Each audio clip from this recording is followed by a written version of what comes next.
Quentyn. Quentyn marched at a slow pace through the large halls of Storm's End. His footsteps echoed through the large halls, while the faint sound of rain pouring outside the thick walls of the Baratheon fortress could be heard. Never did he think that he'd lay eyes on such a sight. Never did he think that he'd stay inside the walls of the castle itself.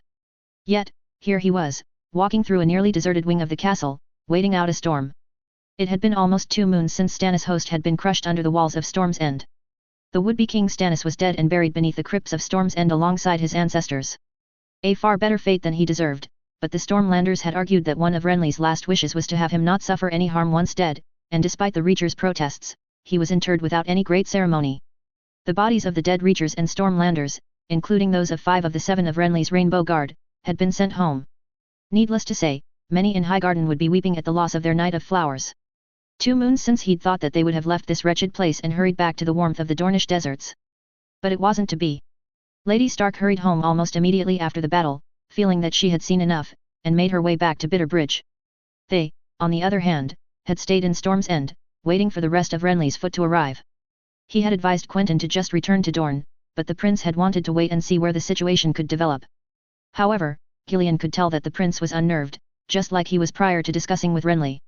There was something amiss there, and he would find out what. Quentyn asking for him to come to his rooms as soon as he was able to was the perfect opportunity to do so.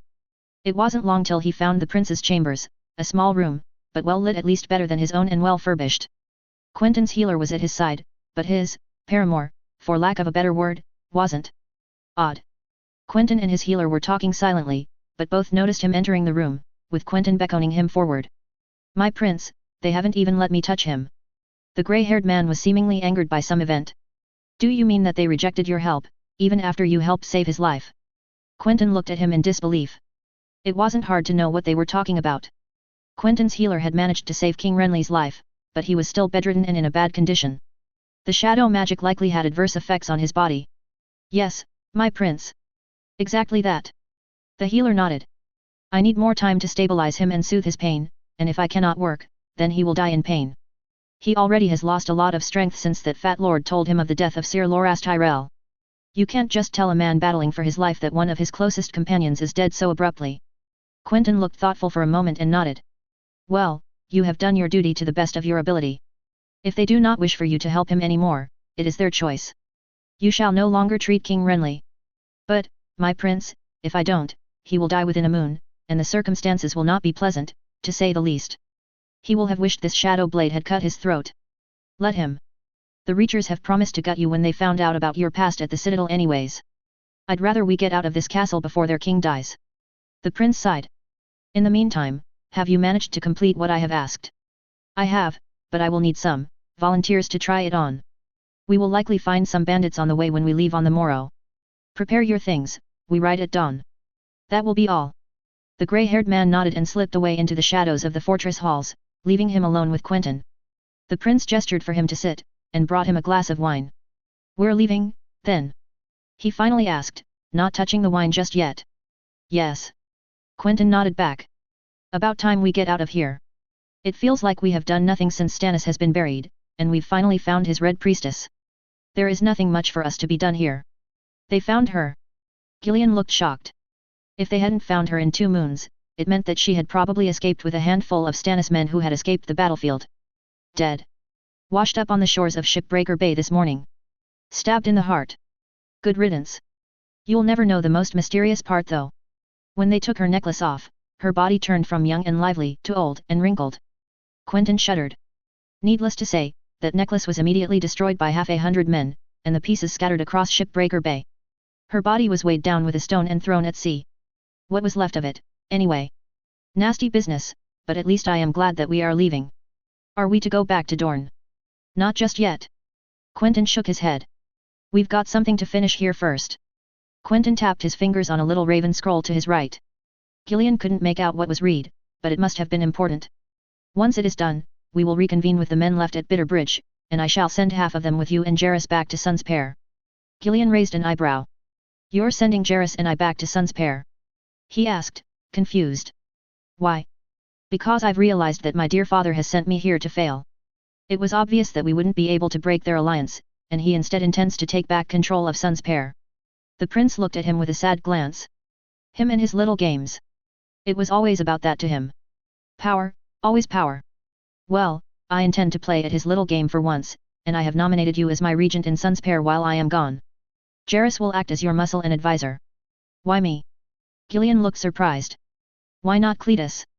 Because you're smarter than him, and I trust you just as much. Besides, you and Jairus can go see your wives again. Eleanor is close to giving birth, and I wouldn't want Jairus to miss it.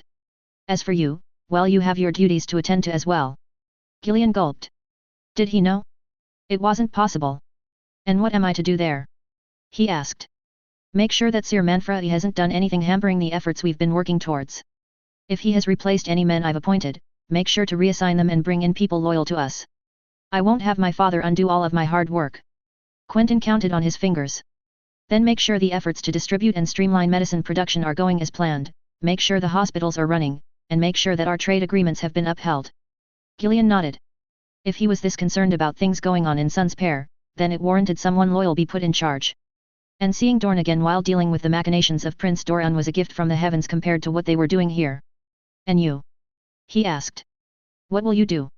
With Renly likely to die soon, the seat of power will change from Storm's End to Highgarden. Quentyn rose his voice slightly. My sister should be there or should be arriving soon. And I need to know where they will turn their efforts, especially with their queen being with child. Gillian nearly choked on his wine. What? How? Queen Marjorie is with child, according to reports from Bitterbridge, and don't ask me how, I don't know myself. He shook his head. She wanted to come here, but Renly's health forbids it. And since Renly will die soon, I wish to know what the Tyrells intend to do. This is risky, Gillian warned. With what Renly tried to do to us, who knows how far the Reachers will go this time, especially with as much uncertainty weighing around us now. You can also add that my father has decided to confirm the betrothal of Princess Marcella to my little brother Tristanet. Quentyn sighed. This isn't official yet, but it will soon be. My father has called the banners. Do you think that he will march into the Stormlands? With both you and your sister as potential hostages? Gillian's eyes widened. And what good is a betrothal to a bastard? No. The prince shook his head. But my father is certainly foolish enough to forget that we are here or the consequences that could befall us. As for Marcella, it is a smart move, and it gives us leverage against the throne should we need it. What then? Do you intend to go to Highgarden to just find out what the Tyrells intend to do? What if they decide to keep you there? Quentyn stayed silent for a little moment and then nodded back. You may just be right. He sighed. The situation has grown far out of my control and I've been looking for ways to bring it back. I've lost a round in this game, and I hate losing with a passion. However, the situation is unstable as of now. Best to rally Summerhall and wait to see what happens, then rally Highgarden if the situation has stabilized. Especially with the war going on in the Riverlands. Losing? Losing what? You've been acting strangely ever since that morning at Storm's End with Renly. What is happening with you? If I told you, you'd think I was going mad. I already think that. Quentyn drew a deep breath and stood up. His pace was slow as he walked around the room, before settling down on his bed. What happened in Renly's tent? I dreamt it that night. You what? I dreamt it, Quentyn confessed. A few nights before, I dreamt of Renly being slain by a shadow. Does that satisfy you? I didn't take you to be one to trust dreams. I dream about drinking all the arbor gold in the High Tower's wine cellars and that's never coming true. I wasn't, but in Sun's pair I dreamed that Lord Stark would be executed. That the realms would be plunged into war.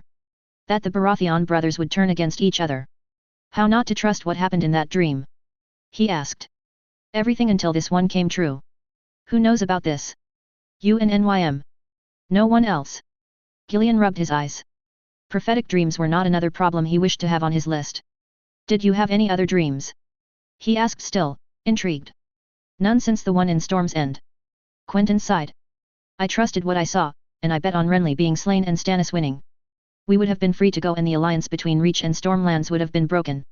And I lost, and now everything is going to the Seven Hells. I didn't take you to be quite the believer in that sort of thing. Gillian snorted. Nor did I think you would trust your paramour over us. Quentyn's gaze darkened. I trust her as much as you. Were the only words that he let out. But since I love her, she knows things you likely don't. Gillian felt like the weight of the world got dropped on his shoulders. No, you don't. He pointed out sternly. You think you do. But she has played you and has got you wrapped around her fingers.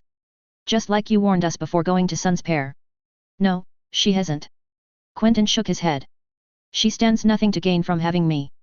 She is not Tyene, and I dealt with her. I know when I'm being played for a fool. I know how to look at a damn mirror. Listen, Quentyn. Gillian drew a deep breath. I can understand why you think that you love her, and I don't particularly care if she is your cousin, and the fact that you keep selling yourself short. But do not confuse lust and love, they are two different things. I am not foolish enough to ignore what you do with her, and I don't particularly care as long as it doesn't keep me from falling asleep, which was particularly hard when we were at Bitterbridge. Just because you two have your share of fun in bed, doesn't mean that you love her. Do you love the Jourdain girls too? You bedded them and they had much prettier faces, lovely skin, and anyone in Dorne would have killed to be in their bed. The difference is that they didn't stay long enough for you to say that you love them. I know that your cousin has taken other lovers in Sun's pair, and I know you have taken other women to bed there too. If this isn't a mark of lust rather than love, I do not know what is. You don't understand, do you? Quentyn asked, almost laughing. Understand what? Gillian crossed his arms. I am only warning you of a huge mistake you are making. Your paramour has the viper's eyes, like her sister's, and I do not trust her word and her false promises. I'm trying to make you see reason before it is too late. If you want to take a paramour, I would suggest a more amenable option. Of course, you don't understand. You think I don't know that it isn't just sex, Gillian? You think that your situation is just like yours where you get to fuck a pretty face while your wife stays in a room next to yours unaware. The prince's dark eyes seemed to grow even darker as Gillian took 2 steps back. Quentyn knew. NYM is not like your paramour, Gillian. It was always more than just that. You're right, the Jourdain girls were gorgeous, but Miria was too ambitious and Samira too naive. And for them, it was just that. And the others, too. I wasn't in love with them, nor they with me. Some of them might have even fancied themselves princesses, for all I care. But NYM is a lot more than a bed warmer. Whenever I wake up next to her, I feel whole. I don't feel like a piece of me is missing like I have felt before. Whenever I hold her close to me and she smiles at me, I feel like my heart is melting inside me. Whenever she takes me in her arms, I wish I could never leave them again. Whenever I feel down and we hold each other close, I don't have to act as I do around everyone else. I can cry on her shoulder, and she on mine. I can tell her my fears and my worries, and she tells me hers. However, she isn't scared of telling me where I'm failing, where I'm fucking up, and where I need to improve. She's not a delicate flower, she's a fighter. She's strong, smart, and beautiful, but also kind and soft-spoken if you can get to know her. We both play a part when we are with others, I of the calculating prince and she of the Red Viper's arrogant daughter. But when we're together, we are not shy of letting that facade fall. We can afford to be weak together, even if it only lasts a small moment. I know all her secrets, for she has trusted me with them, just like she knows mine. She will always know more than you, or Cletus, or Arch, or Jairus. Just like I'll know more of her than Ariane, or Obara, or Jen, or Tyene. That's why I love her, and more besides. But has she shown you any token of affection to you? Gillian sighed. I would like you to be happy, Quentyn, truly. But these weigh little if the secrets she tells you are known by everyone. What of those that you bedded in Sun's pair after you met her? What of the trust that she has put in you? How did she prove her loyalty? Did you ever prove yours? Quentyn shrugged. I never tested your loyalty because I know that you are loyal to me and that I trust you enough to even tell you these things. I know that you are telling me this out of genuine concern and that is why I haven't punched you right between the eyes. If it makes you feel any better, we didn't fall in love at first sight like in the songs, and I know that I can never marry her. It took time for us to speak of it, and we agreed to have an arrangement at Bitterbridge. We both will not take anyone else to bed unless the other is present and has agreed to it, the exception being my wedding night. Does that satisfy you? Gillian felt himself losing his footing. But... He started anew. Quentyn, she hasn't proven her love to you. For all intents and purposes, she could still be using you. How do you know? She's bearing my child. Quentyn finally snapped and screamed at him. If looks could kill, he would have fallen in an instant. Is that enough for you? Gillian nearly fell to the floor. What, when? NYM hadn't been feeling well since summer hall. Quentyn's voice softened. We blamed it on the cold and rain, and it got better at Bitterbridge, but she still hadn't been feeling better after the battle at Storm's End. Qyburn examined her, and revealed that she was carrying a child. Isn't she furious? Gillian's mind struggled to keep up with the thought of the Red Viper having a grandchild, with his nephew of all people. Quite the opposite. Quentyn sighed. We talked, for a long time, about what should be done. Believe it or not, I was the most vocal about her taking moon tea, but, NYM is 420, and since we've already professed our love to each other, she was willing to bear a child to confirm our love.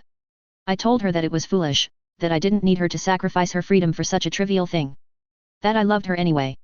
But she was adamant about having one with me, after seeing how Jairus acted around Eleanor, and how some of her friends who have grown and married act with their children. It was our decision to keep it, but she was the one that convinced me to let her bear it. Your child will be a bastard, you know this. Gillian gulped.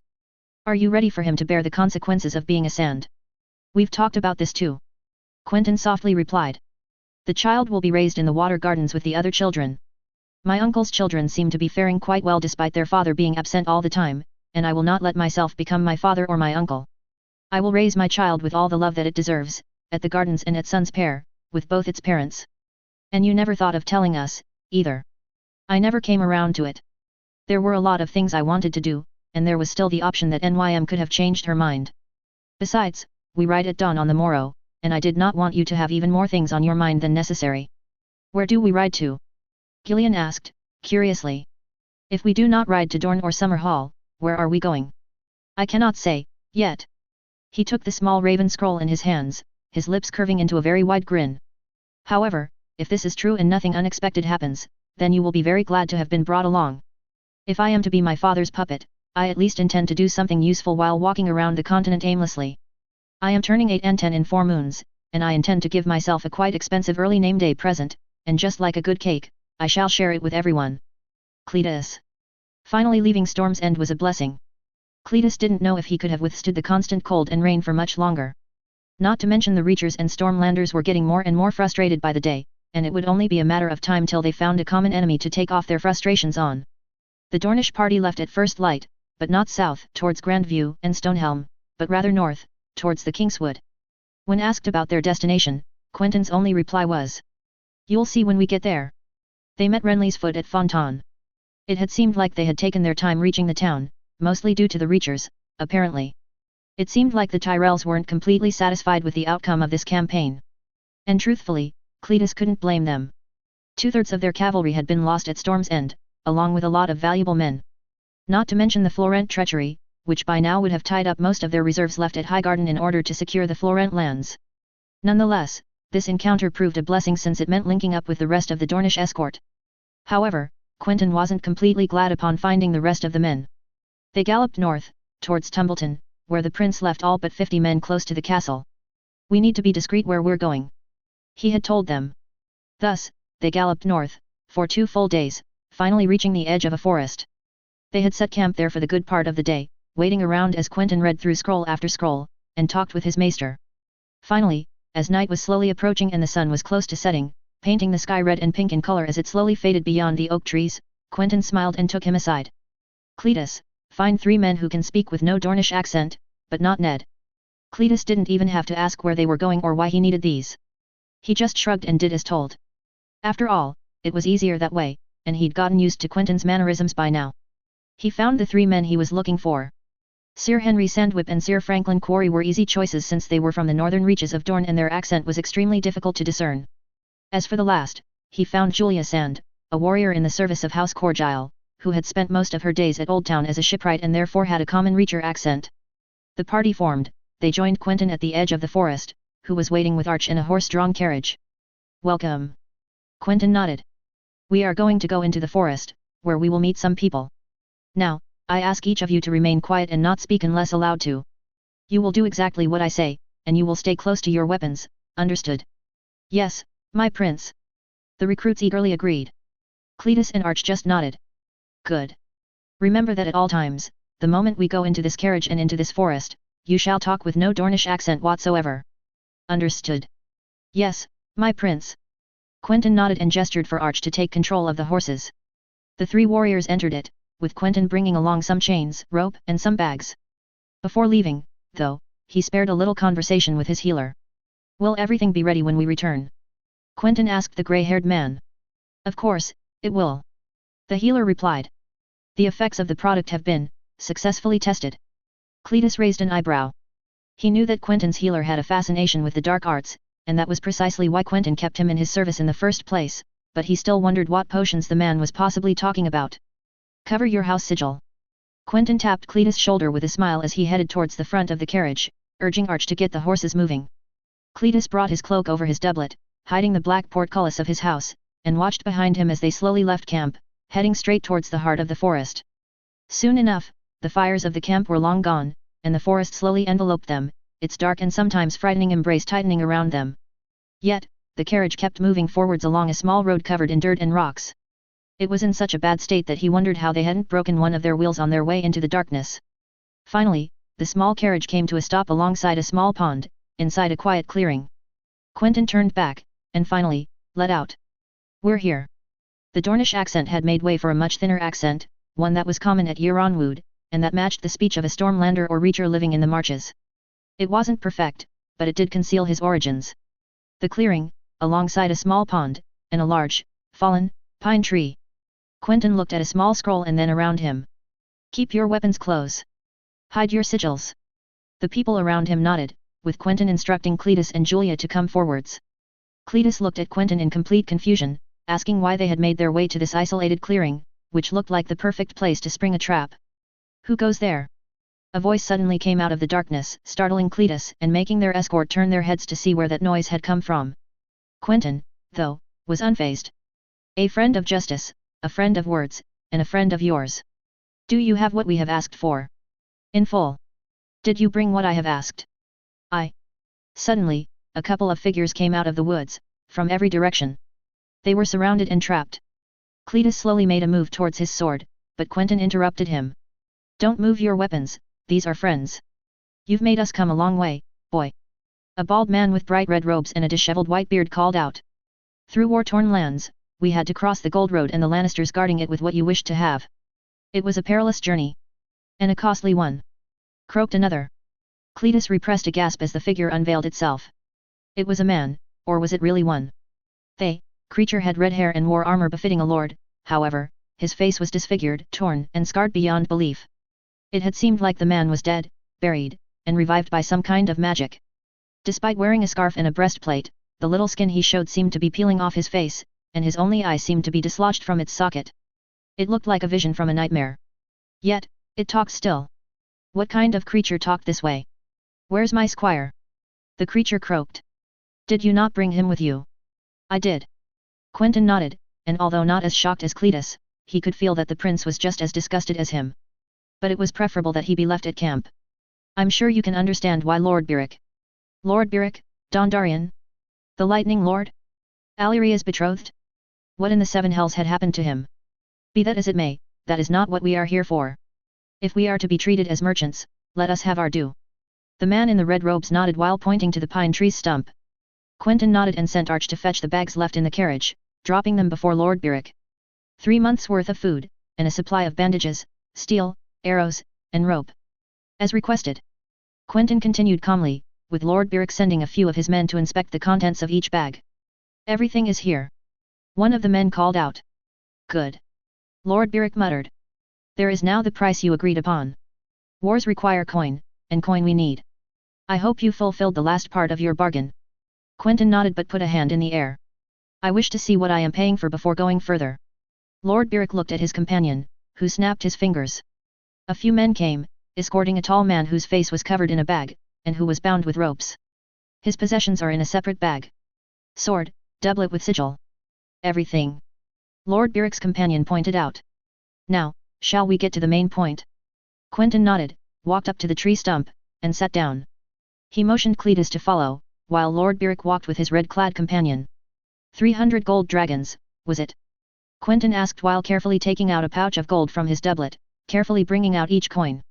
500. Lord Beric countered. Quentyn's eyes narrowed. "This is not what was agreed upon. A good few of our men died to bring this man to you." Lord Beric shook his head. "Their families need to be compensated. How many men did you lose for the price to have almost doubled?" 500. Cletus let out. If Quentyn was angry at his outburst, he didn't show it, even showing a slight smile. 400, Quentyn said, firmly. "Out of respect for your dead men. We know of his value to you. And I know the value of what I am bringing to you." Lord Beric and his companion shared a look and nodded. 400. The man in the red robes finally agreed. Quentyn placed the coin on the stump, which the two men carefully examined. "It's all there."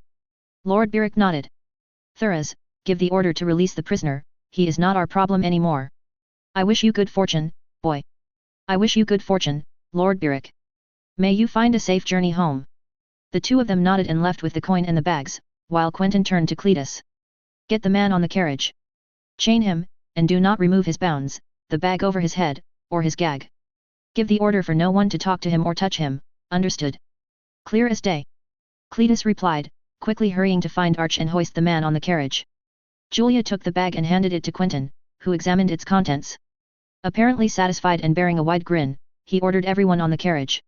Meanwhile, the men that had flooded the clearing had slowly retreated back into the darkness from whence they came, leaving little trace of them being here in the first place. Once the tall man was securely fastened in the carriage, Quentyn made sure that everyone was clear on his orders, and urged Quentyn to leave the clearing back towards camp. Sitting opposite Cletus, Quentyn's smile was broad, yet concealed some sort of mischief. Patting the tall man's right shoulder, he carefully rose his voice. Don't worry, your troubles are almost over. The travel back to camp wasn't long, but it was done in near absolute silence, which slowly unnerved Cletus. Who in the seven hells was the man sitting bound and gagged in their carriage, and what was his worth? If Quentyn paid 3 months of rations and 400 gold dragons, it seemed like he was very valuable. Once arrived at camp, Quentyn sent for his healer and instructed Arch to tie the man to a large oak tree, while keeping the bag, gag, and other ropes used to tie the man up. It wasn't long before the mysterious tall man was standing, tied up to a tree by a dozen ropes, just outside camp. Quentyn then sent for everyone at camp, and gathered them just outside of the man's earshot, while his maester went to the man's side first. Then, he slowly approached the tree, tapped on it for a couple moments, and beamed a large smile. People of Dorne! He cried out, dropping his accent entirely. For long we have waited for our moment, for our justice. Time and time again, it was denied to us. By the usurper and his dogs, and by his so-called masters of law and justice. Meanwhile, Cletus had noticed that the tall man had begun to panic at those words, desperately trying to undo his ropes. It was no use, Arch had tightened them extremely well, and he was just hurting himself trying to escape. I am but a little prince, it is true. But I have not forgotten what has befallen my kin all those years ago. I have not forgotten how they killed little Rhaenys and little Aegon. I have not forgotten our slaughtered kin on the Trident. Quentyn continued with ardor. And today, I say, enough. We have waited too long. It is time that Dorne gets a taste of vengeance and justice that we have been denied for so long. Today. Quentyn marched towards the man and placed his hand atop the bag covering the man's face. Today, people of Dorne, I give you. Quentyn jerked his hand upwards, revealing the man's face, while Arch threw down the contents of the bag beside him. I give you Amory Lorch. Cletus stood there, incapable of moving or uttering a single word. It was madness.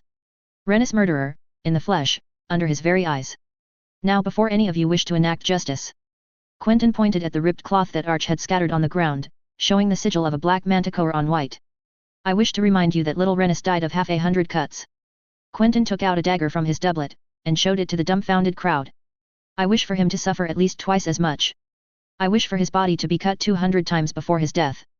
As such, my healer will give him a potion that will allow him to live through wounds that would usually kill or put a man unconscious. But believe me, he will suffer pain. Quentyn's words struck deep into the hearts of every man present there. Only his words stopped the crowd from ripping Lorch apart then and there.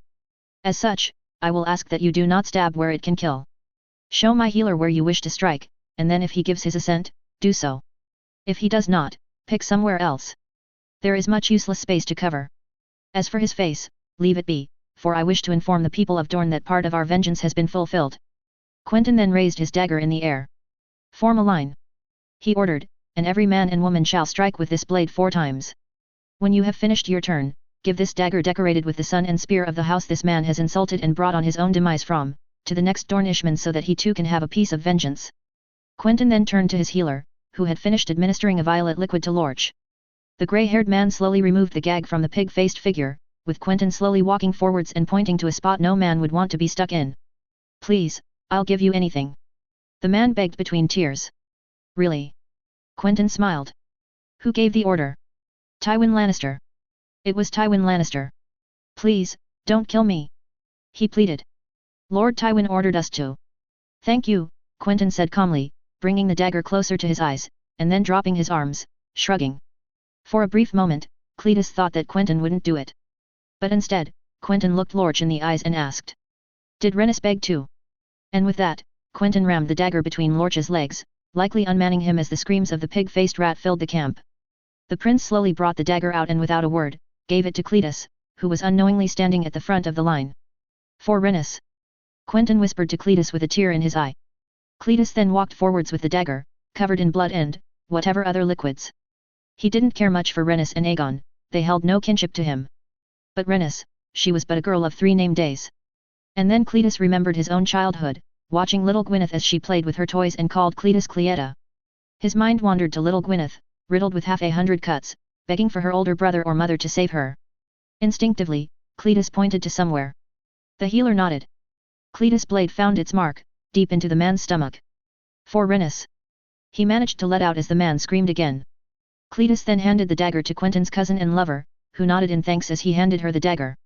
He spared a look at her while taking his place at the end of the line. The bastard pointed to where Quentyn had struck, the healer nodded, and the snake sank its fang into the man's guts. Cletus cleaned his hands of the blood that had splattered, joining the end of the line, with the red viper's bastard soon joining him. Did it feel good? He asked her. Better than anything in the world. She smirked. And for once, all of Dorne can revel in our vengeance. Even you, Euron wooed. Did it feel good striking him and hearing him scream? More than you can imagine, Sand.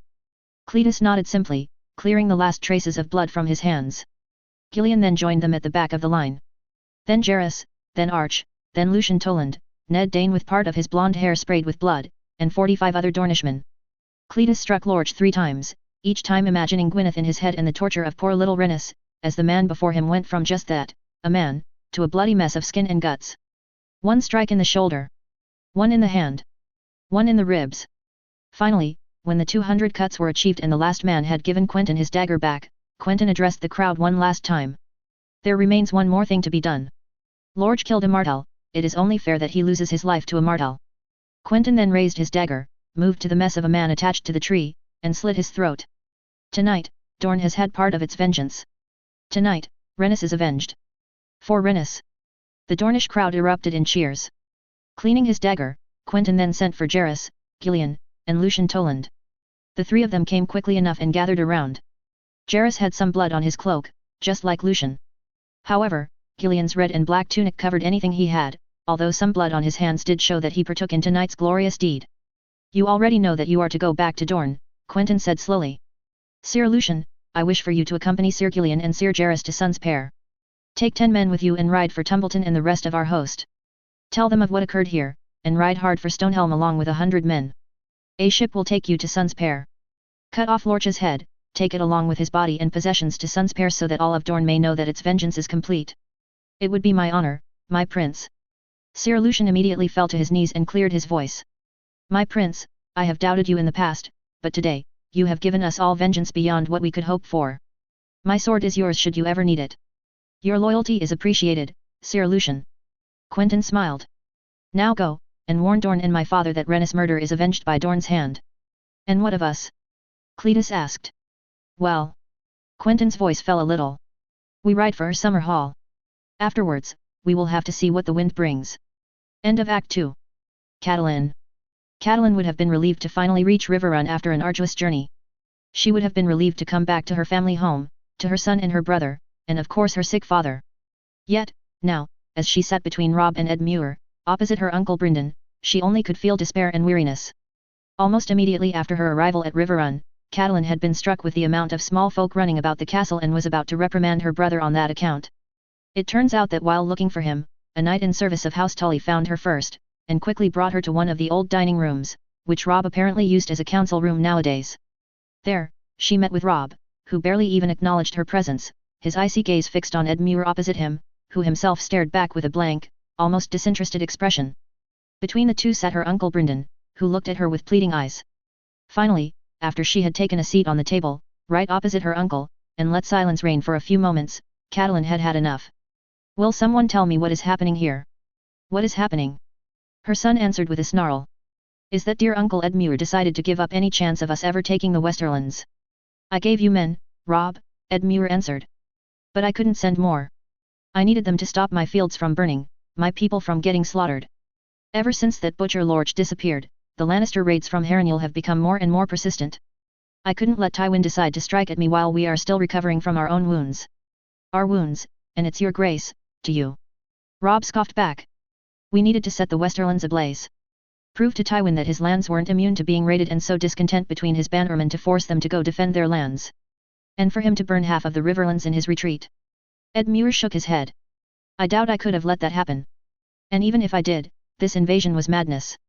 We didn't have the men. But we had the element of surprise. Rob's fist hit the oak table. The Westermen never expected our attack from behind. We nearly took the Golden Tooth, we just needed more men. Instead, the Golden Tooth stood strong and Stafford Lannister passed it without us managing to do anything about it. But we defeated that host. Edmure countered.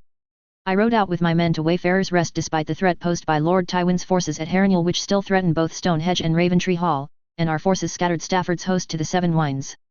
And how many men have we lost for it? Robb asked. I am going to answer you, uncle. Too many for me to consider attacking the Golden Tooth again. The Lannisters know of the path leading behind their lines now, and I will not risk a frontal attack on the Lefford fortress. The Westerlands campaign is as good as over thanks to your prudence, or is it cowardice? Maybe my men were right. Edmure countered. I mayhaps shouldn't have followed the orders of a petulant child who... Robb. Edmure. Enough. Catelyn finally spoke up, her temper flaring, partly due to exhaustion and the long journey from Storm's End. You are bickering like children over a broken toy. If you were both 10, I would have sent you both to your rooms until you had calmed down and had forced you to apologize immediately. Apologies, mother. Robb's anger had fallen somewhat. But the point stands that our hosts have been thoroughly gutted and that we have lost our chance at forcing Tywin Lannister on a chase through the Westerlands. Did it not, Sir Brynden? Catelyn's uncle had waited through the exchange in eerie silence. It was not Uncle Bryndon's way to stay silent like this, especially in matters of war, and it made Catelyn feel like the truth lay somewhere in the middle. After stroking his grey beard a few times, he finally spoke. You are right, Your Grace. We cannot possibly conceive another assault on the Westerlands. Not unless we receive reinforcements. As for the assault on the Golden Tooth, you are right that should Edmure have provided the men you required, we could have probably taken it. A slight grin showed on Robb's face. However, it is unwise for me to reprimand my nephew for his actions. Tywin's men were indeed threatening to launch a new assault on our positions, and I doubt that Bracken or Blackwood could have held for long. You may have taken the Golden Tooth, but you might have found yourself trapped in the Westerlands with no way of rescue from Edmure. His sortie from Riverrun to assist you with the bulk of his host was a risky move, and one that could have cost us a lot if Tywin wasn't busy with setting the whole of the eastern Riverlands ablaze. Robb's grin fell. Besides, Your Grace. Brynden continued. Your plan hoped to see Stannis quickly take the capital from his seat in Dragonstone thanks to Lord Tywin abandoning the capital. But he moved to Storm's End first and got killed there. Renly is also dead, which means his position in the Crownlands is secure, and his logistics will continue to pass through the Gold Road unopposed. If we are to strike at Tywin, we need to cut this line along the Blackwater Rush. However, we once more lack the men to do so, and we now stand alone against both Greyjoys and Lannisters. If Renly is dead, this means the Tyrells are still in the fight, along with Dorne and possibly the Vale. Catelyn suddenly beamed. Perhaps we could broker an alliance with the Roses by giving Robb's hand to Margaery Tyrell and... I hate to be the bearer of bad news, Mother. Robb interrupted. But Lady Margaery, or should I say, Queen Dowager Margaery, is pregnant with Renly's child. For now, the Tyrells' position is very much unreadable. Not to mention our sister Lisa has not been answering any ravens. Edmure sighed. And Prince Doran has confirmed the betrothal of Princess Myrcella to his second son, Tristanet. It seems like they too will be joining the Lions soon enough. We hold Tyrion Lannister and a few other lesser members of the family in our dungeons. Catelyn shook her head. Surely we can at least exchange them for Sansa and Arya. Ha! Uncle Brynden scoffed. I'd think the old lion would rather give us a letter of thanks if we killed the imp for him. And I still need the other hostages. Edmure shook his head. Sister, I share your grief for your sons and your daughters still held prisoner, but these hostages cannot be traded for the girls. On that matter, we have to talk as well. Robb's voice suddenly boomed through the hall. The girls. Catelyn's voice suddenly fell. Did something happen to them, are they? No. Robb shook his head. But my recent battles have taught me much. Grey Wind won't always be by my side to protect me and should the worst happen. Don't even think about it, Robb. Catelyn pleaded with a tear in her eye. Nothing will happen to you. Nothing, do you hear me? They took Ned, Bran, and Rickon. Your sisters are prisoners of the Lannisters and the Seven only know what has come of them. Nothing will come of you, for you are all that I have left, my son. You are all that the North has left. I am not yet dead, Mother. Robb tried to reassure her. But this had made me think that I need an heir. And it cannot be Sansa or Arya. I need to be wed soon. Have you found someone, then? She asked. If not Marjorie Tyrell, then who? I did not mean to find a wife until I had taken back the north from the clutches of the Turncloak. In the meantime, I have appointed my brother John as my heir. John Snow. Catelyn's voice cracked. He cannot, he isn't your brother. He's my brother by blood, and he is the last male Stark left after me. Robb shook his head. It is done. He will be my heir until I bear a son from my future wife. Robb. Catelyn tried to reason with him. John has taken the black, he has taken the oaths. The vows are for life. A king's word may release him from these vows. Her uncle Brynden pointed out once more. This was madness. Absolute madness. She had once thought to be rid of the bastard forever. His claim gone with his vows to the Night's Watch. But now, Robb had proclaimed him as his heir? What had the world gone to? If it brings you any solace, mother, I don't plan on dying anytime soon. Robb's words cut deep into his heart. You can always bend the knee. There is no shame in it. She pleaded. Torrhen bent the knee to Aegon almost 300 years ago. Did Aegon have Torrhen's father unjustly killed? Robb asked. I will not bend the knee. I'd sooner give my life than do so. Robb's resolve was as hard as iron, Catelyn could tell. It was not a battle she could win, but one that she waged nonetheless. And what now? She asked. I will take my host back north. Robb sighed. I shall rid the north of the Greyjoys, and I shall raise a second host to bolster Uncle Ed Muir's forces so that we may deal a killing blow to the Lannisters. You cannot be serious. Ed Muir paled. You mean to abandon us? I shall leave my foot with you. But I shall take most of my mounted knights. Robb answered. Lords Karstark and Umber shall come with me, as with Hornwood, Glover, Tallhart, and Mormont. I will need them to push back the invaders into the sea whence they came. In the meantime, I have sent a raven to Lord Manderley and to Sir Roderick. Sir Roderick will secure the Dread Fort and pull its host into that of House Stark, while Lord Manderley will send a host to Moat Cailin so that we may strike it from both sides, and our three combined hosts shall then strike Winterfell and liberate Torrhen's Square and Deepwood Motte. The Dread Fort to be pulled into House Stark? Catelyn asked. Did Roose Bolton leave no inheritance for you to seize at such? He had a son, but he died a few years ago. Uncle Brynden made to speak once more. He did have a bastard. And one which my conversations with the Hornwoods and Ravens to Carhold leave me no choice but to send him to the gallows for his actions.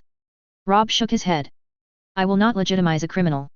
The Dread Fort will be incorporated into the lands of House Stark until I may find a house suitable to receive it. The line of Bolton has ended. Mayhaps it's for the best. Catelyn sighed, remembering the atrocities committed by the Red Kings, whose deeds had spread south of the neck and were used by her septa to scare her into eating her food while she was a young girl. When shall you leave? Ed Muir asked Robb, changing the subject once more. As soon as my troops are able to. Robb answered cryptically. I shall leave the wounded here, along with my foot and a few good commanders that shall serve you well while I am gone. It should be enough to hold the Lannisters out till I come back with a larger host. After all, winter is coming and the old and frail will be ready to march down the hills once more. Catelyn shivered. Ed Muir and Brynden nodded. Sir Brynden, you shall stay here with my uncle, as will you, mother. Robb finally concluded.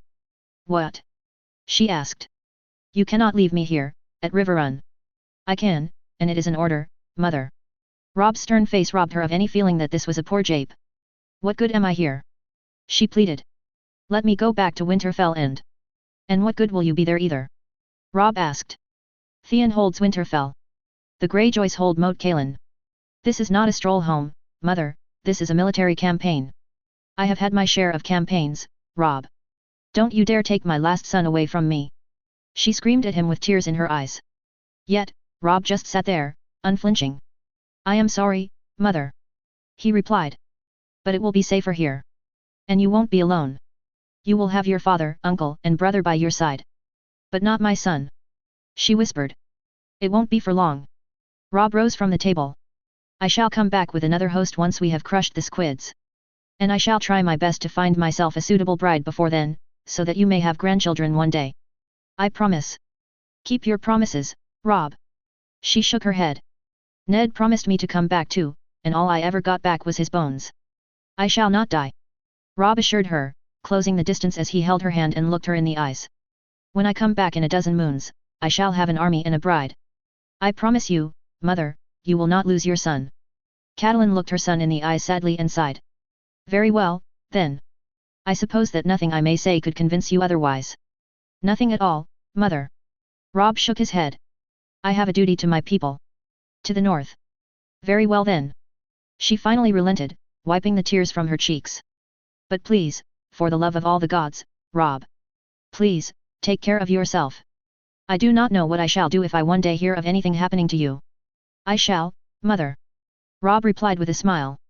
And do not worry, I shall make Theon Greyjoy pay for what he did to my brothers. I hope you will.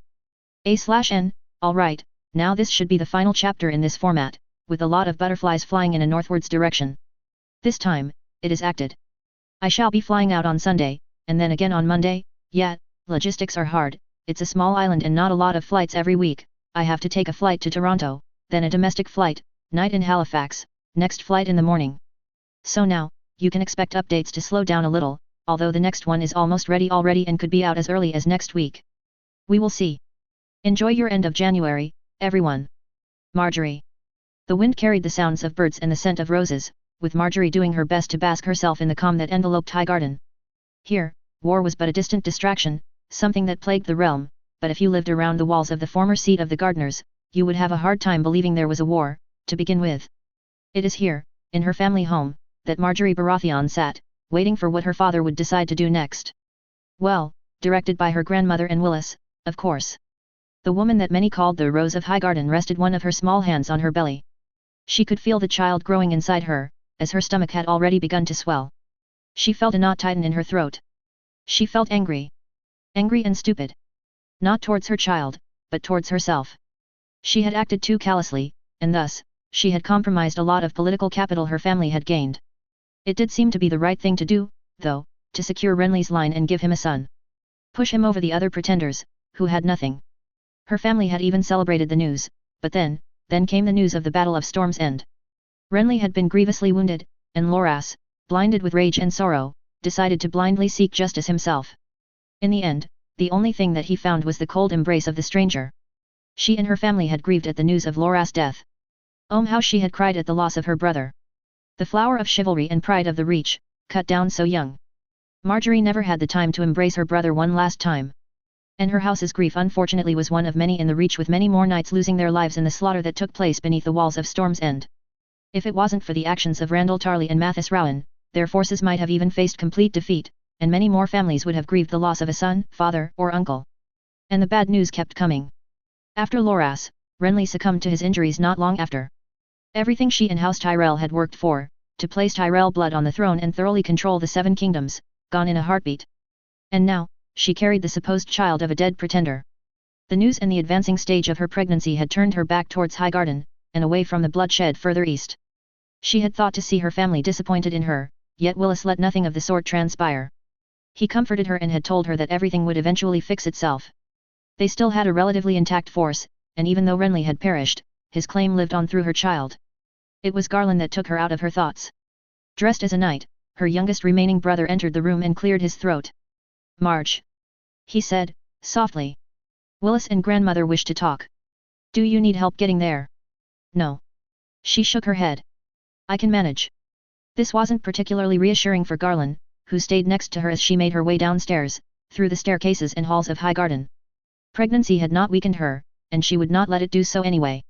She walked through the beautiful gardens who were teeming with the most beautiful flowers brought from all over the realm and even as far as Essos and Volantis, the glass gardens and the exotic birds and animals gathered from far and wide, some of them being gifts or tokens of friendship coming from as far away as Karth. Past all of these wonders came the more isolated sites of Highgarden, places where one could enjoy time away from the usual busy gardens and courtyards of the castle. A few small septs were there, as well as the Godswood, where large weirwood trees had grown, a small reminder of the old faith of the Gardeners and a welcome sight for any northerner travelling through these lands. From there, she took a few more turns through halls decorated with paintings depicting scenes from the long history of the Reach, intertwined with scenes of hunts, legends, and tales of the seven-pointed star. The room she finally entered was a smaller one than the usual they used for their family reunions. Placed adjacent to a small, private, garden, adorned with a fish-sculptured fountain in its center, Marjorie enjoyed the relative tranquility of the room. Placed so close to the heart of the castle, yet completely isolated from any outside distractions. What struck her first, though, was that neither her father nor mother were there. Instead, there were only two people. The first was her grandmother, covered in black from head to toe, sitting on a chair with half a dozen pillows on it. Next to her, sitting on a small seat covered in carved wooden roses, was her oldest brother Willis. He was sitting still, his well-kept small beard just barely touching the cane he kept in front of him with both hands touching the pommel. Not a word was spoken as she and Garland entered the room, taking a seat closer to the small garden. Willis, though, gave her a slight smile as she came in. "Hello, sister." Willis finally greeted, "How well are you faring?" "As well as could be, Willis." She answered truthfully, "The baby seems to be doing well, and so am I." Willis nodded, while her grandmother stayed as stoic as ever in the corner. It wasn't a surprise, though, as she'd suggested Marjorie take moon tea as soon as Renly's death had reached them. Unfortunately, the maester had advised against this rather raucous course of action, which could have permanently damaged her capacity to birth another child after this, or worse. "Why are we here?" Marjorie finally asked. "We need to discuss the future actions our family will take in this war," Willis answered matter-of-factly. "Robb Stark is marching to retake his lands, Ed Muir Tully is licking his wounds, Tywin Lannister has lost another host, and the Stormlands have bled dry. We have lost some men, but right now, we remain the strongest force on the continent. Should Renly have died and you been without child," Marjorie's grandmother started, "we could have rushed to the aid of the Lannisters in full force, and it would have allowed us to essentially control the Iron Throne and appear as the capital's saviors. Have we not bled at Storm's End?" she asked. "We have." Garland nodded back. "However, our foot is untouched and father commands 15,000 mounted knights still. We still command a sizable force. In any case," her grandmother continued, "with you, my dear, bearing a child, we now are in a peculiar situation. Speaking of which, I still wonder how you convinced your husband, considering his proclivities." "It doesn't matter." Willis interrupted her. "It only matters what the people believe. As long as it resembles Renly in any way, which it will, correct?" "Yes, Willis." Marjorie nodded. "I do not doubt for a moment that it will not bear all of the Baratheon looks." Her grandmother looked unconvinced. "This is a dangerous game, Willis," she pointed out. "Grandmother," Willis countered. "So far, Marjorie's pregnancy is well known and no rumor has come forward of a lordling or lord having taken her maidenhood, let alone give her a bastard. I have no reason to doubt that she is indeed carrying Renly's heir. And as to his proclivities, you could still have an heir. It has been done many times in the past." "Yes, no need to remind me, I know." Grandmother grimaced. "But if the child does not have the Baratheon looks, just like that bastard at Storm's End, we are in trouble." "Trust me, grandmother." Marjorie spoke up defiantly, "It will." "What now?" Garland asked. "We gather our forces, lick our wounds, and wait for Marjorie's child to be born." Willis shrugged. "It is the only sensible thing that we can do. This war has bogged down to a stalemate, and neither Tully nor Tywin are able to wage war upon one another." "And when it is born?" Marjorie asked. "If it is a boy." Willis contemplated. "We will discuss backing his claim. If it's a girl, then we will use her to gain the Storm Lord's loyalty." "Won't we back her claim?" she asked. "Don't be silly, girl." Her grandmother scoffed. Ever since Maegor with tits, the kingdom seemed to be repulsed by the idea of a woman sitting on that chair. Gods forbid one of them turns out to be a better ruler than all of the Targaryens combined. "Your child, sister," Willis looked her in the eyes, "is the last legacy of the Baratheons. Shireen Baratheon has no claim and no army. We have an army. We can install your child as the Lady of Storm's End, and use her to bargain an alliance with other houses, as well as securing the Stormlands." "And then?" she asked, intrigued. "We go and save the lion's pelt." Her grandmother laughed. "Don't look at me like that, Garland. The lions will need our help. Joffrey is still unbetrothed." "Yes, but how will we keep it that way?" Garland asked. "Tywin isn't completely stupid. He will have heard of Marjorie's pregnancy. You'd think he would turn down 80,000 swords?" Willis asked. "All we need to do is start to negotiate right now, and should your child turn out to be a boy, cancel them immediately, and tie ourselves to the Tullys or the Starks instead." Marjorie could see that both Willis and grandmother had thought this through. And in both cases, they would end up with Tyrell blood on the throne.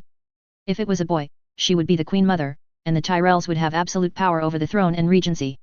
If she birthed a girl, they would exert control over the Lannisters and essentially seize power for themselves. A smart ploy. And she would have to play the part as usual. But doing so wasn't a problem. Willis and grandmother would scheme, Garland would fight, father would boast and cover their true intentions, while she would play the part that she'd always known how to play. That of the caring and somewhat stupid girl, to gain the trust of everyone around her and use it to wrap everyone around her fingers. Yet there was something missing. "How about Dorne and the Vale?" she asked. "Neither has committed any forces yet. Lisa Oren seems to have completely isolated herself." Willis replied. "I do not think we will see the Knights of the Vale anytime soon, and in any case, we can overrun them should they finally declare for the Starks and Tullus. As for Dorne, the matter is a little more complicated. After the failure of their alliance with us, through Renly, it seems that Doran Martell has tied his youngest son to Myrcella Baratheon. Her grandmother chuckled. It is certainly not a match that I was expecting. Marjorie raised an eyebrow. From what she had seen from the Dornish, they despised the Lannisters with every ounce of their beings. The mere mention of the name would turn their faces to a scowl. Why would they agree to such a betrothal? I know not. Willis scratched his head. Prince Doran has also called his banners and his hosts stand in the passes. Father has taken the opportunity to immediately reinforce Nightsong and Black Raven, especially with both of these castles lacking lords since Bryce Caron has died at Storm's End and Beric Dondarrion has disappeared in the Riverlands. Bloody fool. Grandmother shook her head. This move might alienate our Stormlander allies by making them think that we intend to seize both of these castles for ourselves and place loyal lords. We needed to work with our allies, not go over their heads. The last thing we need is the Stormlands declaring for Stannis' daughter. I agree that it is rushed, but Dorne has called its banners. But for now, this is not a bad military decision. Garland countered. It will be a political mess later, Garland. Willis countered. Be happy you are not going to be the one dealing with it. Should we consider Dorne as hostile?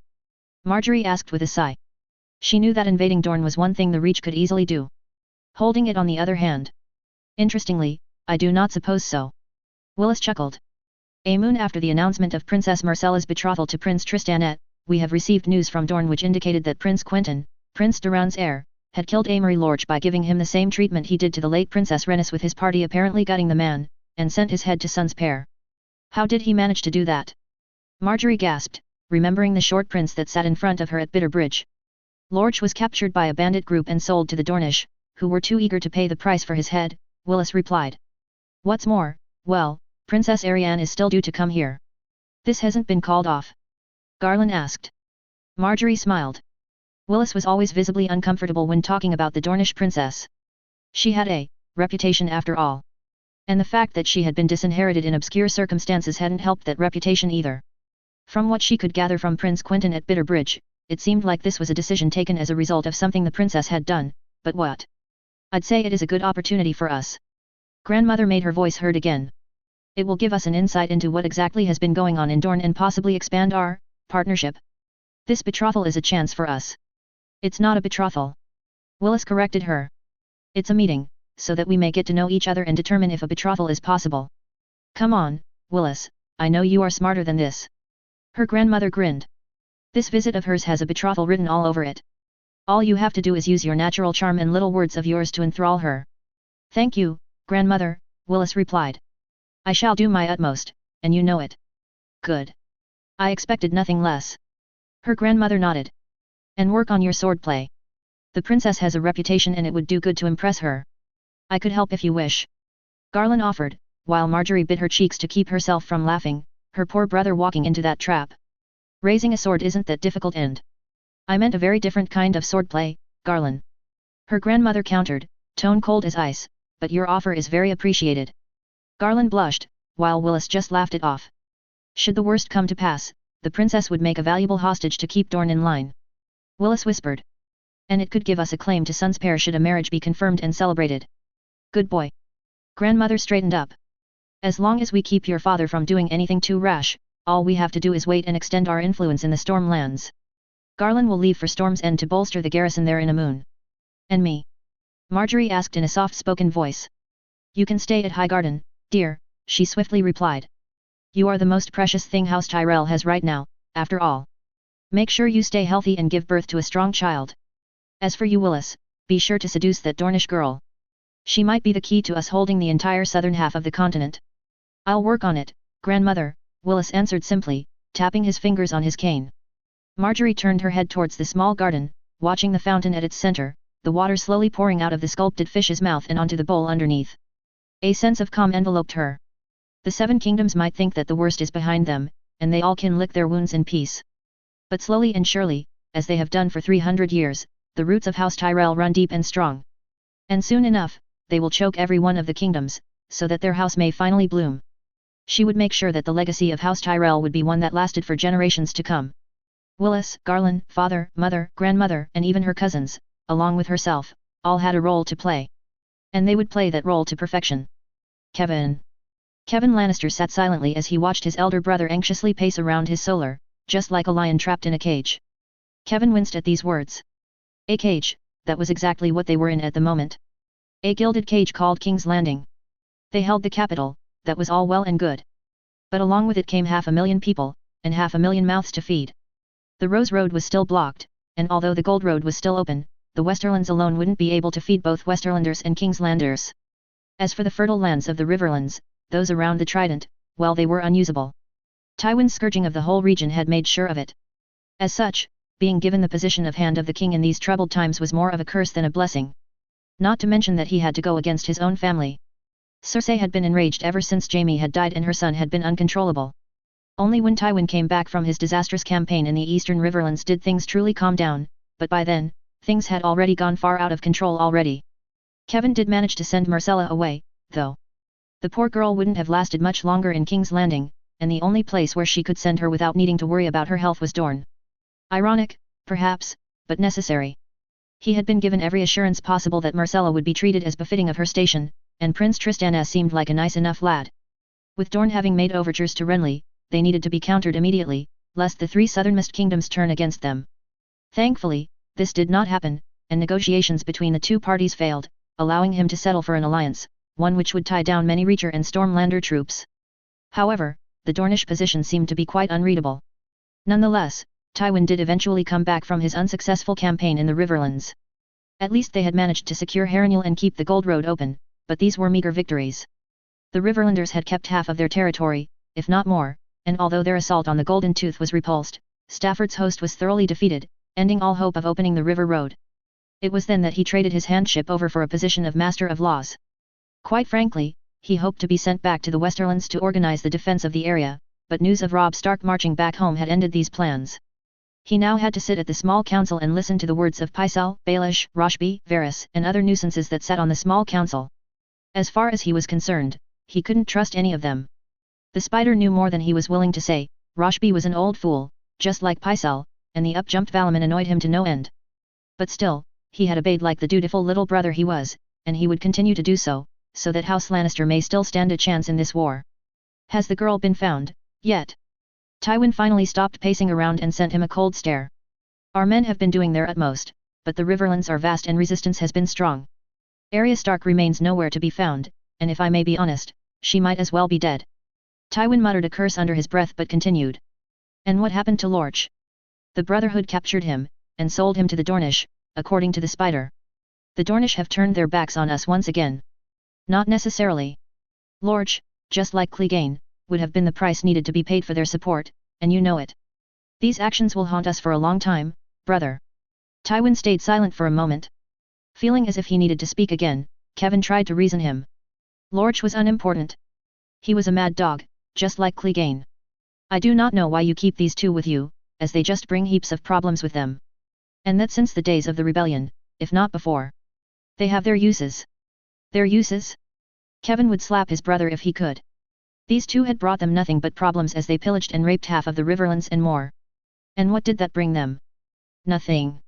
Only hate and more fires to put down. If it were up to him, he'd have them both hanged a long time ago. Knights? Ha! Any scum from Flea Bottom would make better knights than these two. But once more, his brother wouldn't budge. We cannot build on empty promises. Dorne will want something for their alliance, and I doubt a seat on the small council will appease them. They are getting a marriage into the royal family. Something they already had and more during the rebellion, if you remember. Careful, Kevan. What I mean is that alone won't be enough. They will require blood. Promise them some justice, then. They've already had Lorch. I won't hand them Clegane when I still have use of him. Kevan sighed. There would be no convincing his brother anymore. Ever since the young wolf had defeated him in pitched battle, he felt that something inside of Tywin had broken. As if he could not admit that he had been defeated and he still negotiated in a position of power. Nonetheless, he pressed on. What of the Tyrells? Kevan asked. It seems that the Tyrells could still be an option. Kevan raised an eyebrow. Isn't there queen with child? Newborns are such delicate things at birth. Kevan's eyes started to widen. The Tyrells have approached us for an alliance. A marriage between Joffrey and Margaery. Once the Tyrell girl's child will have been disposed of course. Do you think they would give it up willingly? Well, we shall still need it to claim dominion over the Stormlands, but once the union between Joffrey and Marjorie Tyrell has been celebrated, we shall have no use for it anymore. Better to have at Storm's End the blood of the lion rather than a bastard get. The Tyrells will hold much sway in this alliance, brother, do not forget it. We still have the entire wealth of the Westerlands at our disposal. Gold doesn't feed armies or the small folk. We cannot buy anything from the free cities due to the pirates' raids, and the riverlands are lost to us. We need that grain from the Reach, brother. You know it and they know it. But it is gold that will control the throne. The Reachmen would do well to remember that it is that which pays their men. As long as we have gold, we have the power. We may let them think they hold us on a leash, but as long as I am alive, I shall not let another house take precedent over ours. We should start by bringing the elements of our own house in line first. You mean my daughter? Cersei and, by extension, the king. I cannot count the times where she asked to receive formal word of her being heir to Casterly Rock. And remember that she ordered the deaths of the few northern hostages we had and that poor Stark girl. I know, Tywin said sternly. Cersei's actions have been unworthy. But at least she has been spared. Spared? Kevin sighed. I fear that if one day Robb Stark discovers what has befallen her, we will wish that we have died in battle long ago. Sansa. Sansa Stark looked at the horizon, seeing the endless sea beyond King's Landing's harbor. Once, she would have thought it to be a wonderful sight, but now? She was a broken girl. A foolish, broken girl. Every night, she cried herself to sleep, thinking about her father. Had she not done everything that was needed for him to live? An area? Little area, where had she gone? The Lannisters said nothing of her, and she hadn't seen her since the day of father's arrest. Was she dead? Was she held somewhere else? She couldn't believe that her little sister would have just let the Lannisters take her without a fight. Yet if she indeed had fought, wouldn't the guards speak of her? For now, hope remained that she had made it out of the city, but it was a fickle one. Hope. What a trivial thing it was. She once hoped that Robb would come to liberate her. But as the days went by, she had to face the terrible truth, Robb wouldn't come. So she prayed that Stannis or Renly would come to save her instead. Anyone would be better than the Lannisters. But these proved to be fickle hopes too. The Baratheons were dead, and she was now alone. Alone to face the wrath of the Lannisters. Alone to face the Queen's wrath as she heard of her brother's death. There were the jeers, the insults. Sansa had taken them. She could be strong. She would endure. Then came the beatings. Every King's Guard took turns in beating her in front of Joffrey, and in front of Cersei. She saw their grins as she cried in pain, but she stood strong every time. If she was lucky and either Ser Aerys or Ser Balon were beating her, they would do their best not to hurt her too much, and even treated her wounds afterwards. But Ser Aerys was gone, and Ser Balon was cast aside. Only the Hound gave her some respite when he wasn't drunk. And even then, there weren't many occasions when it was the case. After the beatings, though, well, the Queen clearly hadn't had enough. After she had the Northmen executed after the battle at Riverrun, there was only one person to turn to. Her. She looked at herself in the mirror. Her face was now a complete mess. Half of her face bore the scars of the 2 sword cuts Joffrey had made. Across her forehead were smaller scars, made by daggers and knives, while her lip was nearly split in 2 by another knife wound. Finally, under her scars, her skin had been burnt as the Queen, during one of her fits of rage, had plunged her face into a hearth, burning her left cheek and some of her hair. The scars didn't hurt anymore. Nothing did. Sansa got used to the pain. Now, when she was beaten, she didn't cry. She didn't scream. The Queen made threats to have her executed, but she didn't care. Death was now an embrace that she would welcome with open arms if it promised to take her away from this place. Only when Sir Kevin came to the capital did the public beatings stop, and even then, Joffrey or the Queen sent the King's Guard to beat her in her chambers once in a while. At least, she had been freed from the betrothal to Joffrey, but what would happen now? Would she be forced to marry Tommen? Would she be executed or raped? Her virtue had so far been left intact, but for how long? Sansa made her way to a cupboard. There laid a small, well-decorated knife. Gifted to her by none other than Peter Baelish, the master of coin, who was one of the only ones kind enough to her during her torture. The cutlery was innocent enough to think it was just a small comb or piece of jewelry, but not large enough to identify it as a knife. She kept it under one of the planks in the cupboard, where no one would ever look. This wouldn't be enough to make her escape, but just sharp enough to take her own life should Joffrey find that her virtue would now be fine for the taking. She cleansed those thoughts away as she looked at herself in the mirror once more, trailing the scars of her whippings on her back, legs, and chest. Her face was sullied, far from the pretty face everyone was so fond of only a year ago. She had never been in a battle, but it certainly felt like Sansa Stark was a veteran of 100 campaigns. Turning away from the mirror, she made her way to her bed. She thought of Mother. Of Arya and Bran. Of Rickon and Jon. Of Jane and Maester Lewin. Of the simpler, happier life they had in Winterfell, and how she longed for it once more. A lone tear fell down her burnt cheek. And with these memories, she drifted off to sleep, hoping that one day, someone would rescue her from this nightmare, else she would try to rescue herself, one way or another. Davos. Davos Seaworth, regent for Queen Shireen Baratheon, looked at the carved map of Westeros in front of him and tapped his hands where the island of Dragonstone was marked. Dragonstone was once more on the warpath. If the castle itself was gloomy as usual, the ramparts were teeming with men while Queen Shireen's fleet had docked everywhere along the island. However, the inner castle itself was quite empty. A lot of men left after news of Stannis' defeat, and only half of the men garrisoning the fortress now remained. There were only 3 people with him in the room where Aegon planned his conquest. These were his son, Allard, along with the queen, Shireen Baratheon, the bastard of Driftmark and now master of ships, Arain Waters. Davos had spent the past weeks following the disaster at Storm's End reorganizing his forces, purging the remaining Red Priests, which included sending Melisandre to the bottom of the Narrow Sea, and limiting the influence of the Queen's men. The last task was helped with the worsening condition of Queen Dowager Celis. With Stannis killed, the Red Priests purged and most of her family either killed at Ent or on the run, there wasn't much she was doing.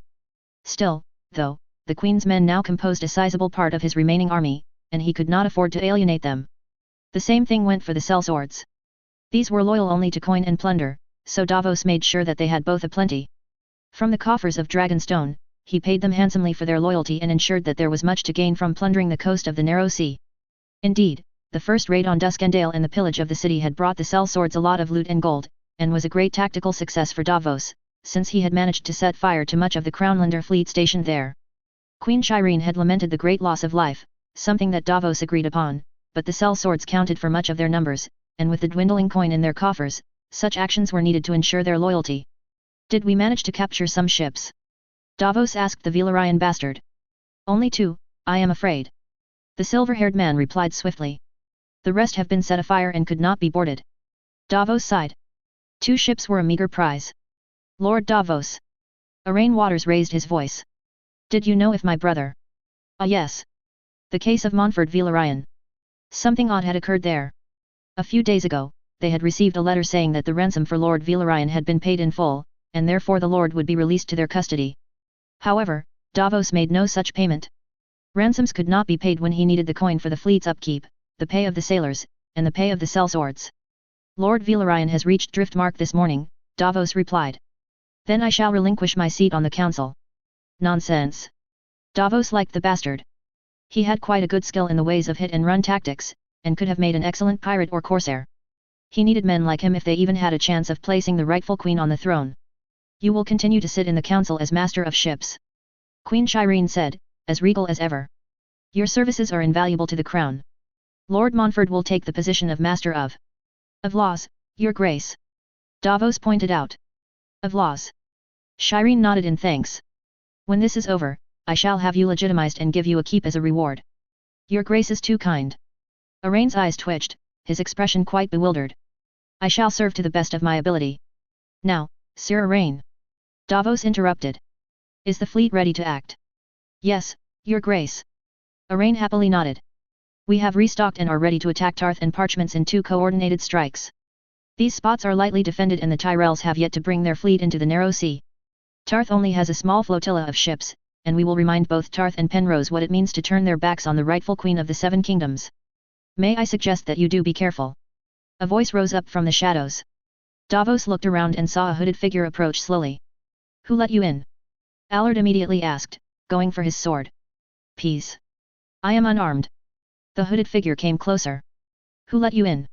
Queen Shireen immediately straightened up. This is a private meeting. Oh, I have my entries here. The figure chuckled and removed its hood. It was him. The spider. Varys. Davos growled.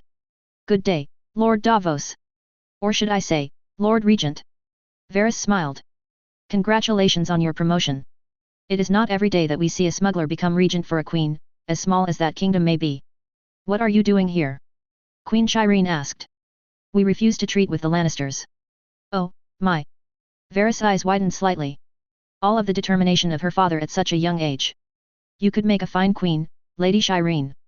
Why are you here? Davos snarled. I will not repeat it. First of all, to warn you that Lord Selwyn had sent a small flotilla to guard the Sapphire Straits. It will be positioned in a way that could annihilate your attacks should you go with your plan, but it could also prove an opportunity to capture the flotilla if you know where to strike from. Such information does have a price, though. Davos restrained himself from killing the spider right then and there. If it were only up to him, he'd have cut down the eunuch right then and there. However, this information could prove itself useful, should it be true. Is it gold you wish? We have none to offer. Davos replied instead. On the contrary, should our partnership prove fruitful, I would be delighted to fund your navy and your sellswords. Partnership? Queen Shireen asked. Explain yourself. Bend the knee to the rightful king of the Seven Kingdoms, Aegon Targaryen, sixth of his name, and he shall grant you Storm's End, the paramount ship of the Stormlands, the gold you need and more. Refuse and you may continue waging your little doomed rebellion on your own. In short, Lady Shireen, I am here to discuss the terms of your loyalty. The words fell out of the spider's mouth, and everything went silent. All eyes darted to the young queen. Davos himself couldn't bring himself to speak for a brief moment. As he made to finally answer the spider, though, Queen Shireen stopped him with a small hand gesture. Talk. The young queen answered, her voice filled with her father's grim determination. Who is this Aegon that you speak of? Victarion. Victarion Greyjoy laughed as he took another swig of ale and threw out another curse. The captain of the Iron Victory could have been plundering the Basilisk Isles and the Jade Sea, or perhaps even reaving the coasts of the Reach and the Westerlands. But no. His dear brother Balon had wanted to claim a bunch of rocks and stones, with a lot of trees and a few sheep and cattle in them. Victarion cursed his brother once more. He had been sent to take one of the biggest fortresses in the known world. Moat Cailin. Ha! What a fortress! A bunch of ruined towers, defended by only a handful of men. And what glories and riches had awaited them? None. No women, no gold, and no plunder. Not even a few minor lordlings to ransom off. All they had were a few stone towers and the constant raids from Crannogman, which thinned his host with every passing day. Another curse left his mouth as he downed another cup of the piss they'd found in Moat Cailin's cellars. He did take solace in the fact that his kin weren't faring a lot better. Balon was still at pike with Euron, and Euron, that fucker, the drowned god could take him for all that he cared. His niece and nephew were likely trapped in shithalls, too. Although Theon had grown some balls and taken Winterfell.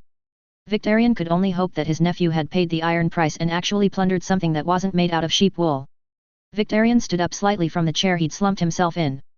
They would need to launch another small raiding party into the neck to try and find these damn Crannogman. They couldn't just strike from nowhere, they didn't live underground, the small fuckers. Day after day, they had been harassed and his men mowed down one after another. They had become so frequent that Victarion had taken for habit to wear his mail at all times lest he be surprised by one of the small fuckers. He needed another cup of ale to forget this too.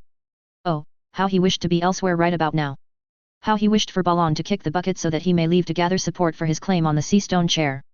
But the old fucker was still alive and had asked Victarion to hold Moat Cailin. And as the dutiful little brother he was, he did as told.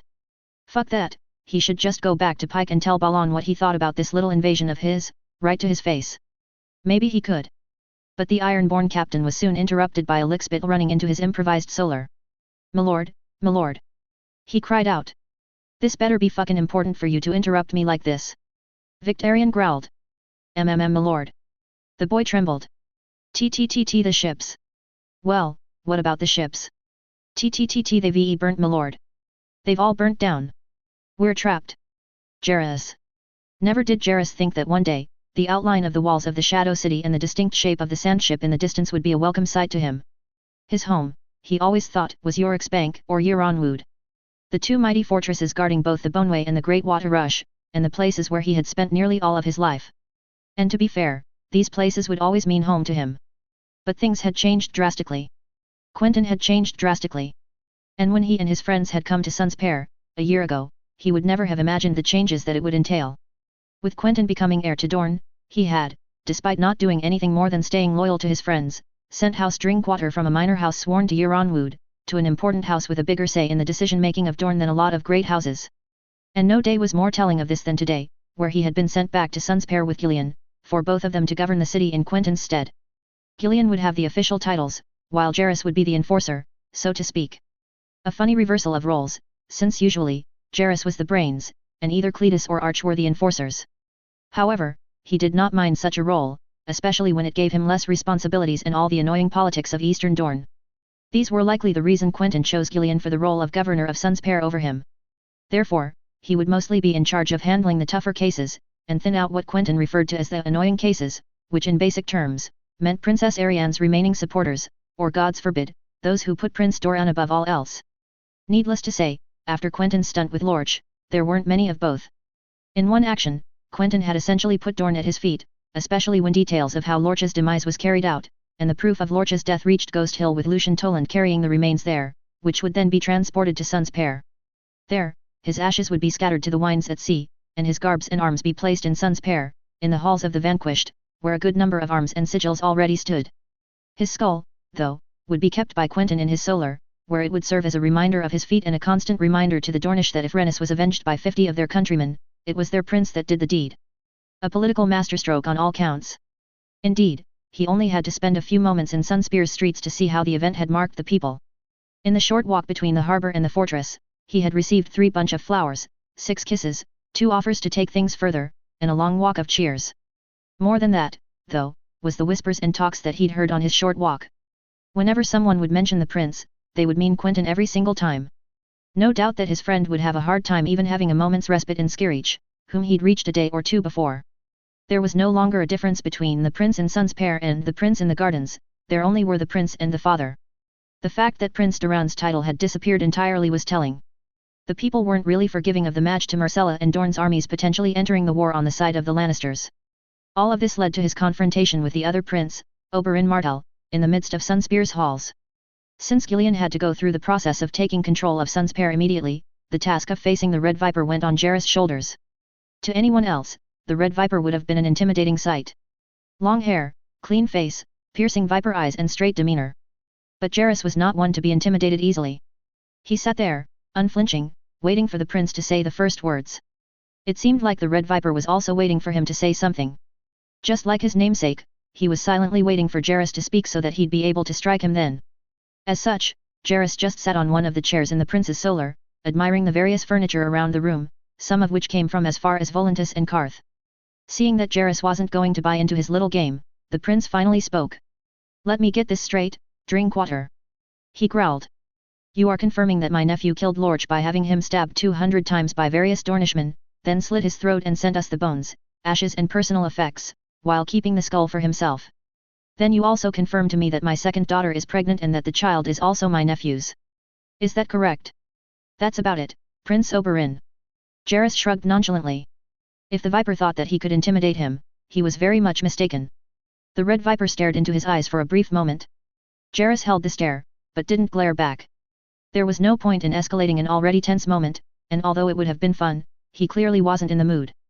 Besides, going too far could have nasty consequences. "I don't know whether I should hug my nephew or kill him," the prince finally let out. "I shall need to speak with him very soon, but it seems that due to his popularity, I should hold out on killing him for the moment. Now, let us speak freely. Why are you and the Corgile boy here?" Prince Quentyn sent Sir Gillian to relieve Sir Manfredi of his duties of governor, so that he may instead roll in his stead. "I am here to ensure that nothing untoward happens during this exchange." The prince stayed silent for a few moments. "My nephew is worried about the developments here." This was more of a statement of fact than a question. "I wouldn't say worried, but more unhappy.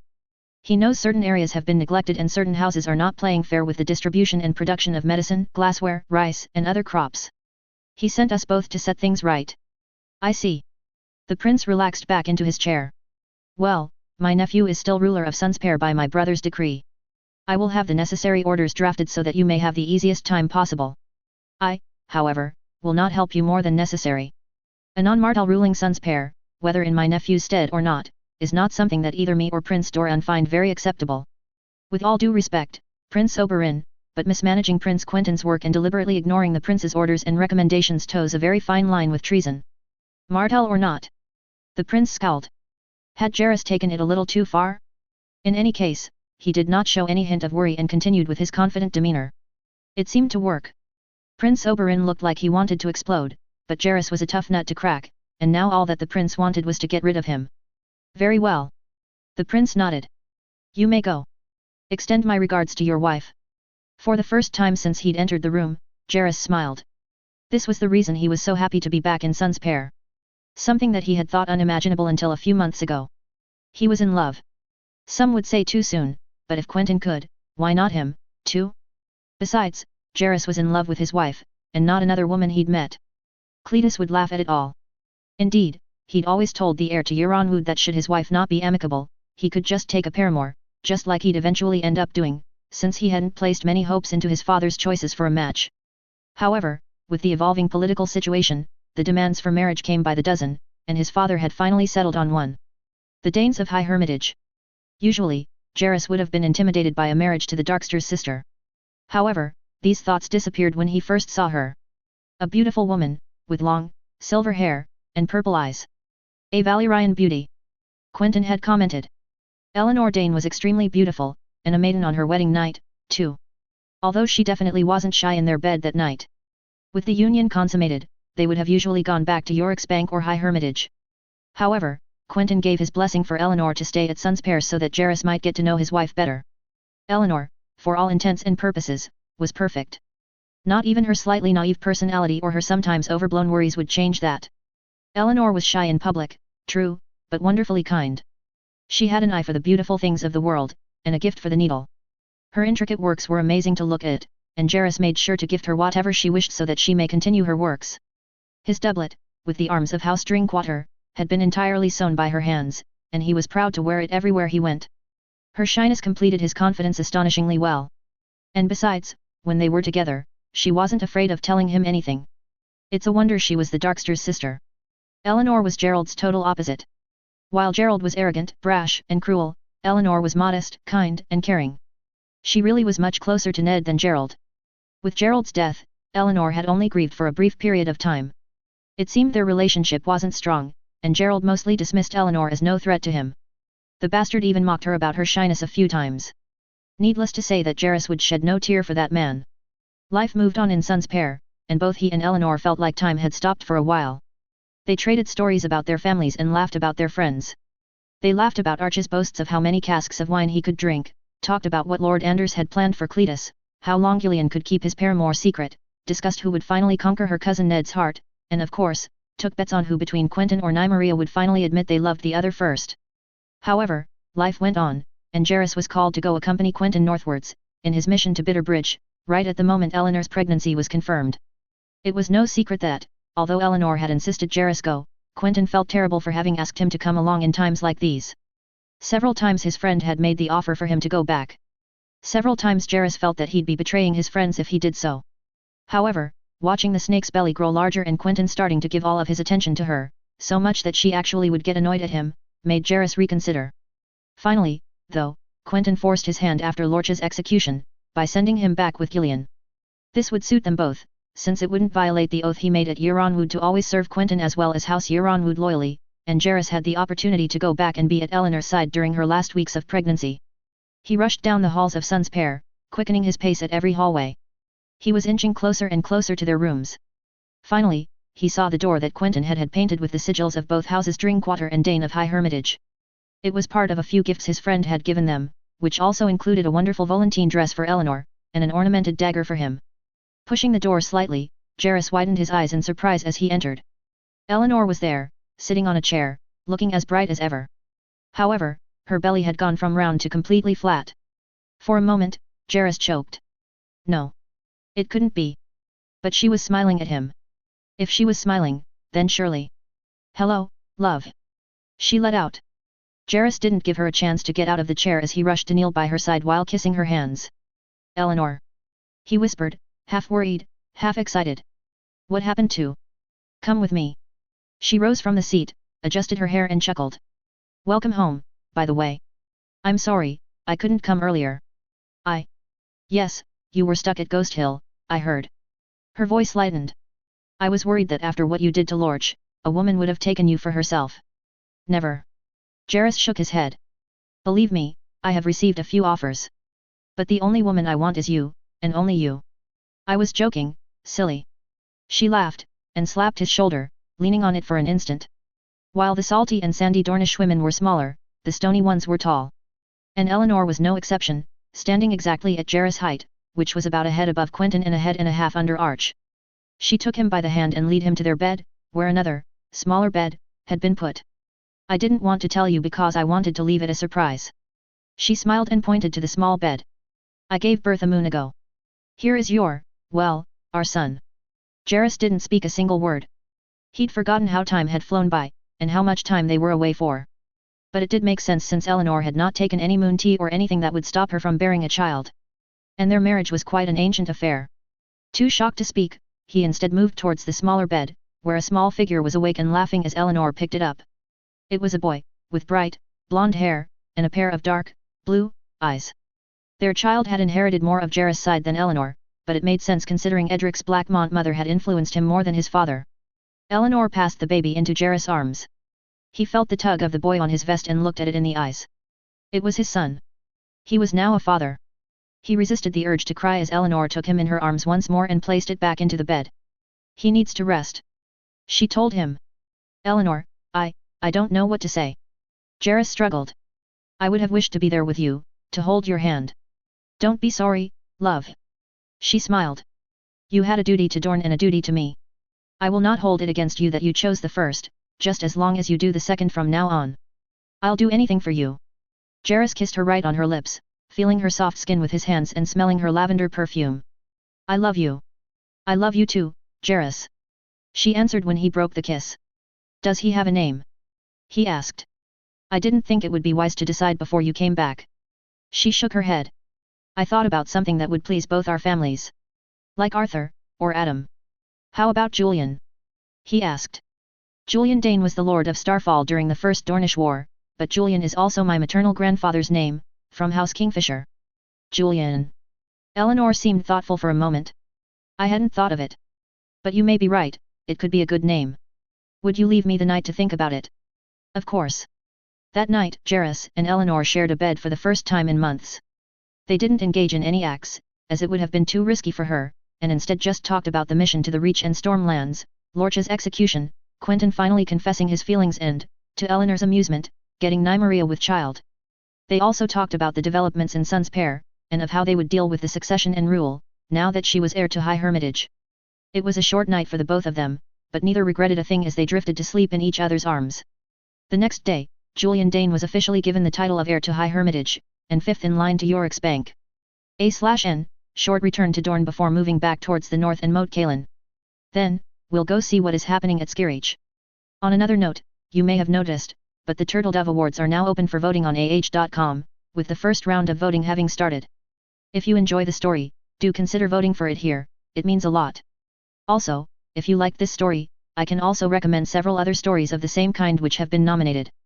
Feel free to check out High Tide, Corlys S.I., Nothing of Value Was Lost, Viagon S.I., Golden Hand, Willis S.I., and A Rose by Any Other Name, Marjorie S.I., which have structures comparable to this story and which are of top writing quality. Ricard. The command tent was eerily silent while the king in the north studied the maps presented before him. After leaving Riverrun in all haste, the northern forces were now at the gates of the north once more. Yet, the gates were closed to them. The Ironborn, this wretched scum, had stabbed them in the back and sacked most of the coastal settlements, including Moat Cailin.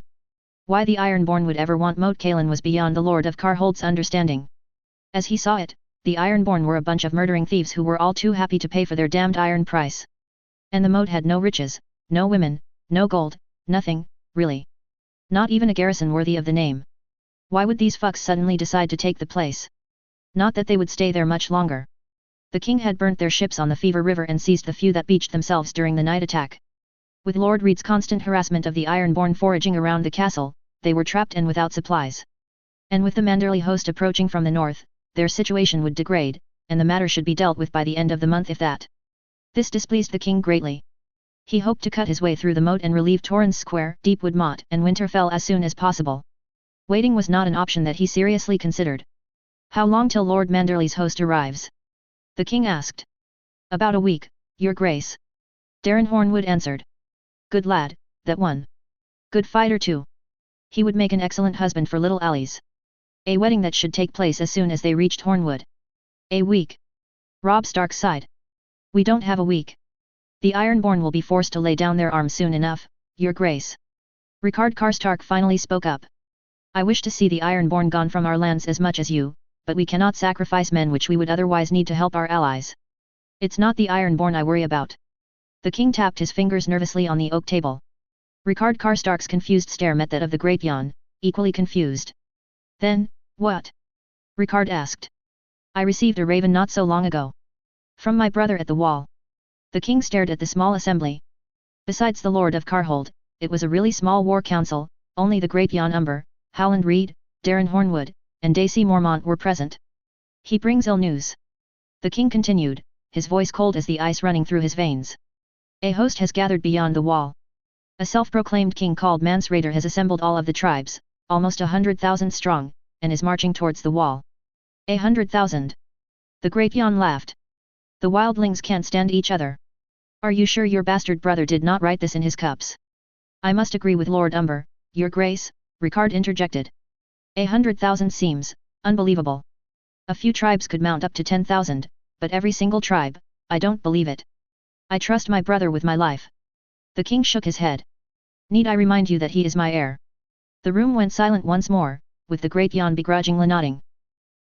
Your grace. Let us hope it does not come to this. It won't. The king answered swiftly. But I want help to arrive as soon as possible, and right now, I don't have men to spare. Suddenly, as if on cue, a man of House Little appeared. Your grace. The black-haired man seemed to be a little intimidated by the present company. There's a messenger that has arrived under a flag of truce. From the Ironborn. The king frowned. Let him in. The Ironborn that entered the tent was a real piece of work. He wasn't highborn, by the looks of it, and his armor was in a terrible state. Not to mention his face, covered in mud and blood, with pieces of grass in his beard. Speak, squid. The king snarled. Your grace. The fool stumbled. Milord Victarion Greyjoy offers you a deal. What kind? I do not have time to play guessing games. Speak or be gone. The king was quickly losing patience. Milord asked me to offer ye a duel. If he wins, we get to go free with the ships ye took from Oi. The Ironborn repressed a smile. If he loses, we will surrender. Milord will represent himself and asks ye name a champion. Robb Stark stroked his beard for a few moments, thinking. Little, bring this man outside. I shall discuss it with my council. The little man nodded and quickly shoved the Ironborn outside. As soon as the pair left, Ricard anticipated what the king was going to say, but to his surprise, it was the Mormont girl that got to him first. I know what you are thinking, Robb. Sorry. Your grace. The she-bear frowned. Don't. It's our opportunity. Robb pleaded. We could end this, right now. I must oppose this course of action. Darren Hornwood spoke in turn. We will have our victory soon enough, there is little need to agree to this duel. We need the ships that are still intact to help us clear the Ironborn from our shores. Not to mention we don't want the Ironborn here to warn their friends at Torrens Square and Deepwood Motte, let alone Winterfell. The thought of Theon Turncloak escaping justice seemed to have weakened the king's resolve. However, he did not back down. We need to clear Moat Cailin as soon as possible. If none of you wish to champion for me, I shall do it myself. Ricard's heart sank completely. Victarion Greyjoy would massacre the boy. Luckily for him, the great Jan stood up. There will be no need for this. His booming voice carried. I'll whack the squid into the ground where the maggots will feed on his corpse. John, are you sure about this? Ricard asked. The squid will have no mercy. Pa. He laughed. I've killed tougher men than him. Then it's settled. Daisy, please run out and grab Little. Tell the Ironborn that we'll accept his offer. The king asked. But. Tell him only that we accept that in case of our champion losing, we will agree to let them go. Do not mention the ships. The Mormont girl nodded and hurried out of the tent. Meanwhile, the king had a large smile on his face. Good. We can now proceed with our new plan. Our new plan? Ricard asked. Yes, first of all, Lord Reed. The king turned to the Crannogman, who had stayed silent during this entire council. You will hold Moat Cailin and defend it with whatever you can scrape. Furthermore, if the Ironborn do win, I will make them leave. South, and on foot. Make sure none of them escape the neck alive. Yes, your grace, Reed answered. Always one for simplicity, that one. Next, recall Lord Manderley's host immediately. Tell him to join Castle and make haste for Deepwood Motte. Tell them to get Asha Greyjoy alive, she can be useful. Once we have finished here, we will head straight to Winterfell ourselves. The young wolf tapped his fingers on the map. I'll send a contingent under Cerwyn to dislodge the Ironborn at Torrens Square. There may be a few tall hearts that can help. Once they've finished, both Cerwyn and Manderley should send half their forces to Moat Cailin and half of their forces to Winterfell. The king then turned his head towards Ricard. We have no time to lose, Lord Karstark. You will make haste towards Carhold and then Last Hearth once we've dealt with the Ironborn. Due to this, we will have to organize your daughter's wedding at Carhold on the way, if it pleases you. It pleases me very much, but won't Lord Hornwood be insulted? He asked. My father will understand. Darren Hornwood answered simply. I shall do as you ask, then. Ricard smiled. Very well. The king nodded without a smile. Once the wedding is celebrated, we will march on the wall and get rid of this so-called king, let the men rest, and go back south, with the stony shore properly manned, this time. Now with that out of the way, you might want to go and prepare, Lord Umber. Indeed, the Ironborn hadn't noted the subtlety of Rob's conditions and had accepted the duel anyway. Either the fool sent to bargain forgot about it, or Victarion Greyjoy didn't notice it. Either way, it was in full battle armor that the latter sallied out of the gates of Moat Cailin as the sun was about to set, with an impressive battle-axe at his side, under the cheers of his own men. The Great Jan was also impressive, in his full armor clad with the sigil of House Umber, he had opted for an equally impressive hammer. Both men's shields were decorated with the sigils of their house, and both were as tall as a small man. Under the Northmen's cheers, Umber sallied forward in turn. Neither man had a horse, and they silently judged each other. Greyjoy tried to strike first, but the Great Jan anticipated his strike and made to move in. The Greyjoy's movements were slow, but the man showed incredible strength as he managed to recover in time to dodge the Great Jan's hammer, which nearly sent Lord Umber flying considering how much force he'd put into the swing. Luckily for him, the shield parried the blow from the battle-axe that came right after. Despite his head likely ringing like a bell, the Great Jan pulled himself together and stood firm, not wanting to leave another opening to his opponent. This was a good move. The Greyjoy tried to strike again with his axe, which cut through the air as the Great Jan expertly dodged despite his large stature. Despite this, the Greyjoy, summoning truly supernatural strength, struck at the Great Jan before he could even start to exploit a mistake, forcing him to stay on the defensive. It was clear the momentum was on the Squid's side, and the Great Jan knew it. Taking advantage of a flurry of rapid strikes from the Greyjoy warrior that left him panting, Umber managed to lunge his hammer forward and strike his opponent in the shoulder. This was far from winning him the fight, but it did silence the Squids watching, whose cheers suddenly died down at the sight of their leader getting his shoulder smashed. Yet, the Greyjoy was resilient. Ignoring the pain in his shoulder, he continued to throw his axe at the Great Jan, almost relentlessly. Every time, though, the Great Jan parried his attacks with his shield, while the Greyjoy would do the same with Umber's attacks. This was quickly turning into a game of who would tire out first. However, he did notice that the Greyjoy's movements were becoming slower and slower. Looking at the ground, Ricard saw that Umber had slowly been pushing the Greyjoy warrior into a muddy area, while expertly dodging this ground himself. As a result, the Squid was far slower, which enabled the Great Jan to continue his flurry of attacks, while the Greyjoy exhausted himself much faster. Finally, the Great Jan found an opening. After another swing from the Greyjoy, Lord Umber didn't just strike the giant in front of him, he charged. Clearly his opponent wasn't expecting this, and couldn't react on time. Ricard held his breath as the Great Jan collided with his opponent, sending the Greyjoy warrior to the muddy ground. For a moment, Ricard thought that Umber would soon follow as he tumbled forwards, but with extraordinary agility, the Great Jan managed to stay up. His opponent, though, was writhing in the mud, his shield having become stuck. He roared, shoving it aside as he used his axe to parry the first of the Great Jan's blows. He wouldn't be so lucky with the second however, which hit him square in the face. The Greyjoy tried to swing his axe at the Great Jan of course, but failed miserably. This failed strike had doomed him, and Lord Umber brought his hammer down on the poor fool. He struck again. Again. And again. And again. Soon enough, there was a pool of blood next to the muddy ground where Victarion Greyjoy had once stood. The Great Jan kept hitting. By the time he stopped, his opponent's face was no longer recognizable. It had been reduced to a bunch of flesh, blood, brains, and bone. The Ironborn had stopped cheering, and looked at each other with resigned faces. The Great Jan on the other hand raised his hammer, threw his shield to the ground, unveiled his helm and shouted at the top of his lungs. The king in the north. The roar from the northern crowd was indescribable. Umber. Umber. Umber. The Great Jan. The Great Jan. The north is ours. Ricard Karstark smiled as he saw the terrified faces of the Ironborn. Their champion was dead, and they would likely not see the barren rocks that they call home for a long time. He however, would soon be on his way to Winterfell, and then Carhold. Tomorrow is another day, but today, well, Ricard Karstark felt like nothing could stop the Northern Army. Ironborn, Wildlings, Lannisters, they would all face the wrath of the Northmen. Jen Ellen. Is the view always this beautiful? Jen Ellen smiled. The view from Skirrich's castle gave a perfect panorama of the Red Mountains and the Prince's Pass. Sometimes soaring above the clouds themselves, the view from Skirrich was breathtaking.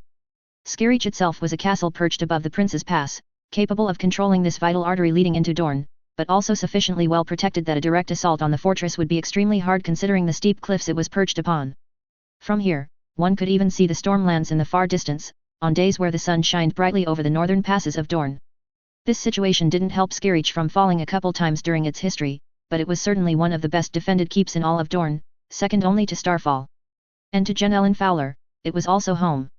Yes. She answered simply. Although we're getting snow early this year. Usually, we don't have any until the middle of winter. However, it's the end of summer and the highest peaks already have white caps. This might be the signs of a long winter. The man in front of her turned around, showing his face and scar. Walking towards an oak table, he grabbed a glass and a jug, and asked. Orange juice? Sure. Quentyn quickly brought her a glass of the orange-colored sugary drink, which she happily took and quickly drank, enjoying the sweet taste of the drink as it flowed down her throat, with slices of pulp quickly sticking under her tongue. She spared a look at the man in front of her, who was quietly sipping his own drink. If she had known 3 years ago that he'd be her closest friend, she would have dismissed that person as a complete and utter fool. Yet, since that fateful night in Yeronwood, Jen Ellen came to think of Quentyn as more than just a simple acquaintance. While Jane thought of the prince as a pretty face and nice bed warmer, Delilah of a way for her to become a princess, Fiora of the man who avenged Rhaenys, and little Quentyn, of a strange person who shared his name, Jen Ellen had thought of the prince as a close friend, and even more. Ever since their first encounter at Yeronwood, they'd grown closer and closer, to the point where they'd regularly talk and laugh together, to both Jane and Delilah's great annoyance. It seemed like Arianne had involuntarily created an unexpected friendship, or was it really? While Jen Ellen couldn't say that she loved him, their friendship certainly extended further than anything she'd experienced before. When Quentyn admitted to her that she was the sister he never had, her heart nearly broke. However, some of these feelings became very much mixed when he came back to Skerriech. The initial happiness of seeing him again was met with the shock of seeing Nymaria's pregnancy. She hated to admit it, but at that moment, she felt jealous. Jealous because she would never share the happiness of raising her own flesh and blood, and jealous because of how the two clearly felt about each other. Nymeria had been one of her lovers for longer than Quentyn knew her, yet she had fallen into his arms and they now had decided to have a child together. She could feel her blood boil as if a terrible betrayal had been committed. Yet, during their first evening at Skerriech, this anger and disappointment faded away. She could see that the two of them were closer than she ever was with any of them, and she could see the effect they had on each other. Nymeria had managed to make Quentyn smile more than she'd ever seen, considering the prince always looked sad or serious. Next to her, though, he was free to show a facade that she'd rarely seen. And the same thing was true on the other side. While Nymeria was usually serious and martial in her attitude, that attitude completely melted away when she was close to Quentyn, as she showed kind displays of affection, her voice growing softer and her teasing attitude fading to a more proper stance. She stood no chance. With their evening gone, the anger, disappointment, and bitterness faded and gave way to genuine happiness, that was not without a little bit of sadness. Seeing them together, well, it was a little like being a mother and seeing your son and daughter marry each other. She was close to the both of them, and seeing them together tugged at her heartstrings. Not to mention the baby. She would love to hold it in her arms when it will be born. Skerriech's maester said that it shouldn't be too far away now, 2 to 3 months. Quentyn's soft voice brought her out of her reverie, however. A copper for your thoughts. Oh, nothing much. She sighed. Just thinking about the world, the future. Quentyn nodded back as if in understanding. I know, I worry about that too. You worry about your child. Quentyn nodded. Nymeria will be fine. She replied softly, reassuring him. It's not Nym I worry about, well, not her health anyway. Explain. You know, she wanted this. I thought it was too early, but she really insisted and I couldn't refuse. I love her, Jen. I couldn't say no to her. He shook his head. It was her idea, but in the end, we made that choice together. I worry she'll come to resent that choice. Why would that be? She asked. She doesn't seem to be regretting her decision. Not yet, but... Quentyn seemed lost. You know, raising a child properly isn't easy.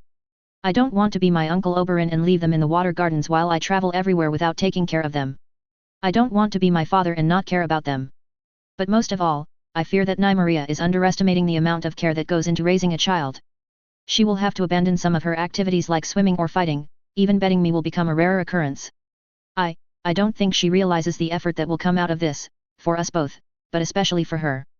Wet nurses exist, Quentyn. Jen Ellen countered. She won't need to carry such a burden by herself, there will be people to ease it for her. Mayhaps, but... Quentyn looked her in the eyes. Listen, Jen, I don't want her to hate me for it. Hate you. You know? Blame me for having stolen her freedom by getting her with child? By not insisting enough that it would be a bad idea. And gods forbid, that she might hate our child as a result. Quentyn's voice was breaking apart. Jen Ellen could feel that this was a genuine concern, yet it felt so wrong, so far away from what any of them could ever do. Listen, Quent. She brought a hand on his shoulder. You and Nymeria, it would be wrong to say I am not envious of you. But gods, how could she hate you for it? She loves you, you idiot. She won't hate you for this, as you said yourself, you made your decision together. Nymeria isn't completely stupid. She told me oftentimes that, looking at her friends growing and having their own children, just like Daria and little Baylor or Elia and Silva and Eleanor. The same thing is for Jane, and even me. We both want to have children. I will never have any, but I would love my sister's children as if they were my own. And little Delilah's too if she wishes. Thank you. Quentyn nodded. It helps, really. You can always count on me, you know. She laughed. We can even find you a wife that will be amenable to your situation. Oh, that's a conversation I dread of having with my father. Jen Ellen nodded. She knew that their relations were strained and no doubt that Doran Martell was now a distant memory in a lot of Dornishman's eyes. On the Red Mountains, he was anyway. From Starfall to Will, when mentioning the Prince of Dorne, the people referred to Quentyn. You know, many Dornish girls would like your hand if only for the title and wealth. I know this. But I don't want to force any of them into a miserable marriage, or feel selfish by putting Nymeria first. You could marry me. Jen Ellen suddenly blurted out. Delilah would have my head. Quentyn chuckled. I'm serious, Quent. She answered. You know, it wouldn't be bad. I can trust you not to enforce your rights on me, and you can pass off NYM's children as mine. You can enjoy her, and I can enjoy my freedom. Everyone wins. It's not that simple. Quentyn shook his head. First of all, I cannot give your house a marriage without ensuring that Euronwood doesn't let me down. As much as he gives me headaches, it is at Euronwood where I was raised, and it is thanks to them that I managed to get to this point. I need to have solidified control over the rest of Dorne if I am to do something like this. Just like when Alan Martell married Alyssa Fowler and later when Nymor Martell married Iris Fowler. The conditions with Euronwood being close to a pariah in Dorne at that time enabled these marriages and the concession of a few favors. If it is the balance of power you wish to preserve, you can always marry Gwyneth Euronwood to Edric Dane. It would certainly help ease Euronwood's fears. Jen Ellen countered. Compromises can always be found, for the right price. As you said, Euronwood made you, but you made them. You enabled them to stack all this wealth. If they plant a dagger in your back, you can just as easily take it away, just like that stunt that forced Euronwood to back off from Delilah marrying Cletus. True. He scratched his hair, acknowledging the point. But another point of importance is that I need heirs, trueborn heirs, and I cannot possibly pass my children with NYM as yours, it's just not possible. People will know. This is not the Dance of Dragons and I am not Rhaenyra Targaryen, and you will not be my laner. I was just putting the idea out there. She sighed. Do you have any ideas for a match, then? 4, actually. He nodded. But whether or not my father would accept such matches is another matter. As small as his influence is, he still has much power. I wonder why you haven't sidelined him yet. Careful, Jen. Quentyn cracked a small smile. This is treason. She rolled her eyes. Mayhaps you should arrest me and have me thrown in a cell, Jen Ellen smirked. But then you'd have to imprison 2/3 of Dorne with me. I know how you feel, but in the end, he's still my father, and he's still your prince and mine. Quentyn shook his head. And besides, he has done little to justify such a rash course of action. Such things would need time to prepare. Which is why you may wish to keep such thoughts silent. Jen Ellen whispered nonchalantly. You know, if you wish to stay in Sun's Pair, if that is your wish, you are free to do so. I would love to have you by my side. Quentyn suddenly pointed out. Jenlen's face lit up. Really? Of course. He laughed. You're someone I can trust, and someone that can think clearly, which is less than I can say for a lot of people I meet. They usually have one or the other, but never both, just like the Euronwood cousins. I need women like you in Sun's Pair. I think you'd do great there, and besides, Nymeria will be there too, and our children as well, if you wish to meet them. I can have rooms built for you in the castle we're rebuilding. Rooms? Rebuilding. The news came as a shock. Are you tearing down Sun's Pair? Not quite, but close. Quentyn put down his glass and started to look through his tunic. It's one of the reasons I sent Gillian there, among others. He's got quite the sense for logistics and organization. Here. Quentyn found a few papers and laid them on the little table adjacent to the window. Ellen stood up and made her way there, looking at the small hill of papers, all of which had drawings and plans on them. You want to build all of that? She exclaimed. Well, yes and no. Quentyn shook his head. Some of it, work can start immediately or has already started, notably the new plumbing system, and should be finished soon enough. Other, more ambitious projects, like the expansion of the botanical gardens, the construction of the new jetties, all of this will take a lot more time and effort. The plumbing certainly looks ambitious. She looked at the drafts, which showed detailed maps of Sunspear's castle and various rooms. Where are you getting all of that water from?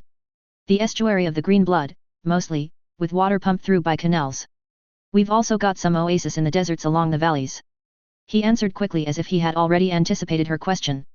And all in all, this will help us save water rather than consume more of it. The ports. Ellen pointed out. Is that one of your grand projects too? Yes. Quentyn nodded vigorously. However, this one will take time. Dorne has long been a port of entry for goods coming from the east, especially since the sack of Spicetown. However, our infrastructure hasn't improved since the conquest. It is time to remedy this problem. By the end of the decade, hopefully, Plankytown and Sunspear will dwarf any port in Westeros, especially since it avoids the crossing of the Stepstones.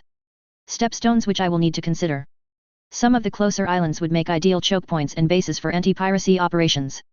I hear you've been rebuilding our fleet and that's why you need our copper.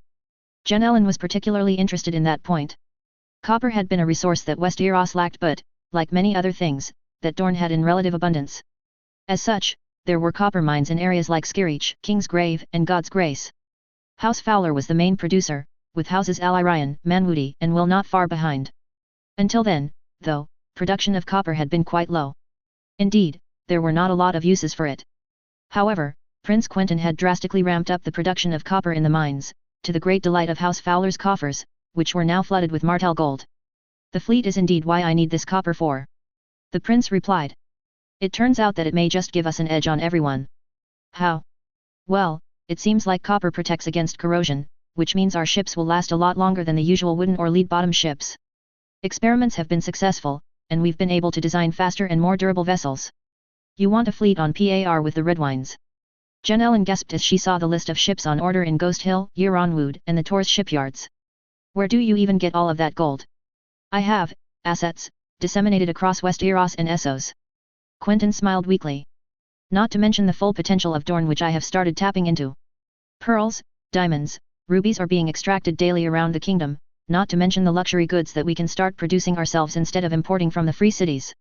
Then we have the shrimp and fish farms, olives, oils, perfumes, jewelry. As I said, you should come to Sunspear. I'm sure you'd have fun trying to organize the new merchants' quarters in Sunspear and Plankytown.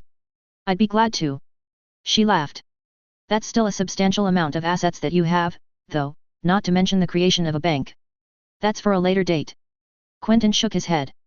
The creation of a bank cannot be done on the fly, and I'd rather wait for the situation to have stabilized before we do anything else. For now, we're only focusing on the projects which are easier to implement, notably the crops imported from Essos and even further, like the ones from UTI from last year's expedition. Rice and tea. Ellen nodded. The Black Monts and Manwoodas got some rice growing, although I know not of their success in their efforts.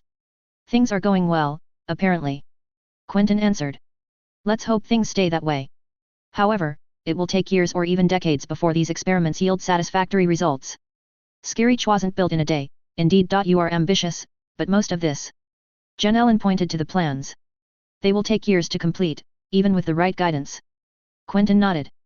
To my eternal regret, yet. Some of these will even take decades to finish. It's been more than 2 years since I've developed the medicine that bears my name, but it is only a month or two ago that we have finally managed to supply every Dornishman with a sample. The prince conceded. Things move slowly and take time. As you said, Skirich wasn't built in a day, and all of these projects won't either.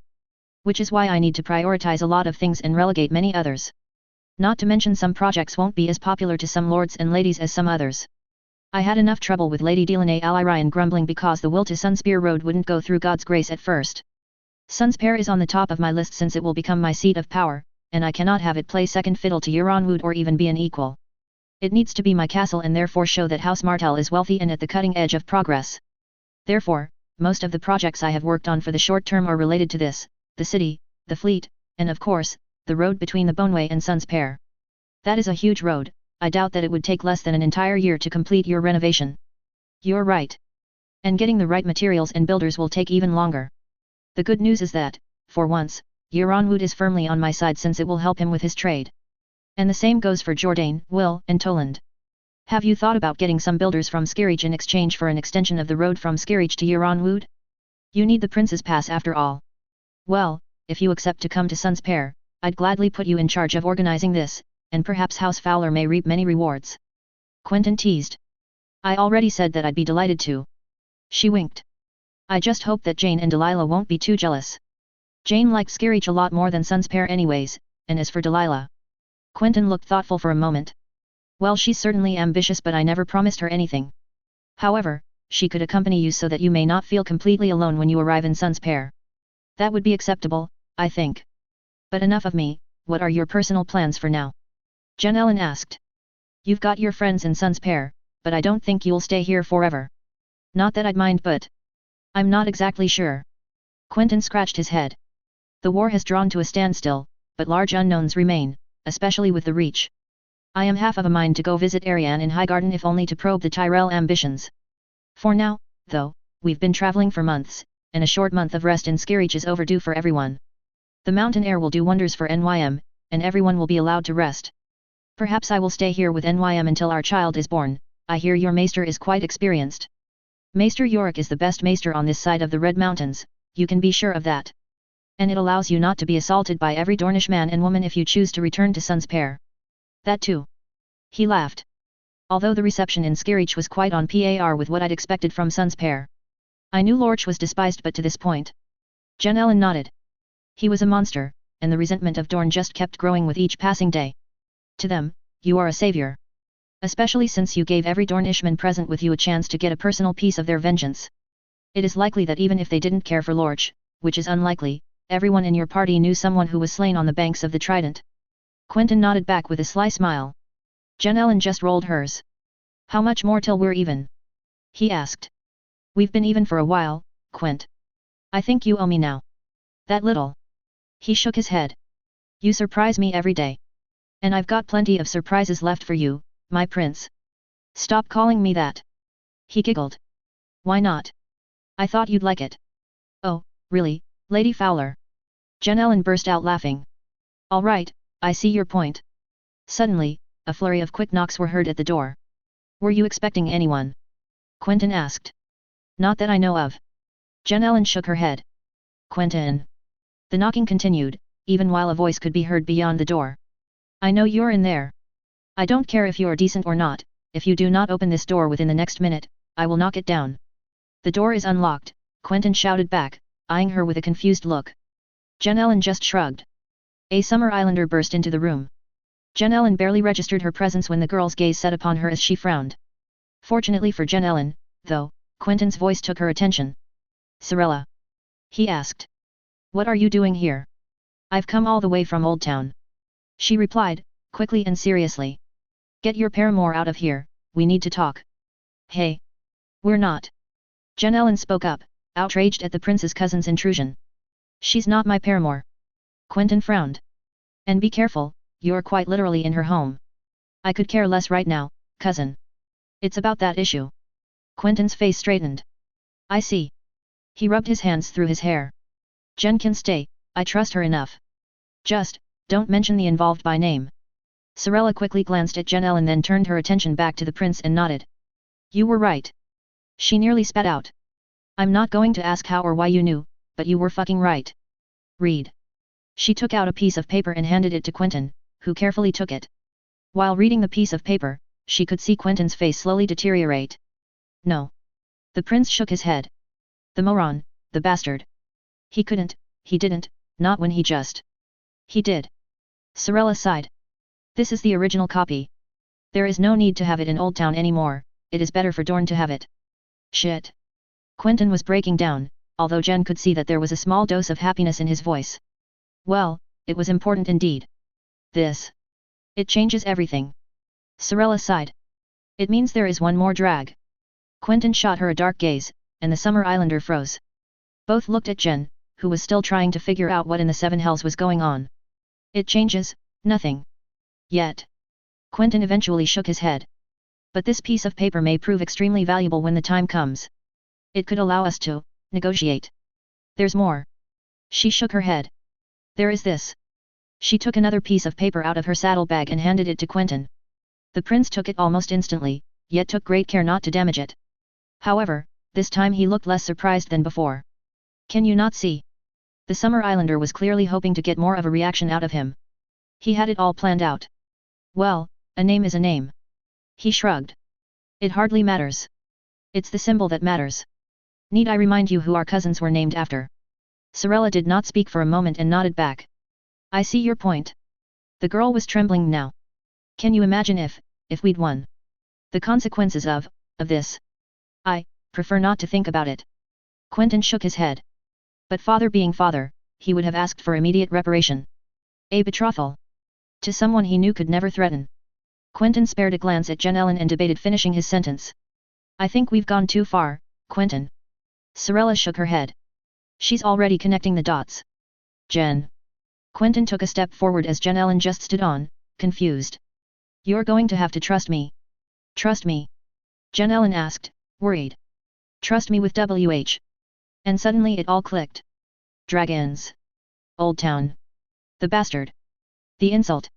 The victory. Reparation. Cousins. So many things, that happened right there, close to the prince's pass. Yet, she felt like it couldn't be. It just couldn't. Quent. Jenlin's voice broke for a moment. What's in that paper? You cannot tell anyone, Jen. Quentyn took her hands, his scarred face looking straight at her, as serious as she had ever seen it. I'm not only asking you as a friend but I'm asking you as your prince. You cannot talk about this. About any of this. He couldn't have, right? He didn't marry her. He did. He screwed everything up. Jenlin's heart sank. And, the name. She whispered. She died, no? Her child died with her. Quentyn took a deep breath and looked her in the eyes. Swear to me, Jen. Her eyes met his. His gaze was unflinching. Swear to me that you will not tell a soul and may the gods strike you down if you do. I swear I won't tell a single word of what transpired here, but... She begged. You have to tell me, did the child live? Quentyn avoided her gaze and slammed his fist into the table. He waited for a little moment, before finally answering. Yes, but it hardly matters. He took a deep sigh. Durin Targaryen is at the wall and swore his life away. But if he does come back somehow, we are going to have to deal with a shitstorm of colossal proportions. And at that moment, it felt like the world had crumbled around Jen Ellen Fowler. Ricard. The wind was softly blowing through the snowy plains of the north. The northern host was, for all intents and purposes, home. But there would be no rest for now.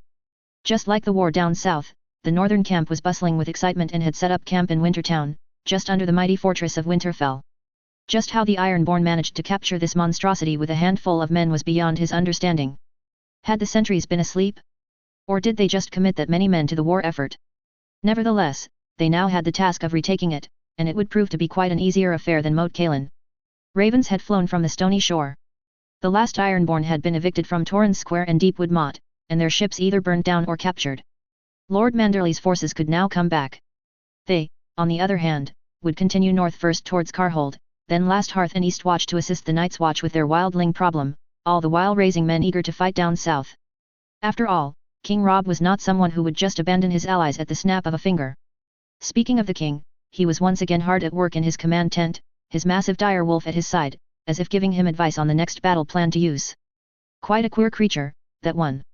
Ricard Karstark had never seen dire wolves before, but the tales of these beasts were that of cruel creatures, and they were, on the battlefield. Around the king and most Northmen, these beasts acted just like domesticated dogs. That is, if you count the domesticated dog's meal being an entire stag. There were fewer men in the command tent this time. Darren Hornwood had been sent to organize his wedding preparations at Carhold and Howland Reed had stayed back to defend Moat Cailin.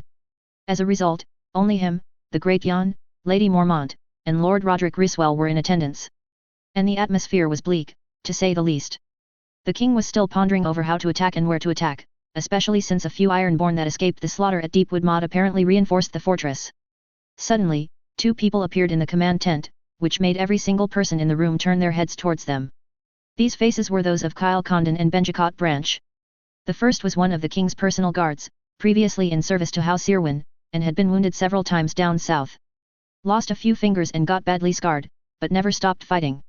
The other, Benjicott Branch, was a scout sworn to House Glover. Your Grace. The two men bowed, with Kyle Condon speaking up. We have come back to tell you that Deepwood Motte is ours and Lord Glover thanks his grace for ridding him of the Ironborn. He will send his men here as soon as he has finished rebuilding his defences. As for Lord Manderley, his host, once it has rested and replenished, will also be on its way to Moat Cailin and Winterfell both, as per your orders. Thank you both for your service. The king nodded. However, Lord Glover had given me this very news by Raven, there was no need to send forward runners. Oh, that's because he sent us to deliver a token of thanks, for your assistance in retaking his home. Benjicott Branch grinned through his dirty teeth. A token? The king raised an eyebrow. The two men nodded, with Benjicott Branch eclipsing himself for a moment, quickly speeding out of the tent, before dragging someone in. Let me go you, northern bastard. Let me go or I'll fucking unman you.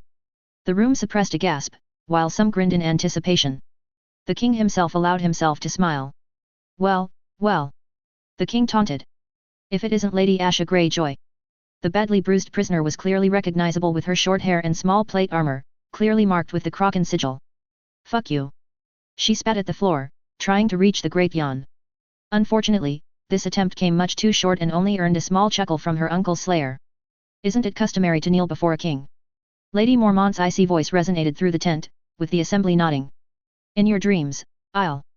Greyjoy's plea was answered with a kick to her back from the branch man, sending her to the floor as she writhed in pain. Kneel, bitch. Benjicott Branch ordered. The Greyjoy whore didn't have much of a choice as both Branch and Flint held her on her knees. My brother will never surrender. She spat out defiantly. I don't expect him to. The king replied icily. Your brother, traitor, and turncloak as he is, will face my wrath. He will die, whether it be in battle, of hunger and thirst, by my hand or by his own men's blades, he will die. He killed my brothers and slaughtered Northmen whom he knew and shared his bread and salt with for more than 10 years. Your brother will die and I shall feed his corpse to the crows, Lady Asha. The king's icy tone cut short a bit of Greyjoy's defiance as she slowly realized how serious the king was. If you're going to kill him anyway, why am I here? She frowned. Am I to join my brother? Actually, you're here to watch him die. The king shook his head. You might be a Greyjoy but you still hold some value to your father. Then again, your father didn't care about Theon so he wouldn't really care about you, that said I'm still willing to give your old man a chance. If I see one of his ships even set anchor in northern waters, I'll have your head and have it sent to your father. I've learned from my mistakes, Lady Asha. Your uncle died by the Great Yon's sword, your brother will die as well. Blood for blood. 2 Starks for 2 Greyjoys. The Greyjoy bitch moved to say something, but the king interrupted any chance at that. Have her bound and gagged somewhere secure. The king ordered Branch and Condon. Do not mistreat her. Any man who touches her loses what he touched her with. Yes, your grace. Answered Kyle Condon as he dragged the Greyjoy girl out of the room. Is it very wise to keep her alive? The Great Yon asked once they had left. Remember what happened with the turncloak. She's of more use to us alive than dead for the moment. The king sighed. It brings me no satisfaction to not have her head right now, but should her father move against us again, I'll gladly send her to Lord Glover so that he may do what he wishes. That's if that old fuck Balon Greyjoy even listens. Ricard scoffed. We can send a piece of her to prove she's with us. Roderick Riswell offered. The room fell silent. Like her breastplate, or a lock of her hair. Lord Riswell quickly corrected. I'm not that cruel, yet. Before any decision could be taken on the girl's immediate future, a man rushed into the tent once more. This time, it was Brandon Norrie, one of the mountain clansmen, well, the younger that is. The Norrie himself was likely busy calling up his men for the future expedition to the wall. Your Grace.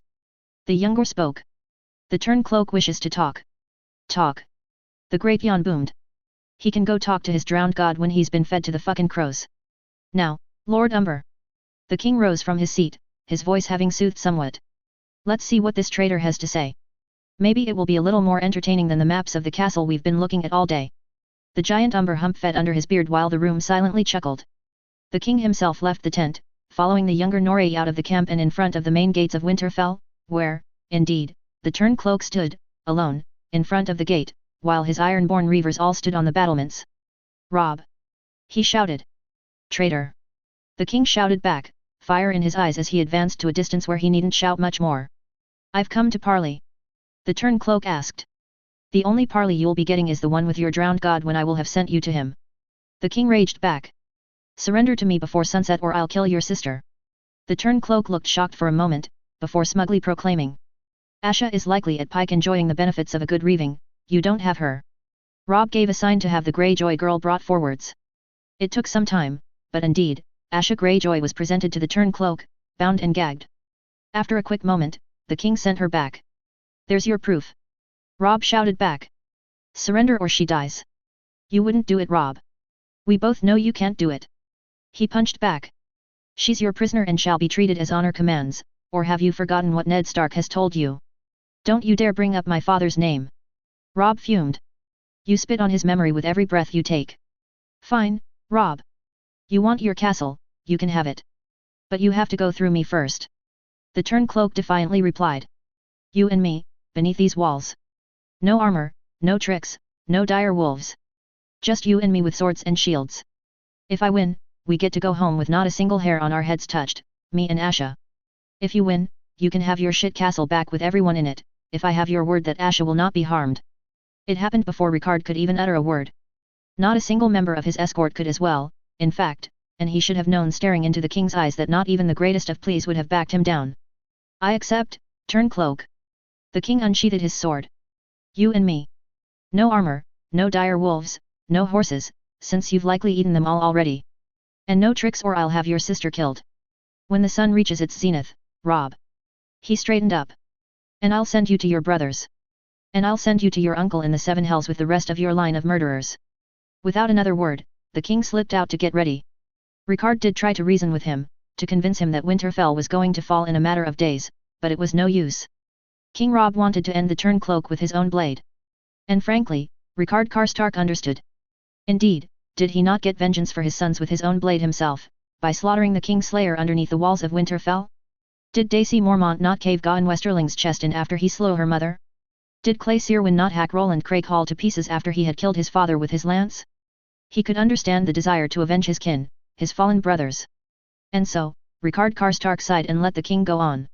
And that is why not a single voice was raised against the king's wishes. King Rob came forth and placed his hand on Ricard's shoulder. Do not fear, Lord Karstark. He smiled.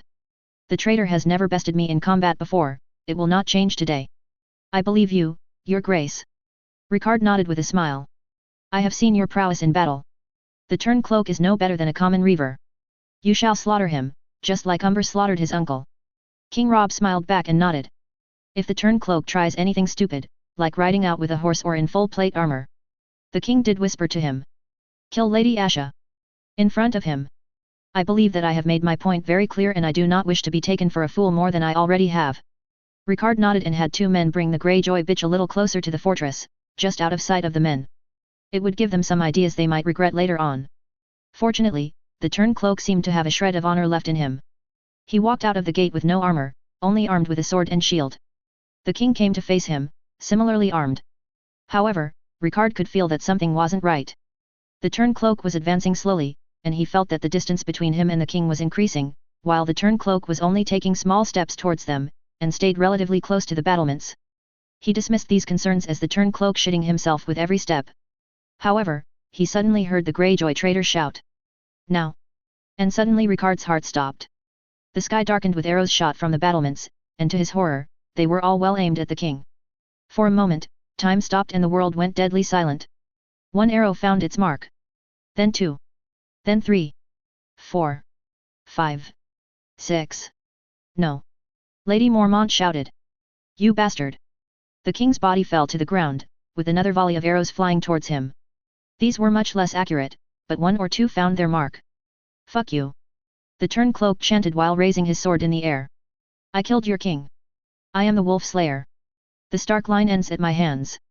Quickly, a few horsemen led by Lady Mormont and Lord Searwyn rushed to the king's aid, braving the third flight of arrows coming straight for them. Ricard didn't even pay attention to the turncloak's jeers and taunts as he rushed to the king's side. The king had been turned into a hedgehog, a bloody one. His heart sank, but, the king, he was alive. He was coughing blood while the great Jan's voice boomed, yelling to grab a maester. The king was alive. He was still alive. Suddenly, the king grabbed Ricard by his furs and brought him towards his face, which had been spared despite his mouth being full of blood. Kill her. he whispered. Suddenly, Ricard Karstark felt reinvigorated. He rushed forwards, unsheathed his great sword and brandished it at the turncloak, who was dancing as if he were drunk off his arse. Theon fucking Greyjoy! Ricard Karstark roared. Traitor, craven and turncloak! Watch as we men of the North honor our word. Bring the whore! 3 men clad in Karstark colors suddenly broke the crowd, bringing a rattled Asha Greyjoy. One of them had even taken the initiative of bringing an execution block. How kind! Suddenly, the turncloak's smile fell, while his men set up the Greyjoy bitch on the block. Any last words? He asked her, almost kindly, yet his voice filled with hate. Do say thank you to your brother for this if you wish. He will be joining you soon enough. What is dead may never die. Asha Greyjoy instead roared at the top of her lungs. Poor choice of words. Ricard sighed and lifted his greatsword. It fell quickly and severed the turncloak's sister's head clean off. Enraged, Ricard took the head by the hair and flew it straight at the turncloak, who still had no idea what had happened, only sparing a quick look at her sister's head, before running back into the castle. Indeed, the king's direwolf had launched itself at the turncloak's pursuit. However, it came too late as the Greyjoy bastard, slippery squid as he was, managed to run back to the castle right on time. His initial rage contained, Ricard Karstark kicked the block off of the Greyjoy girl's body, leaving it to rot in front of the castle, and rushed straight back to the tent where the king had been brought. For what felt like hours, at least a dozen maesters would go to attend the king, with Ricard pacing outside the room along with the Great Jan. We should never have sent the lad. The Great Jan shook his head, his voice was solemn. What could we do? Lady Mormont was clearly holding back tears. He would have overruled us. He was already disappointed that he didn't get to kill Victarion, and his brother's murderer was right there. We should have known it was a trap. Lord Roderick Rhyswell's voice rose now. I agree.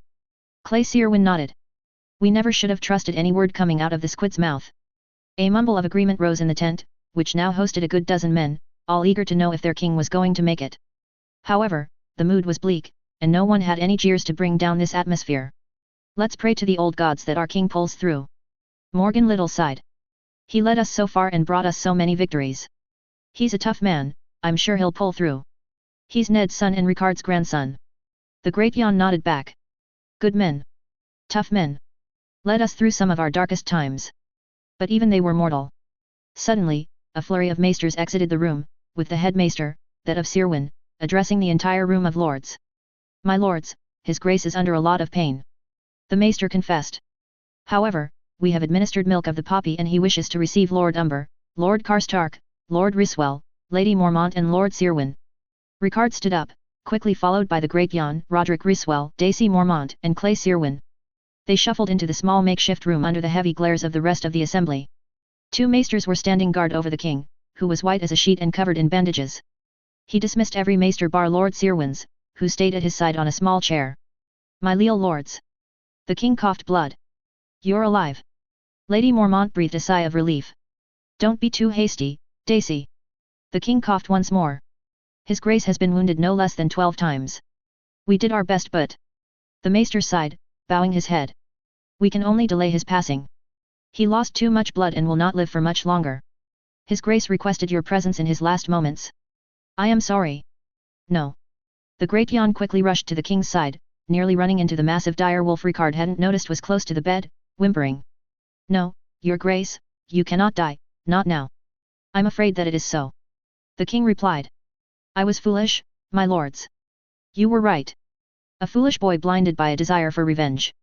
You did what any of us would have done. Clay Searwyn spoke up, earning nods from everyone, even Lord Rhyswell. You are our king. Ricard nodded. Now and forever. He bent the knee, quickly followed by every member of the assembly. Just, tell my sisters that I'm sorry.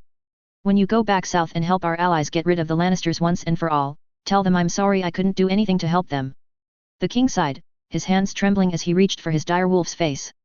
The direwolf quickly stood up and stuck out his tongue, whining as it lapped at his master's hand. The king smiled for a moment, with the maester doing his best so that the bandages all over his body wouldn't break. I wished I could have been there for all of you. The king sighed. I have let you down one final time, my lords. Just like at the Golden Tooth. No, Rob. Daisy Mormont spoke up. You never let us down. Not once. You gave us hope even when the odds were stacked against us. You gave us our greatest victories, our finest hours as Northmen. I promise you, you did not let us down. Your Grace. Ricard whispered. You have guided us through the darkest times. As Lady Mormont has said, you gave us our finest hours as Northmen, even if it meant that we all had to sacrifice something.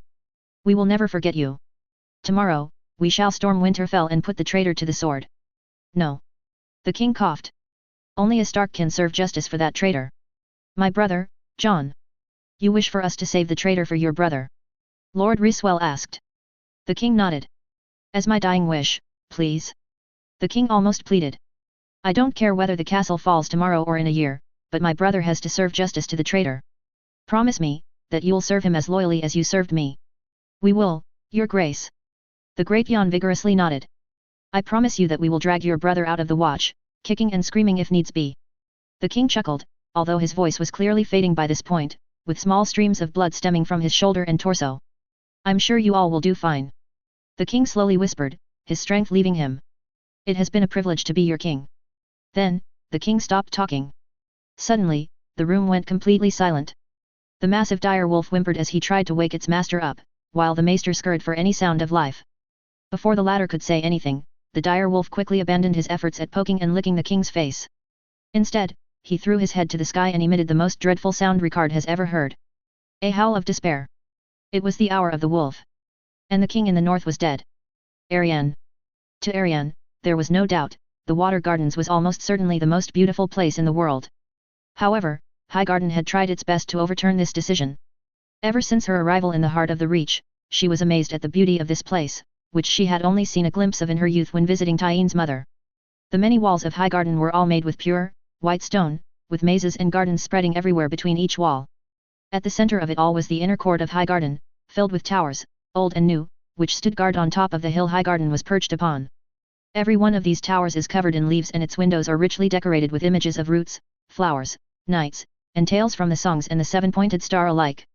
Never did Dorne have such a majestic castle, as large and beautiful as this one. Euronwood would be engulfed within the inner walls, and Sunspear would blush in front of the capital of the Reach's beauty. Even her rooms in Highgarden, while certainly modest, were larger than the ones she had in Sunspear, and were covered in decorations, with cushions embroidered with the Tyrell sigil, or representing hunts or fields of roses. While Sunspear's September was imposing, surely the second largest in Dorne behind Euronwood, Highgarden dwarfed it tenfold. Her hosts had told her that only the September of Baelor and the Starry September could compare to Highgarden, with its rows of stained glass windows showing each of the seven, the life of Huger and Garth Greenhand, and the tales of the faith. However, it wasn't the only faith represented at Highgarden, with the three majestic weirwoods being the heart of the castle's godswood. The three singers, they were called. Arianne never had the privilege of ever seeing any, weirwoods being hardly present outside of the north, but these, they were imposing to be sure, but they also had an eerie side to them. Whenever she would walk alone or even with a few of her retinue, it was as though she was watched, or at least some kind of voices were trying to reach her. They were odd, indeed. However, her favorite part of Highgarden was almost certainly the inner gardens. Although the mazes were certainly entertaining, the waters of the Mander cool and refreshing, the horses beautiful and splendidly adorned, it was by far the inner gardens that took her attention. In there, the Tyrells had certainly outdone themselves. In every row, every hedge, and every corner, there was a flower or a tree that Arianne had never seen in her entire life. Some were gifts, seeds given from places such as Qarth and Uti from before the conquest. There was an oak tree given to the gardeners that was allegedly planted by a Stark king whom she could not remember the name, but that reigned in the north generations before the conquest.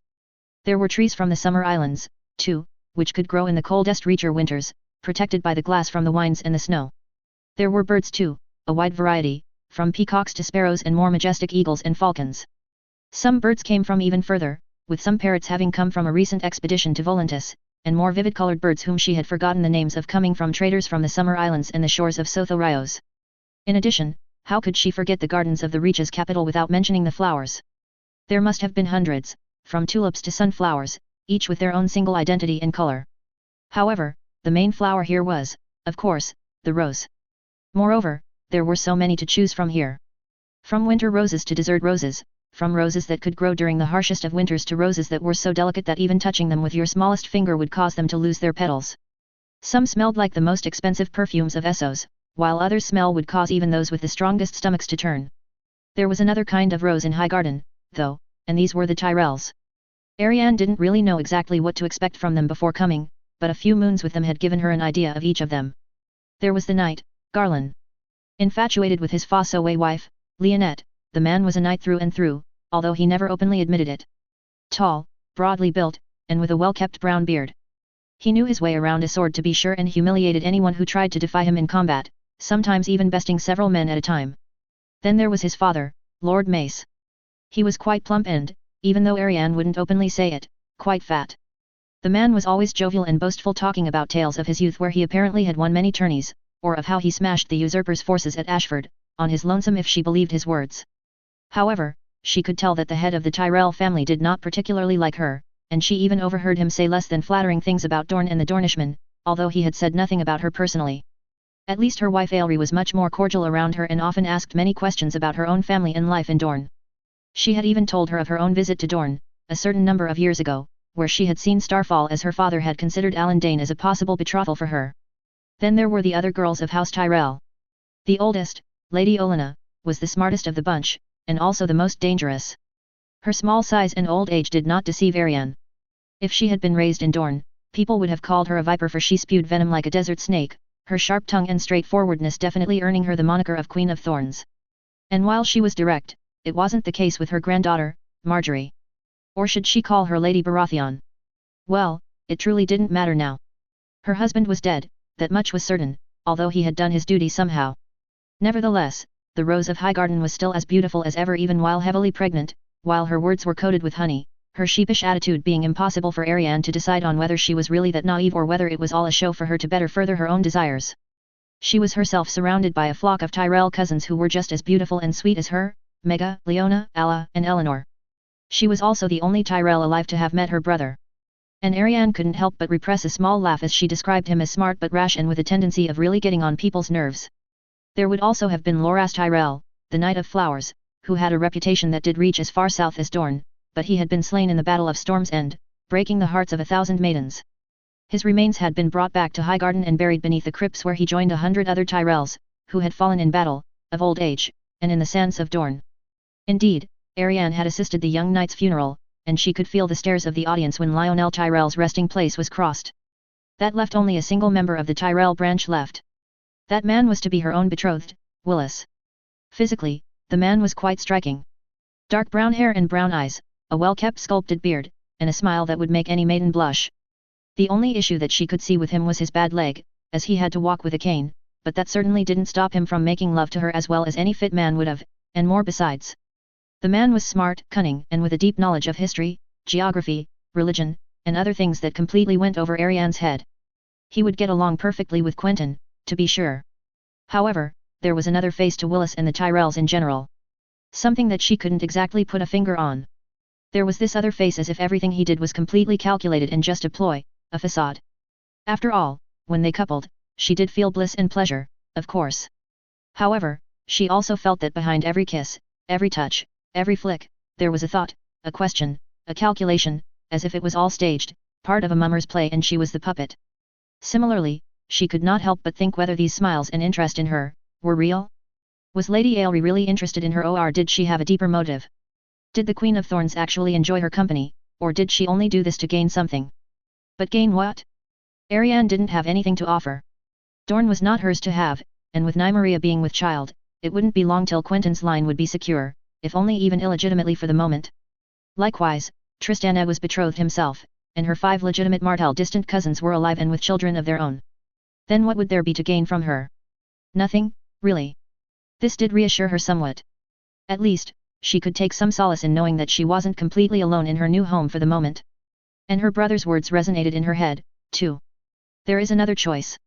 A slim chance, but slim is better than none. A cousin lost beyond the seas in Essos.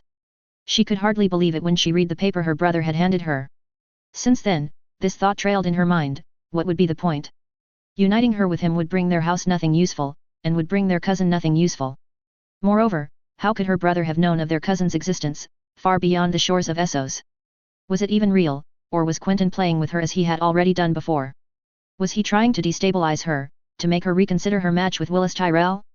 Was her brother jealous, or was it fear that her husband would be powerful enough to challenge his position? She perished the thought repeatedly, but these thoughts came back to haunt her every time she pushed them away. There were too many questions, for too few answers. Aegon Targaryen. Alive and well. How? A sliver of proof, all on a short piece of paper that could have been forged for all she knew. Damn it all to the seven hells. She wouldn't think about this for the moment. What are you planning? Tyeen's voice drew her out of her endless questioning. Her cousin had followed her to Highgarden, along with a few other companions so that she may feel a little less alone in this endeavour. Sylva St. Agar, Joss Hood, Jane Lady Bright, Garibald Shells, Larissa Moonstone, Trevor Tyr, and Iria Nasur. Some of them were friends, others knew the Reach well enough, and others like Hood, Shells, and Tyr were in charge of her protection should she need it. Ariane would have liked to have a few other ladies with her, but most of them were bastards, and giving her one bastard handmaiden was already pushing close to insult, despite Tyeen being of princely blood. As for Tyeen, she was dressed a lot more conservatively than usual, wearing a beautiful orange and green dress that married the colors of Dorne and the Reach to perfection. After all, Tyeen was half Reacher and looked more like a Reacher than a Dornish woman. For her to fit into Highgarden was child's play. Just thinking about a lot of things, Ty. She answered truthfully. About your betrothed? She asked.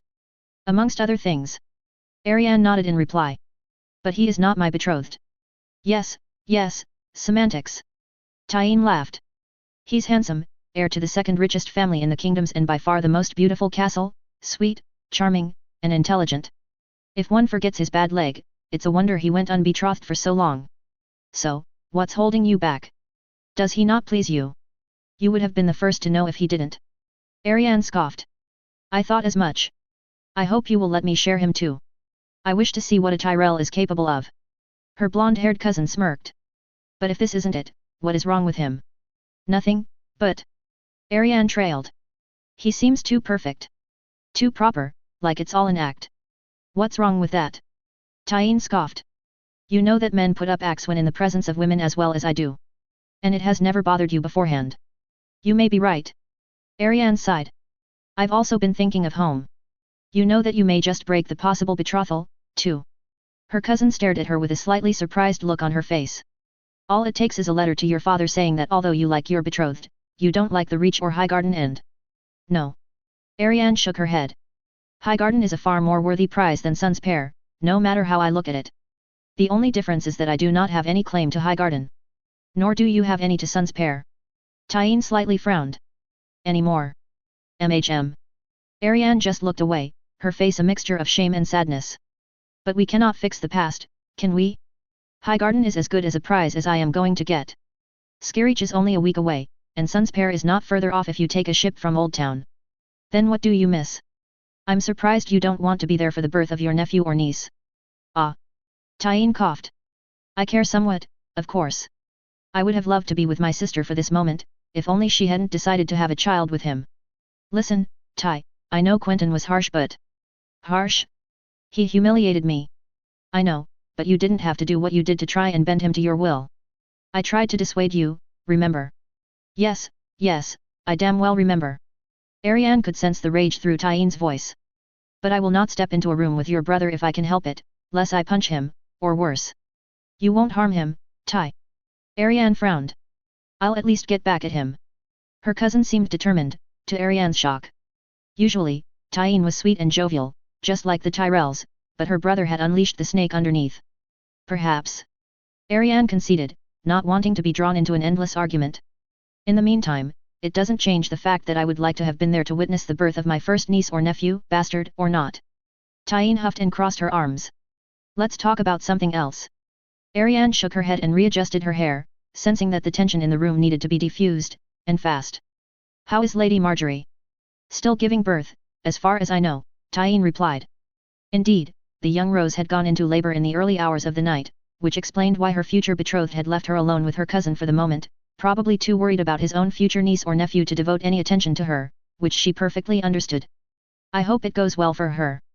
Ariane nodded. I don't see why it shouldn't. Tyeen shook her head. The master here has apparently overseen over 300 births and he has never delivered a stillborn child. I'm just thinking about grandmother and Aunt Elia, you know they were both frail. Yes, I remember. Tyeen acknowledged before a twinkle settled in her eye. I see. You're still thinking about NYM, aren't you? Yes. She confessed. NYM is strong, I have faith that she will be perfectly fine, especially since Skirich's master is quite experienced too, or so I've heard. Yes, let us hope so. However. The sound of knocking cut their conversation short. Enter. Ariane beckoned the person in. It was Willis, dressed in his green doublet, his cane by his side. He carefully bowed to both her and Tyene, earning a smirk from her cousin. Ariane, would you be interested in a little family reunion? He asked. If you are not too tired, of course. We may postpone it to later. Oh. Ariane looked surprised. Wasn't Lady Marjorie still in labor? I'd be glad to. I'm not tired and I am quite presentable. Willis smiled slightly, while Tyene shoved her towards the Reachman with a smirk that did not hide her intentions at all. Just ask him. She whispered as she took Willis' hand and exited her rooms. I hope I didn't leave you on your own for long. Willis quickly told her once he was out of Tyene's earshot. Oh, you needn't worry. Tyene is good company, and I'm sure the other girls would be happy to play Sivas with me. Sir Garibald has proved to be too staunch of an adversary for me, I fear. She reassured him. Although, since we are to be betrothed, I do not think that you need to ask for my permission to enter my rooms. I didn't want to appear rude. The Reachman confessed as they walked down Highgarden's halls. Besides, last time I came, you were hardly presentable. Ariane laughed.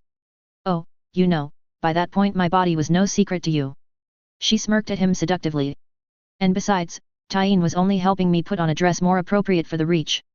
I fear that our own Dornish dresses would be quite scandalous for the region, or so I've heard. Therefore, I needed her help to try something on that would fit me better, such as this one. Ariane wore a large dress that didn't restrict her movements as much as a typical Reacher dress would, and showed her Dornish heritage quite well, being embroidered with the burning sun and the spear of her house. It covered most of what needed to be covered, and provided her with some breathing space, unlike a lot of typical dresses in which she could hardly see a girl breathing normally in. I didn't want to interrupt anything. Willis tried to excuse himself, but Ariane waved him off. There's nothing to interrupt. And besides, you'll hopefully get to know my cousin's body as well as my own. She teased. After all, she and I do share a lot. To her surprise, Willis didn't even blink at the suggestion, and instead threw another jest. I've got enough trouble pleasing one magnificent woman, it would be greatly overestimating my capabilities to please two. Nonsense. She laughed. You'll do just fine. But. She trailed. But. Willis looked at her, confused. Well, this reunion is most unexpected. She raised an eyebrow. I would have expected you to be at your sister's side during her ordeal. Ah. Willis nodded.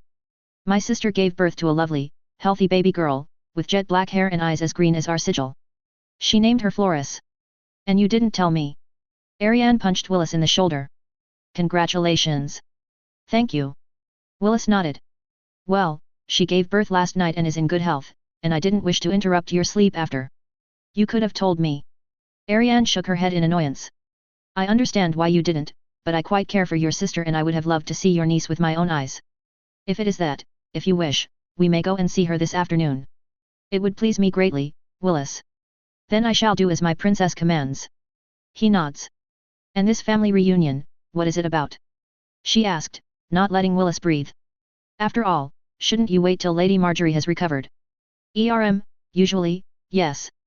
Willis seemed to hesitate while he leaned on his cane. But in this case, things have changed drastically. And a reason why we would like you to attend this reunion is because we have gotten news from your own family, and these matters concern both you and I, and my family would like to have your opinion on it. Ariane raised an eyebrow, intrigued. What could her house possibly have anything to do with matters of the Reach, and what was so urgent for them not to wait for Lady Marjorie? It seemed as though she would soon get her answer. Walking side by side with Willis, she entered a room where the entire Tyrell family was present, bar Marjorie, Olenna, Mace, Aelry, and Garland were all waiting. Ah, there you are, both of you. The Queen of Thorns peeked. I had thought that Princess Ariane's beauty had charmed you yet again and that we would have waited a while longer. Mother, please. Lord Tyrell grumbled. I agree with father, let us quickly discuss what needs to be discussed. Willis countered, helping Ariane into her seat while his brother brought them a cup of wine.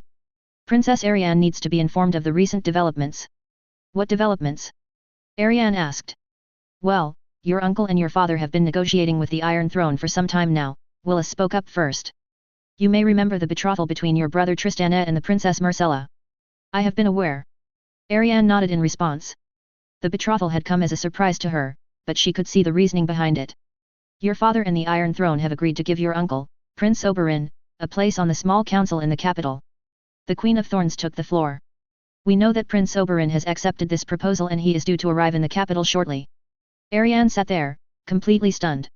How could her father do this? Marcella? She could understand. A hostage to ensure the throne wouldn't get any ideas, but this was delusional. They couldn't just make peace with the monsters who killed Aunt Elia. However, an inner voice soon brought her back to reason. After all, no one was trying to get vengeance more than her uncle Oberyn. And he would never have accepted such a position if there wasn't something to be gained, but what?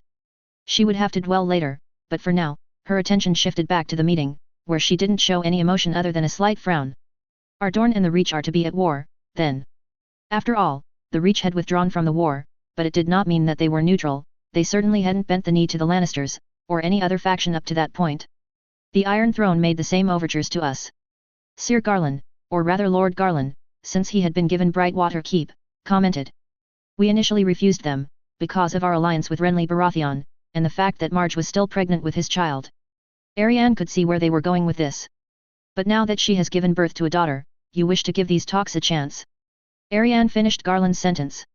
Lord Tyrell made to talk, but the Queen of Thorns interrupted him as if the man was going to spurt out a big mistake. Exactly, dear. The old woman smiled, unnerving Arianne. Unfortunately, a daughter's claim to the Iron Throne is weaker than a man's, and an alliance with both Dorne, the Westerlands and the Crownlands, to which we may bring the Reach and the Stormlands, would usher in an age of peace and prosperity. Under Tyrell rule. Arianne left that part unsaid. It was clear the game they were playing, but why tell her all of this? After all, she hardly had a choice in all of these decisions. She could try to plead to Willis or try to warn her uncle, but something told her that neither would be effective. No. If she was to play kingmaker in this affair, she would have to be discreet and slowly turn Willis to her side. The man was resisting for now, but he would break eventually, or so she hoped. Then, well, she would go from there, but controlling the heir to the Reach would bring her immense benefits, especially since she saw who really ran the household in Highgarden. She didn't even bother listening to the rest of the Queen of Thorns' tirade, instead feigning to listen while developing a plan of her own. However, Lord Tyrell coughed, looking at his mother with some contempt. We understand that your family has grievances. And that some members of this said family had decided to settle it, themselves. Arianne grinned. Oh, how she jubilated once she had heard the news. Quentyn gave that monster Lorch what he deserved and more. She remembered grinning all night long as she thought about the hundreds of stabs the monster had gotten and how he had suffered. Admittedly, her brother had also completely won Dorne to his side, but this was a price that she would have gladly paid at that point to see Rhaenys Butcher suffer. Indeed. Was her only answer as she took a quick sip of Arbor Red. Do you think these will cause divisions in your family? Willis asked. Arianne thought for a brief moment but shook her head. My brother may have some influence in Dorne, but in the end, he does not make the decisions. She sighed. Quentyn will follow whatever our father tells him to do, and if my uncle has agreed to take a spot on the small council, then it is likely that the issues with my brother's actions have been resolved. The Queen of Thorns observed her. You may be right, but even if Lorch was but a minor bannerman, he was still one of Lord Tywin's bannermen. And it was a grave insult to his pride. If I remember, the rumors say that my brother only killed him, and paid a ransom for him from bandits in the Riverlands. She shook her head. If my uncle or my father had this choice, they also would have taken it. I myself would have crucified the bastard in the middle of the sands of Hellholt, opened a wound, and let the vultures feast on him whilst he was alive. The audience went silent while Arianne slowly finished her drink. I pray that you are right. Willis put a hand on hers. But my grandmother is also right. Lord Tywin is a powerful man, and there is a chance that he has not forgotten this slight. As it stands, it still was one of the conditions Prince Doran sent us for his support of our claim. The Queen of Thorns looked pensive. Va. Do not fear, Princess, nothing will befall your family whilst they travel to that rat-infested place, we will make sure of it. After all, our families will soon be one and the same, no? Lady Aelry nodded and smiled at that, while Willis only nodded slightly. If I may ask, what is to come to Floris? Arianne raised a question. Surely you do not take me for a fool that you will not ask for a betrothal between Lady Marjorie and the king? And as you say, the Lannisters will not take a rival claimant very well. Since Floris is Renly's, she will inherit what Renly has been rightfully given by his brother Robert, Storm's End. Willis replied. She will become the Lady of Storm's End once she becomes of age. And no doubt that her regency will be assured by a Tyrell cousin of some sort, and she betrothed to either a Tyrell or a close house of the Reach, Hightower, Redwyne, Ambrose, Fossoway, Beesbury, Meadows, Norwich, Blackbar, Surrey. House Tyrell's roots run deep through the Reach, after all. Oh, and I almost forgot. Willis reached into his doublet. Congratulations, Arianne. She eyed him with a confused look as he handed her a letter. You've got a niece too. He smiled slyly. She looked at the letter. It had been opened, to be sure, but it also bore the seal of House Fowler. And Ariane knew of only one, well, two, people of her family that were at Skirich at the moment. It was like a huge burden was taken off of her shoulders, but she had no time to even read it, as the plump head of House Tyrell quickly rose from his seat, drink in hand. Well, Princess Ariane. Lord Tyrell toasted his cup. I am glad that your house will soon join the fold. With the might of the southern kingdoms, the northern rebels will soon be annihilated and we shall usher in a new age of peace and prosperity. A toast to peace. To peace, to peace. Ariane thought deeply about these words. Everything sounded fake again. From these promises to the reunion that she was brought in for. They knew the answers she was going to give before she even stepped into the room. Why invite her? For her to watch this show? To send her a message? To what end? And Willis' comment towards Quentyn's child? What did it mean? Surely there was something there too, he could have just announced it while they were walking, but in public, why? Gods, she had so many more questions now. So many new things she would have to think about and twist in her mind until she finally had a solution. Luckily, as Quentyn had said, she was a viper, and vipers were at home in the gardens. She had an asset, one placed deep inside the Tyrell family. Willis Tyrell. She would break the gentle flower, and bend him to her will. It would take some time, and prove to be quite a challenge, but she would do everything that was needed to finally know what was going on, and most of all, make sure that the Tyrells did not betray their southern allies, lest they remember the fate that befell many of their ancestors. Ricard. Ricard Karstark tapped on his knees, silently appreciating the aftermath of the battle at Castle Black. As expected, the wildlings had broken and run the second the northern cavalry appeared, and their assault on the wall had been repulsed with heavy losses. The Great Jan came to find him, clearly tired after little Ali's wedding, the ride to Eastwatch, another to Castle Black, and the final confrontation against the wildlings at the wall. However, his voice boomed as if he never felt better. The young lad awake yet? He asked. Been moody as well, Ricard answered.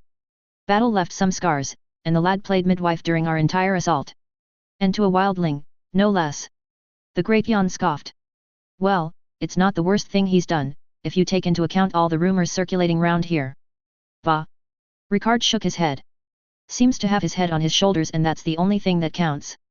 Pretty face and stark looks, too. The Great Jan sighed. Ned's get to be sure.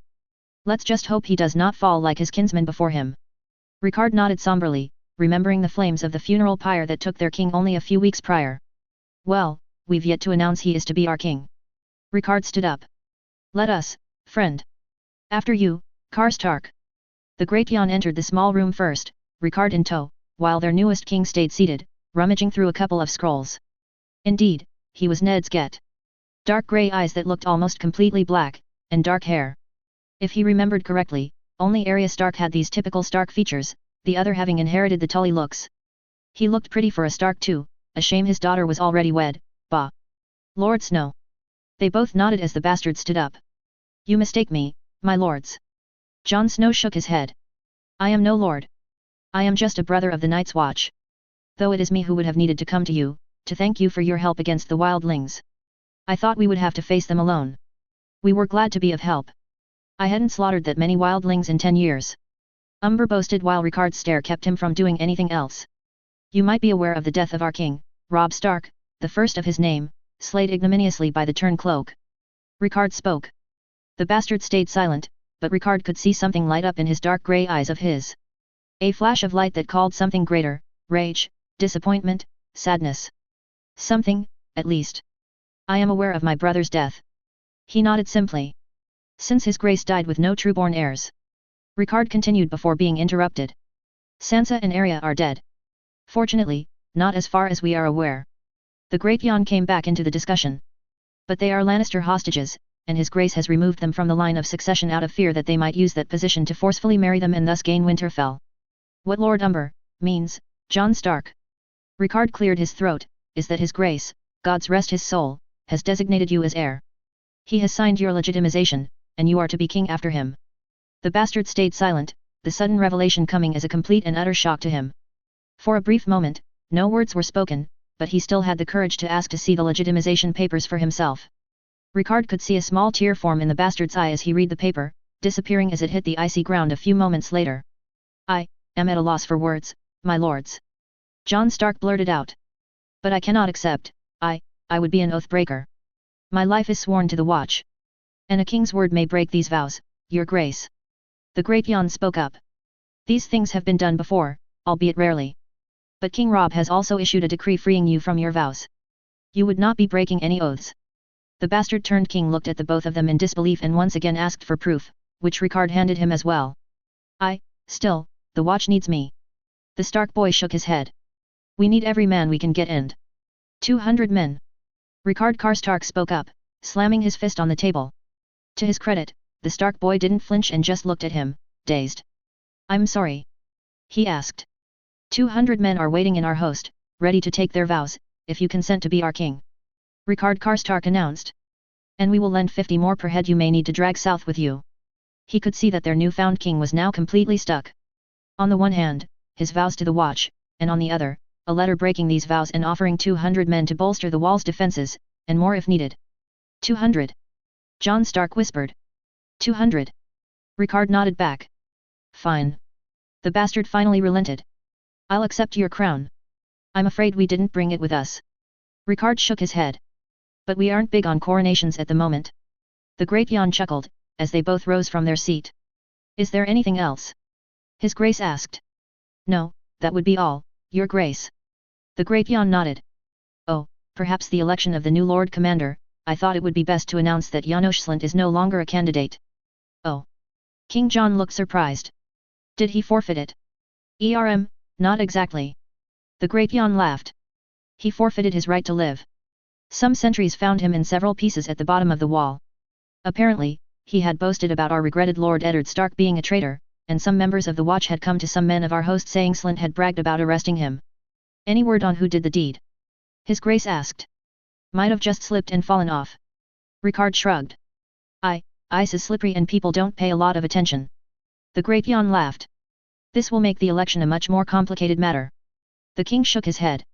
I need to talk to Noi. In the meantime, you may have your leave. We must speak about the wildlings soon enough. As you say, your grace.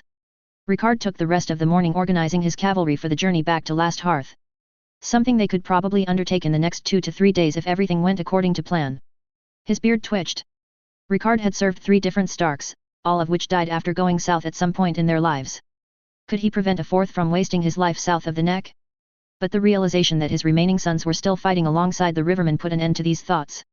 They had a sacred duty to help their allies and liberate the king's sisters. Still, getting out of this gloomy place would do him some good. The watch was in dire need of repair, that much the king was right about. With about 100 men at Castle Black, the wall might have fallen if not for their intervention. After a quick meal and 3 glasses of ale, Ricard came to find the king again alongside the great Yan. The king had tired eyes, no doubt spending the entire morning trying to find a successor to Lord Commander Mormont, which wouldn't have been an easy task. What do you mean to do with the wildlings, your grace? The great Yan asked. I'll ask for every tribe in Mance's army to give hostages to ensure their good behavior. I'll spread them out through every castle in the north, from Bear Island to Greywater Watch if necessary. Children, women, sons, anything to dissuade them from turning their swords on us. Jon Stark started. They will also surrender whatever meager gold or silver they have in order to rebuild the watch. In return, I will agree to let them settle the gift provisionally. You mean to give the gift to the wildlings? The great Yan felt as if he was about to jump from his seat. I am not giving the gift to them, I am merely allowing them to settle it, should they swear fealty. Besides, the others will be settled on my lands, and the Bolton ones which have now been attached to them. You do not have to worry about any wildlings on your lands, besides the ones you will have as hostages. The king countered. Ricard Karstark couldn't help but frown. I need them to hold this damn wall, my lords. The king caught Ricard's stare and turned it against him. They will have a choice to either accept this offer of fealty or die beyond the wall. Ha! Ricard scoffed. I bet most of them will just die in these frozen wastes. I wouldn't be so sure. The king shook his head. Something bigger is coming. Yes, Grumpkins and Snarks. The great Yan chuckled. Rumors end. The king smashed his fist on the table. One more word, Lord Umber, and I'll delegate you to lead a vanguard to the Fist of the First Men so that you may see for yourself. The king grit his teeth. Most of these men have survived encounters and they will tell you their tales. Listen to them if you shan't listen to me. But the threat we face is very real, and the wildlings know it too. And right now, the best thing we have to face them is dragon glass given to us by a Dornish prince of all things. Wildlings. The great Yan sneered. If any tribe raids, you have hostages. The king countered. I will accept further discussion about the disposition and conditions of living of these hostages, but right now I will need to send an offer to Raider. Ricard slowly followed his king down the steps of Castle Black, seeing the courtyard bustle with excitement. You've remained quite silent, Lord Karstark. King John observed as the great Jan left to pout somewhere. I expected more resistance from you at the idea of letting wildlings flood our lands. I can't say that I'm happy about it, Your Grace. Ricard shook his head. The wildlings are a treacherous bunch, but I am also inclined to believe that a lot of these men are experienced, and wouldn't make up stories of old monsters just to get a few more men and resources plunged into the watch. You believe me, then? Let's just say that I don't think you are a liar. Ricard shook his head. Something is definitely hunting the wildlings and killing your men, else the entire wildling clans north of the wall wouldn't have assembled, most of them shaking in fear at the mention of these monsters, whose reports are corroborated by your men. But I don't believe in a new long night. Something else is out there, and until we can know what it is. The king nodded, as a man with a southern complexion approached him. John. He quickly approached. I'm sorry for. Don't mention it. The king frowned. Don't fucking mention it. Sorry. The man shook his head. Considering his darker complexion, he was most likely Dornish. I didn't mean to. Yes, I know. John nodded. But the wound is still fresh and I don't want to think about it anymore. What is done and we must all move on. But where is my decorum? Lord Karstark, this is Sir Daemon Sand. Ser. Ricard coldly nodded. My lord. He nodded back. Sir Daemon will accompany me south. South. The man looked confused. This lot have named me their king. King, but, our oaths. 200 men for the watch, it's too much for me to refuse. And 50 for you. King John shook his head. You know we need the men to face what's coming. You've seen them too? Ricard asked. The Dornishman nodded. Oh yes, my lord. Whites. Dead men risen from the grace, attacking us.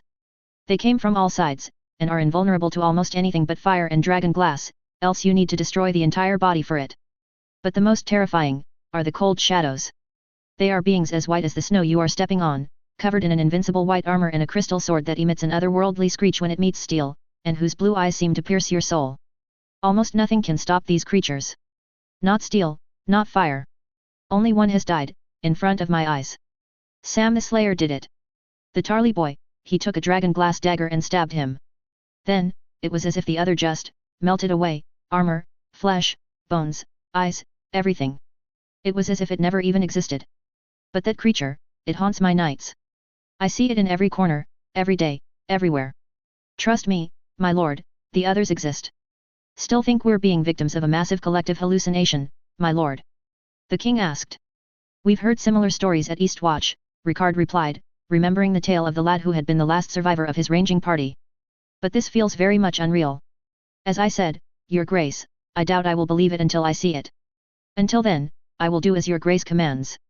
Shall I demand 50 men be sent for this one? The king nodded. But, my oaths. The Dornishman protested. You didn't seem to like your oaths very much when you first arrived. The king scoffed. And who convinced me to take them seriously? The Dornish bastard countered. Fair point. King John conceded. But I need you. We'll be going south and I need your talents as a swordsman and someone who knows the south. Ask Tarly. He'll be coming too. He needs to see to Maester Iman, though, his health has been deteriorating rapidly. Fine. The Dornish knight conceded. I know how futile it is to argue with you. How long do I have? A few days, we won't be leaving just yet. Unfinished business with Mance. Of course.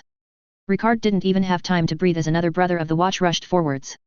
A fat-looking boy, who was already out of breath as he reached the king, which made Ricard chuckle. Do not laugh, Lord Karstark, you are in the presence of the only man alive who has killed another. Him? Ricard would scoff at him. He barely looked like he was able to swing a sword. What's the matter, Sam? The king asked. It's Maester Iman, John. So, this was Randall Tarly's eldest son, Ricard could hardly believe it. He was as plump as a pig, not at all what he would expect from a boy of House Tarly. He's dead. What? The king looked aghast. He's just, gone. The Tarly boy continued. I'm sorry. How did that happen? He seemed so jovial the past few days, as if a huge burden was lifted off of his shoulders. The king reminisced. Even yesterday he hugged me and said that he never felt happier. Well, one moment he was fine, and the next, dead. He had a smile on his lips and he had been laughing before. The king sighed deeply. Very well. If you will excuse me, my lord, I will need to take your leave to make preparations for another funeral. Ricard nodded. Another death, another funeral. When would all of this end? He tried to cleanse these thoughts from his head. It was war, and there were dead in war. Yet so many deaths were unfair, unjust even, did he not lose 2 sons to this madness already? Still, Ricard pushed through and went about his day as if nothing happened, preparing his troops for another potential assault by the wildlings on the wall. The funeral came that night, as the sun slowly set upon Castle Black. A large pyre had been prepared for the old maester, with dozens of black brothers holding torches as the king presided over the men. To his shock, Ricard saw the Tarly boy bring out a dragon egg, and hand it over to the king, who accepted it with a nod. Ricard quickly burst to the king's side. Your grace is that? He trailed. A dragon egg, yes. The king nodded back. Maester Iman was a Targaryen after all, and each of them had an egg placed in their crib, as per tradition. Of course, it never hatched for dragons have long gone extinct. We could sell it and it would bring us much needed. Out of the question. The king cut him off with a deep frown. Maester Iman told me recently that he wished to be burned with his egg when he died, isn't that right, Sam? Yes, my lord. The Tarly boy nodded, his cheeks flopping up and down as he did so. It's an old egg, from one of the dragons of the dance. Tessarian, it was. Maester Iman told me not even yesterday that the egg should be burned on his funeral pyre should he one day pass away. He is dead, your grace, I'm sure. Ricard continued, but the king's glare was one of silent rage. And it is only honorable to agree to a man's dying wish. And with that, the king put the egg on the pyre, while taking a few steps back, not even letting Ricard get another word in. After a short speech from the king and several black brothers, the king himself brought the first torch and set the pyre alight. Flames reached to the sky as the night was set ablaze, a thick cloud of smoke slowly rising into the winter night sky. The assembly continued to watch as something moved within the flames. Ricard, tired from the day's errands, just waved it off as it being the silhouette of the old maester, covered in flames and dust. However, something bigger flickered, and suddenly everyone else was watching too. It became bigger and bigger, a shadow through the burning flames slowly approaching them. When the shadow burst out of the flames, Ricard's heart stopped, and the courtyard fell silent. It was a beautiful thing. A creature with 2 small, blue wings, covered in turquoise scales and small horns. A creature thought lost to the sands of time. A dragon. Under complete silence, the dragon fluttered in the sky, emitting a small screech. It slowly descended towards the center of the courtyard, and to everyone's complete and utter shock, landed on the king's shoulders. It screeched again, louder this time. The king looked in shock, as he looked the dragon straight on, his eyes as wide as everyone else's. Something flickered in both of their eyes. Suddenly, mechanically, the king made to touch the creature. The dragon extended its neck, with the king slowly caressing it, touching its beautiful scales. This continued for what Ricard saw as an eternity. Slowly, the dragon got closer to the king's face, before poking his head on the king's cheek, rubbing it against him for a brief moment, and looking at him once more. It was as if the dragon was smiling now. Finally, its gaze left the king and dawned on the whole assembly. This time, another screech, more powerful than all the others, accompanied by golden flames coming from its mouth. Ricard was blinded by these flames, his eyes still fixated on the small dragon during all of this time. After a brief moment, the Lord of Carhold rubbed both of his eyes, slowly opening them while light still burst from the corner of his eye as if trying to escape what just happened. Did he just dream this? Was he hallucinating? He was going to wake up in his bed in Winterfell with his sons wondering how much he drank after Ned's name day feast. This couldn't be happening. But when he opened his eyes, all he could see is that everyone had knelt, and the blue dragon was still there. Catelyn. The great halls of Riverrun were dark and silent. Once they had been filled with cries of joy, with bright sunlight seeping through the windows overlooking the rivers of the lands around the castle. Times that are now well and truly over. Now, only darkness reigns here.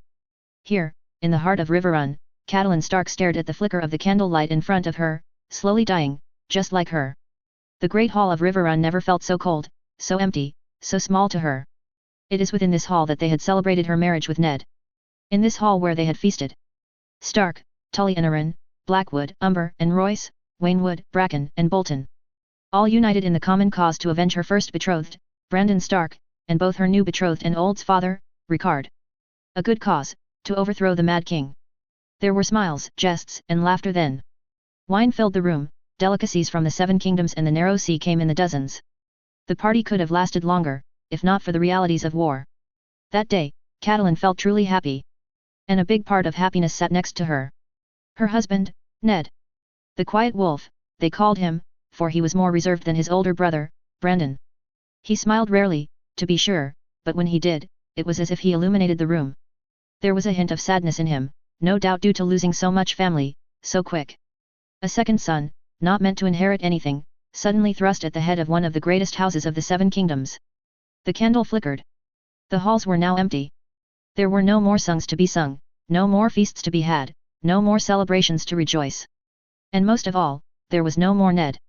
Her husband that she grew to love so much that she gave him 3 sons and 2 daughters, and which they were discussing for another, soon, perhaps. It would never be.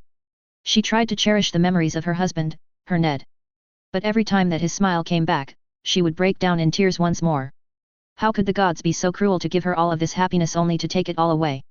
She had prayed faithfully, every day, and she felt as if she was rewarded. But now? Nothing, nothing more. She spared a look at the staircase, far out in the distance, at the end of the room, barely illuminated by a few candles. It was on this staircase that she was carried to bed her betrothed. It was at the end of this staircase that she and Ned had spent their first of many nights together. It was there that Rob was conceived. Rob, her young, brave, bold son. She remembered feeding him at her teat when he was but days old, his bright fiery hair only showing by small bits. She had been worried then. Worried about the Northmen's reactions, of him not being worthy of a Stark for they had dark hair, not auburn. But Ned had placed a hand on her shoulder and said, "They will accept him as a Stark because he is my son. His hair could be silver, blonde, or brown, he is a Stark and a Tully all the same." He had comforted her as they raised little Rob quietly in Winterfell. The best years of her life, if she was honest. Then came Sansa, and Arya, and Brandon, and finally Rickon. And the gods had taken all of them. All of her sons were dead. Her daughters were captives. She had nothing. Nothing at all. The candle extinguished itself. It was dark now. Not a single candle was alight in the great hall of Riverrun. Everything faded to darkness, and a part of Catelyn wanted for it to swallow her whole. There were still her daughters, she told herself. Sansa and Arya, but who knows what the Lannister brutes did to them. Every hour of every day she would pray for their health, but the gods never answered her pleas. She stared silently into the abyss, her black robes matching the dark atmosphere. A door creaked open, holding a candle. Was it the stranger? Was he finally going to claim her and lead her to her husband, her sons, and parents? Cat. The voice called. "Why are you staying here with no light?" She recognized the voice but didn't answer. "Cat. You haven't eaten in 2 days, please." The voice got closer, setting a plate of food next to her. She barely glanced at it. A candle was brought and placed in the middle of the large table. "Cat. Look at me." Catelyn trembled, raising her eyes towards her interlocutor. Her brother was there in front of her, clad in the Tully colors, every inch a lord, like his father. "Ed." She nodded. "You look well." "You don't, Cat. Please, you need to eat. I've brought some fish and vegetables."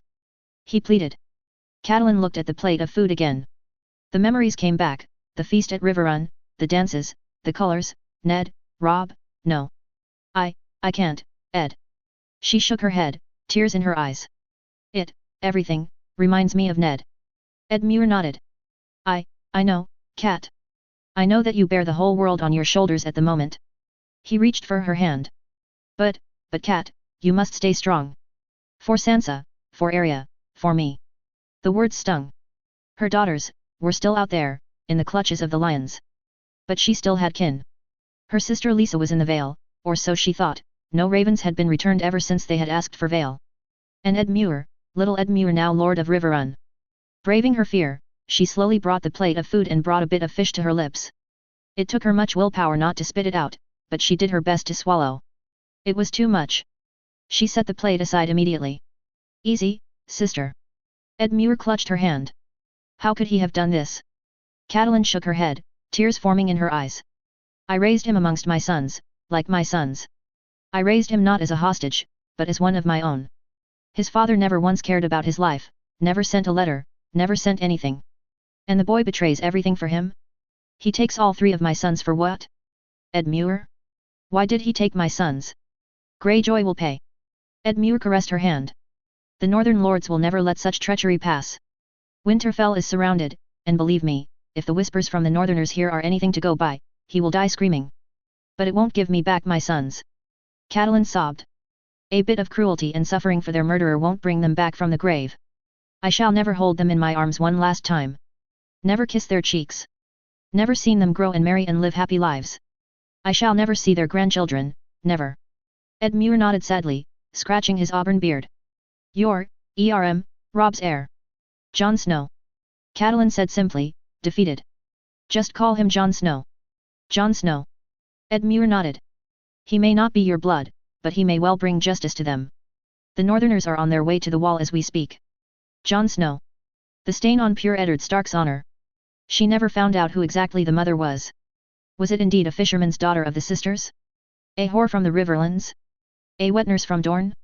Or worse, was it the beautiful Ashura Dane, of whom the whispers said that her Ned had charmed at Harrenhal? After all, did everyone not say that the bastard was too pretty to be a Northman? She wanted to know, but Ned never said a thing. It was the only secret he never shared with her and took to his grave. What difference does it make? He had asked. He is my blood and my son. That is all that matters. She remembered his stark looks, the fear that she had that the Northerners would depose Robb in favor of the bastard. How Ned had laughed at such a proposition. It was all far away now. Part of her fears were erased when she saw both him and Robb getting along as brothers, and all her fears were erased when he joined the Wall, but now. Now the bastard was at the head of House Stark. He was the only hope she had to see justice done by a Stark for the murder of her sons. The only hope she had was to rally another northern host to go liberate her daughters.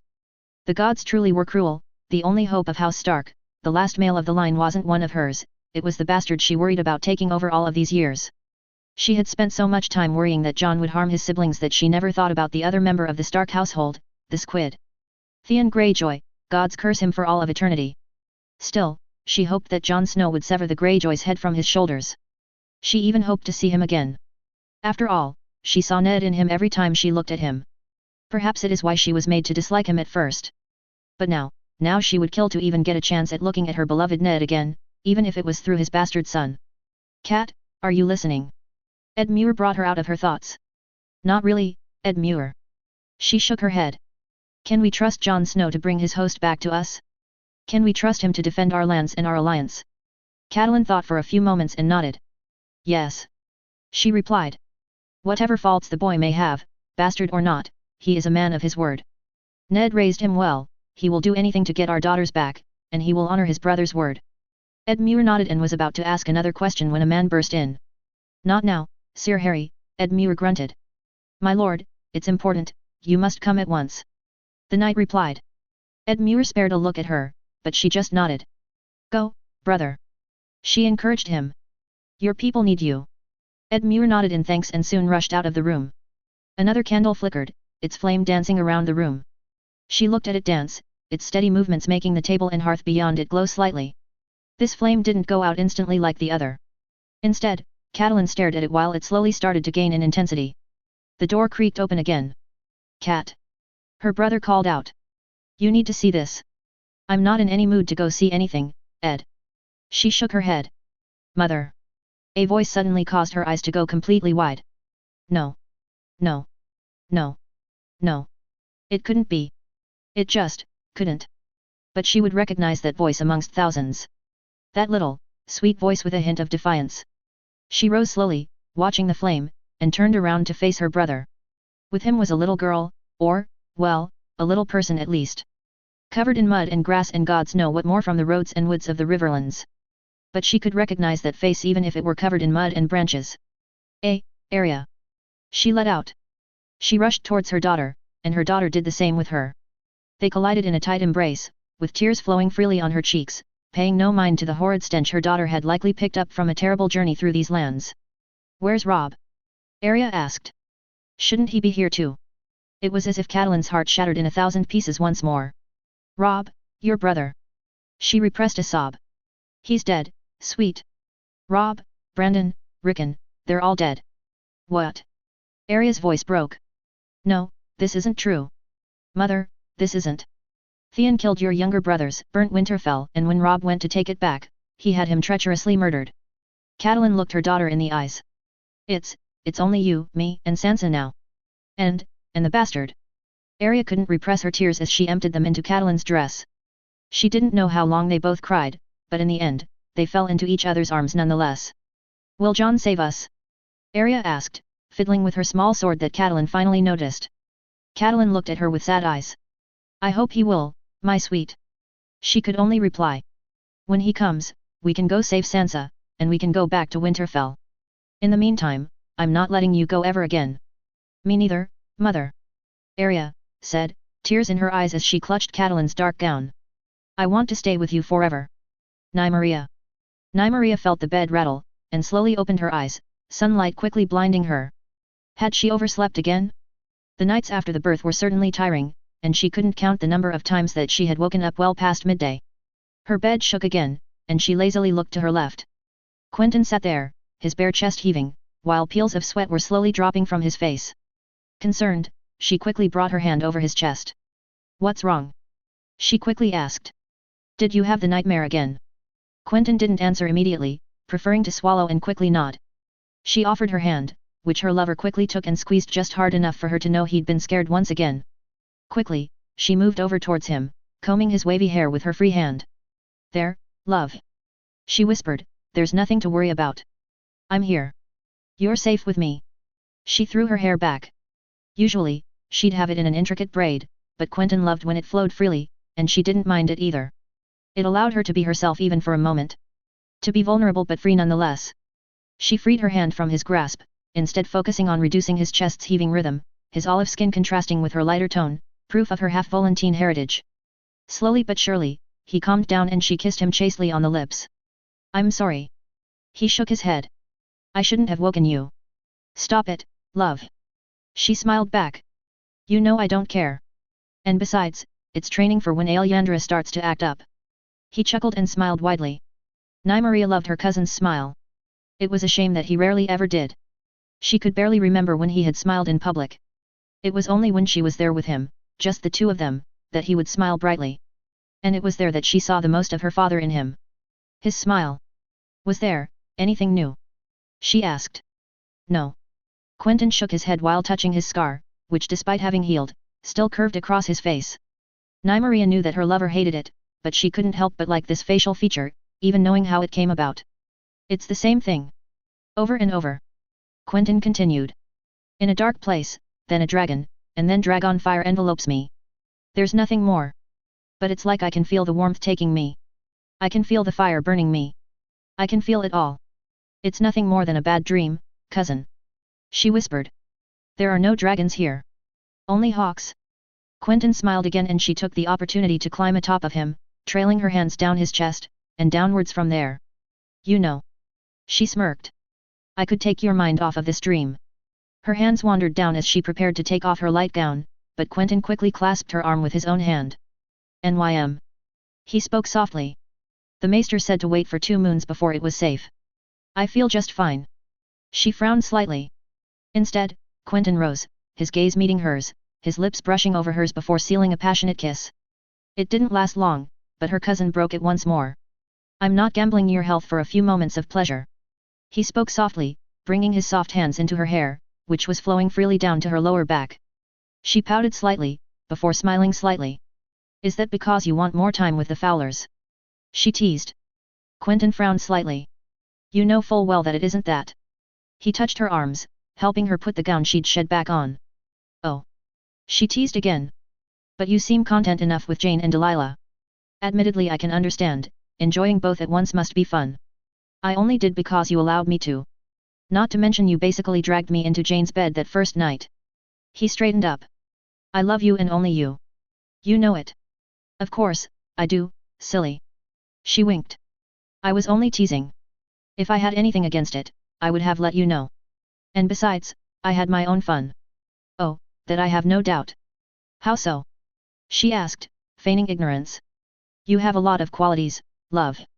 He kissed her forehead. But subtlety and discretion are not amongst them. The half-Volantine bastard laughed. That we can agree on. She giggled, bringing her arms around him. However, the minute these 4 moons are over, you better have exactly nothing and fuck all planned on that day, Quentyn Nymeros Martell, because I... She started but was interrupted. I'm sure you believe that right now. He warned. But you might not be so enthusiastic later. Oh? Pray tell, why? Because you'd want to go outside, to ride, to spar again, and to spend your days exploring some of the mountains around here. He pointed to the windows which revealed a beautiful day over Skirich, the snowy peaks of the Red Mountains being clearly visible in the distance. After being stuck inside for so long, I bet you would rather go outside rather than stay in bed. We can do it outside if you want. She raised an eyebrow. He stared blankly at her. Teasing, love. She sheepishly laughed. You know, you need to start knowing when I'm teasing you and when I'm not. I'll tell you that it's really hard to tell considering what I know of you. Fair point. She conceded. But you're also right. I'm aching to start sparring again. It has been too long since I've touched a spear. And you almost forgot, but there is something or rather someone that needs all of our attention. Quentyn smiled brightly at that. Do you want to check if she's awake? He asked. Please do. She replied. I want to hold her in my arms again. Quentyn stood from the bed and put on a shirt before quickly walking to the crib adjacent to their shared bed. Slowly, he picked up a baby from it. Far from crying, the baby let itself be picked up, giggling while covered in sheets. She's beautiful. Nymeria let out while Quentyn slowly handed her to her. She's inherited that from her mother, Quentyn whispered. She's even got your eyes. Indeed, Alyandra had the viper eyes that characterized her and her sisters. However, her eye color was that of Quentyn's, brown with a hint of gold. Her hair was dark but showed some silver streaks. It seemed that her own Volantine heritage had revealed itself in an uncanny way. Silver dark hair. Quentyn whispered while looking at Alyandra's face, smiling over her. If anything, she'll look a Targaryen more than a Martell. She's got your eye color, though. Your nose, your face, and your skin too. Nymeria pointed out. My skin is not that dark, but yours, they match almost perfectly. I can stay looking at her all day. Quentyn kissed her cheek, while giving Alyandra a small toy to fiddle her tiny hands around. Alyandra. A daughter of House Martell. Their daughter. The epitome of their shared love, meant to seal their unspoken vows. She had, unlike Quentyn, not been surprised when the maester announced her pregnancy. After all, even Quentyn's enhanced moon tea wasn't foolproof, and she did conveniently forget to drink it several times. Truthfully, she didn't know why she did it. It was just this primal feeling, to have something to seal their love with. It would never be marriage vows for them, but a child? It was selfish of her, she knew. She regretted it deeply when she saw Quentyn's shocked face and was prepared for him to be mad at her. Instead, he brought her a tight hug and said that he loved her, but he would understand if she chose not to keep the child. Not expecting this, she told him that she was completely fine with this arrangement. In fact, he was the one needing convincing, not her. And just like that, their fate was forever sealed. Their defiance and their love had given them a daughter, with the name of a strong princess of Dorne. In truth, Quentyn only agreed with her because he thought it to be a beautiful name, but all the same. She would cherish their child whatever her name, although her cousin's suggestions were a little more original. Did a single member of House Martell bear the name Callisto, Cleopatra, Artemis, or Athena? She couldn't remember. But they settled on Alyandra. Traditional, but much better. She saw Alyandra slowly close her eyes again, and she sighed deeply. Maybe we should put her back in her crib, she needs some rest, and she'll likely be hungry when she wakes up. We might want to call the wet nurse. Quentyn proposed. You're right. She said, handing her back, Quentyn slowly lifting the sheets up, bringing Alyandra back to her crib. You can go back to rest, you know. He leaned back on the bed, looking at her with that snarky gaze of his. I'm sorry to have woken you up. Don't be. She replied swiftly. I'm there for you, just like you are for me. And besides, I can't expect you to be strong all the time. What do you mean? She laughed. Oh, love. She brought a hand to his cheeks, staring at his brown gold eyes. I know you put on this facade with everyone else where you make out to be unfeeling, strong, and calculating. But I like you as you are. When you're with me, you don't put on the mummer's act, and I love you for it nonetheless. I'm not that strong, you're right. He conceded. But Dorne needs strength at the moment, and I must play the part. There will be time for weakness when our vengeance has been satisfied and our plans completed. I agree. And you are just that. She smirked. You know, we're the same, you and I. It's just that I choose not to play a mummer's act, and you have to. With a few differences, still. He winked. True. Nymeria blinked. You are smarter than I, braver than I. I'm not brave. Are you not? Yet you fought Daemon and Gerald, still. I was reckless. Bravery and recklessness often come hand in hand. It takes courage to stand for yourself. It takes courage to make the hard decisions you did. Any lesser man would not have gambled so much on Lorch. Any lesser man would not stand up to my father or your uncle. I didn't take many risks. Perhaps not, but it was a brave move still. You can keep the facade, love, but to me you're just like I want you to be, and that includes your weaknesses, as your love includes mine. He kissed her gently on the cheek, then. I'll love you for who you are, always. Don't ever change, my sweet viper. He winked. I never will, don't you worry. She forced his head down to level with hers and brought her lips to his once again. Was it the 1000th time? She didn't know. But what she knew was that it felt so good every single time. This time, their embrace lasted longer, their lips staying sealed for gods knew how long. Yet Quentyn didn't really budge or try to force anything else. Indeed, he would not touch her until the 4 moons had passed. However, their embrace was interrupted by a door opening. She didn't mind, it was probably the wet nurse coming to feed Alyandra, and she was used to running into unfortunate situations. She, therefore, continued to dig her hands between the curls of her lover's hair, until a very familiar voice caused them to instantly break their embrace. Am I interrupting something? Quentyn immediately stopped kissing her, his face going slightly pale, before whispering to her. Please don't tell me it's who I think it is. She spared a look behind her cousin, only to see her father fully dressed, leaning against the door, with a wicked smile on his face. She trailed for a moment before flashing a small, embarrassed, smile. I think you know who it is. Shit. He whispered. Don't worry. She said as she reached to bite his ear. I won't let him hurt you. Well, not your pretty face or your manhood anyways, I like those parts very much. But the rest. He chuckled nervously, before slowly turning his head, settling on the bed beside her once more. He started. You, Uncle Oberyn. How kind of you to come visit. You really should have sent a raven. Well, if I had sent a raven, it wouldn't be a surprise, would it? He mischievously grinned. I suppose not. Quentyn was slightly sweating now. Why have you come? Well, my daughter gave birth and I wasn't going to miss the birth of my first grandchild. Nymaria's father stared daggers into Quentyn, who was visibly panicking. Sensing this, she brought her hand to his. Her father knew to be scary, but she would be damned if she let anything happen to Quentyn on her watch. Instead of making a straight line for Quentyn, her father went to the crib instead and stopped dead in his tracks at the sight of their child. Father, are you all right? Nymaria asked, worried. Fine, my sweet. He slowly brought a hand to his face. I just feel like I've seen a ghost. Your daughter, is that so? She looks like Rhaenys, just lighter hair and different eyes. We named her Alyandra. Nymaria spoke up. A strong name for a strong woman. And the union of 2 strong wills, I suppose. Her father almost scoffed. I'll have some time to hold her, I expect, but first, I must bear some news from Sun's pair. Oh. Quentyn raised an eyebrow. Yes, Quentyn, your father isn't really happy with the men you've sent to dislodge Sir Manfrey. Her father frowned. In my capacity as governor, I appointed a regent. It is only fair. Her father continued. Quentyn, your father is feeling that you have been neglecting your duties as governor of Sun's pair, especially due to your extended stay in Skirich. I couldn't leave NYM here and... Whatever your reasons. He cut him. Your father has decided to punish you by helping me in my mission to the capital. What? Quentyn jumped from the bed, sparing a glance at the crib, seeing if Alyandra had reacted, before lowering his voice. Has father gone mad? The Lannisters will tear me to pieces when I arrive. You must overestimate the lions. I doubt they'll do anything to us, we are merely giving our help. Father, you can't be serious. Nymaria snarled. The lions are our enemies and we shall take this golden opportunity to enact our vengeance. Well, part of it anyways. Her father looked at Quentyn sternly. If you're expecting excuses, you can dream. Quentyn stood up in front of her father, defiant like she had told him to be. That bastard deserved every single dagger thrust and I don't regret anything. That he did. Her father nodded. And that is also the reason why I'm not slapping your face right now. Then you must understand that the Lannisters will try to have me killed if I ever set foot in that damn capital. Quentyn pleaded.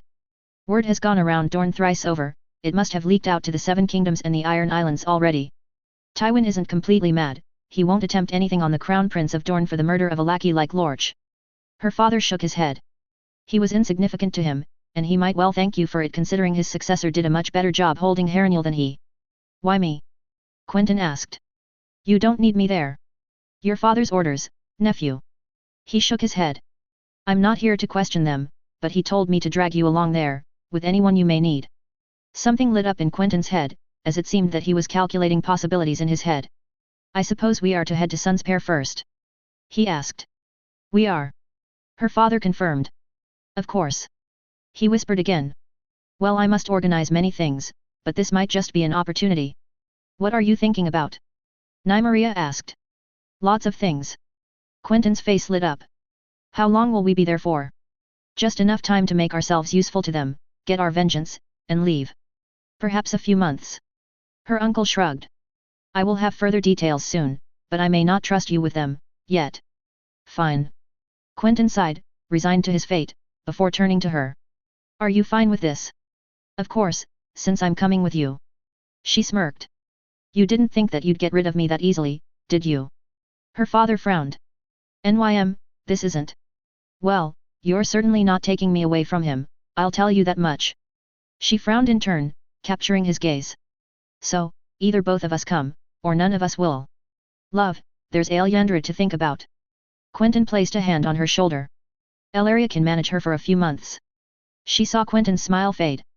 Hey, love, I know what you're thinking. What you've said to me before, don't worry. It's just a few months.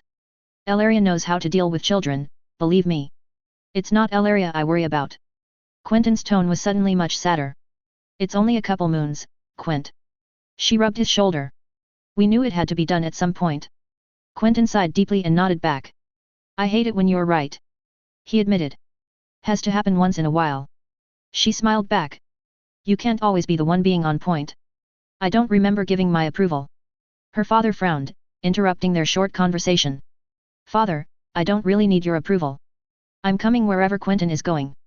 NYM, the capital is a pit of snakes and... Father, I love snakes. She smirked, exchanging a stare with Quentyn whose lips curved into a slight smile. Her father took in a deep breath, and nodded slowly, exasperated. Fine, dear. You win. He nodded. But I need a moment with you alone. Quentyn immediately looked at Nymeria with a worried face. She just shrugged and brought him close, kissing him on the cheek. It's fine, love. She whispered. Go take Alyandra to the wet nurse, I'll just tell you what happened later. Quentyn nodded back without a word, and slowly picked up Alyandra from the crib. The baby giggled again, making both her and Quentyn smile. Come on, Leandra. He teased their child. We're going for a small walk. You are hungry, right? We need to feed you right away. We will see Mama later, all right? Say bye to Mama. Quentyn presented their daughter to her and took one of Alyandra's hands and waved it from side to side, earning a giggle from both her and their daughter. I'll be back soon. Quentyn finally said, closing the door behind him while slowly taking their daughter away for her first meal. Her father stood up for another few moments, before sitting at the edge of the bed. He looked at her for a long moment, observing her eye movements, before finally letting out. Really, NYM? What? She asked, feigning ignorance. I didn't say anything about you and Quentyn because I said nothing before, and I would be a hypocrite if I ever did. I allowed it because I know both of your needs. But... He stared daggers at her. I didn't think you would be stupid enough to have a child with your own cousin. I love him, father. Were the only words that came out of her mouth. Oh, believe me, I know. He chuckled. Ariane knows, Tristana knows, Obara knows, Elaria knows. I'm sure even Doria and Lorza knew before you two even admitted it to each other. But there are lines in the sand. We chose to have Alyandra. We thought about it for some time. She lied. NYM. Her father spoke softly, earning a frown from her. She wasn't a child anymore. Think about this. You cannot confuse love and lust, they are different things. You've known your cousin only for, what, 2 years? I don't. Let me finish. He held up a single finger. I don't particularly care for what you and Quentyn do behind closed doors. Gods know I've heard enough from your sisters already, and I've already got a good idea of why you like him so much. But you cannot base your whole relationship on what happens in your bed. Are you really telling me this? She stared at him, eyes wide. Do you regret having us? What? No, my sweet, never. Her father defended himself, putting his hand above hers. You and your sisters are the best things that happened to me. But I feel guilty because your elders grew up without a mother. You grew up far away from them, and as wonderful as Elaria was, she was never your own blood. You said it yourself, father. NYM shook her head, tying her hair behind her back as she slowly made to stand, restrained only by her father's hand on her shoulder. Quentyn is my cousin. Distance is not an issue. Is it not? Your cousin will have to marry and have heirs of his own. Alyandra will be a sand, dear. He sighed. As beautiful and lovely as she may grow, she will only be that. Your cousin cannot marry you. Good. I don't want to be a princess. She scoffed. Quentyn can marry and breed an heir into one of these girls that think themselves princesses. But that life is not for me. All I want is to be free. To be free, but with a child. To be free, with him. She crossed her arms. You do it well enough with Elaria. I'm sure we can manage with a single daughter. I was the younger brother. He sighed. I did not inherit the responsibilities Quentyn will eventually be called to bear. Yet you governed Sun's pair for years. She snapped back. That may be true. He conceded, but what can Quentyn give you that you do not already have? Love. Passion. Freedom. A shoulder to cry on. A person to laugh with. A mirror of myself. She looked him in the eyes, ever defiant. A daughter. The man I love. A daughter that will not be a Martell. And a man who will belong to another. He sighed. Again, your cousin will have to marry eventually. Would you accept him betting another? She flinched slightly and raised an eyebrow. I allowed it before, why should this be any different? Because he will have a wife, and he will have duties towards her. He will have a princess that rules by his side, and nothing more. She shook her head. We've discussed this. Discussed what? He can have a wife, sire a few children. But in the end, he cannot bed anyone without me knowing and giving my approval. And the same goes in the other direction. We certainly trust each other to do so. And we already have done that in the past. She spoke up, trying to tie the braids on her lower back. Understanding the hint, her father came to help her secure the loose hair. He can find a princess for himself, one that bears his heirs and that will be presented as the consort of Dorne. But his heart belongs to me, and me only. I wish it for you, truly. He nodded. Such arrangements have worked in the past, but would you be ready to be relegated to just Quentyn's paramour? Yes. She snapped without hesitation. I know he would for me. He knows me, father. Knows you. I trust him with my life. He knows every single thing about me and I know every single thing about him. She smiled slightly while her father adjusted the last braids. He respects my freedom, encourages it, even. He asked me to teach him the whip and the spear. How many men would have acknowledged being inferior to me? He asked about Volantis, the free cities, my mother. He cares more about my family in Volantis than anyone before that. I've got to say I didn't have answers to many of his questions. Whenever I'm with him, it's like I'm liberated. Like I don't have to be strong anymore. I can be weak with him. I can cry with him and he will not mock or demean me. He will stay up at night and listen to me till I fall asleep in his arms. I make him smile, father. Have you seen Quentyn smile? It's the most beautiful thing you'll ever see. He could win 1,000 maidens' hearts with that heart, that scar, and that smile, you know? You can say your say about lust and pleasure, and yes, I won't deny it, father. At the start, I kept him around because he was quite skilled and because I had a score to settle with Ariane. But after a few nights, it became clear that he was just like me. Pretty, impetuous, brave, direct, without a care in the world. The difference with me is that he represses it, he puts on this mask that you all fall for, the calculating, intelligent, perfect prince. But with me, oh father, you wouldn't believe the person Quentyn is with me. You would think him to be my twin from another mother. A little less vengeful perhaps, but otherwise. She laughed. Oh, you know nothing about him. Nothing. She giggled uncontrollably. The things he has done and will do. His plans for Dorne, oh father how I wished you could know the man Quentyn Martell truly is. What? His plans for Dorne.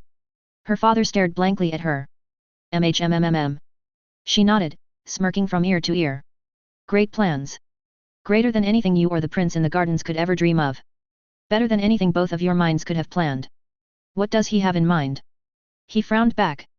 Oh, if I tell you now, I would have broken the secret, and I never will. I promised, sorry father. The existence of Durin Targaryen and the reveal that their cousin Aegon Targaryen was still alive, were things that would certainly send her father mad. Best to keep them for later. And besides, it was a secret. And she would rather die than betray Quentyn's secret. You keep too many secrets, dear. One of them is bound to come out. Quentyn will decide when to tell you about anything. She shrugged. Her father finished tying her braid, saying nothing, but if he was shocked by these revelations, he certainly didn't show it. I can't convince you otherwise. Her father sighed deeply. You and Quentyn. How many times will I have to repeat that I love him? Do I have to make love with him in front of you so that you may judge with how much passion we do our business? Should you follow us every instant for a moon so that you may see how we exchange affections, how we talk, how we laugh, how we cry, and how we play? Father, if I tell you that I wanted this child more than him, would that satisfy you? She asked, pulling a dagger and placing it in its belt around her right thigh. Quentyn thought that it was too early, just like you. But most of all, he didn't want to be a bad father. He didn't want to be. She frowned deeply, before hissing. Like his. Her own father stayed silent, all the while she walked around the room, heading towards a wardrobe, deciding on a lilac robe to wear for the day. Alyandra was our way to marry. She picked up a little box, smiling all the while. To seal our love so that it may never be broken. To show the world where our hearts lay. We both wanted her, and we both will give her all of the love and attention she deserves. She is our little princess. Opening the box, she slowly pulled out a few jewels, picking up her favorite snake armband, but also a small ring. Quentyn gave me this on the day of Alyandra's birth. She took out the ring, showing it to her father. It was a beautiful ring, made of diamonds, with a carved pearl at the center. Quentyn had told her that it was a Dornish pearl and that the image carved was carved out of a single one. It represented two snakes curled around a sun, one of them forming the letter Q and the other forming the letter N, with both heads joining right under the sun itself. Through the sun ran a small spear, made of an orange diamond. Quentyn gave it to me, as since Alyandra was our way of marrying, then we should have our wedding present. She said, while her father stood dumbfounded. Quickly, she put on the ring. It was, after all, quite elegant, and did not hinder her movements in the slightest like other jewelry would. That ring is worth a king's ransom. Her father looked on, wide-eyed. She nodded. I felt terrible when he gave it to me. I told him that I could never hope to match it, that I myself did not have coin to buy him anything of that worth. Do you know what he said? She asked. Her father shook his head. You already did. You gave me Alyandra. Anything else that I can give you will only pale in comparison. 100 of these rings will never match the value of the present you gave me to seal our love. Her father stood there, dumbfounded, and not knowing how to react. She shook her head, sliding another dagger beneath her dress. Did he finally understand? Did he finally give in? I am yours and you are mine. That's what they had told themselves the night after Alyandra's birth. Their fates were sealed forever, and she would never regret the day she pronounced these words. Let us soar, father. Duran. Jon Stark sat in front of the massive table that was once his father's and his father's before him. Winterfell had been burned by the Ironborn, sure, but as Sam said, they could not have burnt everything. And the Reavers were hardly interested in a couple of books and paper.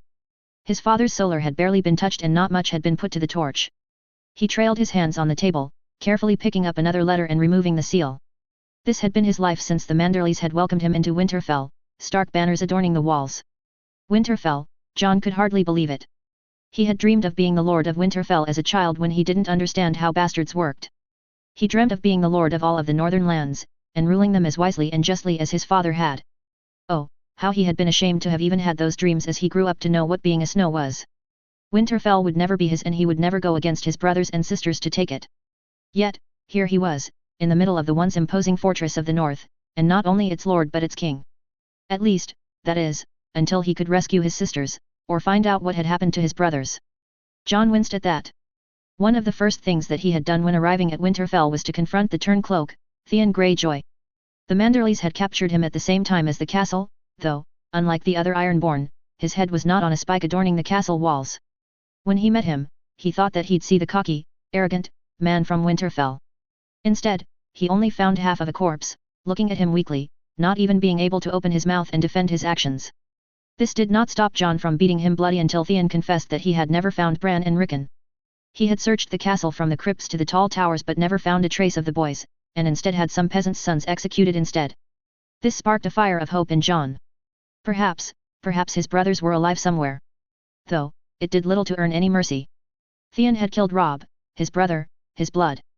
He had burned Winterfell to the ground, spat on their father's name, he couldn't be left alive. He deserved a slow and brutal death. He deserved to burn. However, feeding him to winter wouldn't have been fair. It wouldn't have been just to the companion closest to Robb during these last few years. Instead, he just ushered in Grey Wind. The dire wolf had grown to a massive size since he had last seen him, and he had somehow found Ghost, who had snuck his way towards this side of the wall. Watching silently, Jon stood emotionless as Grey Wind tore into Theon, brutally ending Greyjoy's life, and thus ending Balon Greyjoy's line. No sentence, no need to swing the sword. His head wouldn't even adorn the castle walls, considering what was left of the traitor once all was said and done. This brought him back to the question at hand. Where were his brothers? Did Theon lie in the hope of getting Jon's mercy? If his brothers lived, they couldn't have gone very far, but where? John sighed deeply. In truth, there had been no word of them for days now, and little by little, John's hopes had diminished. Not to mention there was a multitude of other problems to deal with. A small part of him regretted the watch. A black cloak was a lot lighter than the crown atop his head, and his burdens as king were much more numerous than those of the watch. First of all, there was Winter. Winter had grown at an incredible rate ever since he had landed on his shoulder after Maester Iman's funeral. The blue-scaled dragon had quickly outgrown Ghost and Grey Wind, becoming so massive he could hardly fit in Winterfell's courtyard. John had no idea how to train a dragon, either. He wasn't a damn Targaryen, how could he know how these creatures even worked? It had taken him days for Winter to understand that Ghost and Grey Wind were not food, and even longer for John to instill in him that the horses of his army were not food either. John felt somewhat relieved that he wasn't alone in this task. Both Maester Luwin and Sam tried their best to help him, even finding works in Valyrian in the Winterfell library which Sam tried his best to translate despite not being close to mastering the tongue. Of course, these books yielded little results, but Winter grew anyways, and still, John could feel a connection with the legendary creature. Just like Ghost, he would dream of flying over the Wolfswood, hunting stags or wild boars, burning them with a burst of green and blue flame, before taking large chunks out of their remains. He could see himself fly over the north, seeing the keeps of Searwyn, Deepwood Motte or White Harbour like no person would ever see, flying over the Bay of Seals and over Skagos, seeing the large stretches of sea, ice, forest and snow stretch far into the horizon. It was a liberating feeling, one that lifted the burden of rule for a brief moment. Then there was the day when Sam told him that Winter was ready to be ridden. He and Maester Luwin had made a saddle based on various books they'd found, and to say John was terrified of even trying to ride Winter was an understatement. Even looking at Winter, he could tell that the dragon wasn't enchanted by this perspective, and he already dreaded what the dragon's teeth, as large as a grown man's forearm, would do to anyone approaching him. Yet, Winter accepted the saddle with a big huff, and John had slowly mounted the dragon. The first bout was nothing extraordinary. 2 short rounds above Winter fell before John came back down, his face white as he could barely control the beast, thinking that at any moment he would be dropped from the saddle and onto the cold snow below him. The following days were slightly better, but not exceptional either. John knew he couldn't stylize himself as a legendary dragon rider in a moon. However, his bond with Winter did help to soothe both the dragon and himself. The flights became smoother, and John's fears slowly dissipated. He had yet to hunt with his newly found companion, but he would certainly aim to do so in a couple of days. His fear wasn't for him to suddenly drop from his dragon or for Winter to decide to snack on him anymore, it was more to hide Winter from the world. Indeed, such an asset would be precious when it would be time to go south and finally liberate his sisters. But he needed it to be hidden, and how do you hide a dragon of this size to the outside world? Admittedly, the north was large and isolated, but surely rumors would have already spread south at the very least. How would he be able to hide Winter's very existence to the world? He sighed again. Another problem added to the pile. He instead brought out a large map of the north, sprawling his fingers along the dotted lines along the north. He had resettled thousands of wildlings in his own lands as well as the former Bolton lands, who went to House Stark after Roose's death. He had also resettled some in the Gift and New Gift and managed to man 3 more castles on the Wall, the Night Fort, Stonedor and Sable Hall. However, he was running out of space to put the free folk. He had received help from unexpected places, to be sure. After the Greyjoys' rampage through the Stony Shore, many places needed rebuilding, and some fields needed workers. The Glovers and Tallhearts were actually somewhat eager to have the free folks help to put their castles back into shape and to collect the last harvests before winter would settle and the fields would freeze over. But more than 100,000 wildlings wouldn't exactly be a pleasure to deal with. There was of course the matter of their behavior, especially with some free folk that continued to fight despite Mance's orders and who the Northmen were already very keen to brutally slaughter. Well, at least this did mean less mouths to feed. How could he feed all those men, women, and children? Not to mention the horses, mammoths, and giants that had also been brought past the wall. The dead didn't need to feed themselves, but the living certainly did, and that posed a massive problem.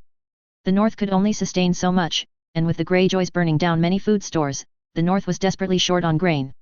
He could import from Bravus, but the North would spend decades repaying that debt, and he had had enough lessons about the Iron Bank of Bravus to know such a deal would probably weaken the North for generations to come. And then there were the Riverlands. They were supposedly a breadbasket, and their allies to boot, but had been ravaged by war, and he didn't think they had much to give him. They would likely keep the little they had to feed themselves. John scratched his head and brought forth a map of the 7 kingdoms instead. He trailed his fingers from north to south, down towards the neck, past the Twins to Riverrun, southwards, and then, the Reach. The Reach was known as the most fertile place in West Eros, and Highgarden was one of the richest places on the continent. He tapped his fingers around the landmarks, Golden Grove, Cider Hall, Hornhill, Old Town, High Garden, if only he could lay his hands on their harvests, he could probably feed the North for 50 years, along with 100,000 wildlings and possibly the Riverlands too. He could feed an army worthy of the name to stand up against the dead. He almost cracked a smile before reminding himself that he had other matters to attend to. Certainly, he was constituting another host to help the Northmen and Riverlanders still fighting south, but he could not leave the North at the moment. There must always be a Stark in Winterfell, his father had said. And in this case, the Stark in Winterfell was the only link between the wildlings and the Northmen, and if he left, how long would it take before the two camps started to slaughter each other? He nervously tapped his fingers on the map as flashes of his fights against the Whites came back to mind. He thought of the hundreds of wildling women and children passing through the wall, thought about these girls who the clans had disguised as men in order for them to be accepted as hostages in the hopes they could be safer. His choice was impossible to make. For now, he needed to stay here and at least make sure the situation was stable enough. But in a few months, he and Winter could probably lay waste to the southern armies and take as much food as they could carry from the Reach and come back north. A few knocks interrupted his thoughts.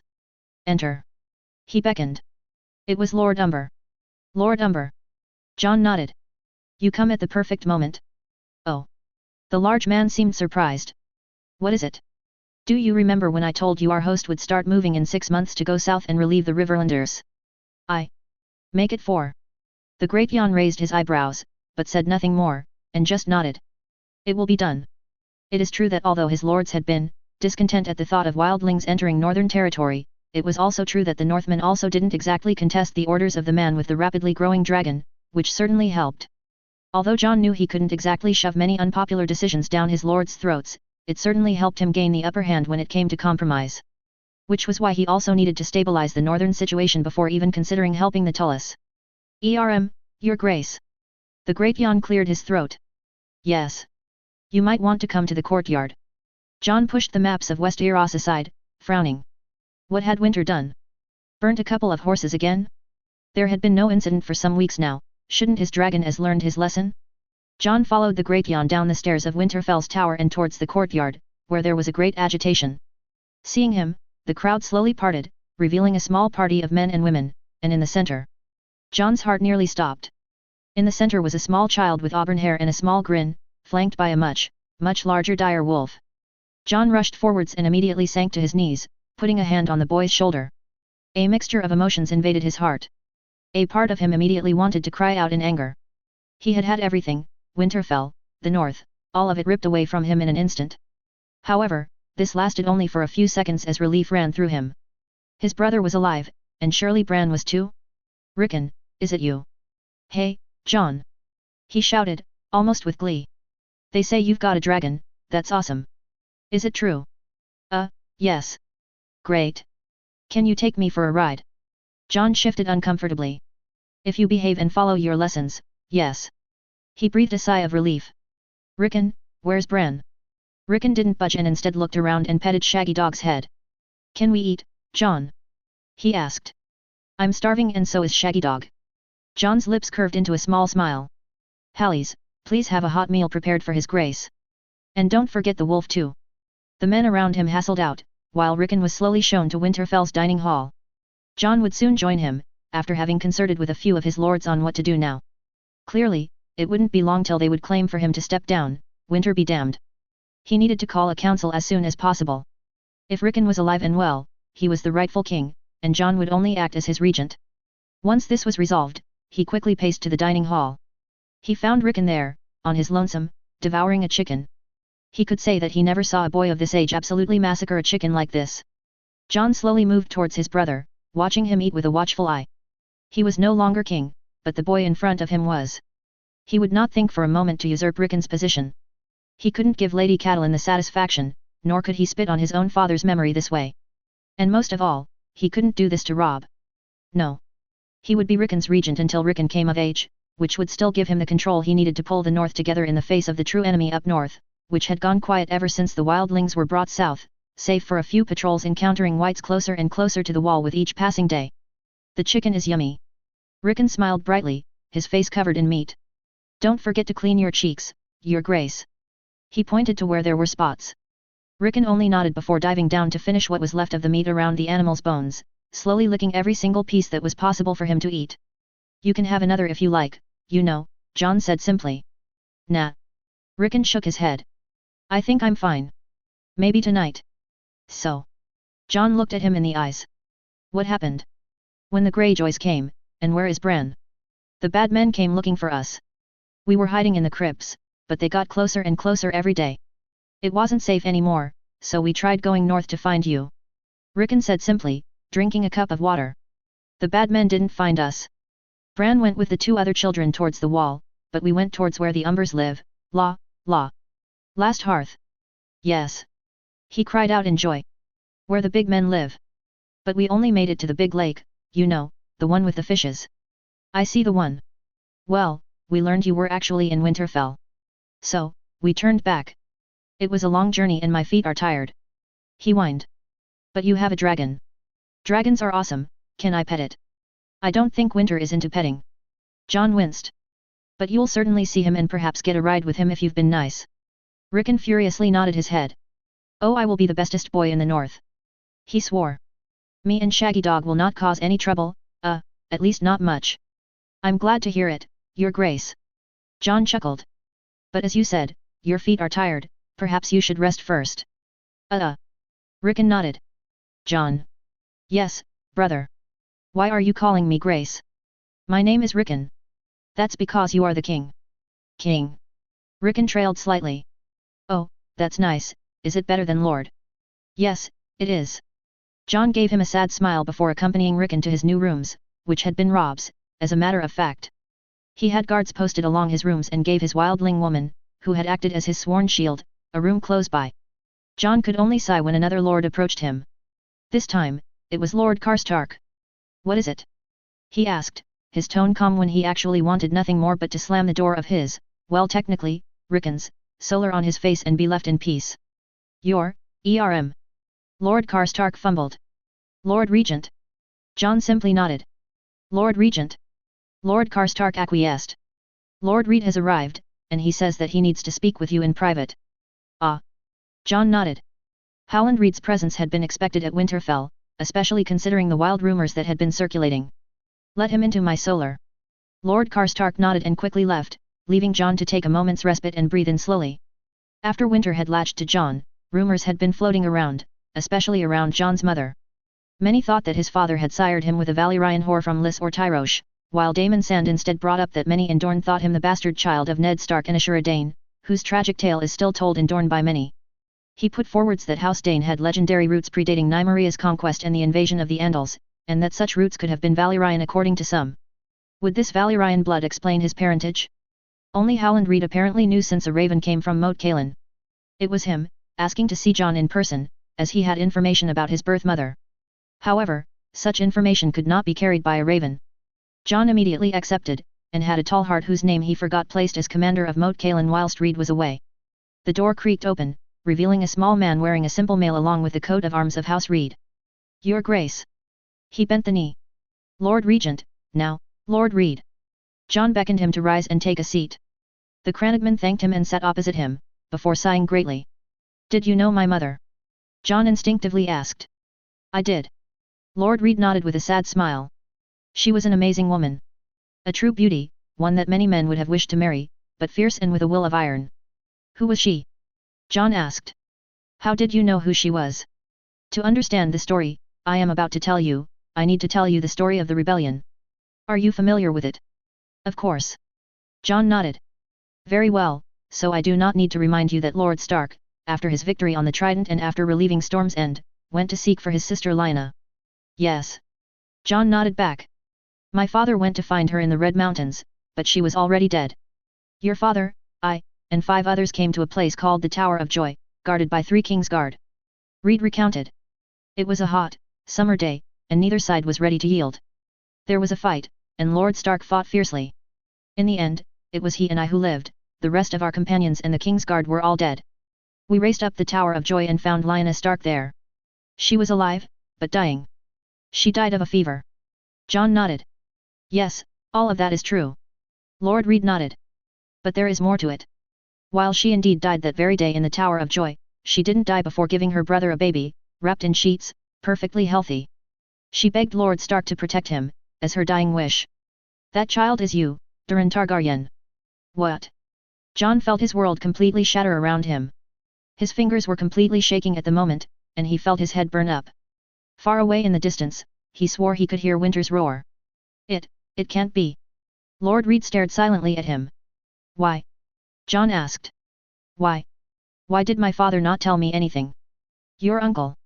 Lord Reed corrected. Your uncle feared dearly for your life. You see, he had seen what the Lannisters had done to Rhaenys and Aegon. He could not fathom what could happen to you. The Targaryens had been overthrown and you were a threat to Robert Baratheon and Tywin Lannister alike. He took you as his bastard to protect you from any assassins Tywin would have sent. The lion's pockets run deep, and he could not afford to lose the last piece of lion remaining. Jon could feel tears run down his cheeks. He didn't want this to be true. He was Ned Stark's son, not Lyanna Stark's. But yet, Winter had landed on his shoulder. How else could this be explained but to have dragon's blood, if he was Rhaegar Targaryen's bastard? What, my father? Jon struggled to even make full sentences. Your father, was Rhaegar Targaryen. Lord Reed nodded. But, he was. Jon stammered. Married? Yes. Lord Reed sighed. However, for whatever reason, he had decided to seduce your mother. Lady Lyanna, she was betrothed to Robert Baratheon, and trust me, Robert wasn't entirely fit to be her husband. He certainly boasted of how good he would be to her, before drinking a whole barrel of ale and going to bed a whore. Your mother, she was a wild thing. She wouldn't be tied down by a betrothal, and, for reasons I still ignore, she went with Prince Rhaegar of her own volition. She wasn't taken by force. Jon shuddered. She told us as much. Lord Reed let out a deep sigh. But, she regretted it, wanted to go home. Prince Rhaegar had trapped her. She would be his hostage, and he had his way with her. Jon sat there, dumbfounded. So, it seems that I am a sand, then. He sighed. A dragon's bastard sired of rape. It's more complicated. Lord Reed sighed. It seems that your mother did tell us she was forced to marry him so as to give him his third head of the dragon. Their marriage was celebrated and a document was signed. What? Jon didn't think his world could continue crumbling, and yet Lord Reed kept proving him wrong. We never found a trace of said document. Lord Reed sighed. The proof of your legitimacy has likely been taken to wherever the High Septon at the time has kept it. Either in King's Landing or Old Town, perhaps even both. In any case, the King's Guard probably took that secret to their grave. But, in any case, you are still a Stark. Ned wasn't your father, but you are still a Stark. You are Lyanna's blood and I do think both your mother and uncle would have been proud of what you have achieved. Would my mother have forgiven my faith, my uncle to agree to me joining the Watch? He sighed with bitterness. She could have understood the motivations. You would have been definitively safe. Lord Reed sighed. But I must admit Lyanna would also have wanted you in Winterfell or at the very least in the north. It's impossible to say, Durin, we cannot change the past. My name is Jon. Jon shook his head. Not Durin, Jon. It is the name your uncle gave you, that is true. Lord Reed said silently. But your real name, the one your mother gave you, is Durin. Jon felt his head spin. Durin, Durin, Durin, he continued to remind himself. My name is Durin, not Jon. My name is Durin, my name is Durin. It all felt wrong. He had dark hair and grey eyes, not silver hair and purple eyes. He wasn't a Targaryen, he just couldn't. It wasn't possible. But Lord Reed was in front of him, stone-faced. Is there any proof to this? Jon gulped. Besides the massive dragon somehow bonded to you? Lord Reed asked with a hint of a smile. Don't humor me, Reed, I am not in the mood. Jon clenched his fists. There isn't much but my word. Lord Reed sighed. Your uncle is dead, and so are Rhaegar Targaryen, Gerald Hightower, Oswell Went, Arthur Dayne, Alan Dayne, and Ashura Dayne. The marriage contract has been lost, only your dragon could prove who you are, isn't that enough? Jon took a few deep breaths, his palm on his rapidly burning forehead. Isn't there more? Perhaps. Lord Reed observed him. You are prettier than the average Stark, and perhaps those who knew Prince Rhaegar personally could discern some facial features such as your nose or head shape, but I am afraid I never had the displeasure of meeting him. Jon nodded simply. It is true that the Northern Lords and Wildlings did agree on something, and that was that apparently, Jon was prettier than their daughters. It couldn't be otherwise, then. He was the last dragon. He spent a year alongside his great-great-uncle and knew nothing of it. Did Maester Aemon know? He couldn't have. He was the last dragon. Perhaps even the heir to the throne. But right now, he needed to be a Stark. Now more than ever, it is the North that needed him the most. Will you spread the word? Jon finally asked Lord Reed. Not if you ask me to, Durin. John spun the words in his head. The rumors would continue spreading and spreading until someone was bound to find the truth. Many of his lords had fought in the rebellion and it would only be a matter of time till someone found out. Better now from Lord Reed's mouth than later. Tomorrow. John trailed off. I will summon a council of lords to act Rickon's coronation as king in the north, with me as his regent. I will wish to have you there, and you may speak of what you know, considering many lords seem to hold you in high esteem. I'd be glad to, your grace. Lord Reed nodded. Lord Regent. John sighed. Holding his head with both his hands. It's Lord Regent, and you may leave, Lord Reed. Lord Reed did exactly as told, leaving John alone. Not John, he reminded himself. Durin. But Durin Stark sounded off. Yet, if it was the name that his mother gave to him, wouldn't it be better to bear that one? However, Durin was a Targaryen name. Would her mother not have wished him to bear a name that didn't remind her of the man that had defiled her? Too many questions.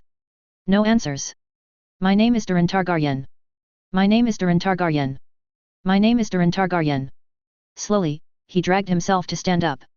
To the north, he would be Jon Snow, or Jon Stark, whatever the name his uncle chose for him. To the south, he would be Durin Targaryen, the Forgotten Dragon. This would be the end of the matter for him. It would require a few sleepless nights to think about what Lord Reed had revealed, but he was certain to pull through.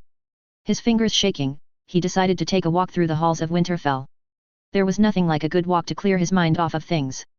As he listened to conversations between several castle men, many were already a great many talking about Rickon's return, and many others talking about tomorrow's council. John ignored them, instead of walking aimlessly through the vast halls of the Stark seat. It was there where he was intercepted by a wildling. Not any wildling, though. Well, King Crow, it seems that you were right, you Kneelers do build wonderful things. Val came up to him with a smirk. I fear it is not wonderful as it once was. The Ironborn burned down much of it. It's better than a tent made of animal fur. Val shrugged. Good night to you, King Crow. John nodded to her and made to continue along. It was then that he stopped in his tracks, pausing for an instant. He looked back at Val's rooms. There were a fair few other wildlings around, including Mance and Della, however, his thoughts came back to the wildling girl. She was beautiful with her long, blonde braid thrown on her shoulder, her slender body, wide hips and full bosom. John shook his head. Val could also cut him down if he ever tried to steal into her bed. Yet why was he standing at her door? Shouldn't he keep walking? The northern lords would never approve of marrying Val, but whoever talked about marriage? Every time John looked at her, he felt a burning desire burn up in his body. A desire to have her, even but for a night. And if anything, he thought that she returned this desire, else why did she constantly bring up that her bed was open to him if he dared to take her on? This wasn't right, though. He could not do this, not when Ygritte's pain was so fresh, yet why did the desire to do things he would rather keep out of his mind to Val? Why did these thoughts emerge time and time again? He was king, was he not? Didn't kings take what they want? And was he not a dragon, too? But he also was a Stark, and Starks had their honor. And he was a Stark, first and foremost. He took a step back from her door. His desire kept slowly increasing with each step. He could already hear Val's laugh from here. A craven. Not a man, but a boy who was stolen by a girl. Would his mother approve of this? Would his uncle? He knew the Targaryens would probably approve, but the dragons had fallen time and time again because of their desires. Hadn't one of his namesakes eventually died in Dorne because of his desire to conquer the last kingdom and paid for it with his life? No, he thought. He could not. But then why was he still in front of that damn door? What would the Northmen think of this? Some of them already call him half-wildling. Not to his face, Winter's mere existence striking fear into them, but behind his back. He clenched his fists. Why couldn't he have what he wanted for once? He never had a father. He never had a mother. He never had real brothers and sisters. He never had Winterfell, and he never would have any of these things. His life was a lie. Why not take what he wanted, for once in his damned life? He stood there for a few more moments, the words of Lord Reed echoing in his head. My name is Jon Snow. My name is Durin Targaryen. Jon's eyes snapped back to the door and curved into a frown. With a deep breath, he took a step forward and creaked the door open. Gillian. For once, Gillian Corgyle wasn't in the seat belonging to the governor of Sunspear. No, for once, he was one of the many people in the seat right in front of it, behind the desk, staring at his interlocutor in the eyes. Well, this sect never was his in the first place. The large Martell banners that adorned the walls behind were quite the hint at that, and gave the room a different type of feel than if these were the 3 scorpion banners of his own house. And the person looking through the many scrolls and papers lying around was the person supposed to hold this office in the first place. Quentyn had arrived by ship from Euronwood only yesterday, with plans to go to the capital at the end of the month. In the meantime, though, he had returned to his official duties, which at this point just involved checking over what Gillian himself had been doing. The news had taken him by complete surprise. What would the point of Quentyn going to King's Landing? Admittedly, there was apparently the need to send a delegation there, but it was led by Prince Oberyn already. What was the point of Quentyn leaving when he was needed here above all? Not only did it put him in danger, the Lions no doubt knowing about Quentyn's stunt with Lorch, whose skull was sitting on the desk within Gillian's reaching distance, but it made no real sense. Why not send Tristan? After all, wasn't he betrothed to Princess Myrcella? Surely this would do better than someone the Lions would rather see dead. Gillian winced as he already knew the answer all too well. For the entire duration of his tenure as acting governor of Sun's Pair, the prince in the gardens had only made life harder for him. From orders not reaching specific people, certain key informants disappearing or being relocated overnight, to projects being cancelled, every day was a battle for Gillian, just not the battles with a sword. Fortunately, the Dornish had experience with battling with quills and words. Other noble houses of other kingdoms may have scoffed at counting coppers or mingling with the small folk, but Gillian knew all too well the careful balance of Dornish politics when it came to trade, notably with the free cities, and the importance of the small folk overall. Needless to say, as heir to Sandstone, Gillian knew exactly how to deal with any financial issue, be it issuing from exterior or interior trade. It is perhaps the very fact that he was well versed with this so-called copper counting that Quentyn appointed him as acting governor. Again, others may have scoffed at the prospect, but the truth is that well, it distracted him. All the games played in a bout for influence or the games played with the free cities, were great distractions for him, which didn't involve too much physical effort. At the stroke of a pen, Gillian could tip the balance for a side or another. The feeling of having such power could certainly have gone to his head if he didn't know what he was planning for. By the end of Gillian's tenure, Sun's Pair should be completely filled with Quentyn's supporters, meaning either purging the Garden Prince's influence or turning his faithful to Quentyn with splendid projects. The groundwork had already been laid, after all. And the prince and the Garden's supporters certainly weren't the brightest of the bunch, if Gillian could say so frankly. It was child's play to have most of them removed or have them brought to his side. All the easier when Jairus did some of the more hands-on work. Well. Quentyn nodded with satisfaction. You've done a wonderful job, I have to admit. Well, that's why you sent me here, didn't you? Gillian showed a slight smile.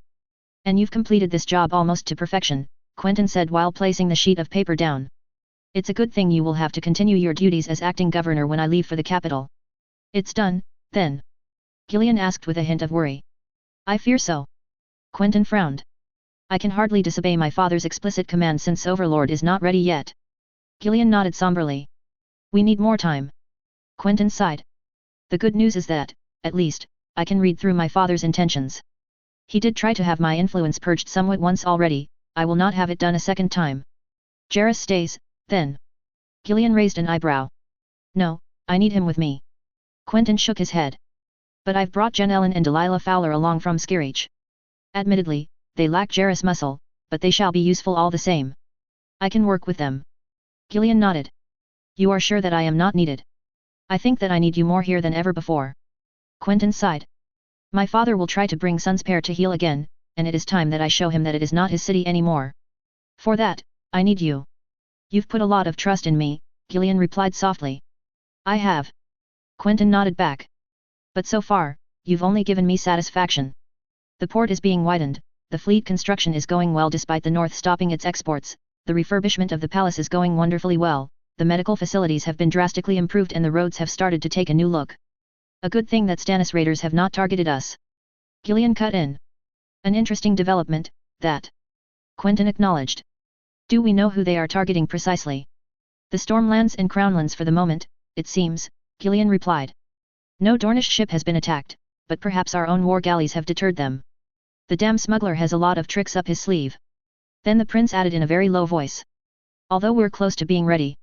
And who are you taking to that pit of vipers, then? Gillian asked, changing the subject slightly. Jairus, Cletus, Arch. Nym and Ned too. I think a lot of dignitaries are coming with my uncle, including your own brother, as a matter of fact. Good for Aaron, I think he needs to start sticking his head out of sandstone. Gillian chuckled. What's Lucian Toland got to do with any of this? Ah. Quentyn tapped on the desk. Do you remember these old pirate maps I asked? Yes. Gillian nodded with a surprised look on his face. Why would you want them? They show some coves where our pirates landed raiding parties along the Stormlands back in the days when we were still at each other's throats. For the same reason, I need Lucian Toland and Jairo Jourdain. Both are experienced sailors. And that's why you requisitioned the Ruby and the Pearl. Yes, I need these ships for a very special mission, but I know not if such mission will be carried out. I can only hope it will. Quentyn trailed. In any case, they have knowledge of how to quickly and quietly disable a large vessel, and I need such people. I guess that if I ask why you will just shrug and tell me that I'll see why later. Precisely. Well, it's worked somewhat until now. Gillian trailed, rubbing his eyes while Quentyn leaped from his seat. That's it. Yes. Quentyn nodded. I suppose it is. If all the other things I've asked prior to leaving have been done, I now need to see Cletus. Is he up for a secret mission too? No, he's been feeling under the weather recently, and I need to find out why. Cletus. Cletus felt the sea tickle his feet, the slow tide coming in and burying them in the sand, feeling each grain pass between the cracks of his toes. Warm water hurried up to his ankles, before retreating again. It was late afternoon, but the sun was slowly fading across the horizon, making the usually blue sky take on a darker tone. The waves kept coming in, one after the other, slowly advancing and retreating. Some barely tickled his feet, others crashed as high as his knees. The narrow sea was clearly more turbulent here than around Yiranwood, but the pristine waters of the palace's private beach made it a beautiful sight to behold nonetheless. I fear there isn't much of a view. A familiar voice came behind him. Don't you have better things to do? Cletus sighed. Not really. Quentyn came next to him, placing his bare feet into the water, next to him. What's wrong? Nothing. Cletus snapped his head towards his friend. Clearly. Quentyn scoffed back. You've been acting strange for a while, Cletus. I thought that it was only because we were out of Dorne, and you missed Yiranwood. I thought sending you home would be nice and you'd come back with the usual snarky attitude, but no. So, I'll ask again, what's wrong? Nothing. Cletus snapped at Quentyn, tightening his fists. I don't need you to tell me that something is wrong with me. Go away and fuck your cousin like the whore she is and leave. Quentyn's fist hit Cletus' face faster than he could comprehend. Suddenly, he was tumbling down, and crashed into the water, soaking his cloak and shirt. Don't call NYM that ever again, do you understand? A voice filled with dread called out, while Cletus was trying his best not to ingest seawater as he struggled to get back up. Instinctively, he tried to respond with a punch of his own, but a great burst of shame suddenly crept through him. Cletus stammered, another wave passing over him, slamming into his cheek as if to hit him again.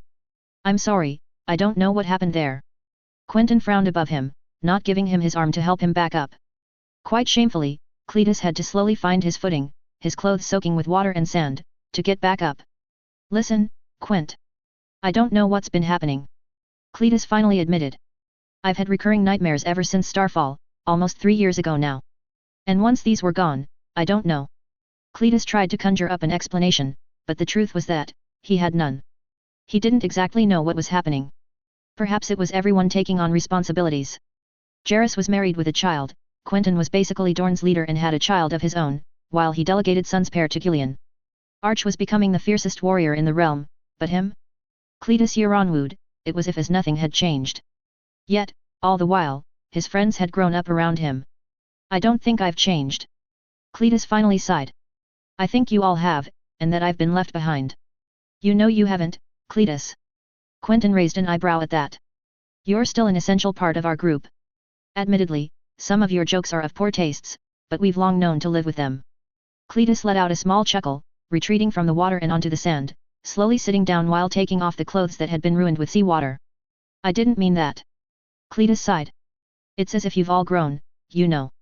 You and Jairus have a child, Gillian has a wife, Arch and Ned are quickly becoming warriors in their own right, but me. Quentyn's eyes narrowed as if he finally understood where Cletus was getting at, and made to sit down next to him. Cletus continued. I feel like I've not grown a single bit. Yes, you might tell me that I am the heir to Yiranwood, but, I don't feel like it. I feel like an idiot running in circles while my friends achieve higher goals. I feel alone. You're not alone, you have us. Quentyn clasped his shoulder. You know that you can trust us to do something together if you want to. We can play cards, go hunting. I don't think you realize, Quentyn. I feel alone. Realization suddenly dawned on his friend's face, followed by a look of confusion. You are telling me that you feel alone. Listen, I am not worried about conquering another maiden. Cletus sighed once more. That's easy. I just want What you all have? Jairus has Eleanor, Gillian has his paramour, Arch found a lovely girl too, and Ned and Gwyneth have been getting along well, and you have, yours. I have no one, Quent. I see. Quentyn nodded. But you know you are still young, right? Your father probably won't arrange a betrothal for some time. The Dornish tradition usually makes marriages occur around 5 and 20 rather than younger ages. It's not marriage I fear. Cletus shook his head. Euronwood is a worthy prize enough that my father may arrange a decent match. I just want what you have. I understand. Quentyn nodded. But, perhaps you haven't looked far enough? Or perhaps you could not have stumbled across her yet. I got lucky with NYM, but it took time for me to actually know her. Have you spent more than one night with a girl? Cletus shook his head. Perhaps you ought to. Or perhaps you ought to know more about them before you think about bringing them to your bed. Quentyn sighed. I cannot promise that it will work. But I can promise that you will have a much better chance of finding someone that understands you if you start to talk to them. Quentyn stood up and patted him on the back. I'm sure you'll find someone too, friend. He said. If not here, perhaps in the capital. Who knows? There might be a Reacher or a Westerlander girl that may steal your heart. Cletus scoffed. I think there's a higher chance of the dead coming back to life. Be careful what you wish for. Quentyn's voice darkened before he slowly walked away. Where are you going? Cletus asked.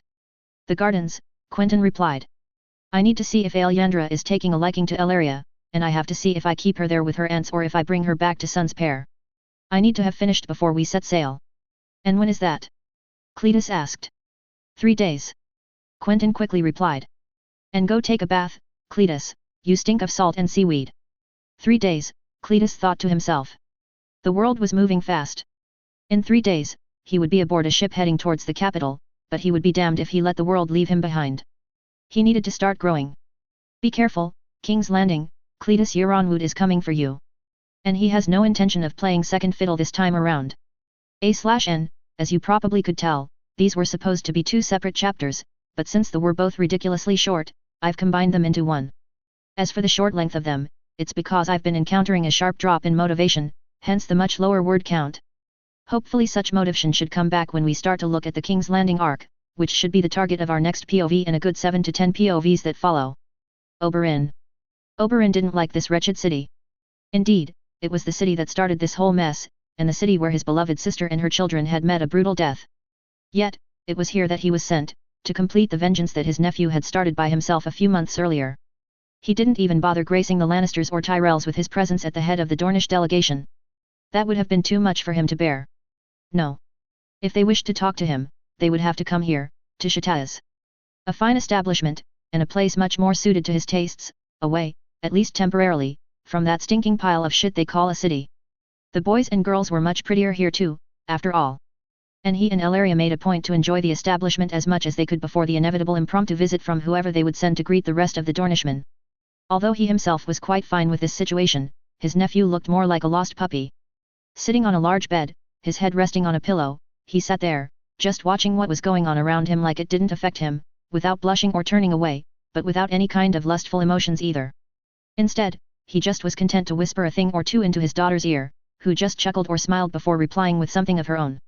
Although, his vest was half open and did reveal parts of his chest, which meant either he couldn't stand the heat of the place, which was a possibility, or he did indeed engage in activities here. Oberyn just shook his head and ran his hands through Elaria's back. The first whore that had serviced them was nice enough, but now he would want his paramour back. With a bit of luck, they would find someone amenable to service them both. Before that, though, he would ensure his nephew and daughter were still fine with this little show. Nephew. He finally turned to Quentyn, his gold brown eyes barely moving to meet his. Uncle Oberyn. He sighed. Why don't you both try to loosen up? I doubt we will have much time for such frivolities later. I'd love to, Uncle, Quentyn replied back. If I wasn't sure that the next person they sent in this room had a dagger ready to plunge it in my back. This again. Oberyn replied with a small frown. I told you that the lions wouldn't care. I fear I am not so optimistic. Even if NYM is talented with her daggers and I am decent enough with mine, every step I take in this city is one step closer to death. Quentyn shook his head. Truly a wonderful idea to have brought me here. If it brings you any solace, it wasn't my idea. Oberyn shrugged back. I know. Quentyn sighed deeply. We've got to do with the hand we are dealt, I suppose. There is no going back. Then why the grim look? Oberyn asked. Clearly you ought to loosen up a little. Quentyn isn't fond of brothels or whorehouses. NYM cut in. Oh. Oberyn asked. Well, why didn't you say so? You know I wouldn't force you to come here. You could have stayed with the rest of the host. Because the rest of the city fucking stinks. And I'd rather bathe in the reeking stench of sex and bodily fluids than the smell of shit and piss. Quentyn scoffed. It was a close battle, I assure you, but one of these options disgusted me more than the other. Also, the pillows here are really comfy and the bed doesn't rock all the time like on the ship. On the smell, we can agree, Oberyn replied. Even the number of roses in the capital hasn't done much for the smell. I just want to finish our business here as soon as possible, and go back to the gardens and Alyandra. Quentyn's hand found Nymaria's, intertwining as she gently put her head on his left shoulder. Your little jewel will be just fine at the gardens. Ellaria suddenly sprung up and sat to Quentyn's right. She's a lovely little girl, and she can afford to live without her parents for a few weeks. You know, when Doria was born, your uncle took me on a trip to Myr only 3 months after she was born. I entrusted her to the best people I know, and when I came back, another 3 months later, she was still perfectly healthy and was growing into a beautiful little girl. The nurses and septas at the gardens know how to deal with children better than anyone in Westeros, and you both know it is only temporary. You'll get to see your darling girl soon enough, and she will be just as healthy as you left her. She'll have grown a little, sure, but she'll be the same. And you get to avoid some sleepless nights, which, believe me, would have turned your mind upside down. Take it from someone who has experienced it 4 times already, and who is still experiencing it. Sweet, you've left me in the cold. Oberyn slyly mocked. Ellaria just grinned at him. Your nephew is scared of the lions and they are both worried about their child, they would need a little comfort. She struck back. You're too kind, Ellaria. NYM chuckled back. But it is normal that a mother would worry for her child, wouldn't it? What kind of a mother would you be if you didn't? Ellaria struck back. But in life, there are always these situations where you can be forced away from your children. Whether it is because you leave them or because they just grow old and start flying with their own wings. You know, I almost passed out when I saw how skillfully Elia was riding. I had thought that just a few days ago, I had nursed her at my own teat. And before we left, well, leaving all the girls at the gardens was another thing I didn't look forward to, but I came here anyway. But, Ellaria. Quentyn sighed. Alyandra is only a few months old, and, these might be the most important months she has. I don't want to be a father who decides to have a child and then decides that the responsibility of bearing this child is not mine and run away. Aren't you the one always talking about duty? Oberyn countered. Well, nephew, you have a duty to Dorne and a duty as a father. And as of now, the duty you have to Dorne surpasses your one as a father. Alyandra will be perfectly fine, and you shall get to see her again soon, I can promise you. A duty to Dorne forced on him by someone else. Nymeria growled. Forced on us. We were forced to choose, father. He was. Oberyn conceded. You weren't. You wouldn't really think I'd let my love go alone into this pit of snakes. Nymeria shot back. Quentyn put a hand on her shoulder, quickly dissipating the anger she had been accumulating. We decided to bind our fates long ago, I've already told you so. Leaving Alyandra at the gardens broke my heart, but I'll be damned if I let Quentyn go through this alone.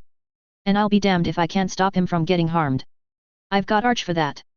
Quentyn smiled back. But I'm glad you're here. That nimwit. Nymeria scoffed playfully. A cask of ale and he'll be dead drunk sleeping in front of your door. I'd rather have your frog guarding us, speaking of. Achilles comes and goes as he pleases. He'll be back soon enough. Well, I hate to interrupt, but nephew, surely there can be something that can make you enjoy the visit here. He smiled.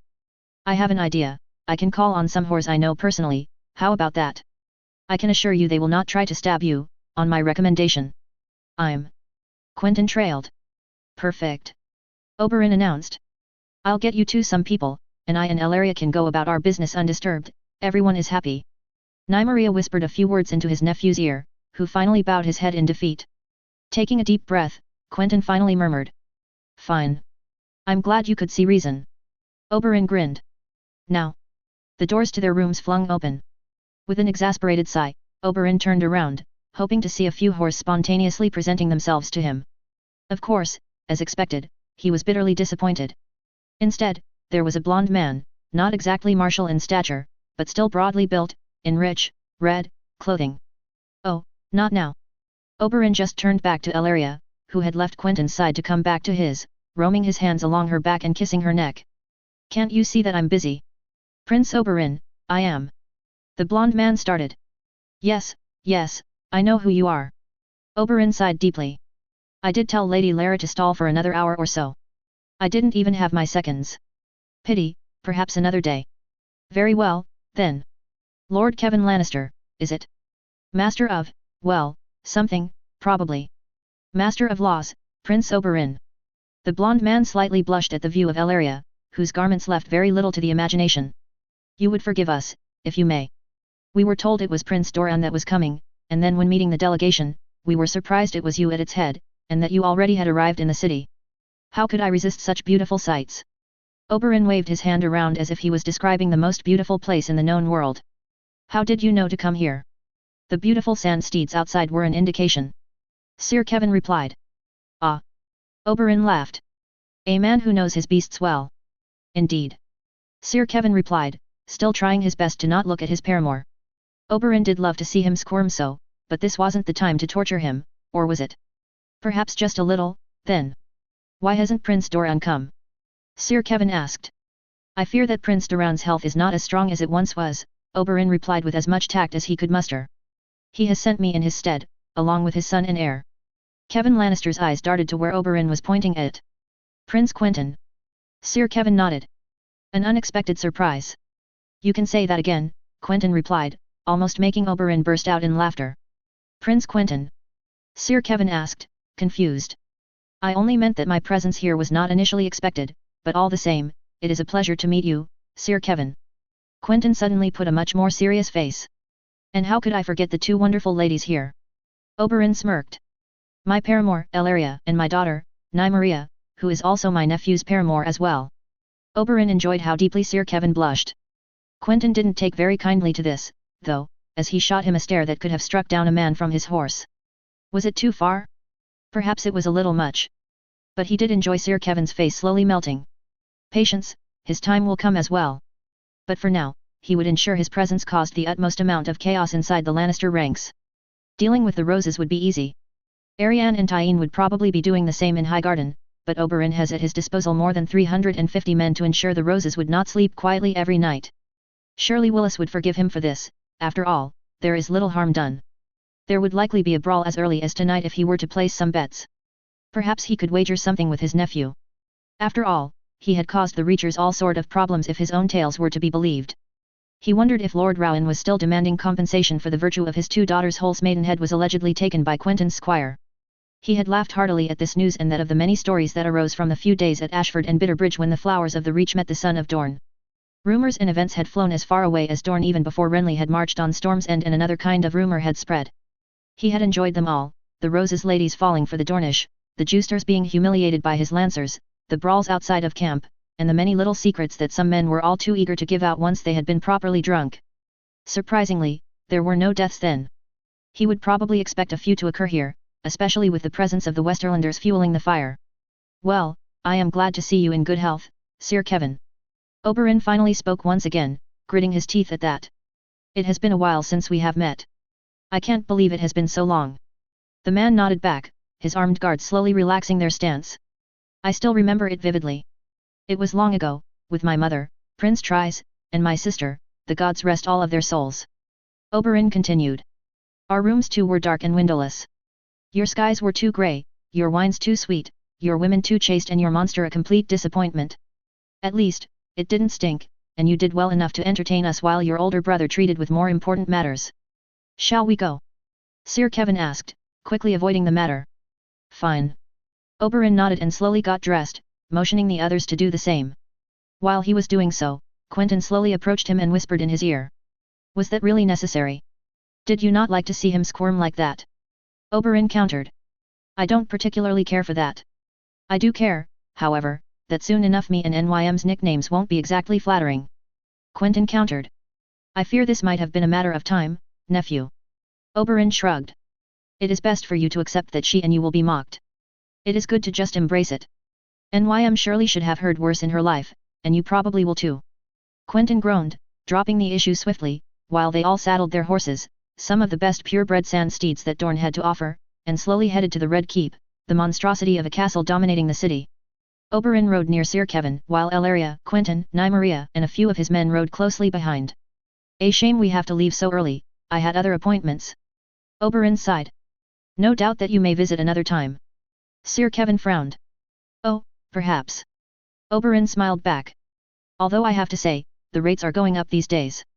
Especially with the new tax the hand has placed. Well, such is the law. Sir Kevin huffed. Do not fret, Sir Kevin, a prince pays his dues.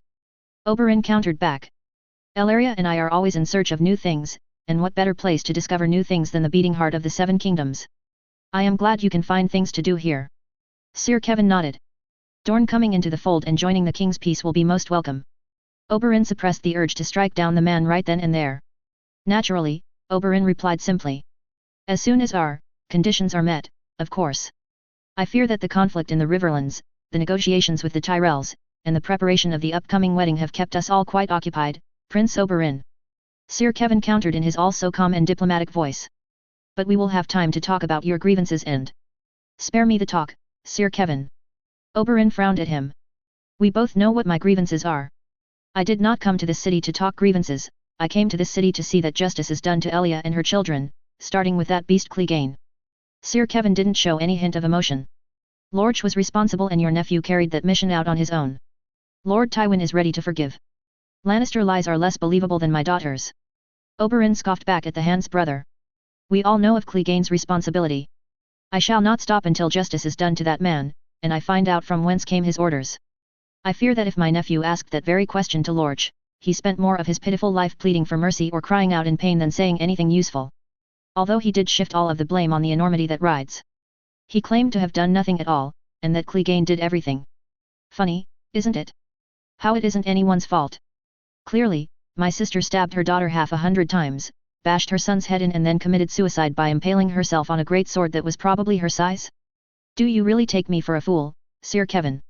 Careful with your words, Prince Oberyn. Sir Kevin only sighed. There are many men in this city and around it. How many do you have? 300? 400? There is 10 times that number in this city, alongside 15,000 of our swords and 70,000 roses. Roses die when the sun is burning bright. A voice came from Sir Kevin's left. It was Quentyn, who had come to take a bite out of the lion, it has seemed. Their petals darken and fall one by one, their pristine color suddenly takes a greyish tone, their flower falls, and their roots slowly die. But the lion cares not for this. Sir Kevin huffed. If the lion cannot find shade, it will weaken. Quentyn continued, narrowing his eyes. The sun will keep beating on his mane as it slowly drains what meager forces it has. It will be the prey of the wolves, jackals, and dogs. It will die of thirst. Everything eventually bows before the sun, my lord. And roses provide quite pitiful shade, I have found. 70,000 of them, Prince Quentyn. Sir Kevin countered. Is enough for a lion to take shade in. I have seen 20,000 roses get slaughtered beneath the walls of Storm's End, my lord. Quentyn just shrugged. And they outnumbered the burning stag 4 to 1. And has the lion not bent to the wolf time and time again? The Starks have been dealt with by the Greyjoys. Sir Kevin replied gruffly. Robb Stark is dead and the Riverlands stand alone. They will eventually be forced back into the realm by force. I would be careful with such words, my lord. Quentyn chuckled. The lone wolf dies, but the pack survives. We hold Ned Stark's daughters and all his sons are dead. Sir Kevin frowned even deeper. There are no wolves left. Quentyn just shook his head and bowed out of the conversation. It did seem that his nephew had struck an interesting chord with Sir Kevin. After all, shouldn't the Riverlands have cracked under the pressure long ago? But according to the tales he was getting, they still held everything but Harrenhal, had pressured the Golden Tooth, and that wasn't counting the constant raids of Stannis pirate fleets which still held Dragonstone, Driftmark, and some other islands while reducing the Royal Navy to dust. No doubt that the roses would bring a lot of weight into the discussion, notably with whatever Pakester Redwine could muster at the Arbor to finally cleanse the narrow sea and all of these men that the Lannisters would desperately need to clear the Riverlands, without worrying about their flank. Quentyn did have a good idea to build that new fleet. And all of this could probably explain why the Lannisters were so eager to expedite the wedding with the Rose of Highgarden. If Tyenne's ravens were anything to go by, it seems that the lion in the capital was more one made of paper, despite Lord Tywin's best efforts at making it appear otherwise. All the more opportunities to get a clean vengeance opened up, and for a second, he wondered if he couldn't discuss it more with the Tyrells. Perhaps a conversation with the Queen of Thorns was in order. Marjorie. The sun shone through the Red Keep, illuminating the courtyards and the bustling city of King's Landing. This would have been a lovely day, if not for her to have to deal with both the Lannisters and the Dornish. If both on their own were manageable, both at the same time quickly became an issue. The Westerlanders were somewhat predictable at least, she could give them that. It was easier to deal with the ones you really knew. Only Cersei Lannister remained quite the mystery, but this was more due to her being confined to her rooms by the hand more often than she actually was allowed to go outside. The loss of her brother Jaime made sure that the once queen was now only a shadow of her former self, seeing traitors and spies everywhere. The others were much easier to deal with. Joffrey was cruel and selfish, but he was also prideful, and that is where he needed to be struck to control him. However, as predictable as he was, his temper was something she could do little to soothe. As for Tywin and Kevin, the older lions, they were equally predictable. All of their tactics revolved around showing a strength they did not truly have but hoped they did. Unfortunately for them, it was House Tyrell that now held the upper hand in this little agreement. Their thinking made it easy for Margaery to work around them, small roses slowly blooming in the capital, quickly becoming another garden. The Dornish, on the other hand, was another problem entirely. Dealing with Princess Arianne in itself was much harder than all of the lions combined, so she couldn't imagine having to deal with either Prince Quentyn, let alone Prince Oberyn. Yet, she had to. Well, at least, this time the Red Viper wouldn't be her problem, but her father and grandmother's. It is said that the Red Viper had already made himself famous in the brothels around the capital, and his men had started brawls with Westerlanders and Reachmen alike. It would be easier to deal with Prince Quentyn, she told herself. After all, did she not already know him from these days in Bitterbridge? The prince was slippery, always following his uncle around, which was interesting to say the least. Last time, she saw in him a man sure of himself, but not arrogant. Him being around a man like Prince Oberyn didn't make sense to her, but the Dornish never truly made sense to her in general. She knew their terms for peace, and she would be glad to grant it to them. It cost nothing to the Tyrells, and she would be glad to see the beast Clegane gone. As for the promise of a future betrothal, it could be signed on now but waved off later. However, the Dornish were a singular breed in Westeros. They cared little for the rules which the rest followed, and although their game wasn't great, it stood out for being different from the one everyone played, at least during these past years. This isolation had made them unpredictable, if not outright dangerous. But now, with the prospect of them being allies and coming into the fold, there was the potential to definitively sideline the Lannisters. And this was likely what her grandmother and father were discussing with Prince Oberyn. In the meantime, she was left with the younger prince. With a sigh, she resigned herself and walked to where the prince was, observing the city from a balcony. "Beautiful, isn't it?" she called out. The prince barely registered her presence, so Margaery moved closer. Prince Quentyn wore fine Dornish garments, ornate with complex patterns representing exotic animals such as tigers or elephants, with 2 daggers on one side, and a simple sword on the other. "One cannot be too prudent, I suppose." She leaned on the balcony, next to him. To her surprise, it wasn't her that spoke once more, but him. "I feel like living in Highgarden should have given you an opinion on what is beautiful and what isn't." The prince cut deep, eyeing her suspiciously. "Or have your standards fallen this low?" "The sun is shining and the birds are chirping," Margaery replied cryptically. "Yet the people keep grouping together in small houses, the smells stay the same, it is piss and shit and garbage. This city is slowly devolving into a large cesspit, not a capital worthy of the same."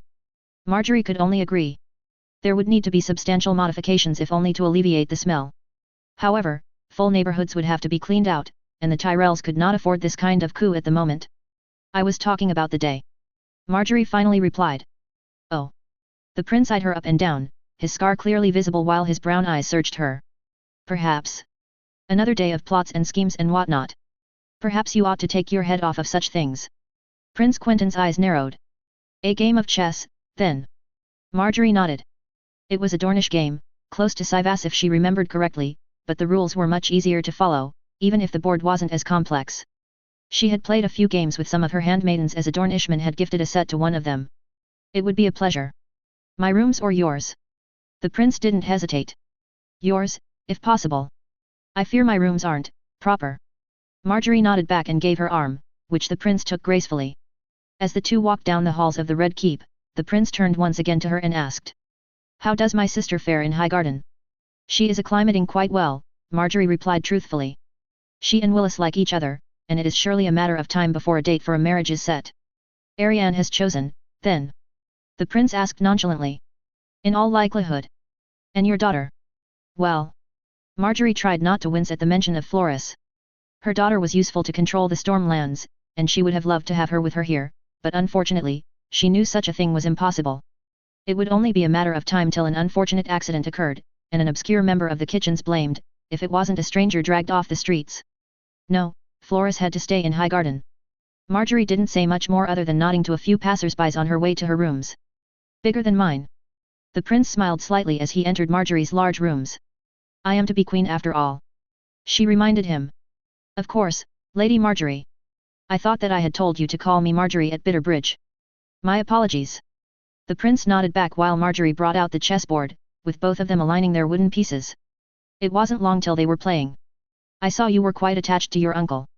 Marjorie brought up the issue, curious as to what the prince would say. It's always better to be close to the most dangerous man in Dorne whenever you've got daggers in the dark ready to strike you down. I see. Marjorie hummed. Scared, then? The Lannisters aren't really the ones to let something such as what I did to one of their vassals go lightly. One only needs to look at the Rains and Tarbecks for that. No, it is much better to put all of the chances on my side. Why come here, then? She asked, ever so slightly curious as she moved a pawn forward. I fear you'll have to ask my father that. The prince replied, moving his own forward. And have you taken a liking to the brothels of the city, then? She asked in turn. I fear the girls are not very good chess partners. He sighed. Some of them are getting better, though. Marjorie repressed a laugh. And usually. The prince added. They have the decency to smell nicer than the air outside, even if it is a smell of bodily fluids and perfume. Their chairs are comfortable enough, and if my uncle likes to partake in whatever he wants, my paramour and I don't need others to tell us how to do it. As I said, my uncle hates being interrupted, and his nephew being attacked by thugs or robbers would not stand. Marjorie didn't have to ask what thugs or robbers were doing in a place like this, nor how they got through the front door. Instead, she focused on the game, moving her septon forward. And where is your uncle now? She asked. Another question to which you have the answer. The prince moved another piece. Check. He smiled. Her king was in a vulnerable position now, but it was only a knight protecting it. Thankfully, she had a castle nearby, which promptly ejected the intruder. The prince winced, clearly not having seen the piece beforehand. What do you think will come out of this? She asked out of hand. More than the last conversation between the Queen of Thorns and Lady Elaria. The prince chuckled. Although I do say I feel sorry for my uncle. Prince Quentyn moved another piece forwards, this time urging his pawns upwards, earning a frown from Marjorie.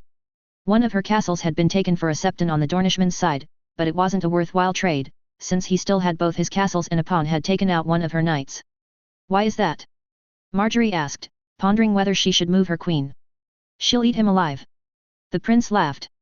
I know I wouldn't like to be in a room with her for more than a minute, so I expect the conversation that follows to be as explosive as wildfire if the rumors considering your grandmother are genuine. My grandmother certainly doesn't like to be careful with her words. Neither does my uncle. The prince scoffed back. Marjorie looked attentive. She eyed the board, looking for a small opening. Finally, she decided to move in and sacrifice a septon to take down one of the castles. However, the prince outmaneuvered her, putting his own septon in front, and letting him take the charge, quickly taking out her own septon with a pawn. Afraid the situation isn't going as planned? The prince asked. It's rare to see a Tyrell out of their depth these days. You play well, Marjorie admitted. To each his own game. For me it is chess, for you, it is the Game of Thrones. He shrugged. Marjorie raised an eyebrow, not letting anything through. I've seen many players, but none such as you Tyrells. The prince continued. Always in the shadows, always making themselves small, but in fact, you played your hand perfectly. You are the ones deciding the next move of the crown, whether the Lannisters like it or not. The king is a Lannister and a Baratheon, and the hand is a Lannister. She quickly corrected. And I find it amazing how none of those matter. It is as if the king and hand had relinquished their own power to you. Truly a great stroke. He replied. They do hold the power. Do they? He mused. Whose armies guard the capital? Whose men line the walls? Who keeps the capital fed and clothed? Marjorie esquissed a small smile. Don't undervalue yourself, Marjorie. The prince continued, seeing as he was getting no answer. I like the lions a little less than you do. She preferred not to answer that. The spider had eyes and ears everywhere, and although the Dornishman felt confident enough to say something like this, she certainly didn't. The prince made his own moves on the board. One of his pawns reached the end of the board, which made her frown. What piece? She sighed. My knight, if you will. She placed the piece back on the board. The situation was now dire, but if her queen could take out his two castles. Play slowly. He recommended her. And what of you in all of this? Marjorie asked once more. I'm just waiting till my father gets bored and sends me home. He shrugged. Although I intend to stay for your wedding, perhaps a little longer. No more.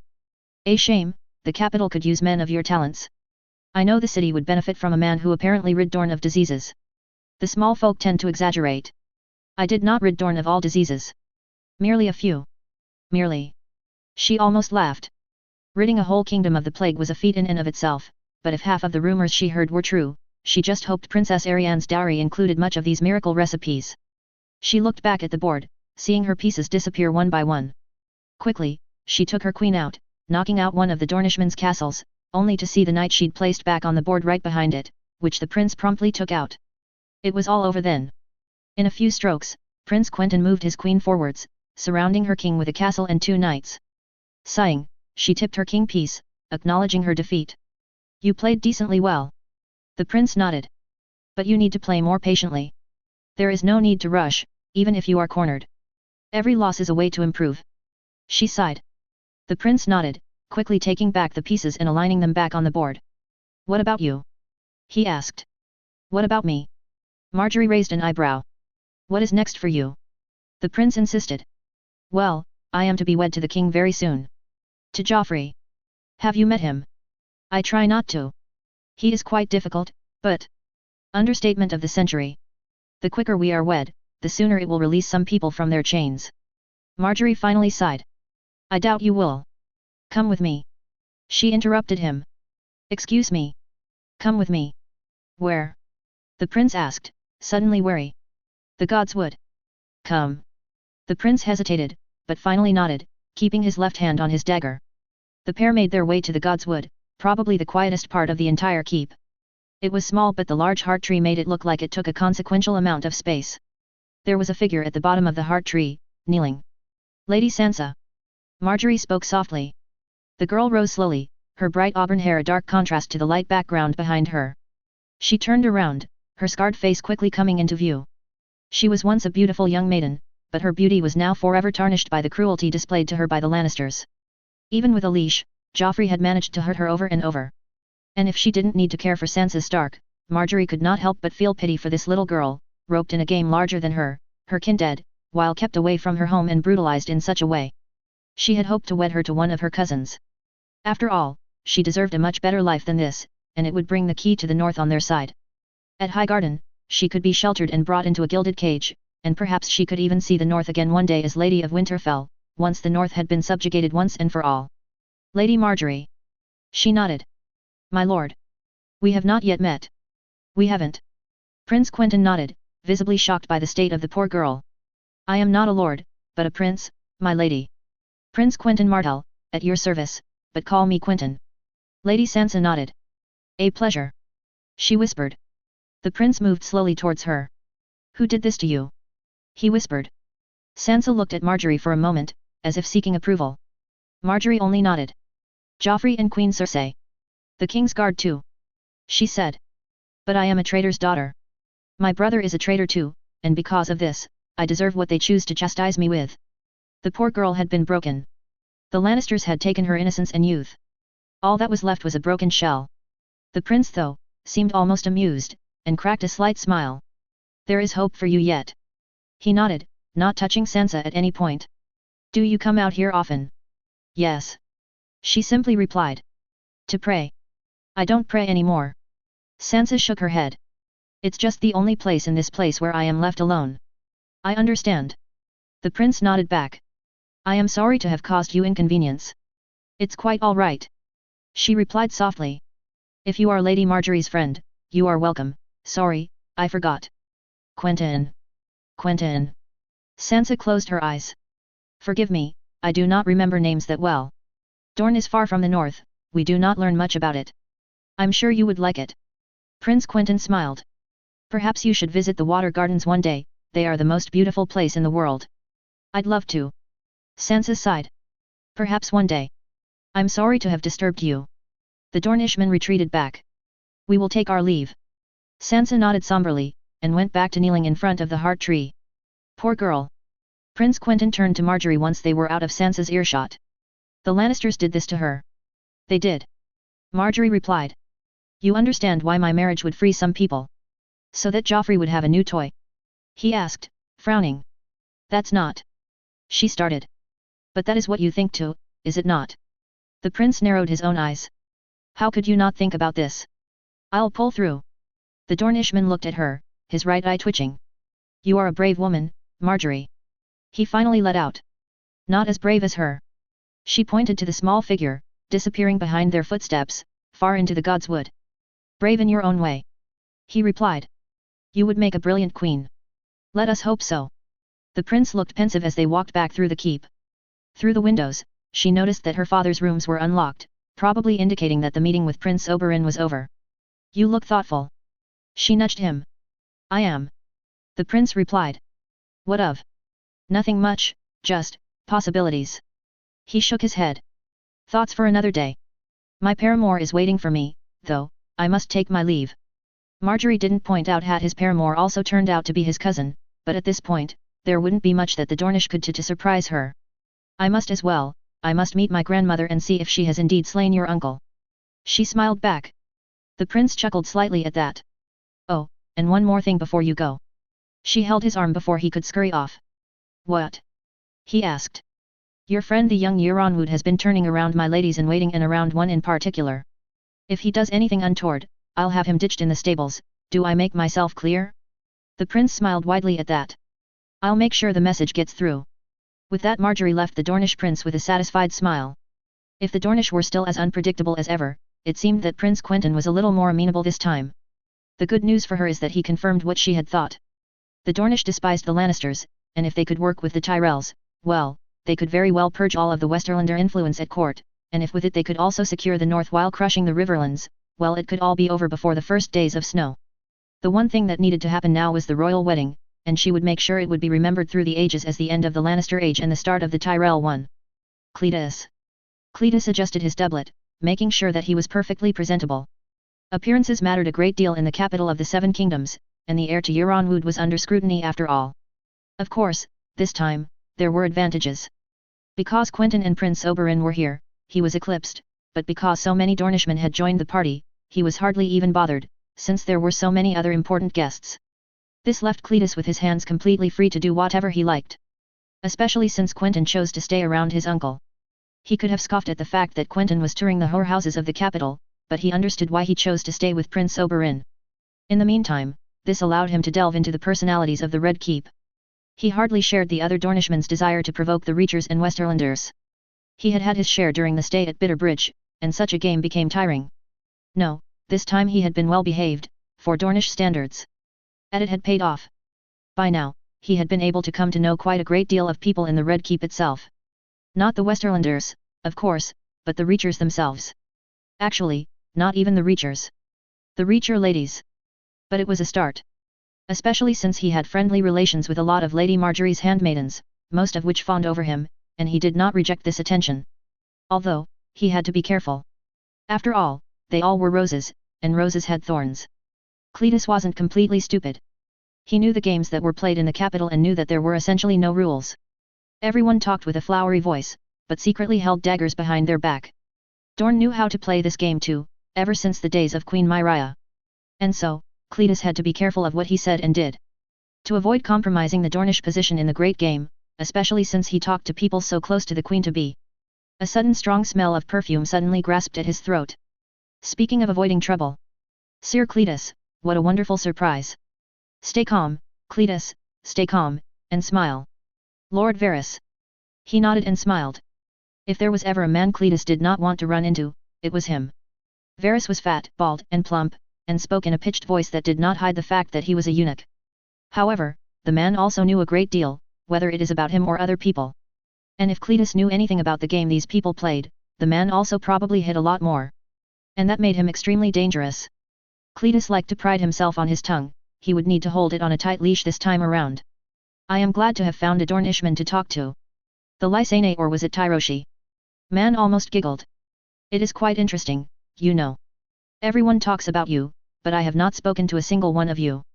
I have not had the pleasure of talking to either Martells, yet. I wonder why.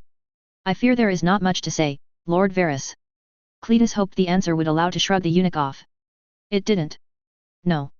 Lord Varys asked in a surprised voice. A host of Dornishmen appears in the capital, wreaks havoc, and amidst them both the Prince of Dorne's brother and his heir? Now, Sir Cletus, I think that there is a lot to say, on the contrary. Perhaps. Cletus shrugged. I've only been invited, I fear I know nothing of what the princes prepare. Ah, but you know enough to say they are preparing something. Fuck you, Cletus, you dumb idiot. You let your tongue take you places again. And this time, the taste of it won't be sweet. Don't look at me like that.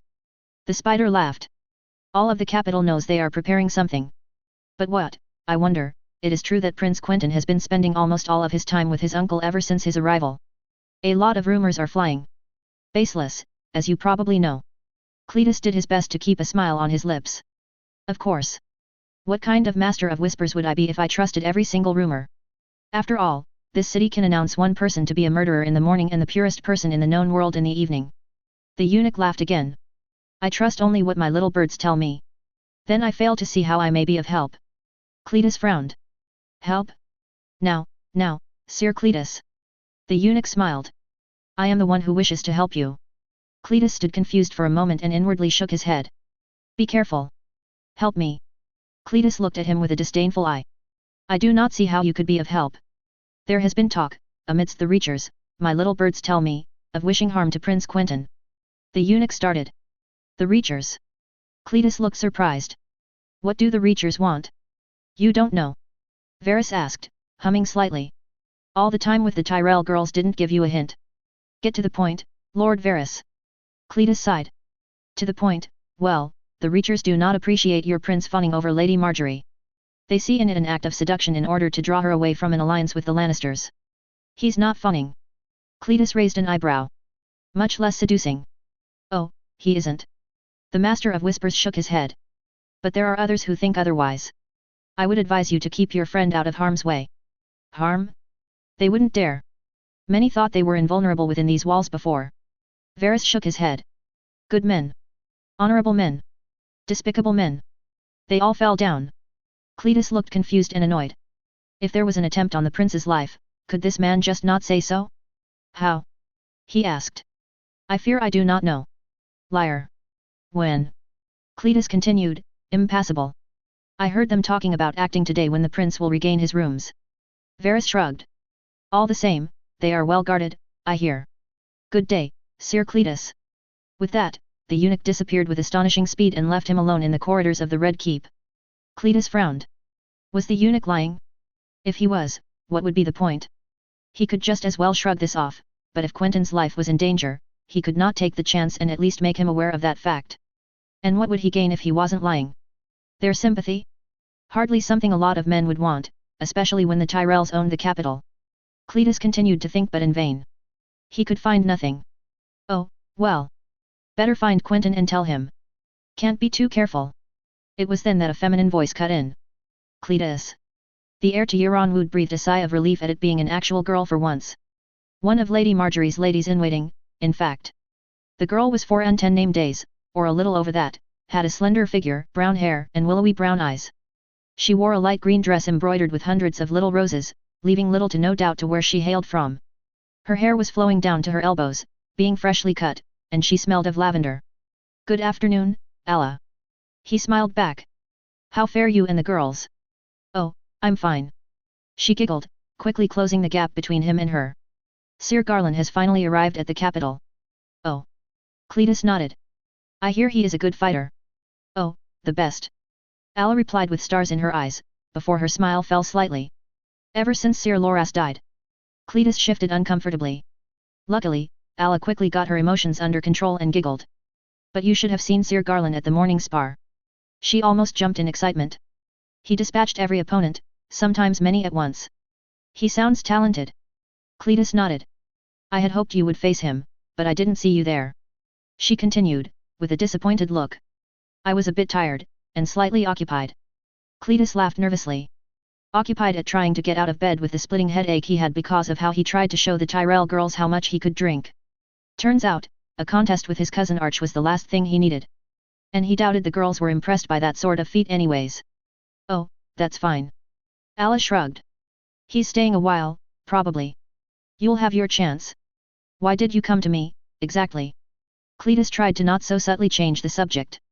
Oh, Lady Marjorie wants a bunch of embroideries for this afternoon, but they're stuck on a really high shelf and I cannot reach them. Can you help me, my Dornish knight?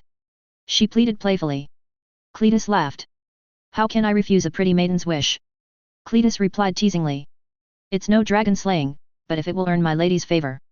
Alla giggled and took his arm, leading him down the twists and turns of the keep. How are the other girls? Cletus asked. Oh, all well. Alla smiled back. Sir Garland has brought many knights and boys we have not seen for a while from Highgarden, a lot are eager to meet them again. We've grown up with them in Highgarden, you know? Eleanor in particular will be very eager to meet her betrothed, an Ambrose knight, really sweet. I'm glad for her. She said a lot of good about him. Cletus nodded.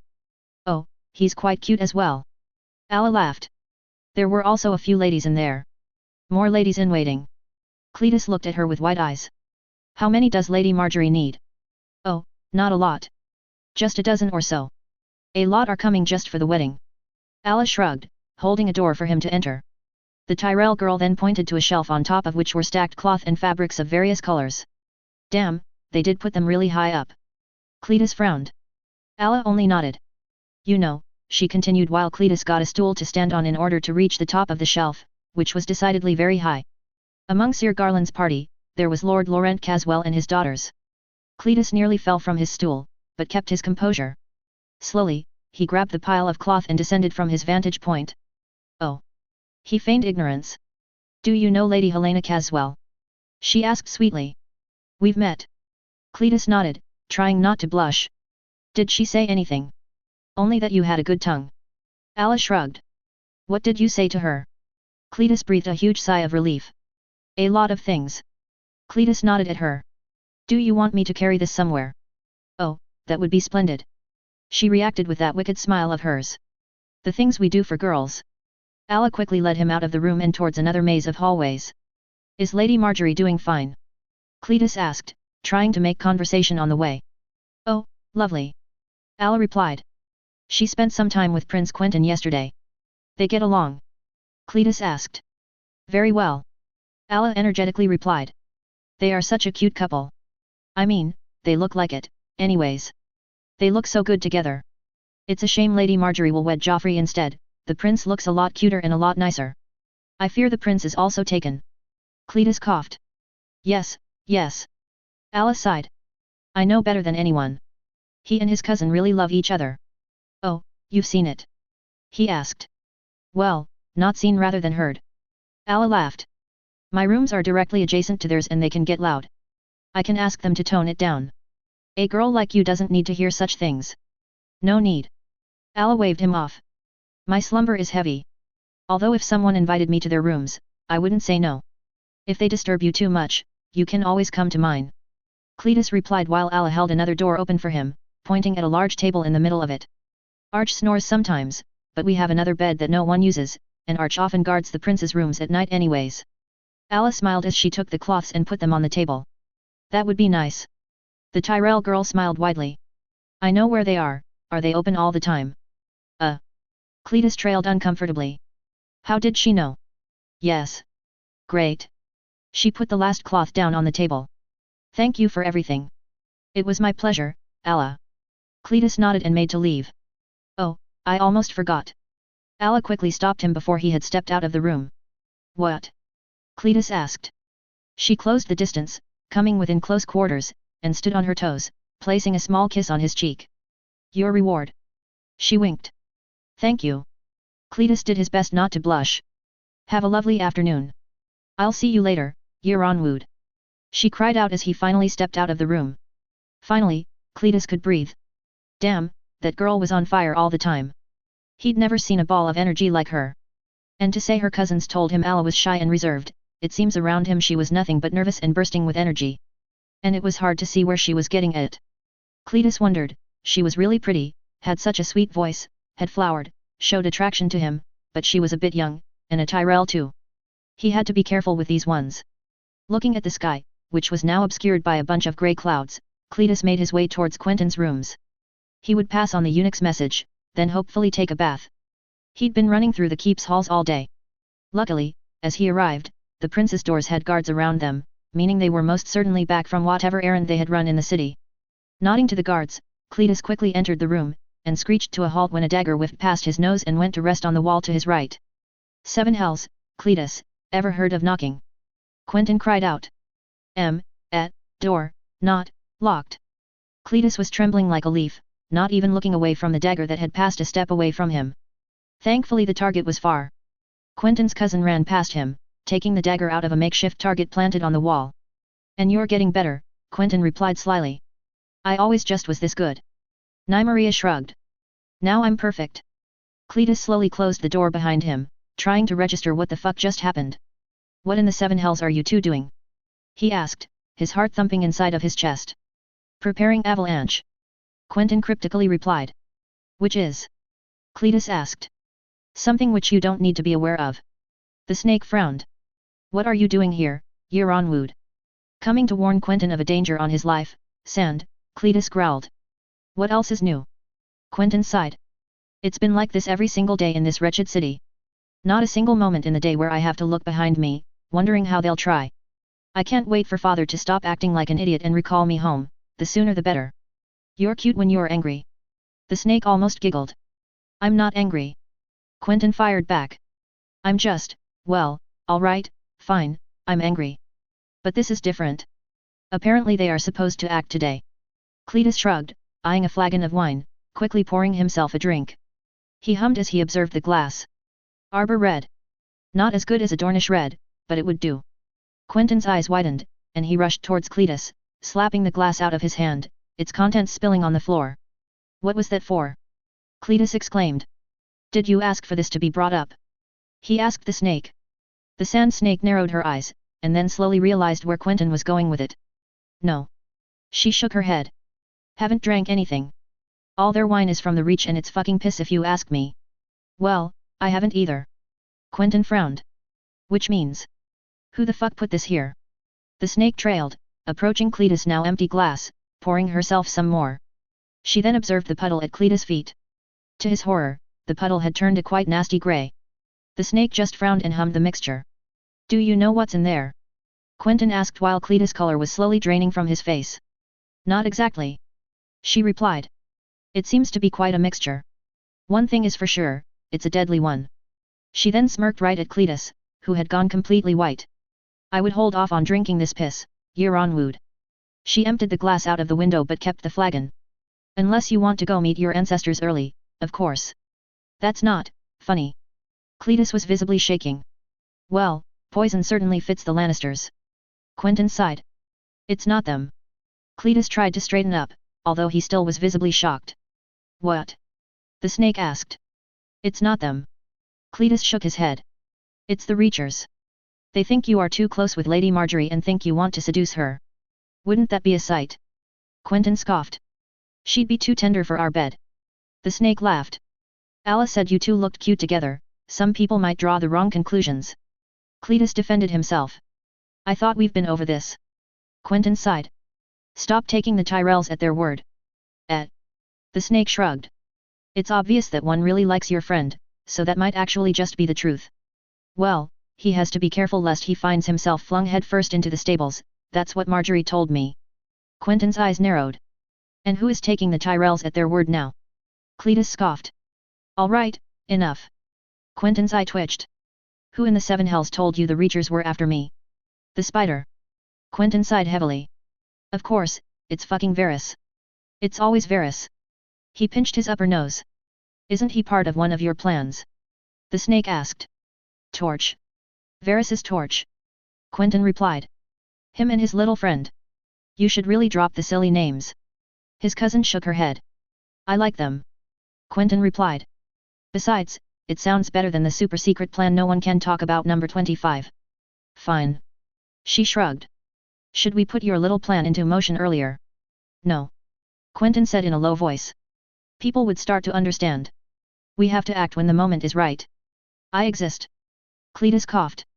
Shut up, Cletus. The two voiced in unison.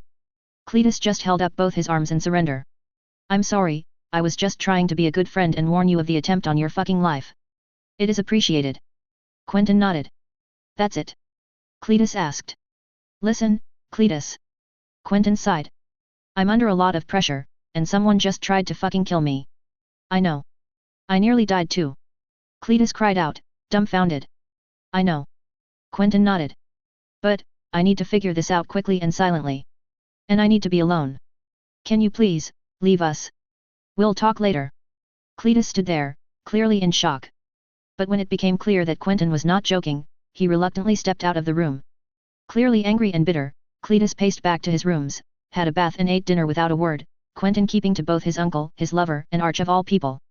Since he wasn't important enough to be included in this, he was going to go back to his rooms early and lock Arch out. He could play guard dog if he wanted to. When he returned, the sight of a thinly clad Tyrell girl on his bed startled him. By all accounts, according to Quentyn, he should have not indulged in anything. However, after today's events, Cletus needed to feel alive. And Ala Tyrell was more than enough for him to feel just that. After a few hours, he could feel their hearts pacing rapidly while she collapsed on top of him, rapidly falling asleep, her heart beating over his chest, her head tugged into the crook of his neck. Running a hand through her brown hair, he could not help but think that he had found a rose without thorns. For once, Cletus went to sleep with a wide smile on his face. Oberyn. The sound of swords clashing resonated through the courtyard. Slowly, but surely, Oberyn approached, seeing a dozen Dornishmen watching the fight that was going on in the middle, which captivated the entire audience. Leaning on a pillar, Oberyn watched attentively as the two opponents' sparring swords clashed again and again. One of the two duelists was a tall man, with dark hair, that towered over his opponent. The other, smaller, but no less deadly in his demeanor, had blonde silver hair. It didn't take long for Oberyn to recognize both fighters. The tall man was Mors Manwudi, and the smaller figure was Edric Dane, Quentyn's squire. He approached a bit closer, seeing that both his daughter and nephew were watching the fight with keen attention, flanked by the large Euron Wood boy. Not the one that had gone to catch himself a rose, the other one. The Dane boy defended himself well, that was true. Each blow Mors Manwudi tried to go for, Edric Dane matched. However, he wondered when Quentyn's squire would take the initiative. For now, he was content with defending, but to make your adversary yield, you would need to attack. No sooner had he thought this that Manwudi went for a lazy strike from top to bottom. The Dane boy easily deflected it to the side, and was quicker in drawing his blade towards the Manwudi boy, caught unaware. It took all the energy Mors had to block Edric's strike. Nonetheless, the Dane boy didn't panic or abandon everything. Instead, he pressed on his initiative, unleashing a flurry of blows onto the poor heir to King's Grave, who quickly lost his footing. Mors' steps were heavy, disjointed, just trying to hang on and win by brute forcing Edric to the ground. His opponent, however, stood firm, his feet stuck in the ground like they had been enveloped in quicksand. Every step was quick, graceful, and at no point did Oberyn see the Dane boy falter. He has some Arthur in him, Oberyn thought painfully. Mors tried to regain the initiative, by trying to keep Edric locked in his flurry of attacks, waiting for an opportunity as the Dane boy would be forced to tire. That opportunity presented itself soon enough. With Edric slowly changing the pace of his attacks, Mors took advantage of it to try and swing to the side. Edric didn't let himself get fooled. The blades met once again, and Oberyn thought that the blunted steel would shatter in 1,000 pieces. They stayed locked for a few moments, before both fighters went back to their aggressive stances. Mors, desperate to not let Edric try his flurry of strikes again, rushed forwards with his sword, trying to close the distance with the Dane squire once more. However, this time, Edric saw clearly what Mors was trying to do. Without even a second thought, Edric matched the challenge, and slowly twisted to the left, whereas Mors was preparing to strike to the right. Putting his body in opposition and holding firm, Edric stopped Mors' rush in its tracks, making the black-haired man tumble to the ground. Mors had a hard time getting back on his feet, which made it all the easier for Edric to finish him off. 2 blows were enough for him to disarm Mors, as he pointed his blunted sword towards the man's throat. "Do you yield?" Edric asked. "I yield." Mors nodded. "Good fight, Dane." "You too, Manwudi." Edric removed his helmet and nodded back, his face drenched with sweat. Putting his sword away, the Dane squire immediately rushed to Quentyn, who was waiting on the side with a small smile. "Impressive, Ned." Quentyn nodded to him. "Thank you." Edric grinned from ear to ear. "I feel like I'm getting better every day. We're lucky to have some of the best fighters in Dorne here." Quentyn let out, watching the other knights prepare their swords for their own fight. "Perhaps you ought to spar against me." Oberyn finally let out, with Quentyn, Edric, Nym and Archibald's eyes turning to him. "It would be a pleasure to spar against another Dane." "Why, you?" the Dane boy stammered. "My prince, it would." Now, Lord Dane." Oberyn smiled at him.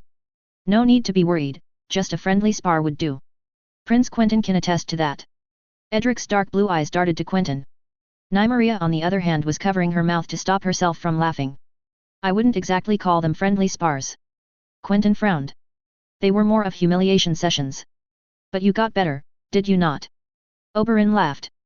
I'd say they were quite fruitful.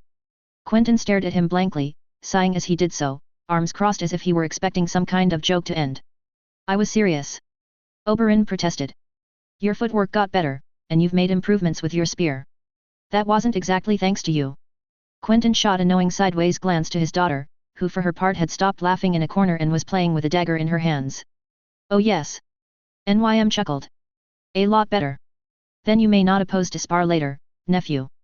Oberyn asked. A spear in hand, a sword, a hammer, perhaps? Anything you like. Perhaps. Quentyn nodded. But not today. Nym and I have training to do. Training? Oberyn asked. Another spear lesson. Daggers as a matter of fact. Nym chuckled, pulling out 3 more from her robe. It's the aim we have to work on. Quentyn shook his head and turned his attention back to Lord Dane. Well done, Ned. He congratulated him. Now rush to your rooms and take a bath, you need it. The Dane boy nodded vigorously and ran past, almost forgetting to go remove his armor, before the big Euronwood reminded him to do so. You've got a talented squire. Oberyn remarked. That I do. Quentyn nodded. More talented than I am, methinks. Perhaps not yet, but close enough. Oberyn conceded. He reminds him of his uncle at his age. Quentyn's face darkened. You knew Sir Arthur? Quentyn questioned. Quite well. Oberyn nodded. We met several times, Elia liked him a lot, we used to be sparring partners when we were young. He was better than me, of course. Admittedly, Arthur was better than everyone. We've got time, then. Quentyn sighed. Ned isn't better than everyone. Well, he's certainly better than a man 10 years older and towering 2 heads above him. Oberyn smiled. And Mors Manwoody isn't exactly the type to not know how to hold a sword. You think he can be the next sword of the morning? Quentyn asked, barely surprised. I think that if he continues to improve, it's a strong possibility. You may be right. Quentyn acknowledged. It's past time I had him knighted. Would you want to do it yourself? Oberyn asked. You've certainly helped shape the boy. When he came to Dorne, I was quite surprised myself that you took him under your service. He was quite distant, intimidated even. Like the Dornish culture wasn't really his own, like he didn't want to be there. He reminded me of someone I knew. Quentyn ran a hand through his hair. I can't say you haven't done him a favor. Oberyn patted his nephew's shoulder. He's grown confident, his skill at arms has increased tenfold, I think uniting him would only be justice. I'd ask him who he wants to be knighted by. Quentyn simply replied. You're a legend in Dorne. I think I would not have him denied the possibility if it existed. And I would gladly accept. Knighting a sword of the morning is a feat few can boast. Oberyn nodded back. But I would advise him to have you knight him instead still. You honor me, uncle. Quentyn nodded simply, without a smile. Now father, if there is nothing else. Nymeria was almost itching for him to be gone, twirling her daggers in her hands. Just one more thing. Oberyn mused. What's the big Euronwood going to do? I'd wish to see what he's capable of. I'm trying to get him to learn to use things that aren't a hammer. Quentyn pointed out. That's true. Archibald nodded. Don't know why. I'm a lot better with a hammer. It's really all you need. Cave a chest in. Smash a face. Destroy a ribcage. I think we get the idea, big man. Nym shoved an elbow in his stomach. Yes, and your victims have time to spew their guts out onto the floor a dozen times. Quentyn punched him in the shoulder, clearly a head above him. I'm trying to get you to do things differently and discreetly. Discreet, him. Oberyn scoffed. We'd hear him coming from Sunspear if he was in Planky Town. Very funny. Quentyn frowned. Your friend seemed to like it. Nym pointed to Archibald, who was trying his best not to burst out in laughter. Just differently is a start. Switching from a hammer to a great sword perhaps. Quentyn continued without paying much attention to Archibald who was trying his hardest not to grin. MHM. Oberyn sounded unconvinced. Well, then, I shall leave you to whatever designs you are planning. I have a council meeting to attend. A council meeting? Quentyn asked, his curiosity piqued. What in the 7 hells for? The wedding, I expect. Oberyn shrugged. It is supposed to take place in a moon's time after all. Did Lady Marjorie not tell you? She did. Quentyn nodded without much reaction. Well, the Reachers certainly have a wild number of rumors concerning you too. Oberyn could see that Nymeria had started to frown. I thought a man like you didn't listen to rumors. Quentyn retorted. Sometimes rumors have a part of truth. Oberyn mused in response. Speaking of rumors, I must ask something of you, uncle. Quentyn pressed. Oh. Oberyn looked surprised. Do tell. If at the council, there is talk of Dane forces coming to reinforce Lord Fowler in the Prince's Pass, let me know. He asked with a malicious eye. Oberyn could hardly contain his surprise. He knew his brother had deployed 2 hosts. One in the Boneway with forces from Euronwood, Will, the Tor, and Ghost Hill, and another at the Prince's Pass with forces from Blackmont, Skirreach, Hellholt, and God's Grace. But no mention of the Danes. Where did you get this from? Oberyn asked. Did Lord Dane order such a deployment? 8,000 men. Quentyn smiled sheepishly. Starfall doesn't have 8th. Oh. Oberyn suddenly stopped, realizing his nephew's schemes. Smart boy. What can I say, uncle? Sometimes it's better to be sure. He smiled innocently. Right. Oberyn didn't know whether to be impressed or surprised by his nephew's little trick. I shall give you my answer when the council finishes. I trust I can find you here. We won't budge for a while. Nymeria nodded. There isn't much to do here, and we're fine staying away from the Reachers and close to our own bannermen. Oberyn nodded at that, waving all 3 of them a small goodbye. Indeed, with the multiplication of incidents between the Reachers and the Dornishmen, the Lannisters were trying harder and harder to separate the 2 factions. Oberyn could almost laugh. The flowers were the last of his worries. But bad blood between certain houses leads to a lot of friction, especially with so many Dornishmen around, and so many pretty Reacher girls coming for the wedding. Bah! Oberyn washed those thoughts away. For now, there were more pressing issues. Namely, first and foremost, who tried to poison his nephew, and nearly his own daughter by the same occasion. He had looked at the beverage his daughter had brought to him, and voiced his concerns. Harming a Prince of Dorne like this, it was unheard of and incredibly risky. It didn't seem like something Tywin Lannister would do. No. When Tywin Lannister had someone killed, it wasn't through poison. He would make it known that it was him, or at least have it done brutally or coldly. An assassin with a blade? Yes, that he could believe. Poison? That seemed almost too soft for the man Tywin Lannister was. If he wanted Quentyn dead, there could be no doubt that it was him. The Tyrells then? But what would the Tyrells have to stand to gain from this? Sure, Arianne was now all but betrothed to Willis Tyrell, but she had been publicly disinherited, and should harm happen to Quentyn, there is actually a good chance that his claim might pass on to Aelyandra instead of Tristanette. Something he doubted would happen, but could be possible. And if the crown came to Tristanette, then Myrcella Baratheon would be her consort, bringing it back to the Lannisters again. And Margaery Tyrell seemed to like Quentyn well enough, such that if they had their differences before, they certainly were friends now. Although one had to be careful with being friends of the Tyrells, he could attest to that. But indeed, since they had an agreement, why waste it all away by having Quentyn killed? Although, Oberyn had to admit there were peculiar roads leading back to the Tyrells. Cletus Euronwood told him that Varys had told him that the Reachers were planning an attempt on Quentyn's life. Then there's the fact that the wine itself was arbor red, something Oberyn knew the Reachers liked to drink in large quantities, the Westerlanders preferring other Reacher wines, but not that type. And finally, there was the serving girl who went to deliver the wine in the first place, saying that a man clad in Tyrell colors had come to her saying to bring that wine up there and that she had not noted anything wrong with the flagon when she had carried it up the stairs leading to Quentyn's rooms. Although this seemed to paint quite a pretty picture for the Tyrells being to blame, Oberyn didn't want to trust the spider. His allegiance was too fickle, he only needed to be reminded of the days of the Mad King for that. And then it was the other set of circumstances, it almost seemed too clean. That's why he shared his doubts at the previous council meeting. Let the Lannisters and Tyrells see where their investigation takes them and what happens. Oberyn, therefore, walked into the small council chambers with a hint of curiosity. He was the last to arrive, of course. He was certainly curious, but that didn't mean he wouldn't take any opportunity to be a nuisance. He would piss on the small council table if it ticked anyone off. There were 7 people in the room. The first, who dominated the assembly, was of course Lord Tywin Lannister, in his resplendent red coat bearing the arms of the Golden Lion. Tywin Lannister, Warden of the Westerlands, Lord of Casterly Rock, and Regent for Joffrey Baratheon, the little shit, who didn't even bother showing up to any small council meetings. It showed how much, on this case, how little, power Joffrey held. However, there were only 2 other of Tywin's creatures in the room. The old Grand Maester Pycelle, and Lord Tywin's own brother and chief lackey, Sir Kevin, Master of Laws. Ironically, they were both to Tywin's left. To the right were the Tyrells and their dogs. Mace Tyrell, Hand of the King, the Puff and Plump Lord of Highgarden, whose naming as Hand was quite a farce, since Tywin Lannister effectively was both regent and hand. Next to him were Lord Pakester Redwine, Master of Ships, and Lord Mathis Rowan, Master of Coin.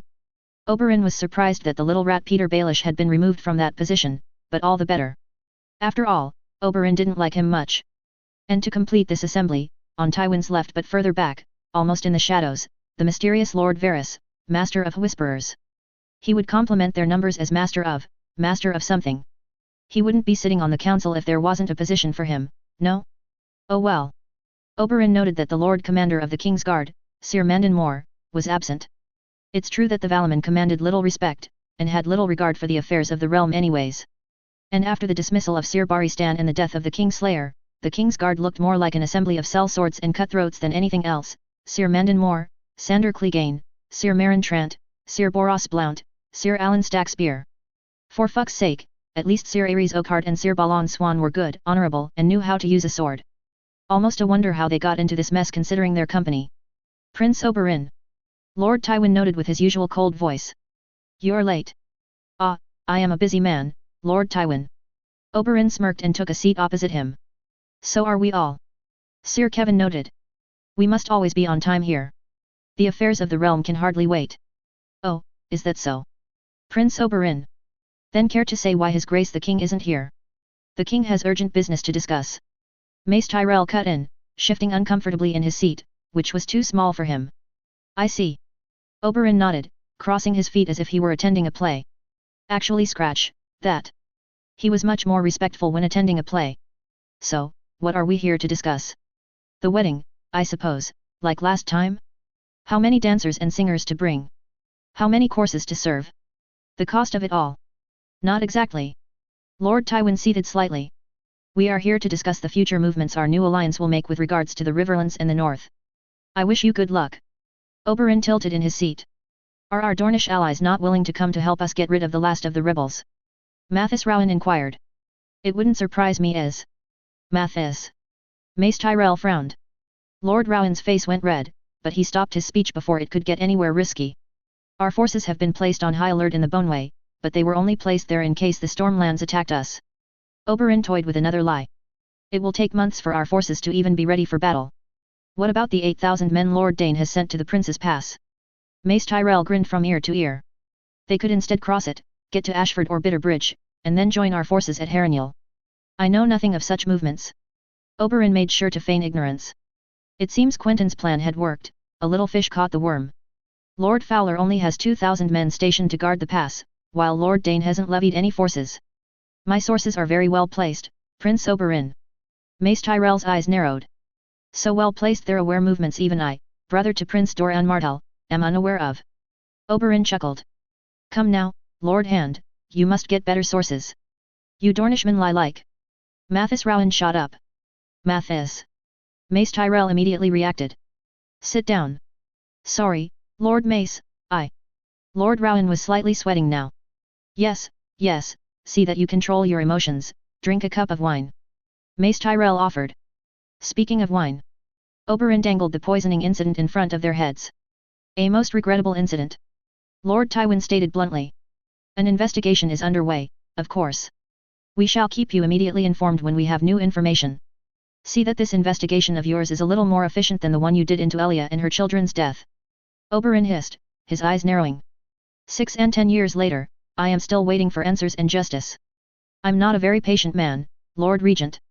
If it is justice you desire, you shall have it. Lorge has been properly. Tywin started to spill his poison but Oberyn got a dagger out and slammed it into the table, interrupting what the old lion was about to say. Don't take me for a fool, Lord Tywin. Oberyn darkened his gaze. You'll find I'm not willing to dance at your convenience. Be careful, Prince Oberyn. Lord Tywin's eyes met his. You'll find that my own patience has its limits as well. In any case. Sir Kevin tried to calm everyone down. Our Dornish friends won't be able to help us with the upcoming battle against the Tullus. Just bringing their forces to the capital would take months, that we don't have. With every month that passes, Lord Edmure is reinforcing his defences, growing his army, and perhaps even letting the Northmen reinforce him. Pakester Redwine stroked his auburn beard. Speaking of the Northmen, do we have any news? Lord Tywin asked. All eyes turned to Varys now, the Master of Whisperers sitting in the shadows, silently. I fear that my little birds have sung nothing about the North since the last time we have talked, Lord Regent. Varys shook his head. Robb Stark is dead, and his crown went to his bastard brother, Jon Snow. Since then, we have had no news other than rumors that the wildlings have perhaps breached the wall. Good. Sir Kevan smiled. That should draw them away from the Riverlands. Quite. Lord Tywin acquiesced. Lord Mace will lead our army and... If I may, Lord Regent. I have a proposition to make. Mace Tyrell cut in. I think that I shall be much more useful to his grace in the capital. Naming an acting hand would deprive you of my very wise and very just counsel. Regrettable, but you are an experienced battle commander. Lord Tywin cut in. Yes, yes, quite. Mace nodded. But I think that such a command should fall on my son, Garlan. He is a great warrior, and it is time he earns his spurs in battle, as I did. Oberyn scoffed. That he sure did. If feasting under the walls of Storm's End counted as earning his spurs, he was the most experienced man of all. At least Randall Tarley could boast a victory, and Forrest Oakheart could have boasted to have led the Reachmen at the Trident, if he had not fallen there along with other Reachmen, leaving Lady Erwin a widow. His hatred for the Dornish was not unknown, but still, he fought side by side with them, and he lay his life along with them. What did Mace have to show for his troubles? A few stomachaches from eating too much stuffed pig at the bottom of the walls of Storm's End? Sir Garlan will lead more than 40,000 Reachmen after the wedding. We will crush the Tully boy whose forces have surely depleted, and we shall take back the Riverlands in the name of King Joffrey Baratheon. Mace boasted. Oberyn smiled slightly. To be sure, the fat man of Highgarden wasn't as dumb as some people thought. A Tyrell would still lead the armies and he would stay in the capital, preventing a cornered Lord Tywin from evicting him his hand and getting some control back over the capital. And how will you get Lord Edmure to give battle? Sir Kevan asked dryly. He will put the Riverlands to the torch. Lord Tywin said, inflexible. I shall give you 5,000 men led by the Hound to sally with you, and set the rest of the Riverlands ablaze. It didn't go well the first time, Oberyn noted, half smiling. The first time, the Knights of the Reach weren't here. Mace puffed. We shall take every castle between Harrenhal and Riverrun, and force Lord Tully to come to meet us lest his bannermen abandon him to try and retake their keeps on their own, or protect their lands. Oberyn noted that he made no mention of burning or pillaging anything. At least Mace Tyrell still entertains the notion of Reacher chivalry, but Oberyn knew that Tywin would leave little choice to Mace in that matter. They shall be crushed by numbers. Lord Mathis proudly announced. Riverrun can still hold. Lord Tywin grimaced. But alone and without support, they will have to bend the knee. In addition, I shall reward any lord that swears fealty to the crown. This should drain a few more supporters from the Tully cause. We will worry about the north later on, once we have a clearer picture. But in the winter, and with wildlings on their doorstep, come spring they will be crawling back to us, begging for our forgiveness. After you took Ned Stark's head and scarred his eldest daughter? I highly doubt it. You are sure that your son is the best idea for a command in the field such as this? Sir Kevan tried to push once more. It would be better to have an experienced commander.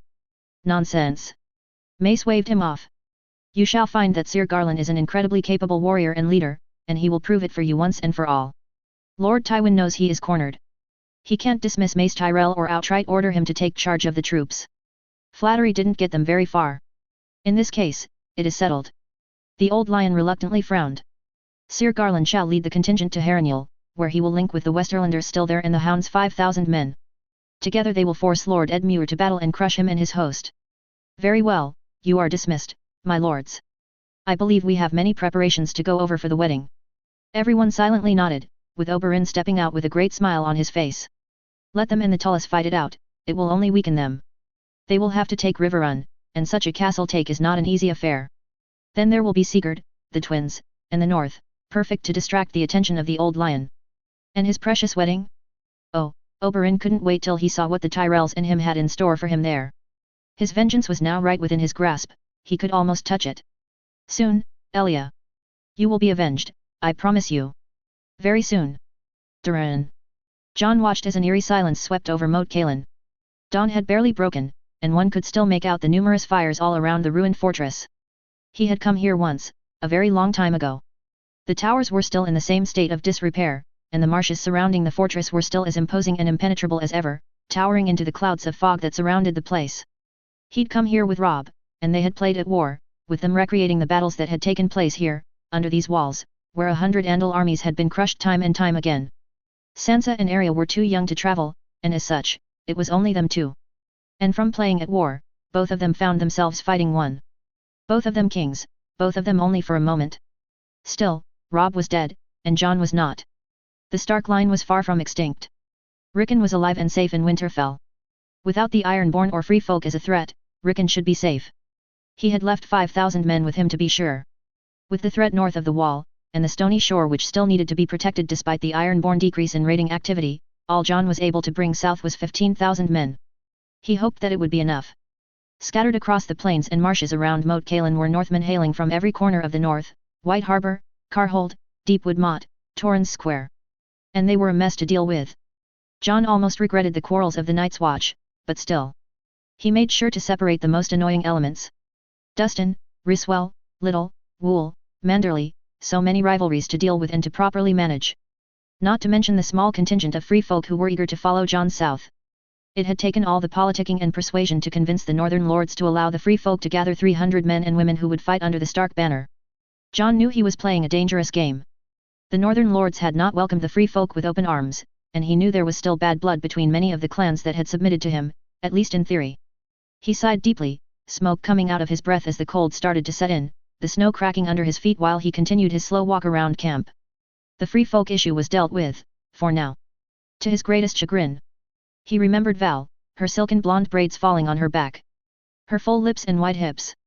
The face she made when he made love to her, pressing her onto the walls of Winterfell's keep, a great prize, a king's prize to be sure. The princess of the wildlings, as some would have called her, right there. Were he a free man, he would have taken her, stolen her just like the free folk custom wanted. He would have married her in the Winterfell gods would. He would have loved her, more than he would have Ygritte. They would have had children that could have been raised alongside Rickons, or perhaps they would have found a cadet branch of the Starks. The Dreadfort and Moat Cailin would have made good keeps and Rickon would have been eager to reward him. But John wasn't a free man. He was Lord Regent of the North, a man who needed, now more than ever, to lead by example. And such a man could not marry a wildling. He could have, perhaps, just maybe have argued that Val brought with her the allegiance of all wildlings, but even that was just a fickle fantasy. Val brought Mance's tribe and its allies, and not much else. Mance's feat of uniting all the tribes was tremendous, but even now many are those who have criticized his decision to take Jon's offer, and Mance's power was not as strong as it once was. When this was all over, the free folk would scatter back north of the wall, and everything would start again. No. Jon could not have wed a wildling. The northern lords would have had his head, or at least forced him to step down from the regency. At least, that's what a few of them told him. Would they have followed through with it, considering he was now their greatest asset? Perhaps not. But many could just as well have turned tail and stayed home. And he needed their help to relieve Riverrun and essentially plunder the Reach. A dragon could win a battle, but the men needed to win the peace. His ancestors, Jon still had difficulties even thinking of that, did not magically solve all their problems with dragons, after all. He thought about Arya in Riverrun. How scared she must be, not knowing what has been going on in the north. Several times he thought about writing a quick raven and sending it south to let her know that Rickon was alive and that he was coming to have her and her mother brought home. But he needed the secrecy. No one could know about Winter. This was the greatest game of all. One that he needed to play to perfection. While news kept trickling in from the south, both good and bad, with news of Arya being rescued but the Lannisters receiving important reinforcements likely aimed to isolate Riverrun thanks to assistance from the Tyrells, he could not let slip that the north was united, rid of the Ironborn and had a dragon to boot. He had to keep the facade of a realm on the brink of collapse, flooded with wildlings and whose holds were all under a state of siege. As such, he kept Winter out of sight of the eastern coast, where trade vessels kept coming into White Harbour. He hunted with him on the western shore, around Sea Dragon Point and Bear Island, hunting deer, bears, and shadowcat alike. Sometimes, they would fly over the ocean and encounter an Ironborn ship. Jon didn't like it, but he needed to burn them. Kill them to the last. There could be no survivors. Could be no one to tell the tale. He got used to the smell of burnt flesh and ash, to the glacial winds freezing every bone in his body as Winter dove towards the poor ships. It had taken less time for him to get accustomed to that than flying it, ironically. But men talked, and as such, Jon had to close the north. Do not let anyone leave, and let few enter. White Harbour had been closed to any non-northern traffic, at least for the time needed for Winter to make his appearance south. Lord Manderley was not happy, and to be fair, neither was he. Trade was essential to the north in these times, but he could not take chances. For now, the story held. The wildlings had crossed the wall and Jon was gathering an army to relieve Winterfell, and the wildling bands were raiding the countryside, making the north a very undesirable place to be. His only hope was that it would all end soon. That he could drop the charade and reveal his asset to the world. A scream came from above him. Jon looked above and saw Winter, circling over Moat Cailin like a hawk looking for a mouse on the ground below. He had grown massively, and John didn't know who or what to thank for that. Even Samuel's careful examination of all the books in the Winterfell library had failed to find an explanation for it. Which is why they needed to strike soon. Strike hard and fast at the forces threatening Riverrun, and then move on the Reach while they have their bridges down. Surely they would not expect John to turn there, instead of either going to the capital or the Westerlands to finish what Robb had started. He knew a lot of lords liked the second option. Grab gold and silver and riches for themselves with Winter's help. Good, John thought, but what good were silver and gold if you could not buy anything useful? And who would trade with them? The only option would be Bravos, and he doubted their surplus could come in time to feed his people and army. He needed the Reach. And if he had to burn every holdfast and castle to get that grain, he would. Lord Regent. A tall man clad in hornwood colors approached. The council is waiting for you. I'll be there in a moment, Sir Darren. John nodded back. He sighed again, looking at the old towers once more. Had these towers seen their fair share of dragons? He knew Alizan Targaryen and Jacaerys Velaryon both went north, so there was a chance at that. His ancestors had flown here before him. His ancestors, it all just felt unreal. But did Winter not land on his shoulder? Did Lord Reed not tell him the truth his fat uncle concealed him all these years? The blood of the dragon, Daeron Targaryen. Surely, he should not need this name to exert the toll he was going to ask of the Southron kingdoms. He was nothing more than a bastard, dragon or no dragon. The Stark name was the only one he would carry south. He would carry the vengeance of Ned Stark and that of Robb. That of Bran too, wherever he is. That of Sansa, still held hostage by the Lannisters who would no doubt try to negotiate with him over her. These thoughts troubled him. Would he accept peace if Sansa was returned to him? Surely, she would have suffered enough. 2 years at the hands of these monsters, but he knew his opinion mattered little here too. The North would not bend the knee again, that much was clear when talking with his lords. So many problems, so few solutions, he trailed as he entered the large tent hosting the war council. Inside were his main battle commanders, Great Jon Umber, Ricard Karstark, Darren Hornwood, Benfred Tallheart, Dacy Mormont, Wendell Manderley, Roderick Rhyswell, Hugo Wool, and finally, his squire, young Gawain Glover, the heir to Deepwood Motte, who looked out of place with his small stature amidst these towering giants. Lord Regent. Wendell Manderley nodded when John entered. My lords and ladies. John nodded back. We were waiting for you in order to discuss the plans from here on out. Benfred Tallheart cut in. The plan is quite simple. John walked towards the large table in the middle of the tent. Our 15,000 men shall march at night, hiding during the day, straight towards Riverrun. This means through the Twins and Sigurd. Once you have reached Sigurd, you will send a raven to me, at Greywater Watch, using one of the ravens Lord Reed has given you care of. It will know how to find the moving keep. I will then fly with Winter to join you south of Sigurd, under the cover of night, still. We shall then be able to strike hard and fast at any forces attempting to cut off or isolate Riverrun, and thus free the Riverlands thanks to our quick strike on our enemies. John looked at them, trying to get a sense of the general atmosphere. Any questions? He asked. Lord Rhyswell, perhaps. He could see that the Lord of the Rills had been sulking and looking particularly weary during the short moments spent in the room. I do not doubt that with your dragon, our victory is assured, Lord Regent. Lord Rhyswell winced. But what do we do after? We free our men from the Riverlands and add them to our numbers. The Riverlands should free themselves. We can then move on the Reach. Pardon me, Lord Regent. Roderick Rhyswell cut in again. But how would the Reach be useful? Better plunder the Westerlands for all their worth and carry out our weight in gold. Grain is more valuable than gold at this moment, my lord. John winced, cannot believing he is going to have this conversation again. Our stocks are good, but the Ironborn have done damage to them. They have burnt down the last harvests and some of our stocks. Not to mention that we now have 100,000 extra mouths to feed, and possibly more. At the current rate, and with this winter promising to be the harshest in recent memory, I have no doubt that we will run short of food by spring. We, therefore, need the Reacher grain to replenish our stocks and make sure that every Northman can eat it well during the winter. John made sure not to mention the others.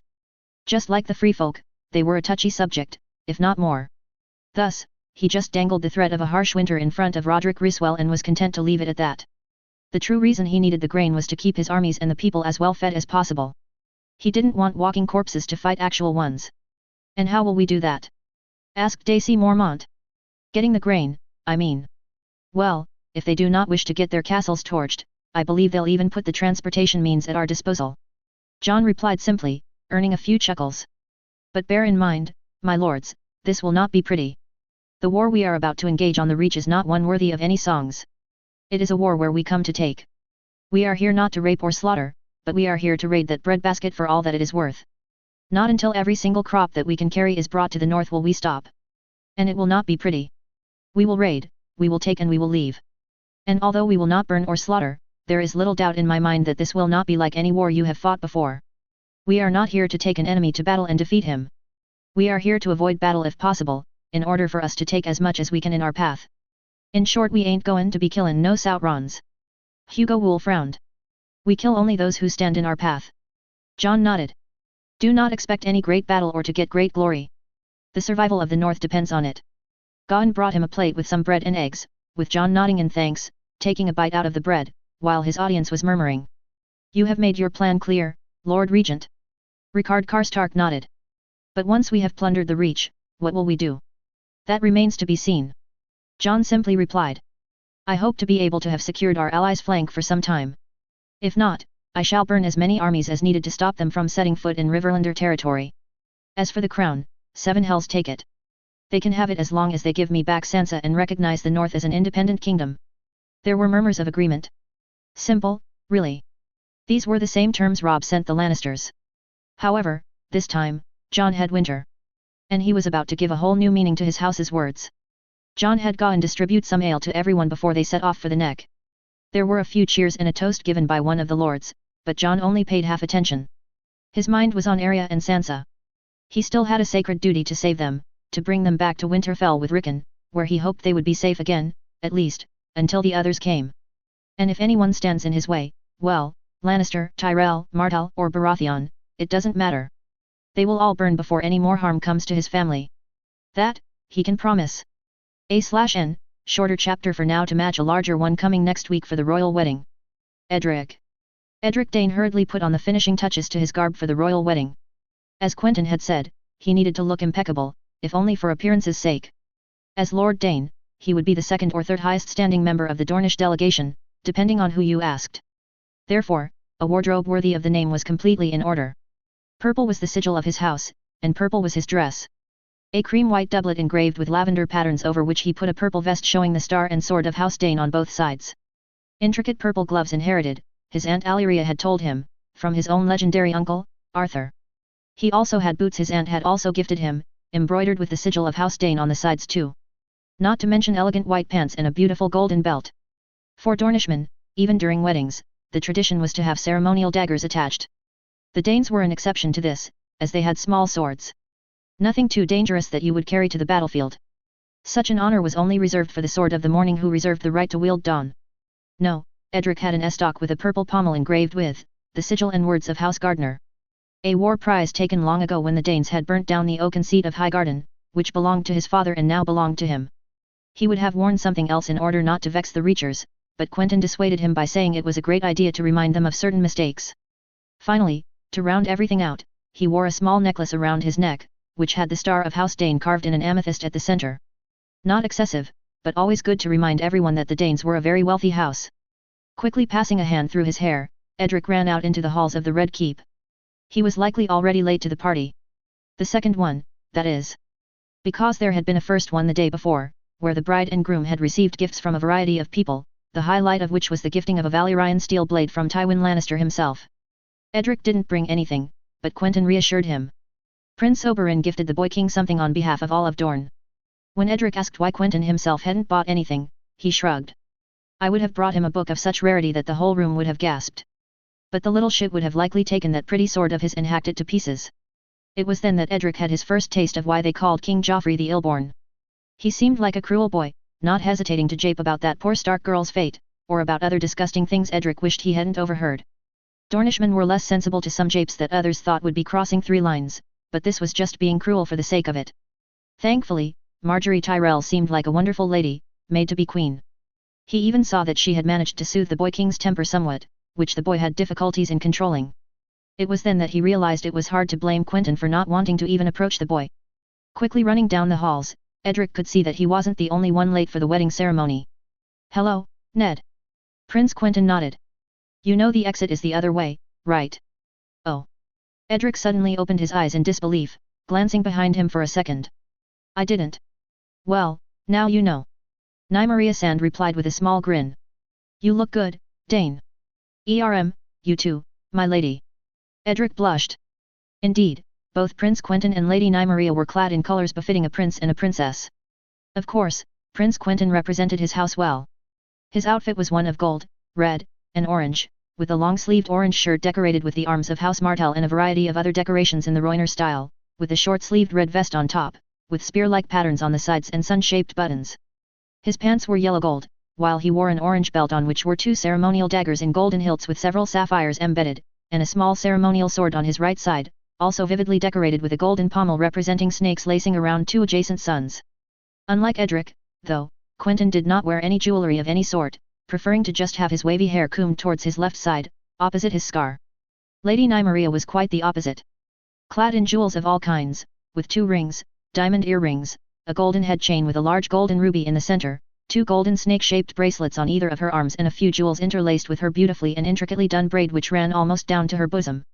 As for her dress, she had an interesting choice, a short-sleeved lilac dress with golden embroidery covering the upper part from her shoulders to her breasts, with snakes sliding around several spears, joining a sun at the middle. As her robe descended, Edric could see that it became sheer towards the bottom, revealing her legs which also had golden bracelets around them, and several straps around her thighs, from which were attached several blades, although he couldn't tell if they were ceremonial or actual ones. One thing was for sure, they were also richly decorated. Her nails were also painted gold, while her full lips were almost painted wine red. The couple was as radiant as the burning sun of Dorne, which was probably the intention. Something wrong, Ned? Quentyn asked. No, no. Edric shook his head. Just, never seen either of you like this. You really look amazing. Quentyn almost blushed while Nymeria just sent him a sly smile. Any reason for the tardiness, Dane? Lady Nymeria asked as she placed herself between the prince and he, almost guiding their steps through the keep towards the courtyard below. I couldn't sleep. Edric shamefully admitted. It's my first wedding, let alone royal wedding. And I've been under pressure because of my standing as Lord of Starfall. It's going to be fine. Quentyn tapped him on the shoulder. I take it you also woke up late? Edric asked. Actually. Quentyn blushed slightly. I think we woke up on time. Lady Nymeria's lips curved into a smile. Yes. She nodded. Breakfast was a little long, though. Breakfast. Edric's eyes widened. With 77 courses coming for the royal feast. It was just a little drink. Lady Nymeria waved him off. If anything, it made me hungrier. Her eyes trailed to Quentyn, who for himself, seemed to be greatly uncomfortable. It seemed Lady Nymeria was taking small pleasure in torturing her cousin, but what for? Breakfast was breakfast. If they wanted a little drink before going to the September of Baelor, Edric would have done the same if he had anything in his rooms. It's then that Edric suddenly noticed movement in Quentyn's right vest pocket. Is that? His eyes widened. Oh, yes. Quentyn nervously laughed. Achilles comes and goes as he pleases, although he's a little shy at the moment. But still, he'll be attending the wedding. Are you sure pets are allowed? Edric asked. The boy king has his dogs. Lady Nymeria scowled. Edric didn't bother pushing the issue further, and the 3 of them managed to reach the courtyard, where a number of other Dornishmen were waiting for them. Nephew, daughter, Lord Dane. Prince Oberyn taunted with a smile. We didn't know you would be late of all people. A small misunderstanding, uncle. Prince Quentyn replied. But we are here. Bah. Miles Manwoody scoffed, atop his horse. Dornish customs are such that arriving on time to an event is an exceptional occurrence. I doubt it will be an issue. This isn't Dorne. Tremond Garg Allen quickly pointed out. If you two could stop arguing, we'd already be on our way. Perros Blackmont and his brisk attitude countered. The 2 older lords huffed and led their sand steeds forward, urging them towards the September of Baelor, following the royal convoy heading straight there. On the way, he couldn't help but notice Cletus' absence. Where is Cletus? He asked Quentyn, rushing to his side. He was with Alla again. Quentyn shrugged. He will join us later. Edric thought no more of it and tried keeping his mind on making sure his horse didn't run over one of the poor souls that had come to witness the convoy. It was a grandiose ceremony, apparently. The massive September was packed with every single lord of the Reach and the Westerlands, it seemed. All the free Lannisters were there, Lord Tywin, Lord Kevin and his son Sir Lancel, who was, if rumours were to be believed, in the running for Lady Sansa Stark's hand, but also the Queen Mother herself, Cersei Lannister. The Queen looked like she had seen better days. She was indeed with her family, but her face was pale, almost sickly, and her rich robes paled in comparison to that of her father and uncle. Not to mention that she was flanked by armed guards in red, who she eyed with a mixture of fear and contempt. Strange, Edric thought. He was put in the third row, along with all the Dornishmen save Prince Oberyn, who was saved a seat in the second row. True to his word, Cletus did join them later, babbling a couple of excuses before taking his place alongside Edric, who was himself placed alongside Quentyn. The rest of the ceremony went by with astonishing quickness. Edric didn't see much of it, mostly because of the insanely tall man standing in front of him, a Westerlander knight, by all accounts, but he did catch glimpses. He glimpsed the queen for a brief moment, as he did the king. He heard the mumbling of the High Septon, and only knew at what point of the ceremony they were when King Joffrey almost yelled with this kiss, "I pledge my love." Those were the only comprehensible words he understood. There was applause, a lot of movement, and the white cloaks of the king's guard rushing past him. He knew it was over then, and the party made their way back outside in the stinking air of the capital. "Can't wait to be back to the keep." Quentyn sighed. "This took hours. Northerners aren't the most expeditive, especially when it comes to royal weddings." Cletus sighed. "Even at Yeronwood, they're shorter than this. Exceptional circumstances coupled to the fact that no one gives a shit about this mummers show." Jaina saw Blackmont, clad in her yellow dress, let out heartily. That earned a small laugh from everyone. Of course, it wasn't completely over. There still were hundreds of people waiting to offer their congratulations to the newlyweds. Thankfully, Quentyn clasped him on the shoulder and whispered, "If you don't want to, you're not obligated to. I can just as well go and present them in your name." Thank you." Edric nodded back. Quentyn winked at him and stood in line, leaving Edric to wait with a couple of Dornishmen. Thankfully, the new king's patience was fickle, and everyone soon saddled back up to the castle, where Edric hoped there would finally be a moment's respite. To his surprise, there were a few moments. Guests were allowed back to their rooms to bring a change of clothes if they so wished, and Edric took this opportunity to take a quick nap. Quentyn came back to pick him up along with his cousin and two other Dornishmen, Aaron Corgyle, Gillian's brother, and Samwell Vaith, Durin Vaith's brother. Both quickly left, though, after having a quick discussion with Quentyn. The three of them then made their way outside, and into the castle gardens. "Wasn't the feast supposed to take place in the throne room?" Edric asked. "Apparently the Tyrells preferred it to be outside, so that the keep may not be overcrowded, and that the fresh air from the sea brings some much-needed refreshment," Quentyn replied. "Finally, a good idea." The Sand Snake chuckled. "There had to be one eventually." Quentyn started, before being startled. "Your Grace." There, in front of the three of them, stood Margaery Tyrell, or rather, Margaery Baratheon. She was wearing ivory silk and Myrish lace. Her dress was richly decorated with floral patterns strewn with pearls, with 100 golden roses rising on her sleeves and skirts. She also wore a simple circlet for a crown, and had jewels adorning her entire body. "Prince Quentyn." She nodded back. "Shouldn't you be, with your husband?" he asked. "Oh, my husband is busy at the moment. I had hoped to take a moment of your time before the feast starts," the new queen replied. "Of course." Quentyn nodded back before introducing both Edric and Lady Nymeria. "This is Lady Nymeria Sand, my cousin, and Lord Edric Dane, of Starfall. A pleasure to meet you both." Queen Margaery smiled widely. "I fear I have not had time to meet all of you. The last couple days have been quite the mess." She extended her hand forward. Edric quickly understood and bowed to kiss it. The Sand Snake, on the other hand, was doing her best not to frown, but she wasn't smiling, either. "The Queen Mother isn't at the feast?"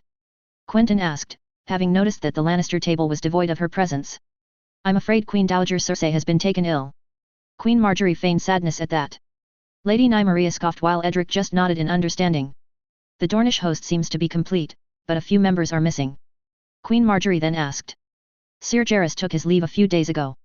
Quentyn nodded. "His wife has been sick, and he worries for her. I have ordered him to Sunspear with a small guard." "Oh." The Queen looked slightly surprised. "Do send him my wishes, then. I shan't forget." Quentyn nodded back. "And?" The Tyrell Queen turned to Edric next. "Lord Dane, is that it?" "Yes, Your Grace." Edric bowed. The Queen turned to Quentyn and back to him. "You've been sending us reinforcements, I hear?" she asked. "Your Grace." Edric feigned ignorance. 8,000 men in the Prince's Pass." The Queen sighed. "I've given no such order." Edric did his best not to burst out laughing. "I've had you there, didn't I?" Quentyn smiled slightly, while Lady Nymeria was on the verge of laughing. "Yes." Queen Margaery nodded painfully. "Can't believe I fell for this trick." "You have to admit it was smart." Quentyn countered. "When did you suspect?" Queen Margaery avoided. "Since the first." Lady Nymeria scoffed. "Reachers and Dornishmen don't get along. I hear Reacher ladies have a soft spot for Dornishmen." The Tyrell Queen turned to Edric, who turned bright red. That part, at least, was true.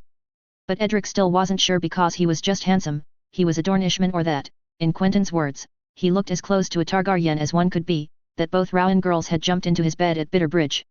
He could hardly remember their names, too, Calla and Nelia, was it? Although he forgot which was which. In any case, this had earned him no favours from Lord Rowan, quite the opposite. The old man had claimed that he had dishonoured both of them, forgetting that it was his daughters that came to him. Of course, a green boy, Edric was not going to refuse such an offer. But this hardly was the norm for all of Dorne. He knew Cletus had some success with Reacher ladies, Lord Caswell's daughter chief of all, but the others just did it out of spite or insult. Sorry. The snake spat out. Edric could almost see the venom pouring out of her mouth, and he was prepared to see fangs spitting out at any moment. Tyrells and Dornishmen don't get along. The Queen saw that she was pushing her luck, and didn't try to even point out that she and Quentyn were getting along just fine. Edric would have seen Nymeria probably break, then. Thankfully, this did not happen. Instead, Marjorie just sighed. You cannot blame me for trying. She shook her head. I blame you for making my friend believe in something that isn't real.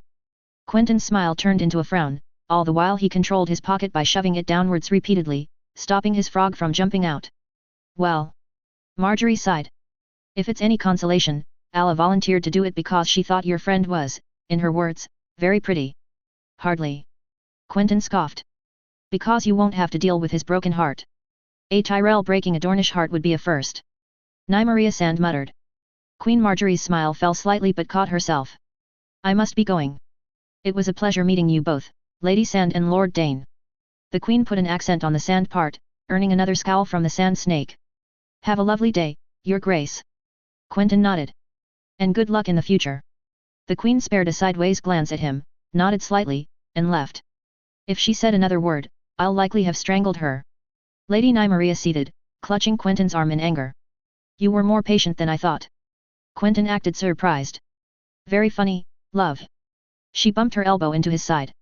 You underestimate me. Quentyn retorted. Like I did when. Not wanting to get caught up in a conversation that he obviously knew the inevitable issue of, that is, Edric having to suffer through a kiss that would last a good minute before they eventually acknowledged his existence again, he just scurried away while attempting to find some friendlier companions. A short conversation with Mors Manwudi on the subject of their duel from the other day, then another with a knight sworn to House Allyrion, probably a cadet branch. There was no shortage of Dornishmen to talk to. Including his own bannerman. Aunt Alyria had seen to it that House Dane was well represented. Morgan and Harry Grace, Rhea Dane, Cyrus Ventu, Hallan Woods, and Ynys Azoa were all in attendance. Of course, Edric did his best to speak with each of them.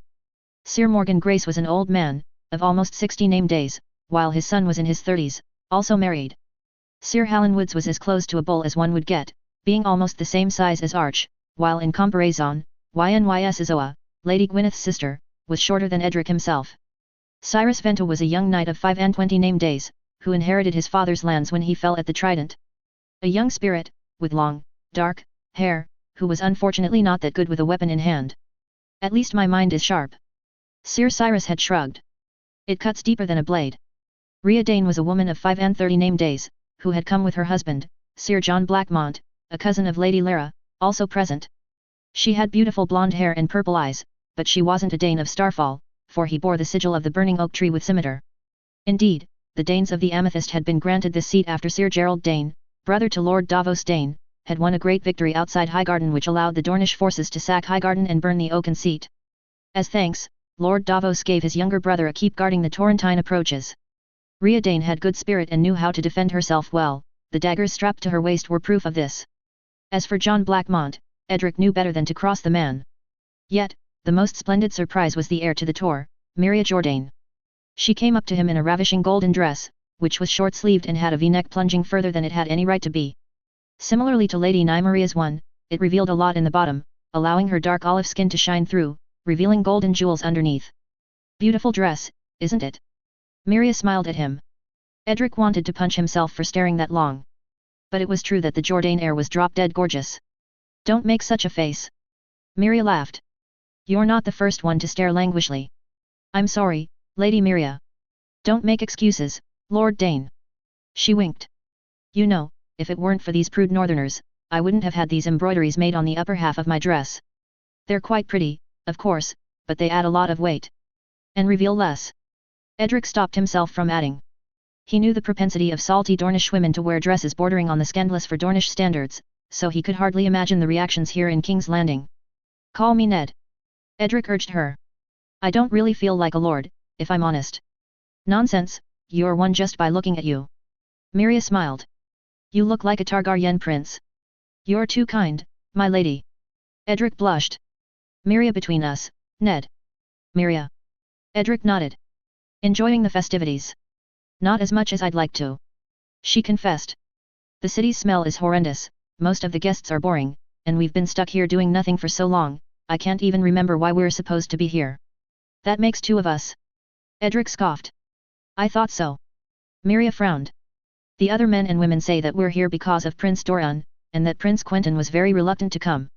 You're well informed. He told me himself. Miria shrugged. Nevertheless, I think changes are coming. I hope so too. Edric nodded. Are you at least enjoying the wedding? A bit dull for my tastes, but at least the food is somewhat decent. Wish they had some proper wine instead of this reacher piss, though. I've got wine in my rooms. Pure Torrentine gold. Edric laughed. My Aunt Alyria sent some to me for my name day. I've kept it in my rooms because it's a fine vintage. Really? Miria bit her lip. Mind if I join you for a sip afterward? I'd be delighted. Edric nodded back. Miria smirked and left him for the Dornish table, likely seeing that the first courses were being served. The Dornish table was placed opposite that of the Tyrells, but still within a reasonable distance of the married couple, so much that Edric could still hear what was going on there. There were exceptions to this rule, though. Prince Oberyn was at the married couple's table, between his paramour Elaria and the oaf of Highgarden, Mace Tyrell. Aaron Sant-Agar, who had been in the capital for years now, shared a table with other men of various houses, which he likely called friends. As for Cletus Euronwood, he was at the Reacher table. Alongside his pretty Tyrell, of course, and a knight of House Ambrose who looked like he was ready to shove his fist into Cletus' face. Edric, for his part, was well placed on the Dornish table. Quentyn, as the most important member, was seated in the middle. He was flanked by his bastard cousin on the left, while Edric, in his capacities as Lord Dane, stood at his right. Besides the Sand Snake was Daegos Manwoody, while Edric ate in the company of Lara Blackmont. The courses came and went, and Edric wondered how he would be able to down 77 of them. Surely there cannot be that much. Edric let out. You'd be surprised. Lara Blackmont's dark eyes met his. Traditions like these are essential for the royal wedding, and the Tyrells and Lannisters both spent plenty of gold. I'd have spent all of this on making this city's stench bearable. Ryan ally Ryan, his olive skin starting to take a redder color under the sun and sat to Lara Blackmont's left, let out. It's been stinking ever since the days of the young dragon, and possibly even before that point. Lara shook her head. I doubt we'll see any improvement soon. The Tyrells and Lannisters are content with giving out bread and wine, and the small folk are satisfied. Edric nodded. He had seen the care the Tyrells put into their image, having soup and bread distributed at every street corner in King's Landing. And with the royal wedding celebrations, no doubt that the Tyrells also had more things planned that the small folk may celebrate too. Let's count our blessings. Lara Blackmont sighed, redoing the braid, holding her dark hair together and throwing it on her left shoulder. They haven't played the Rains of Castamere in about an hour. How much longer can they hold, do you think? Daegos Manwoody cut in while serving himself another piece of mutton. I'm willing to bet not another hour. The lions know only one song and they repeat it over and over again. Lady Nymeria scowled. I wish I could just shove their pretty song up their arses for once. We've been sitting here doing nothing, it's about time. A hand came to rest on her forearm, instantly calming her down. Patience, love. Quentyn sighed. Only a few more days. The snake looked at him and nodded. Let's hope you're right. She let out. The toasts then came, with the boy king lifting a cup to his wife, Queen Marjorie Tyrell. And although Edric wished he could drink, Miria was right, the Reacher wine was piss. Like many at the Dornish table, they would settle for water for now. I bet they didn't even think about buying Dornish red. Lara silently raged. Or it was a deliberate insult. Quentyn shrugged, his frog croaking in his vest pouch. The prince sighed, took a few leftovers from his plate, and shoved it into his pocket, hoping that would stop his pet from croaking. Why did you have to bring it along? Edric asked, the frog almost recognizing the insult and wordlessly turning his large eyes towards him. I told you, he comes as he pleases and, oh shit, my uncle is going to give another one of his special speeches. Quentyn folded his hands into his head.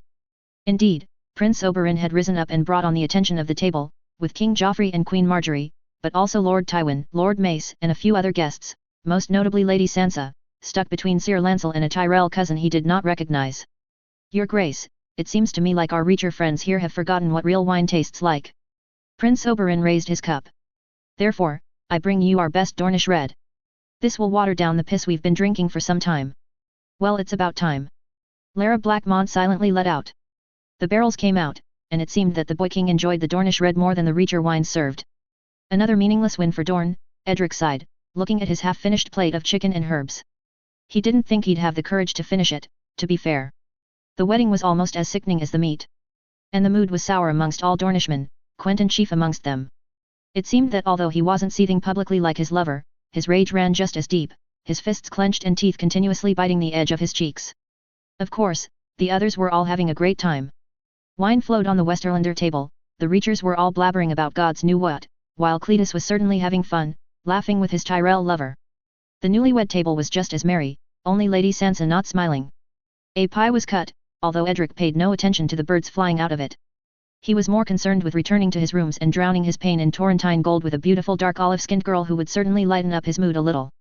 Suddenly, everything fell silent, before a few panicked cries filled the air. Edric frowned to see what was going on at the main table, raising his head from his plate.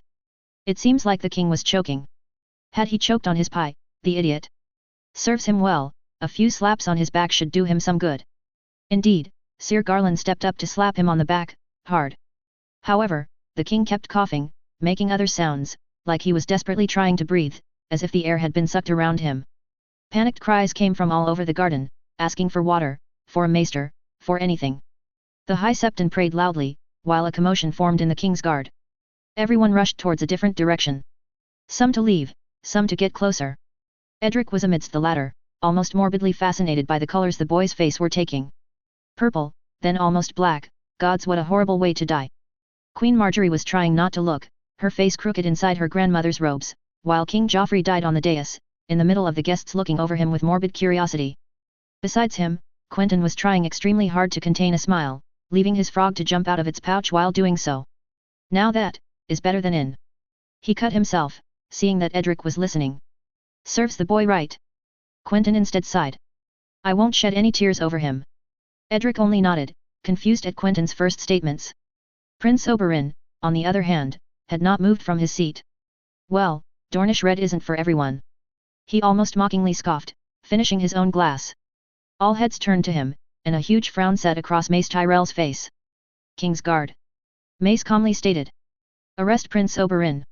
Immediately. There was a moment of silence, then of disbelief. Quentyn's eyes immediately went wide, as did Lady Nymaria's. What? Quentyn let out. No. Then in a small voice, almost a whisper, that's not how it's supposed to go. Prince Oberyn on the other hand, just shrugged. Why am I under arrest? He asked. For a poor joke. For murdering your king. Mace stated bluntly. Tywin didn't even oppose the move and made a quick nod, with all King's Guard surrounding the prince, who had not moved a muscle. That does make more sense. Prince Oberyn shrugged, not even denying the accusations and instead finishing his cup of wine. Edric didn't believe his eyes riveting to a now red-faced Quentyn, fists clenched and on the verge of bursting out in anger, while gold cloaks slowly surrounded the Dornish table. Lady Nymaria immediately held him back. No, love. She warned him. They're 7, and we don't have weapons good enough to cut our way through. It's not them I want. He snapped. Right now, Uncle Oberyn should be happy there's 7 King's Guard around him, because otherwise, I'd be the one having his head. With all the commotion, Edric was the only one to notice that Lady Sansa had disappeared from the main table, and saw a small lock of auburn hair running down an alley amidst the gardens. Sansa. The bells rang as Sansa ran, turning her back away from the feast and even skipping steps of the castle garden stairs. She wasn't afraid of slipping or falling. She would just get back up. What was a scar or a bruise added to the others? Her heart beat faster with each toll of the bell. She rushed the steps, giving glances over her shoulder once in a while. She had tears running down her cheeks, but she felt nothing. Joffrey was dead, and she felt nothing. Well, nothing except joy, and a part of relief. She had wished to see him die, but she needed to run. Instead, she turned her back to the scene and fled into the gardens, small tears flowing freely. Tears of joy. Her heart kept beating faster, until she finally found what she was looking for, in the shade of an oak tree, in a small ditch, were her clothes. She had put them there the previous evening, after another trip to the God's Wood. Quickly, she dressed up. Her movements were erratic, sometimes clumsy, and she wished she had handmaidens to help her with it. Another glance around, but there was no one. She was still alone. She struggled with her hairnet, pulling it once, twice, without it budging. With a groan, she finally broke it entirely, letting her long auburn hair fall beyond her shoulders. She pulled the hairnet towards her face, glancing at it. The black stone in the middle was no longer there. Only remained a dark spot. She frowned. Had she lost it on the way? Did someone find it and was now trying to trace her steps?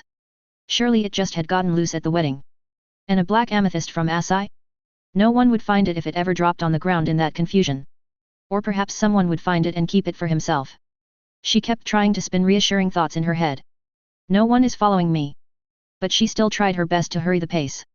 Quickly, she put the rest of her clothes on, then suddenly heard a sound in the leaves. Her heart nearly stopped. Who's there?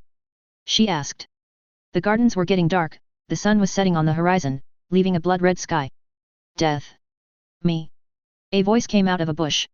It's me, your Florian. My jonquil, we must go. Instinctively, Sansa pulled away from Sir Danto's touch. You told me I had to wear the hairnet. She frowned.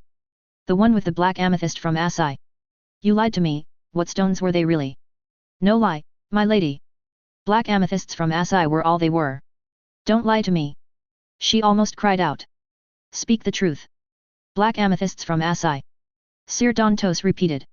They had magic inside of them. They had murder inside of them. Sansa protested. No murder. Sir Dantos almost giggled. The king choked on his wine. Dornish wine is hard to swallow. You poisoned him. Sansa gasped. You took the stones and you. I did nothing. Sir Dantos raised his hands. That, I promise. You must stay silent, my lady, else you will be the death of us both. Now hurry, we must get away. Sansa followed the man down the alleys leading down, 100 thoughts passing through her head. Who? She asked herself. Who did this? She kept up the pace. Hurry. Sir Dantos urged. Pull your hood up, no one must know. Sansa nodded and did as told. She wasn't sure where they were going, but the sea was getting closer and closer. The sound of the bells, on the other hand, was now getting dimmer with each step she took. She spared a look at him, noticing that he had worn a surcoat with the sigil of his house on it. The one he was forbidden to bear. She wanted to protest, but then remembered Joffrey had forced such dishonor on him, and nothing Joffrey said would matter now. Dantos led her along a wall, then into a few rooms and finally to a large oaken door. Dantos pushed the door open, which itself led over a cliff. We must climb down now. Sir Dantos said. A ship is waiting. I'll fall. Sansa panicked, not wanting the same fate to befall her as had Bran. No. Sir Dantos shook his head. There are steps, a sort of ladder, carved into the stone. He made a show of stepping down first, showing her exactly where to grab onto. Indeed, there were steps carved into the cliff, which led to a small beach underneath the castle. Sansa breathed in heavily. She spared one look at the castle and shook her head. It was too far to turn back. Too far to say no. Too far to be afraid.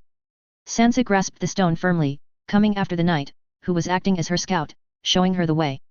She eased downwards, her legs sometimes hanging in the empty before finding a spot to rest them again. The descent was short, but it felt like an eternity.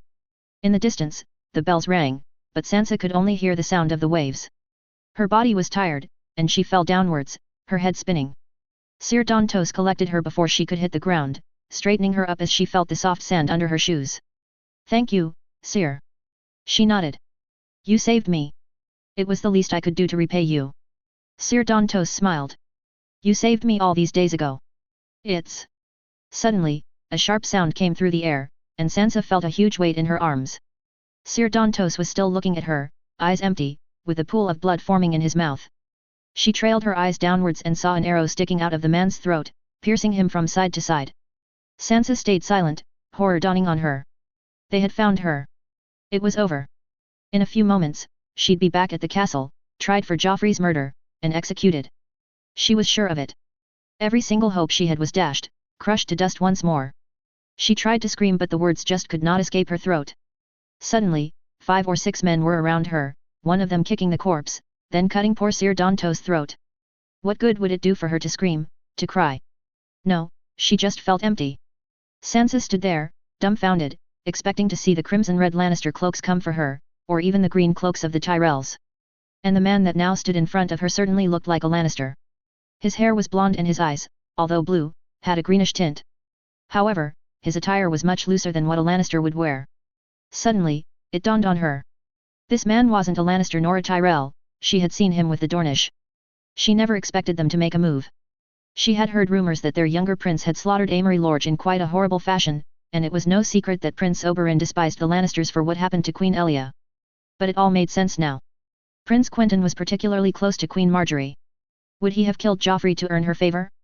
Or perhaps the Dornish were trying to curry favor with the Lannisters and Tyrells. She knew Willis Tyrell was betrothed to Arianne Martell, and the Dornish were now part of the fold. Clearly selling her back to her captors would do them a lot of good. Or perhaps both at once. Pin her for Joffrey's murder, reap the rewards and let their prince have Queen Marjorie. Tears started flowing down her cheeks. Those she knew were tears of sadness and despair. Hands came to grasp her as the man wiped the tears off her burnt face and looked her in the eyes. Out of his mouth came 4 small words, spoken in the calmest manner she had heard anyone speak. But these 4 words lit another fire in her. Hope. Princess, we must go. Jairus. Jairus sat for gods only knew how long in his small bush. The cliff was there, and he could see the door and the stairs carved into the stone. Again, Quentyn had been right. He was always right, and that infuriated him to no end. Still, he had obeyed his orders, despite how nonsensical he thought they would be. He had led the ships to the Valaman, slaughtered them while gagging and put the few prisoners in irons, scuttled the ship and now, he waited for Sansa Stark to try and escape the royal wedding. Royal wedding that, of course, he would miss. He could only roll his eyes at that. He was missing out on all of the lovely food and drink, and all the festivities. Really, he needed to talk to Quentyn. Why him? He knew Quentyn trusted him, then the thought hit him as to who he could have trusted with such a mission. Cletus, Arch, the thought sent a shiver down his spine. Perhaps he would have also chosen himself. He had a mind of just leaving back to the ships when bells started ringing. The men sensed it too and either woke up from their slumbers or started paying attention. Yorick, grab your bow. He whispered, tapping the man on the shoulder. Yorick the Three-Eyed was the best marksman he knew, and Quentyn knew that too. Bastard could somehow hit a deer from yards away, even out of sight of some. It's said the man never missed a target, although that was a lie. He knew Yorick was easily distracted, and he'd seen miss arrows aplenty. It was only in these situations where he could shine. Total silence save for the distant ring of the bells and the waves coming in and out of the small creek. Yorick armed his bow, while Jairus got out of the way. Another sound. The door opened, revealing 2 figures. Damn it, Quentyn was right. Again. Yorick had to concentrate now. One wrong move and he could hit the Stark girl. Slowly, he armed his shot, everyone standing in silence as he did so. The man stood still like a hunter waiting for its prey to relax, his arms keeping straight while he continued to hold the arrow. Jairus held his breath. None of his companions made a sound, either. Suddenly, in one swift move, Yorick fired. His arrow hit the man the princess was talking to straight through the throat. A great shot. Now Jairus had to move fast to stop the Stark girl from screaming. Luckily for him, she didn't, standing in shock at the man's body falling before her very eyes, blood pooling from his throat. With a sign, Jairus told his men to go grab the bodies hidden in the wooden boat, while he did his best to calm down the princess. He rushed towards her, wiping the tears down her cheeks. But she didn't move or scream. He raised her head, seeing the scars and burns on her pretty face, doing his best not to gasp while seeing them this close. The Lannisters were truly all monsters. Princess. He all but whispered. We must go. The Stark girl opened her mouth to say something but no words came out. Instead, he pointed to a small wooden boat from which his companions had dragged out 2 bodies. One of them was a Valaman, the other a gold cloak they had killed earlier. Both there so that the Lannisters and Tyrells could conveniently find, after a bit of digging, of course. Jairus wasn't going to make it easy for them. His men half-buried both the Valaman and the gold cloak, and rushed back to the boat where they were all waiting. After boarding everyone, the small wooded boat cast off into the evening night, the bells still ringing far off in the distance. Jairus looked to his right and left, but no one was there, it was only them. One of the men spoke. I'll be damned if. All the faces turned to him with frowns. The man understood and immediately shut up. Sound carried over water and it would not do to be spotted by even the smallest barge. He put a finger to his lips to signal the Stark girl to do the same. Thankfully, she just nodded and kept quiet. They reached the boat after a good half-hour of rowing. Far enough not to be seen, close enough to do the deed properly. Jairus helped the Stark girl up, taking her hand as she struggled to get on deck. Ellen, bring Princess Sansa to my cabin, we need to talk.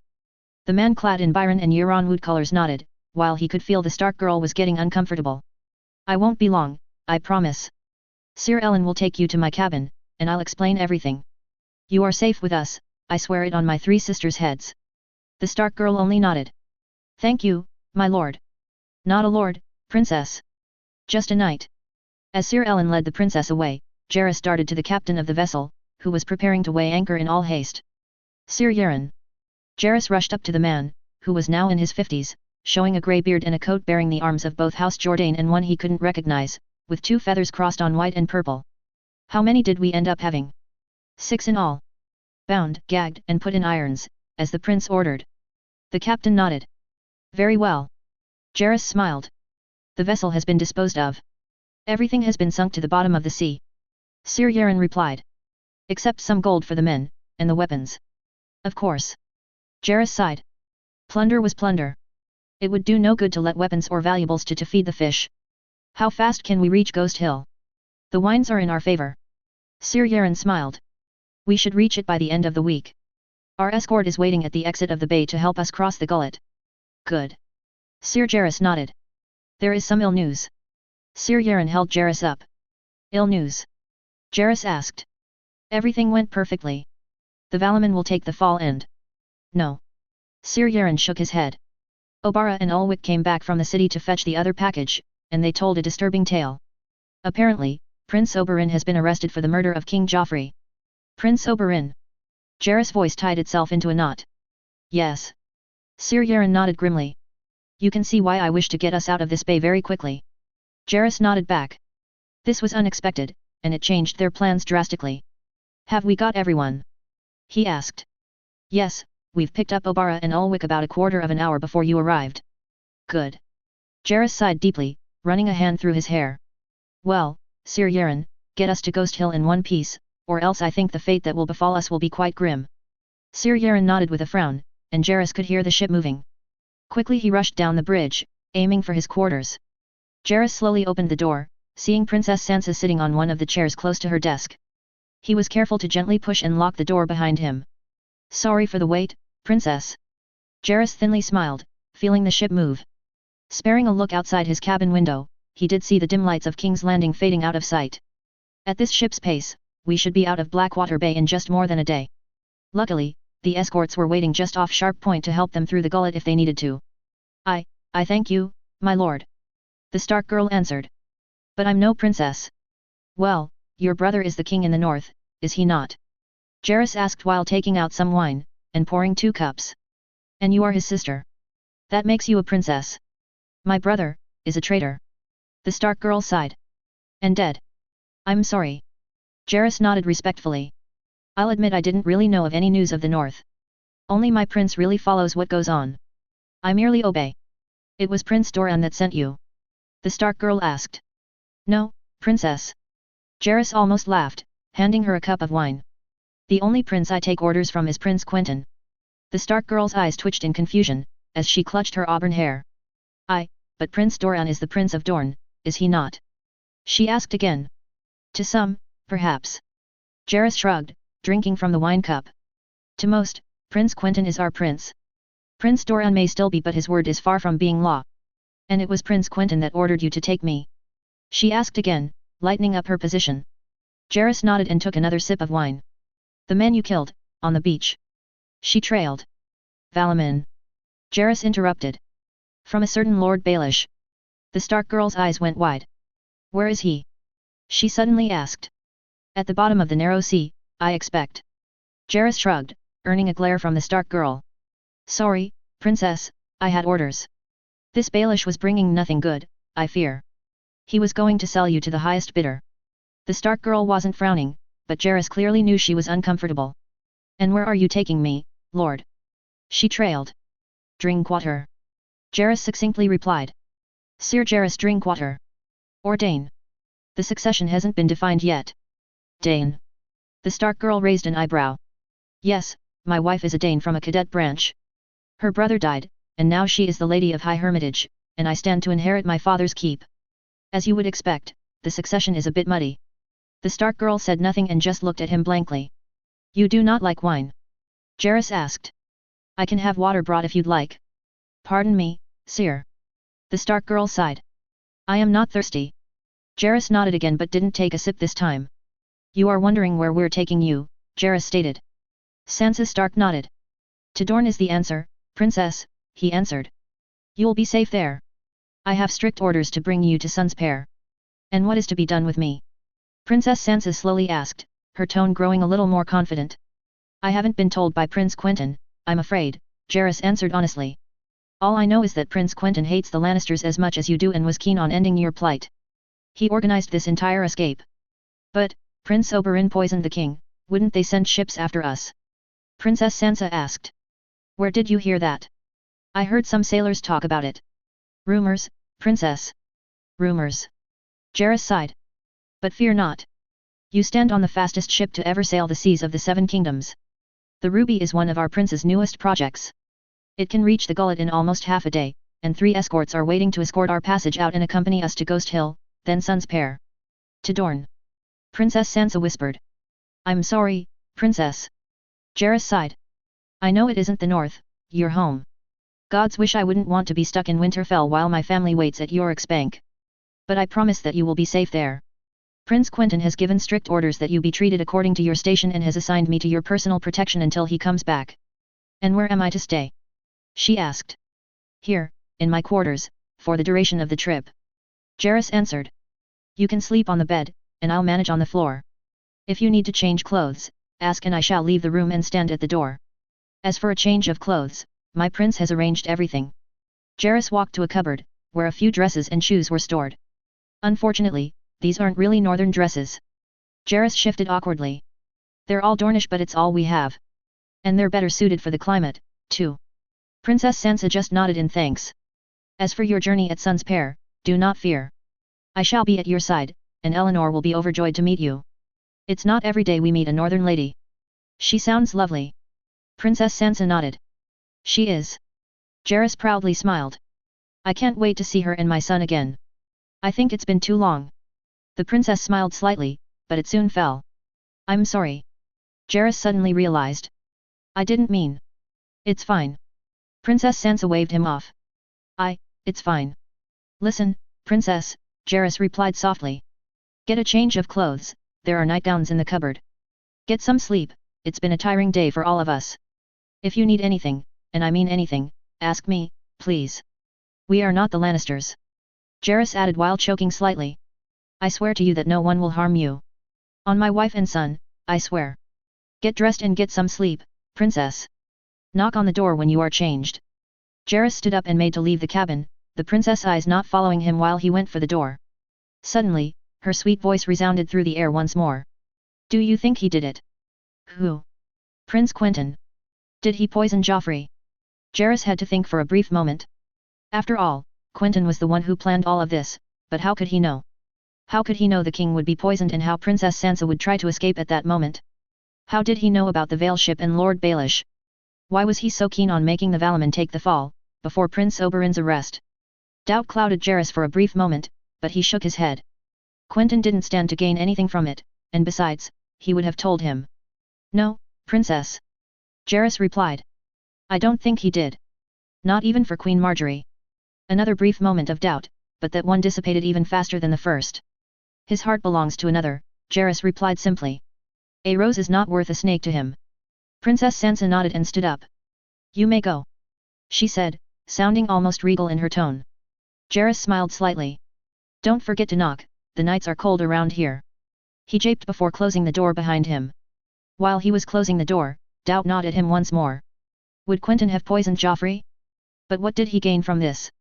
Perhaps that he thought that with Joffrey gone, by Dornish law, the throne would go to Myrcella, who is betrothed to Tristanette, but he shook his head. The Lannisters and Tyrells wouldn't let that happen. Jairus snapped out of it. Besides, he thought, Quentyn would have trusted him with this information. After all, did he not confide to him that he was going to kill Tywin Lannister? Oberyn. The Black Cells were not the most comfortable place. As a matter of fact, they were logically made to be uncomfortable. However, Oberyn had travelled to many places before, in Westeros or Essos, and truthfully, there were worse places to spend the night. At least, here, he didn't have to share the wooden bench that served as his bed, and there was enough hay around to make a decent pillow. And besides, the neighbors weren't very noisy, and he didn't have to share his cell with any of the city's common criminals or bandits. The Tyrells had everything perfectly planned out. They'd managed to get a dozen fake witnesses from God's knew where, and Oberyn didn't even bother forming a coherent defense. He instead asked for trial by battle, and Tywin Lannister was forced to agree. Then, if all went well, Oberyn would finally have his vengeance at hand when Tywin would name Gregor Clegane as his champion. Even if Tywin wasn't likely to risk his precious pet, the Tyrells would do what is necessary to force that choice. From then on, the fate of the mountain that rides would be sealed from the moment Oberyn cut him with his blade. Oberyn heard a few steps, no doubt the guards were going to serve him some food. Lunch or dinner. It was hard to keep track of time in such a dark place. He straightened up and looked at the door. It creaked open, revealing a man with a torch. Then, the door creaked closed and the man approached. It didn't take long for Oberyn to recognize who he was. The scar overlooking his right eye was a good indication. Without a word, Quentyn approached with the torch, and put it on one of the few pillars inside the cell, illuminating his view just a little, letting Oberyn make out his wavy black hair, which had grown a little longer than usual. He just stood there motionless, arms crossed and furrowed brow. I figured you want some explanations. Oberyn finally broke the eerie silence. I don't really need any. Quentyn continued to stand tall, judging him. How did you figure it out? Oberyn then asked in turn. I knew the Tyrells were trying to get rid of Joffrey, Quentyn said simply. I didn't think you were stupid enough to actually go to the Queen of Thorns and offer yourself to her to take the fall. If I didn't, who would they accuse? Baelish. Quentyn scoffed. The man has grown too powerful for the Tyrells' liking. Lord Paramount of the Vale and Riverlands, likely stole away the last Stark of the capital. Oberyn's lips opened to say something, but he immediately closed them. Indeed, the Tyrells had proposed that Baelish would take the fall for this.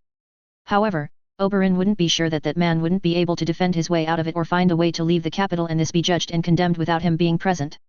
No, Baelish was too slippery. He, on the other hand, was the perfect fit. Quentyn crouched down to his level, taking a seat on another wooden bench attached to a wall by two aging chains. Damn it, uncle! He whispered to him. I had everything ready for Baelish to take the blame. Two bodies neatly lined up on the beach. It was you. Oberyn's eyes widened. Yes, it was me. You talked with Baelish.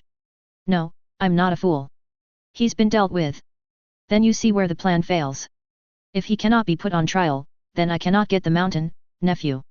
Quentyn's face darkened slightly, and not because of the dim light of the torch moving away. I had hoped that it wouldn't be necessary for us to be prisoners in the capital in order for you to get said vengeance, Quentyn told him. The Tyrells could have just as well called a trial in absence, and you could have just as well proposed yourself as champion if you wished. After all, usually, the accused who run away are not there to ask for trial by battle. There would have been time for Baelish to be caught.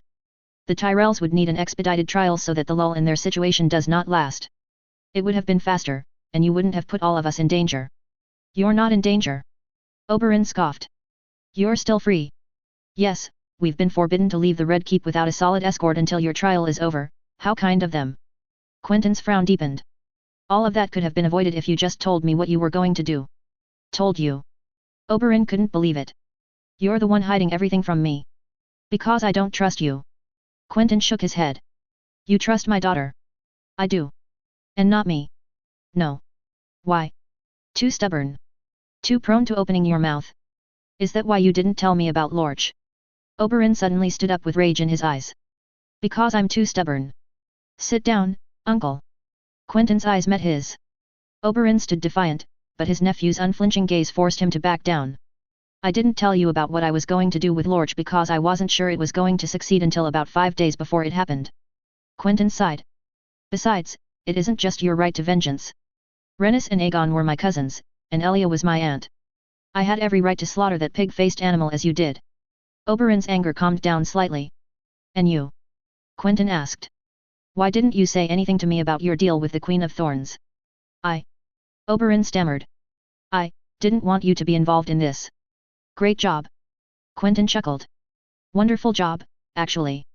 You know, we could have talked and gotten a plan that didn't involve all of the Dornish party being placed on house arrest. You've been confined to the keep. Oberyn asked again. If we wish to leave the keep, we must do so with a solid gold cloak escort. Quentyn sighed. As for the other Dornish, we've all been huddled in the same part of the keep. I've ordered some to leave back for Dorne, meaning we're only half of our initial numbers. This does still mean that our room, which was originally just NYM and me, has now expanded to include 6 people in all, for a room designed for 2. Now, the wine that Ned brought with him is quite nice, but if you haven't noticed, a double bed for 6 people quickly becomes uncomfortable, be it the smell or the comfort, and the floor is a poor place to stay on. Not to mention that now it becomes even harder for me to execute my own plans. You had plans? Oberyn asked, quickly regretting his question. Baelish, of course. His eyes suddenly wandered to his nephew and he asked. The Stark girl. He nodded to him, with a slight grin. Was it? Quentyn didn't say anything. Instead, he just shrugged and pulled out a small piece of raven scroll, on which were written just a few words. Eleanor got a nice name day present, a husky from the mountains. What's a husky? Oberyn asked. A sort of large dog, Quentyn said, putting back the raven scroll in his pocket. A northern one. How did you? We'll talk about this another time, uncle. A time when we will have some more privacy. A prison cell isn't enough. Not with the place swarming with Lannisters and Tyrells. Quentyn frowned. I had enough trouble snuffing out a torch this morning. Quentyn pulled his vest back, revealing long scars on his forearm. It seemed someone had gripped them with long nails. But snuffing out a torch left burns, how did that matter? What have you done? Oberyn asked. Cleaned a spider web, if you prefer. Was his only answer. Oberyn looked at him in shock. Why did you? He was too dangerous. He knew too much. Were Quentyn's only words. They'll find him. Oberyn's mouth was slightly agape, trying not to lash out where he would surely be heard. What was Quentyn doing? This was madness. No. Not for a while. His absence will be noted. Oberyn protested. Someone will know. Gods forbid, someone in this city will know very soon. You can't just get rid of the Master of Whisperers like that. He has had long absences in the past, it won't go unnoticed if we leave before they start worrying. Leave. Oberyn glanced at him. We're not leaving till you have your vengeance. Quentyn sighed deeply. I know, uncle. But your trial by battle is forthcoming. They've decided on who will represent the crown. Your Tyrell friends have done good work. Quentyn nodded. Great work in fact. You'll face the mountain that rides. Oberyn started to smile. I hope you're happy. Quentyn sighed. Because I don't fancy your chances. You disappoint me, nephew. Oberyn frowned. I thought that you had me in higher esteem. After days of being underfed and without a single combat experience in the past weeks. Quentyn shot back. I only need one cut to kill, believe me. He grinned. You don't intend on coming out of this alive. Quentyn frowned again. I intend on coming alive and whole. Oberyn raised his hands up. But if it is my time to die, then I will gladly lay my life down to see that monster die a slow and agonizing death. To play my part, and to lay my life for Dorne if necessary. I hope that when they bring your bones down to Dorne, they'll be buried next to mine when they inevitably come down too. Quentyn sighed. What are you talking about? Oberyn asked. Tywin would not harm a single hair on your head for fear of what would happen to Myrcella. And the Tyrells, uncle? What of the Tyrells? Quentyn asked. Because let me remind you uncle, if you lose, it means you are guilty. If you are guilty, it means Dorne might be guilty. If Dorne is guilty, then we are all hostages from the moment you die, and our conditions will be much worse than they are now. And if one day I have a small accident, let's say I fall down some stairs and hit my head hard. Who would stand to benefit from this? Tristana is betrothed to Myrcella Lannister and Arianne to Willis Tyrell, uncle. If father decides to have Myrcella put to death for this, then the Tyrells have the royal road to see them acquiring Sunspear and King's Landing at the same time. 7 hells they might try for Casterly Rock through a cousin or relative, too. And if he doesn't? Well, then, Myrcella is a good consort as any, or the Tyrells will just maneuver and scheme their way into placing Arianne and Willis blood on the Sun throne. And Nymeria, what will become of her? Have you thought about your daughter, uncle? I know that if anyone attempted anything on her, I would burn down castles to bring vengeance to those who harmed her. She would do the same for me. Do you really think that the Tyrells or Lannisters would keep her alive? And if they did, how long before NYM would have also asked for a trial by battle? Oberyn felt his stomach turn into knots. And Elaria? And the girls? Do they not matter either? I know you're a selfish man, uncle, but I didn't know that you were this selfish. If you die, then what happens to Elaria? She is supposed to grieve the man she loves till she dies? If you die, what will happen to Doria, Lorza, or Obella? Do you have to inflict on them the pain of having to grow up without a father to look up to? If you die, what will happen with Obara and Tyene? You know they would burn down cities to bring vengeance. And Obara, do you think Obara is going to let the Lannisters get away with anything? 7 hells, she would kill every Lannister, man, woman, or child to get vengeance, and you know it. And where does it end for her? Then she'd likely end up dead too, and then who will avenge her? Lady Lance? Obella? You know how wild they are and how much they love you. Would they in turn take up arms? And Alyandra, uncle? Should she be subjected to having to grow up as a bastard without a father and a mother? Oberyn stammered, trying to bring a hand on his elbow. Listen, nephew, I will live, there is no 7 hells, uncle, I know you. Quentyn lashed out, knocking out his hand. I know you don't think. After all, I paid for your mistakes and you didn't so much as apologize for it. Or should I remind you why exactly I stayed at Euronwood and what caused the rift between me and Arianne? Oh yes, it's because you really wanted to fuck the Blood Royal's paramour, and then in all your wisdom, decided to poison your blade during your duel with him. Why? Why the fuck not? I bet you were young and wanted to teach the man a lesson, or perhaps you found him annoying or gods know what. And don't open your mouth to answer, I couldn't care less what he has done. In the end, I was the one who had to pay for it. I was the one who was ripped from my family. I was the one that had to live at Euronwood all these years, only seeing my family very periodically. It created a rift between me and Arianne that father never even tried mending, and it caused the rift between father and mother to widen so much that mother went back to Norvos. And you? You got to live a comfortable exile on Lys, no doubt fucking whores and playing at war all day long. What a great punishment, truly. Especially since I know that father was quite lax on the terms of your exile if I remember correctly. And now you expect me to believe that you are selfless enough to swiftly defeat the mountain. Tell me, uncle, will you ask for him to talk? Yes. Oberyn nodded. He will confess too. Lorge confessed already. There is no need to do more. We need witnesses. The 7 kingdoms must know. The 7 kingdoms likely know already. I don't want to die because you were too busy trying to have the mountain confess that he shoved a dagger in your neck, or worse. Quentyn growled. When you fight the mountain, you will kill him straight away. I'm better than him. Oberyn stood his ground. Have no fear, nephew, he will confess, and all will be right. I have trouble believing you, uncle. Quentyn sighed. But then, you can show me how you mean to defeat him. How? I have managed to get you 1 hour of combat training every day till the trial by battle is supposed to take place, in a week. Quentyn breathed heavily. You will be escorted by 2 King's Guard at all times. Nephew, that's wonderful. Oberyn smiled. No. Quentyn shook his head. Don't you dare thank me. Because of your life, nephew, Oberyn started, trying to lay excuses, but Quentyn interrupted again. No. My life, I am not too worried about. I had contingencies placed in case you lose the fight to get out of here as soon as possible. Quentyn leaned towards him. Know that I am not doing this for you, either. You made my life miserable for years, you didn't even consider me as family, didn't even care to apologize or visit. You created a divide in House Martell that will never truly heal. In short, uncle, I could care less about what happens to you. No, I am doing this for NYM. Because I know she will be devastated if you happen to die, and her fury will shake the entire continent and I'm not losing her for another quest for revenge. I am doing this for Elaria, because she's a wonderful woman and she loves you with all her heart, and it would be cruel for her to be separated from you. I am doing this for Alyandra, because she deserved to know her grandfather.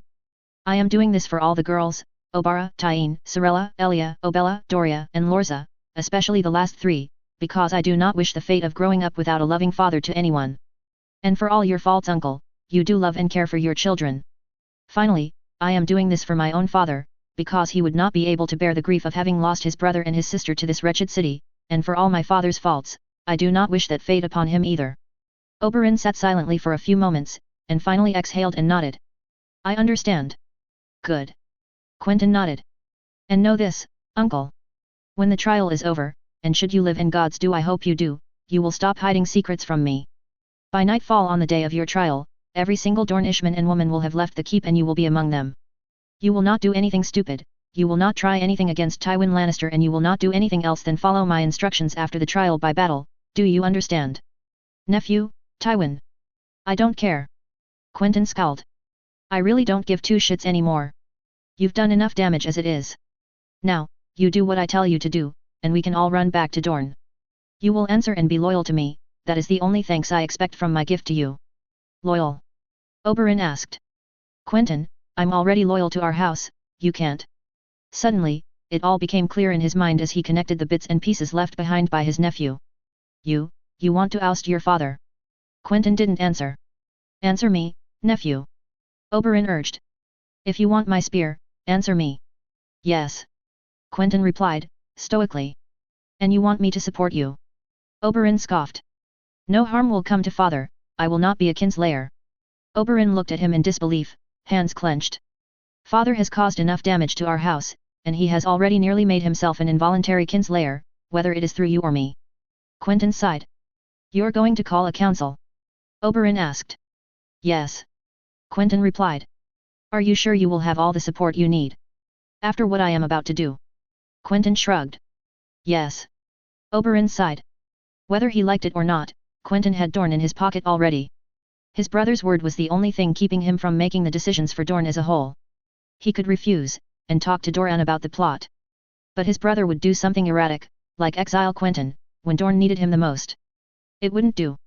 If there was a chance for greatness to come to House Martell, it was through Quentyn, and not Doran. And it pained him to think that. Fine. Oberyn sighed. I shall support you, but I shall not fight any Dornish brothers if it comes to it. That's more than enough. Was Quentyn's only reply. Oberyn nodded slowly, knots forming in his stomach. How did you manage to achieve this? Oberyn asked. I called in every favor I could from Marjorie, Quentyn answered slowly. Oberyn's smile turned into a smirk. I knew it. He almost laughed. Knew what? It's Marjorie, then. Yes. Quentyn shrugged. She's an interesting woman, and we've met before. You love her? Oberyn pointed out. No, Quentyn growled. Love isn't really appropriate, I am sorry. Perhaps, no, care isn't it either. Oberyn tried to find the right word for it, searching every corner of his brain. I like her. Quentyn asked. Well, that's not it, either, Oberyn replied. Let's just say you want to marry her. Uncle, NYM is the only woman I ever want. Quentyn sighed. Quit playing your games. Yes, but my daughter is a bastard, and you need to marry a trueborn to have a trueborn heir. Oberyn replied. And the Tyrell girl is pretty, smart and has learned a lot from her grandmother. Quentyn looked at Oberyn with an astonished gaze. You've thought about it? Oberyn laughed. I did. Quentyn sighed, rubbing his wavy hair. And you and NYM discussed it? We discussed a lot of names and hers was one of them. Quentyn nodded. There is nothing more to it. And? Oberyn asked. It would be a good match. She's the enemy. Quentyn shrugged. I doubt I can convince her to run away to Dorne with me so that I can use her to be my consort and bear my heirs while I love another woman that not only do I keep by my side, but who will likely be more of a princess than she. Oberyn nodded simply. As you said, she's the enemy. Oberyn shrugged. It would be a mercy. A woman who hates me, Dorne and our house as a whole. Quentyn's eyes narrowed. You have truly wonderful ideas. I don't think she would ever hate you. Oberyn shook his head. I doubt that. Now let's get you a weapon and a sparring partner before I lose my patience. Quentyn swiftly stood up. Now. Oberyn struggled to get up himself. Yes, now. Quentyn looked at him with a raised eyebrow. The sooner we start, the sooner we can get you back into shape, uncle. I'm perfectly in shape. Oberyn stared down at his nephew while he walked out of the cell. Probably in better shape than you. Quentyn didn't even acknowledge the jape as he walked out of the cell. Oberyn, though, had to wait till 2 Kingsguard came down the stairs to the black cells, put themselves on either side of him, and escorted him back up the stairs. Seeing the light again was welcome, it had been too long since he'd been closed off down there. And as the Kingsguard escort continued through the hallways of the keeps, he could feel the weight of the people's stares at him. Many stared on with contempt, others with fear and others with worry. Oberyn, though, paid them no mind. He wasn't going to let anyone judge him, after all, was he not innocent of all the charges pressed against him? The sparring yard was still full of activity and full of Dornishmen for that matter. He felt the Kingsguard next to him relax slightly, and half a dozen gold cloaks filled the room, blocking the exits and keeping a watchful eye on him. Oberyn resisted the urge to laugh. It wasn't going to be these pathetic little men in white or gold that would have stopped him from cutting his way out of this. Although, he was not allowed any real weapon. Only blunted steel was allowed here, and he could see that the guards had confiscated every large weapon from the few Dornish in attendance. Of course, there were a few daggers likely lying around, quite a small prize and not really useful in an escape situation. The Kingsguard let him go, which meant Oberyn could free his legs a little. His gaze met Quentyn's, when suddenly, he felt a hug coming from the side. Father! Nymaria's arms lunged at him. I'm glad you are all right. I'm fine, my sweet. Oberyn smiled at her, returning the small hug. Quentyn explained everything to me. She looked at him with worry in her eyes.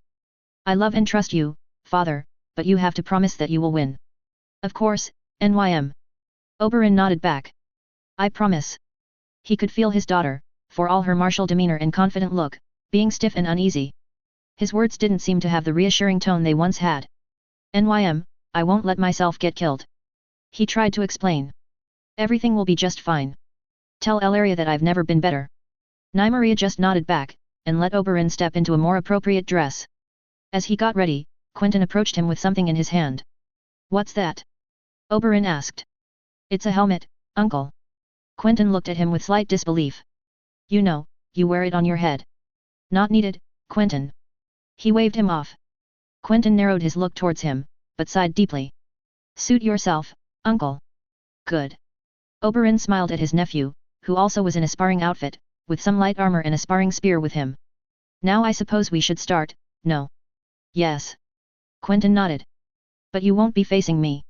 No. Oberyn asked. But you are a knight, are you not? It would be pointless. Quentyn swiftly replied. I am not a great swordsman, and I'm even worse with a spear. Nym is already a tough challenge for me, so I can't even believe I can measure up to you just yet. We've sparred before. Oberyn shrugged. And while I agree that your martial abilities aren't the best, I can learn from it still. Nonsense. Quentyn shook his head. When you'll be facing the mountain, he will be taller than you, and likely in full armor with a great sword. He won't have a small sword and shield and be half a head smaller than you, with 10 times as less power in the swing. Unless you have Aereo here, I fear that there is no one. Quentyn smiled slightly, then whistled towards a door. Slowly, the door opened, shoving aside the gold cloak standing there, while a very tall man came out, clad in full armor and with a great sword in hand. Have fun sparring with Arch, uncle. Quentyn tapped him on the chest and ran off towards Nymeria on the side of the sparring ground, leaving him alone against the Euronwood boy. Act like your real trial by battle, if you may. You told me that you would show me how you would defeat the mountain. Well, go right ahead. Another good move, nephew. Oberyn had almost forgotten Archibald Euronwood's existence, but yes, the man was imposing. Not as tall as the mountain, but taller than any of the Dornish party. Although if he remembered correctly, Arch's strength wasn't with a sword, but a hammer. Although, the boy did wield a great sword here. Ready, my prince? Came the cavernous voice inside the armor. Whenever you wish, Sir Archibald. Oberyn nodded. The first swing caught Oberyn off guard. The great sword, although made with blunted steel, nearly caught his spear right in the middle and out of his hands. Clearly, Quentyn had taught Archibald to stay as close to the mountain style as possible, that is, brute force your way through everything. It was good practice, with Oberyn letting Sir Archibald exhaust himself with every swing, staying right out of range while he played with his distance, unleashing his spear once in a while. To the Euronwood boy's credit, he did not budge. Standing his ground, he did not give in to Oberyn's tactic of leaving him an opening. However, with every parry, he could feel the giant tire more and more. Finishing him off was quite easy then. All Oberyn had to do was wait till Sir Archibald's breathing started becoming quicker and louder, and then striking at him. Disarming him was easy, and so was shoving him to the ground. Well done, Sir Archibald. Oberyn grinned in front of the applause from the Dornish crowd. Do you yield? I do, my prince. Sir Archibald said between 2 deep breaths. Reassured, nephew. Oberyn turned to Quentyn and Nymeria, who were both observing the scene with worried looks. Although Nymeria was now smiling too, Quentyn just stood there, arms crossed, frowning. It takes a lot more to, Suddenly, he felt himself being swept off his feet. The ground came in at lightning speed, with him finishing first on his stomach, his head ringing as his cheek collided with the sand of the sparring ground. Painfully, he tried to get back up, slowly rising, but he was kept from doing so by a massive weight dropping on his right side. Suddenly, he felt cold steel on his throat, and when his head started ringing, all he saw was the figure of Archibald Euronwood above him, his helmet still down, holding a small dagger to his throat. You're dead, my prince. Came the cavernous voice from within the helmet. What? Oberyn looked at the knight, confused. You yielded. But I didn't confess, my prince. Sir Archibald's voice rang again as if taunting him. Confess. Oberyn heard footsteps approaching him from behind, and everything started to become more apparent. Sir Archibald pushed himself off of Oberyn, letting him recover, while he could make out Quentyn's silhouette approaching him. His nephew said nothing and just threw the helmet at his feet. You truly never learn, were Quentyn's only words as he turned heel. Slowly, turning his back to Oberyn, he left towards Nymeria, who had now lost her smile, and was looking at him with a mixture of sadness and disappointment. She had her fists clenched, and she made a point of staring at him for a long while, before taking Quentyn's arm and leaving the room with him. Neither spoke another word, leaving Oberyn shocked in the middle of the courtyard, feeling blood run down from his lips and with sand and gravel in his hair. Yet when he finally got up, it wasn't the ringing that continued to sound through his ears while he was escorted back to the black cells for another day in the dark, it was his nephew's voice. You truly never learn. Arianne. The sun shone brightly over Highgarden.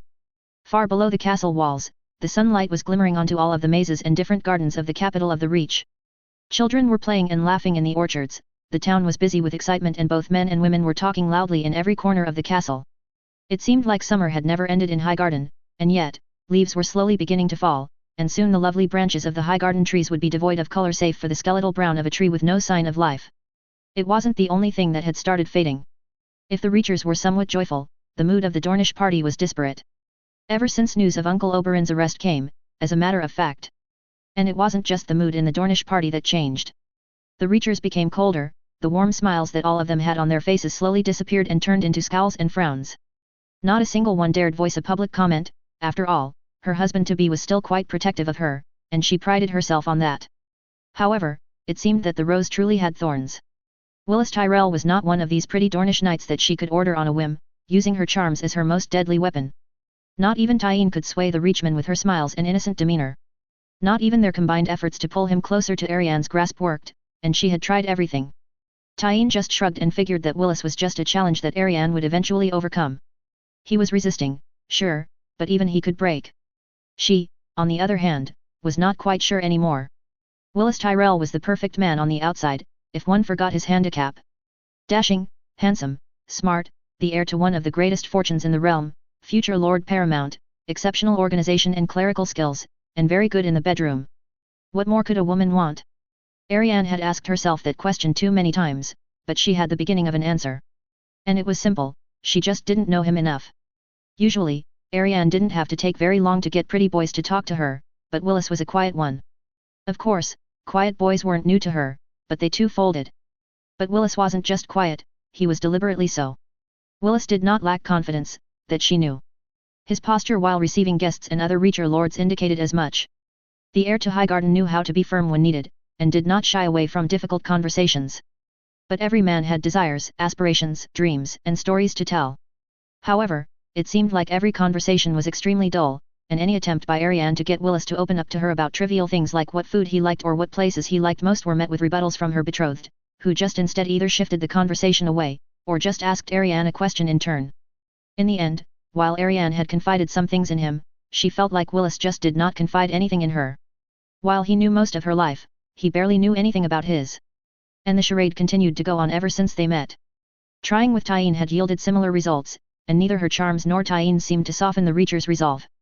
She didn't expect him to be a frightened maiden with the prospect of both Tyene and her in his bed, but she didn't expect him to handle the situation like it was just some common task he had to do. Surely, men had gone mad for less, but Willis Tyrell was not just an ordinary man. She had then tried to appeal to his pride, but that was met with bloody failure too. Every time Arianne had tried to make him jealous or tried demeaning him, he had found an answer or shrugged it off. Why this act? They were to be married anyways, the only reason that there wasn't a marriage date set yet was because the Tyrells felt that it would overshadow the royal wedding. Then why did it all feel so fake? The perfect castle, the perfect prince, everything was just too perfect. It all felt wrong, calculated, insincere. And while Tyene had just shrugged it off and just told Arianne that she was being silly, that she would love to have a husband like Willis who was so handsome, rich, nice, and pleasing, she felt that this marriage would be far from perfect. Arianne liked dark and dangerous men, those who showed at least some initiative around her, showed some semblance of uncertainty or risk. Willis wasn't that man. He wasn't dark or dangerous, he was always proper and nice. He was always smiling, always lovely, always perfect. His movements were repeated, his actions always the exact same. Sure, his actions were always meant with good intentions towards her, but where was his fire?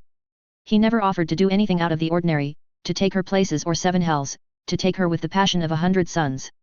It was always breakfast, walk in the gardens, lunch, some meetings with lords, another walk or a hunt while Arianne stayed in the castle, then dinner, and finally sex and sleep. Every day, the same thing. And while some women would have loved such a companion that doted on them and never left them wanting, Ariane needed just more than pretty words, soft kisses and fancy clothes. Where was the adventure or the wild side of the Reacher? Would he have liked to play in the pools in the gardens, would he have liked riding on the banks of the green blood, or would he have spent a day scouring the markets of Sun's Pair? She doubted it. Ever since she came here, she never saw more than Highgarden's third walls.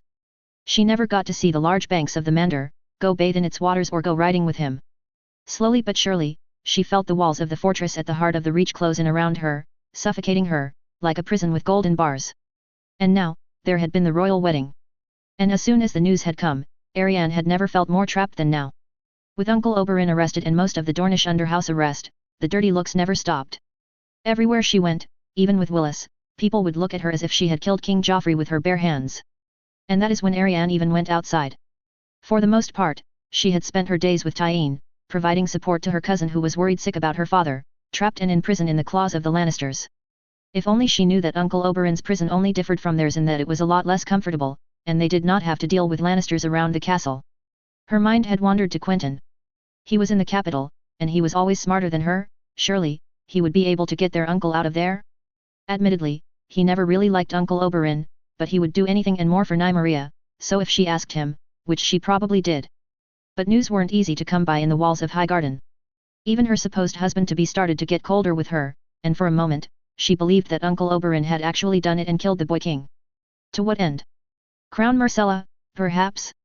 But had they forgotten her? The questions lingered in her head for several days. Several days of silence where she pressed her husband into giving her news about her uncle, brother, and cousin. Were they all right? Was there to be a trial? The answer was always the same. They will be fine. Nothing more. Just 4 words, repeated in different tones. Sometimes he would take her hand, sometimes kiss her cheek or lips, sometimes just nod. The words lost themselves in Ariane's head, and she grew ever distant, her joyous attitude fading away and her hopes of being able to control or guide the Tyrell air disappeared faster than the harshest winter snows in the deserts of Hellholt.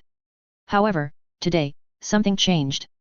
Today, Willis did not go hunting or go meet with some fancy lord from a house Ariane never even heard of in her life, which more than likely had a kind of flower or insect on its sigil, while leaving her to meander around the walls of the castle with Tyene or some of her other companions.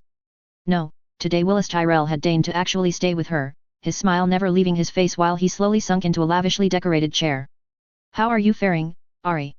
he asked her while Ariane stared at him blankly from her chair, a good 5 feet from where her betrothed had sat. "As well as yesterday, and the day before that," Ariane replied with a hint of annoyance in her voice. Willis nodded. "I must apologize," the Reachman said with an awkward tone. "Apologize for what, dear betrothed?" Ariane asked, her interest somewhat piqued. Before saying anything, I would ask that you remain discreet about what I am going to tell you. Everything I say must stay between you and me." Ariane frowned, but remained calm. She had tried for so long to get him to open up to her, she wasn't going to let go of this chance so easily. "Let him say what he has to say. You have my discretion," she replied. "I am serious, dear," Willis replied, his tone almost sharply rebutting her. "You cannot say a word of this to anyone, including Tyene." Ariane wanted to blow up at him. Who did he take her for? Someone who spilled words to everyone? A secret is a secret. Unless her family was directly threatened, she would not speak of it to anyone. Now, what was so important? Did he have a paramour, or did he find Tyene kissing another Reacher knight, perhaps? She wouldn't be shocked that one of these stupid little Reachmen thought her cousin wasn't old enough to do what she liked. Still, half smiling, she urged him on. "Speak, Willis." "I won't say a word." "Good." Willis nodded back. "I am pleased to hear it. No doubt that the past few days have troubled you, and I apologize for it." Is that what he wished to apologize for? And this required all the secrecy in the world? What game was he playing? It was time that Willis learned that she could play too. Instead of saying anything, she chose to stay silent. "Your Uncle Oberyn's arrest in the capital, it was planned." This time, Ariane couldn't control her words. "Planned?" Willis nodded. "Your uncle knew of our plans for Marjorie and Joffrey. He came to offer his help." "His help?" Ariane questioned. "For what?" "For the elimination of a troubled case." Ariane's eyes widened. "Your uncle and my grandmother met in the greatest secrecy." Willis continued without even taking time to breathe. "They agreed on terms." "Terms?" Ariane's teeth were clenched now. "What terms?" "Terms for his aid in clearing the Tyrell name from such an act." was her betrothed's answer. She saw him lean on his cane further, drawing in a breath. I will be blunt, dear. Your uncle proposed to take the fall for Joffrey Baratheon's death. Arianne couldn't believe her ears. Of course, it was the Tyrells. Of course, it was those scheming bastards, and Willis knew. He knew and he didn't say anything. And? Arianne asked, trying her hardest not to burst out in anger. Prince Oberyn asked several things in exchange for him taking the fall. The first being that we convinced Tywin Lannister to name Gregor Clegane as champion of the crown if Prince Oberyn asked for a trial by battle. Suddenly, Arianne's eyes lit up. Now she knew why her uncle had done it. Vengeance. Vengeance for Elia and for House Martell. She repressed a bright smile, but if a month with the Tyrells taught her anything, is that there was always more to it. The second was to ensure that no harm would come to the other Dornishmen in the capital while the trial was going on. Willis continued. It could have exposed them to reprisals. We had to huddle them in the same wing of the keep, but they seem to be doing all right. You, did it? Arianne asked. How? Poison. Was Willis' only answer. I know that. Arianne frowned again. How? We used the Stark girl for it. What became of her? She disappeared along with Lord Baelish, the Lord Regent of the Vale. Willis replied. We think he has taken her to the Eyrie where he will try to use her to bring the North to his side. Arianne wanted to laugh.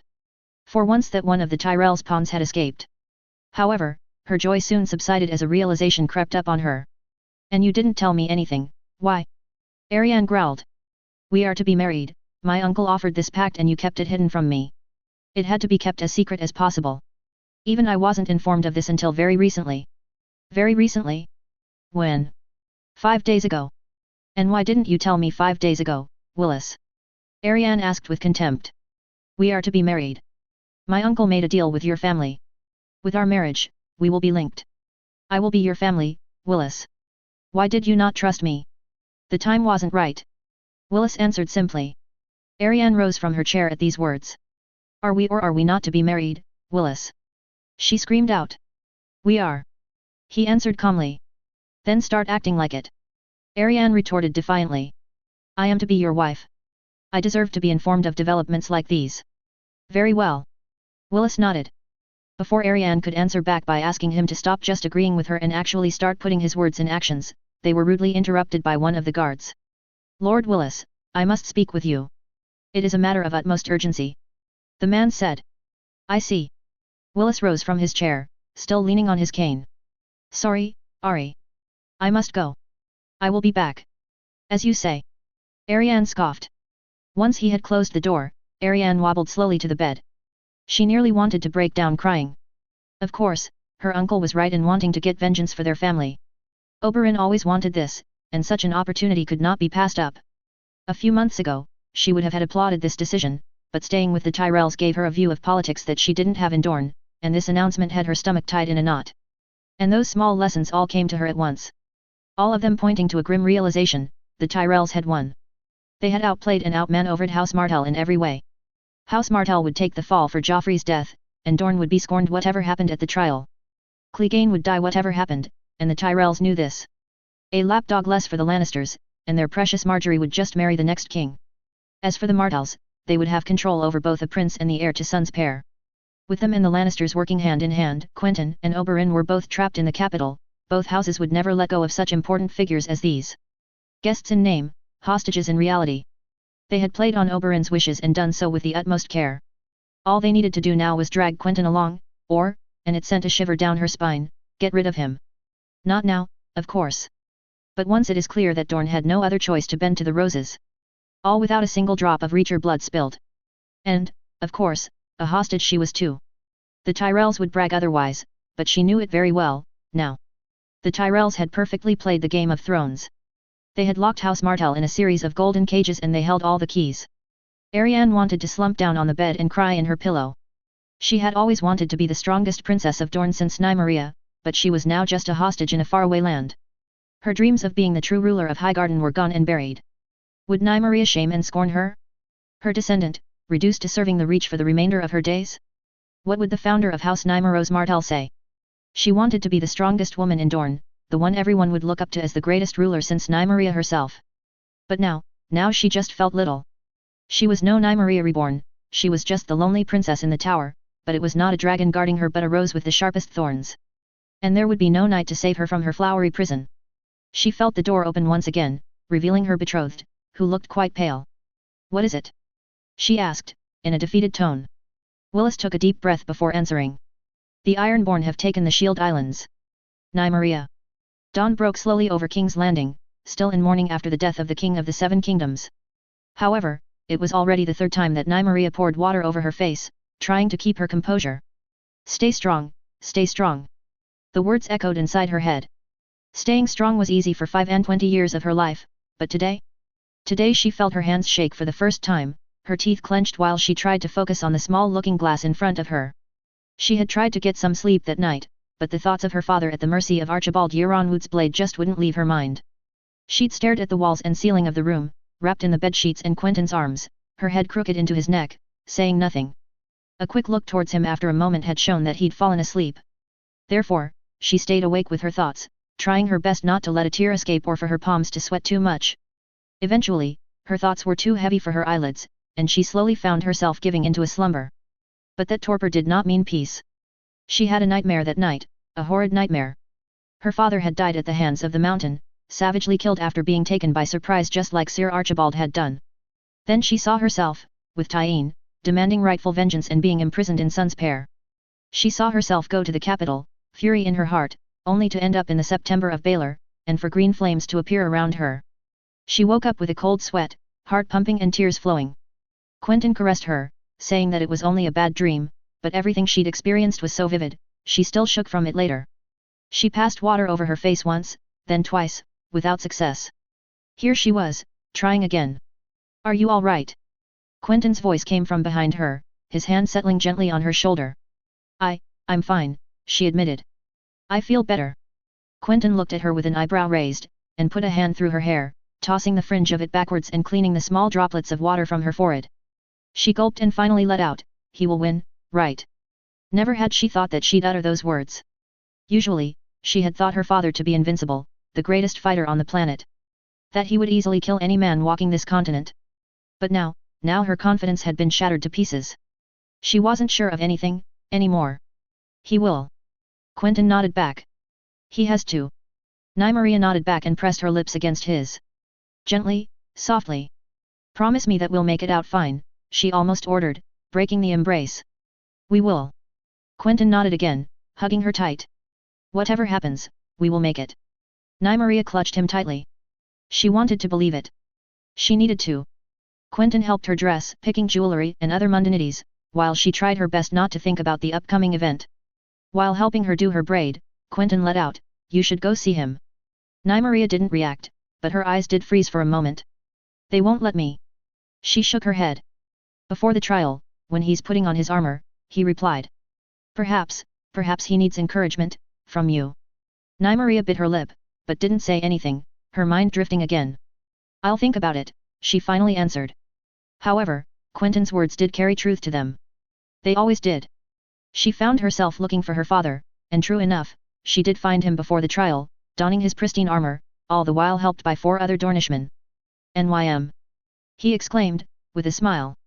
"Quentyn isn't with you." "No." She shook her head. "He's waiting for me, up there." "Have you come to wish me luck?"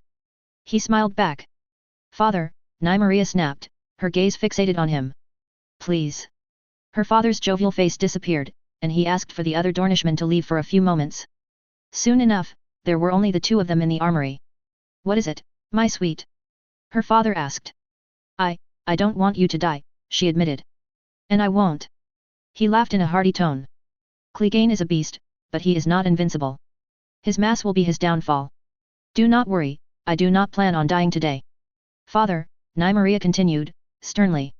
"I don't think you understand." "Understand what?" "I don't care about our vengeance." "What?" "I don't care about it if it means that it has to snatch the people I love from me."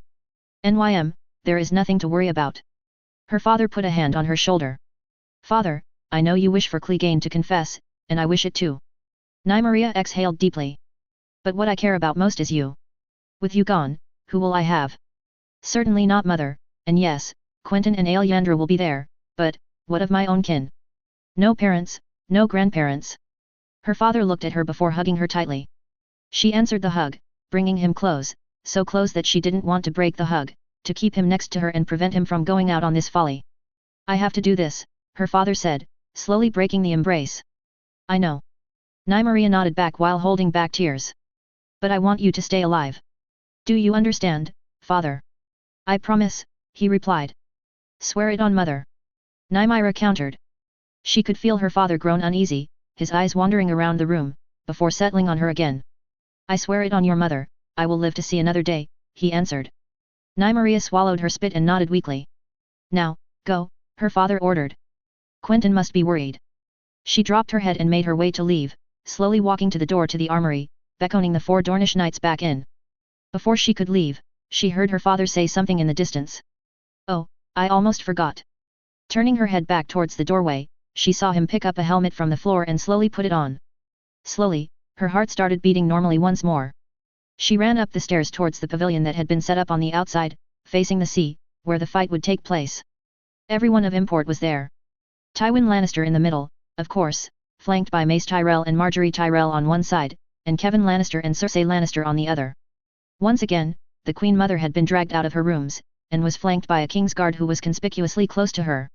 The Dornish, as usual, had been placed aside, towards the east side of the pavilion, overlooking the pit. Quentyn sat there, an empty seat to his right, his frog sitting in the shade on the edge of the balcony while Ellaria and Edric were on his left. Nymeria quickly ran up to the small Dornish balcony and sat down next to her cousin. Apart from Ned and Ellaria, there weren't a lot of Dornishmen present. Myria Jourdain, Archibald and Cletus Euronwood, Lara Blackmont and Rhea Dane were the most prominent. The younger Euronwood was in a corner, trying his best to make himself as small as possible, no doubt still thinking about how the Tyrells played him. The reason why there were so few Dornishmen, was because Quentyn had been sending them home by small groups, and there were only 50 or so from the original 300 in the capital. Tonight, whatever the outcome of the trial, they would all be gone, whether the Tyrells and Lannisters willed it or not. Of course, they had not been informed. Slowly, Nymeria tried to make herself comfortable in her chair, and brought her hand towards Quentyn's, who immediately took it. How did it go? He asked. Fine, she replied with a dint of confidence, something that had been lacking. She turned to him then, with a small smile. He will win. Quentyn looked surprised, and nodded grimly. Let's hope you're right. A trumpet sounded, and the 2 fighters appeared, coming at opposite ends. Ellaria rushed down the stairs, and whispered something into her father's ear. Quentyn's eyes were riveted on the 2, or was it on the helmet her father was wearing? Nymeria's eyes were more riveted on her father's opponent. The Mountain certainly hadn't stolen his moniker. He stood taller than any man she'd ever seen, and suddenly her confidence dropped sharply. He stood at least 2 feet taller than anyone here.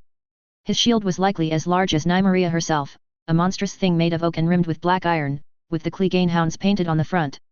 Her heart sank at the prospect of her father having to fight that monster. Slowly, her grip tightened on Quentyn's hand, while Ellaria took back her place amongst the Dornishmen. Another trumpet sounded, and both fighters took their place.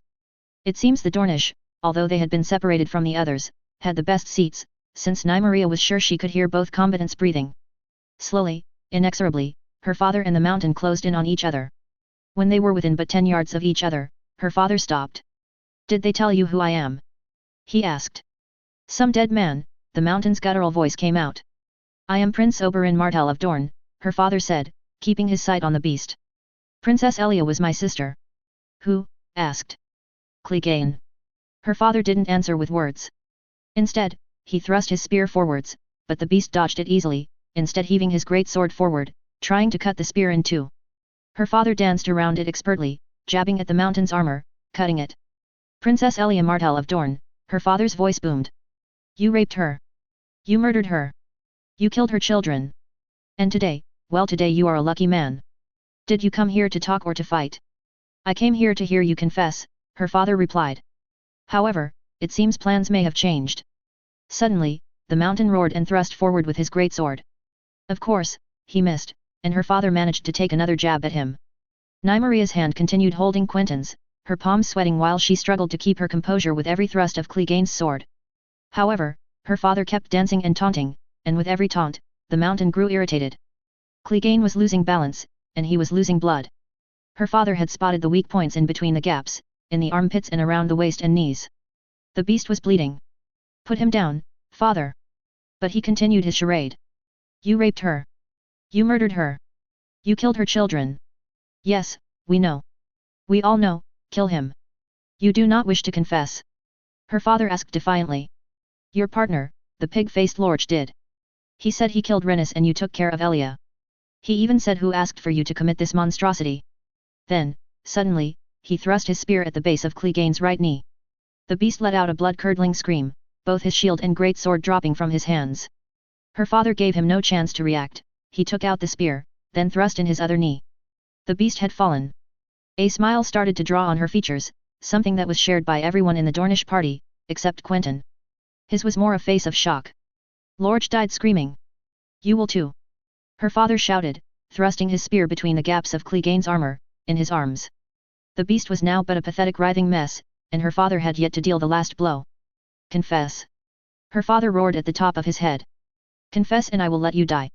The beast roared, trying to get to his great sword, lunging up at her father.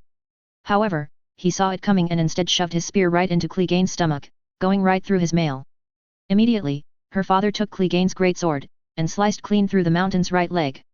The beast howled in pain, and she was fairly sure that she saw a few ladies faint in the corner of her eye. But not her, she was mesmerized by the morbid spectacle. Everyone on the Dornish balcony was, whether it is with amazement or glee. Confess. Her father roared, hacking off Clegane's other leg. Say her name. Elia of Dorne. You raped her. You murdered her. You killed her children. The beast's words were but a gargle now, blood was spilling everywhere, and the beast was desperately trying to reach her father with his arms. They made for great targets for the great sword. The left was taken off at the elbow, and the right didn't cut cleanly. Instead, it was still held up by a combination of bone, tissue, and skin between the shoulder and the elbow. The next strike went for the parts no man would like to have lost. The beast's cries became so loud that she felt that someone might hear him from Sun's Pair. By now, everyone in the Dornish party was smiling from ear to ear. Nymeria bore a predatory smile, while Quentyn's was radiant like the sigil on the vest he bore. Her father, on the other hand, moved away, tossed the great sword into the ground, and took his spear again. Before he could strike at what Nymeria thought was what was left of his parts, the beast cried out. Stop! Her father's spear didn't stop, so the beast's voice became frantic. I'll confess. He cried out, blood spurting out of his mouth with every word. Her father smiled triumphantly at the limbless man, and his spear just thrust across his chest. Let me die. The beast pleaded, his eyes bloodshot. Say her name. Nymeria's father ordered. Elia Martell. The beast coughed. I raped her, then I killed her whelp, and then I killed her. Who gave the order? Her father asked, his spear pointing at the beast's neck. The beast gargled. Who? Her father asked. Tywin Lannister. He gargled. Louder. Her father cried out. Tywin Lannister. The beast cried out while spitting blood on her father's armor. The whole attendance's eyes went towards Tywin, then. Some of them turned their eyes in shock, horror, or even, for the Dornish, with blood in their eyes. There were a few cries, including Cersei Lannister, who screeched incoherent words about the trial being a farce and for someone to get her father's head. Stupid arse she is, the former queen was soon silenced.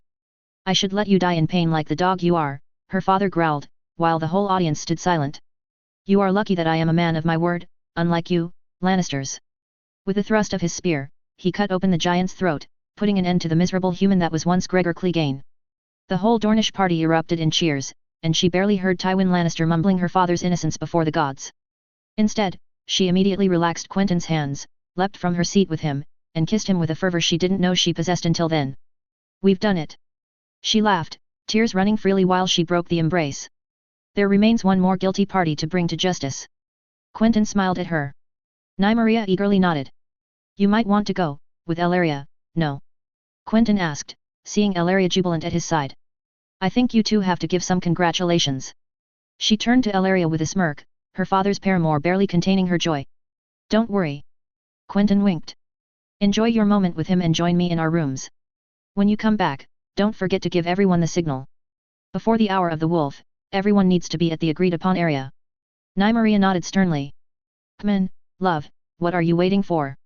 Nym hugged him again, and rushed down with Ellaria. When she reached her father, he was covered in Clegane's blood, but she didn't care. He had won. And he had kept his promise. Marjorie. Marjorie hobbled down the halls of the Red Keep, trying to keep herself together after what she had just witnessed. She knew that witnessing a trial by battle wouldn't have been pleasant, but as the wife of the deceased, her presence was all but required there. As such, she had asked Garland, before he left, how to best prepare for this event. And she thought that she could hold at the beginning, too. The sight of blood didn't completely revolt her, and neither did that of clashing steel. However, as the fight progressed, the limbs started to come off, and it was then that Marjorie had to turn away. She did her best to stay strong, but mostly looked directly into the blinding sun rather than at the scene unfolding near her. The end of the trial was a mercy, but with it came the strong smell of blood and guts that the wind brought towards her. By this point, she didn't know who won, and she didn't care. She managed to resist the urge to faint and stood strong for an excruciating dozen steps, before emptying the contents of her breakfast into the nearest bush. She needed a few moments to breathe after that, and hurried back to her rooms. A breath of fresh air and a swig of water later, she could finally start thinking rationally again. There had been so much death in what should have been the beginning of a golden age, but it was finally over. The trial by combat was over, and Clegane had admitted Tywin Lannister gave the order to have Princess Elia killed. That thought alone sent shivers down her spine, but she tried to brush it off. The hand of the king was now all but isolated, he would soon be ripe for the picking. Unbeknownst to him, Prince Oberyn had once again served House Tyrell's interests well. Soon, she would be betrothed anew, and this time, to a much more amenable candidate, one that could be easily swayed and guided, and which was likely to be much less cruel than her previous husband. After another drink of water, Marjorie gathered 2 guards and set out in the keep halls, walking towards the Dornish quarters.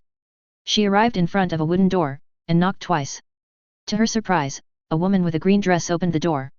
"Lady Marjorie?" the woman asked with a voice half surprised, half mocking. After all, the Your Grace had disappeared, and she was back to being Lady Marjorie. Not even once did they consider her to have been queen, albeit for a mere few hours. "Is Prince Quentyn here?" she asked, almost ordered. "What is your business with him?" The girl's eyes narrowed. Marjorie felt herself losing patience. Who was this insolent girl? Another paramour she didn't know about? "Peace, Miria." The prince stepped behind her. "Marjorie. What an unexpected surprise. I wish to know if you had a moment to spare to talk." Her eyes darted to the girl then. "In private." The girl growled, but the prince just raised an eyebrow. "I suppose I have a moment to spare." Prince Quentyn nodded. "Don't worry, Miria, I'll be back soon. If Nym comes back before me, tell her I'm with Lady Marjorie." "Of course, my prince." She smiled at the prince, but it disappeared the moment she looked back at her. "My lady." Prince Quentyn stepped forwards, and the door slammed shut. "Curious choice of bedmate," Marjorie remarked. "Don't worry about Miria, she's just annoyed at being evicted so forcefully from her rooms." "We've been quite packed in recent times," the prince replied simply. "What is it you wanted to talk about?" "In my rooms, would be preferable," Marjorie said simply. The prince nodded at her, brushing his hair aside and following her steps on their way to her room. She then dismissed the 2 guards, leaving only them 2 inside the large suite she occupied. Of course, these weren't the royal quarters, but they would have to do for a few more weeks. "I hear you are leaving in 2 days, Marjorie finally said. "You are well informed," Prince Quentyn replied. "It's not exactly a secret." Marjorie waved him off. "I'm afraid I am not exactly useful here." The prince sighed. "My uncle is the one appointed to the small council, I only accompanied him as a guest for the wedding, to excuse my father's regrettable absence." "You will be missed." Marjorie smiled at him. "You flatter me, but my presence was really unremarkable." Prince Quentyn shrugged. "Missed, by me, at least." Marjorie stepped towards him. "I liked our chess and Sivas games. They were a welcome distraction in a very busy period." Prince Quentyn smiled slightly. However, Marjorie didn't say another word. Instead, she took a step forward, till she could feel his breath on her, and brought her lips upwards to his. His lips were soft, but he didn't answer her. She tried pushing forwards, but it was as if the prince was stunned. Suddenly, the Martell boy took a step back, his eyes wide in amazement. "Marge!" he started. "Sorry," she almost whispered. I'm not sure why I wish to do this." Her eyes met his. She expected him to bring his lips to hers again, but nothing happened. A shame. She had had her moment, but there would be nothing more. He was someone else's, and she was all but married once again. "Come to Dorne," Prince Quentyn suddenly said. "What?" Marjorie found herself destabilized. "Come to Dorne. We leave in 2 days, come with me," he continued. "There is nothing for you here. You forget that I will be betrothed." Marjorie stared in shock. "But you are not, are you?" Prince Quentyn's lips curved into a smile. "You don't need to stay long, just a few days, to keep your mind off what you have just experienced. A sort of rest, if you may. Along the sandy beaches of Dorne, it would do you good. Marjorie lost herself in her thoughts. Admittedly, that sounded great. The sandy beaches of Dorne, seeing the water gardens, bathing in the pools, forgetting about all the death and tragedy, but what of her house? There was not a moment to lose, and Marjorie saw right through the prince's game. And, I would like to prolong my stay there afterwards, is that what you are suggesting? She asked. I suggested nothing, but if you wish to extend your stay, I will not oppose it.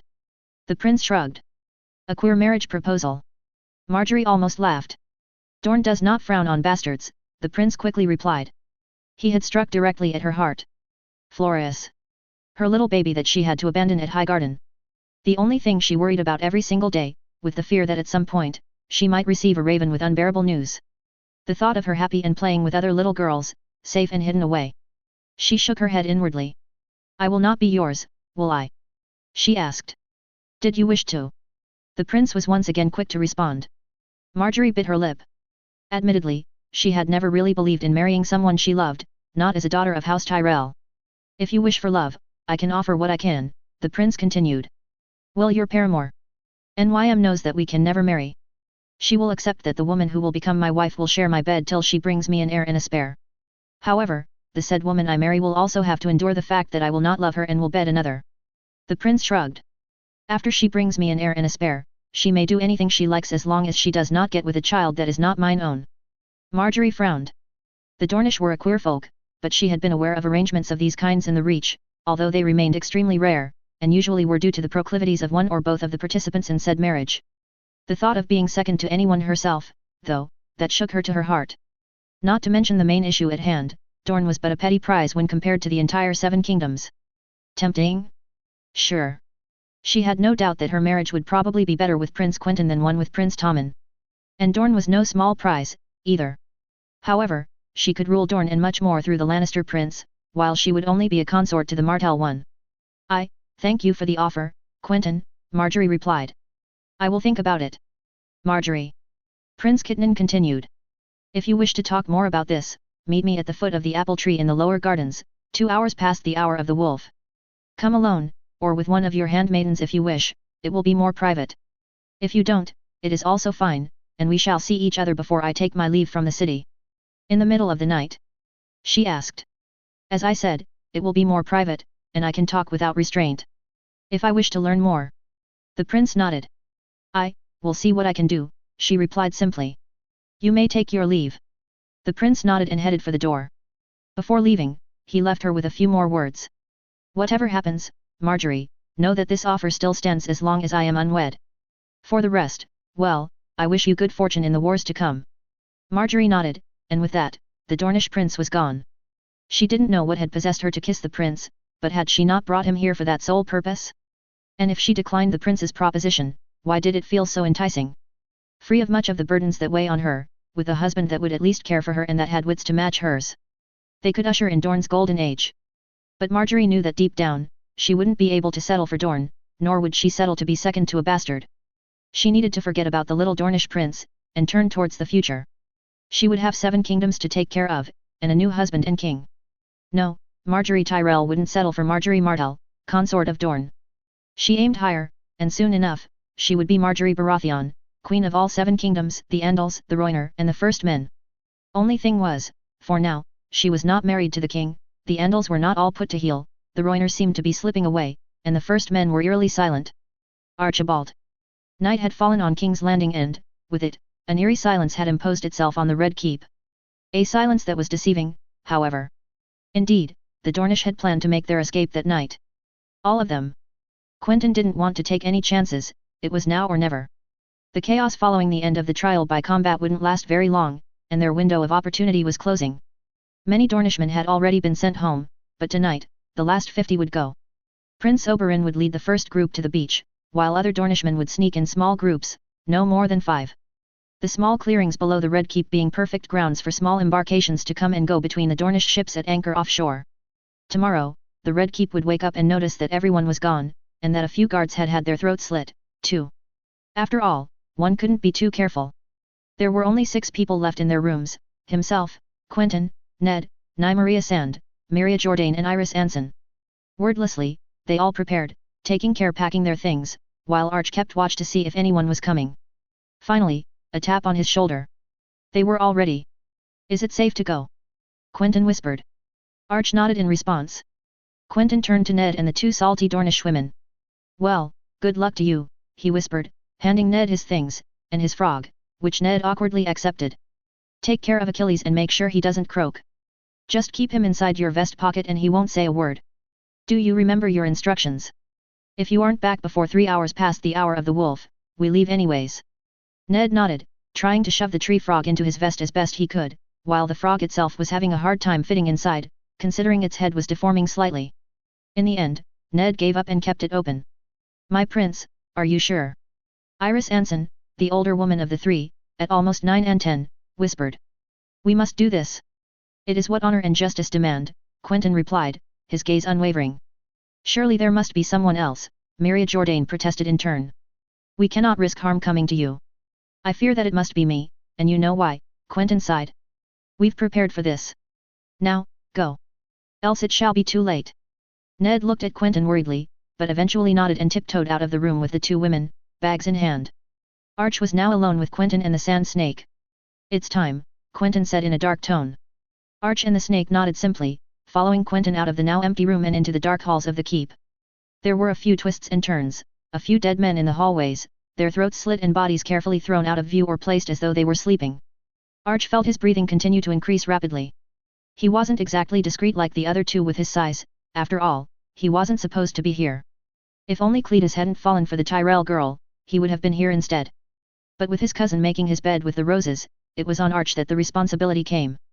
He gulped slightly as they approached the Tower of the Hand, and they all took cover behind a wall, since 2 sentries were placed in ambush.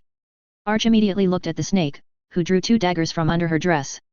Taking a few moments to aim, she threw both at the same time. The sentries had no time to react. Both daggers lodged themselves in both sentries' throat. One of them managed to gargle something before falling, their armor clanking slightly. Arch felt the blood drain from his body. Did anyone hear this? The faintest sound surely could awaken the whole keep. And they'd be dead. All 3 of them. Fortunately, nothing moved, and Arch could breathe a sound of relief.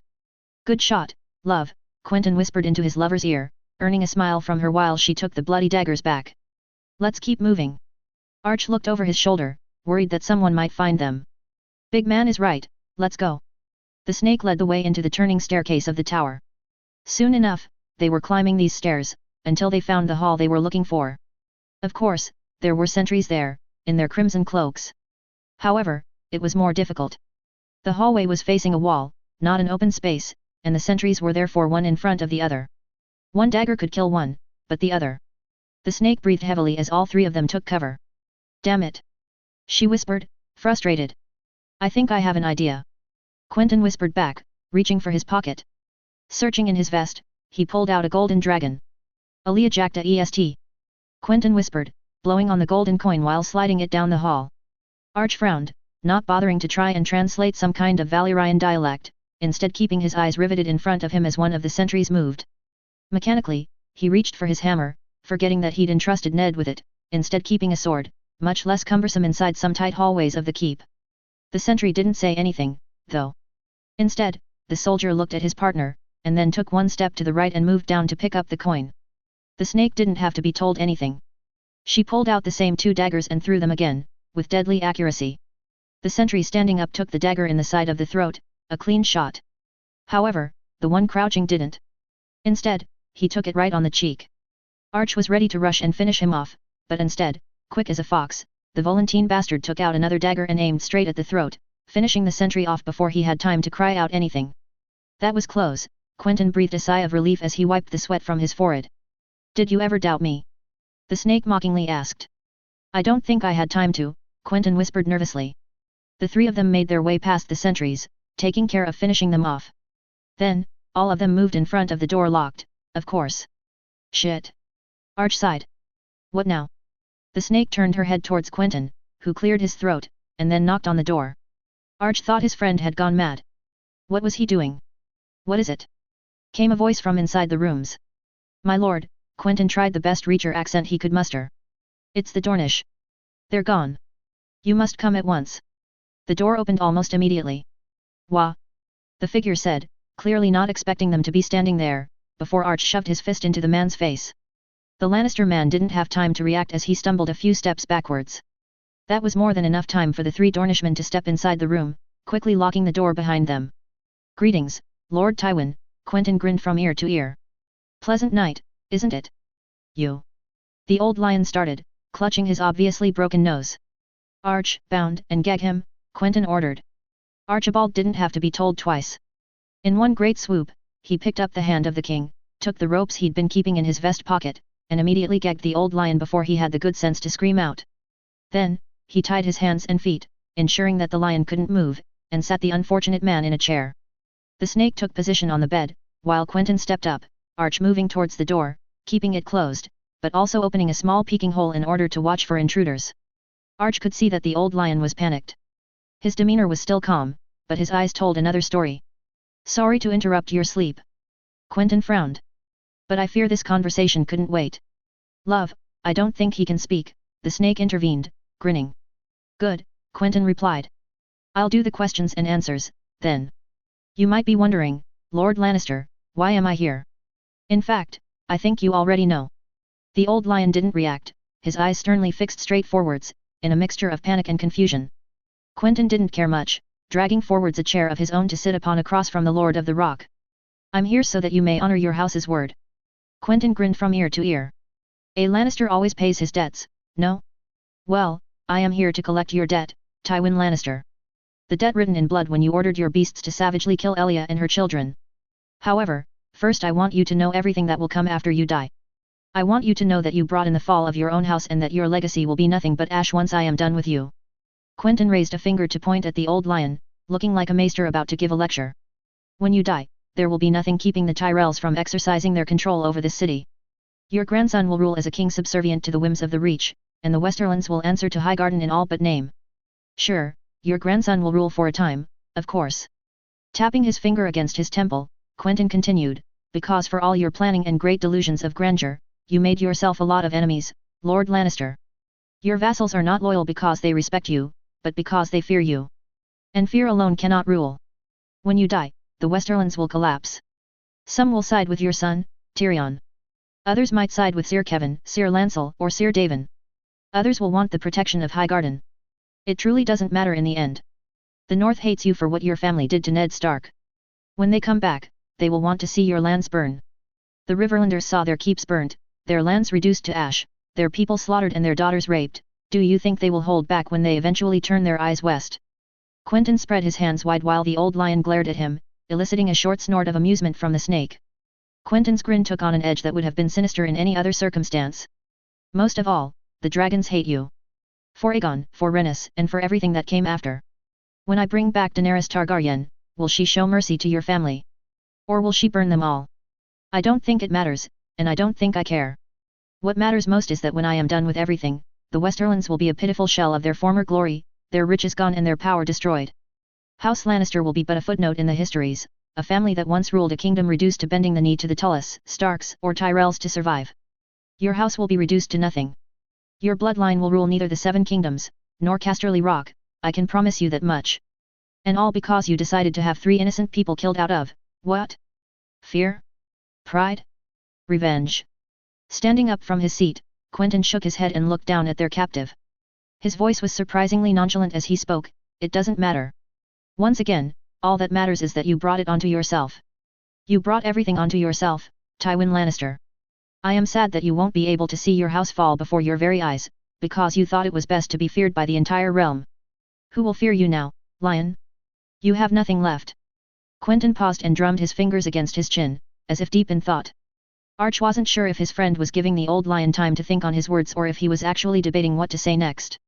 Considering how long the Martells had been yearning for this moment, it could have been either.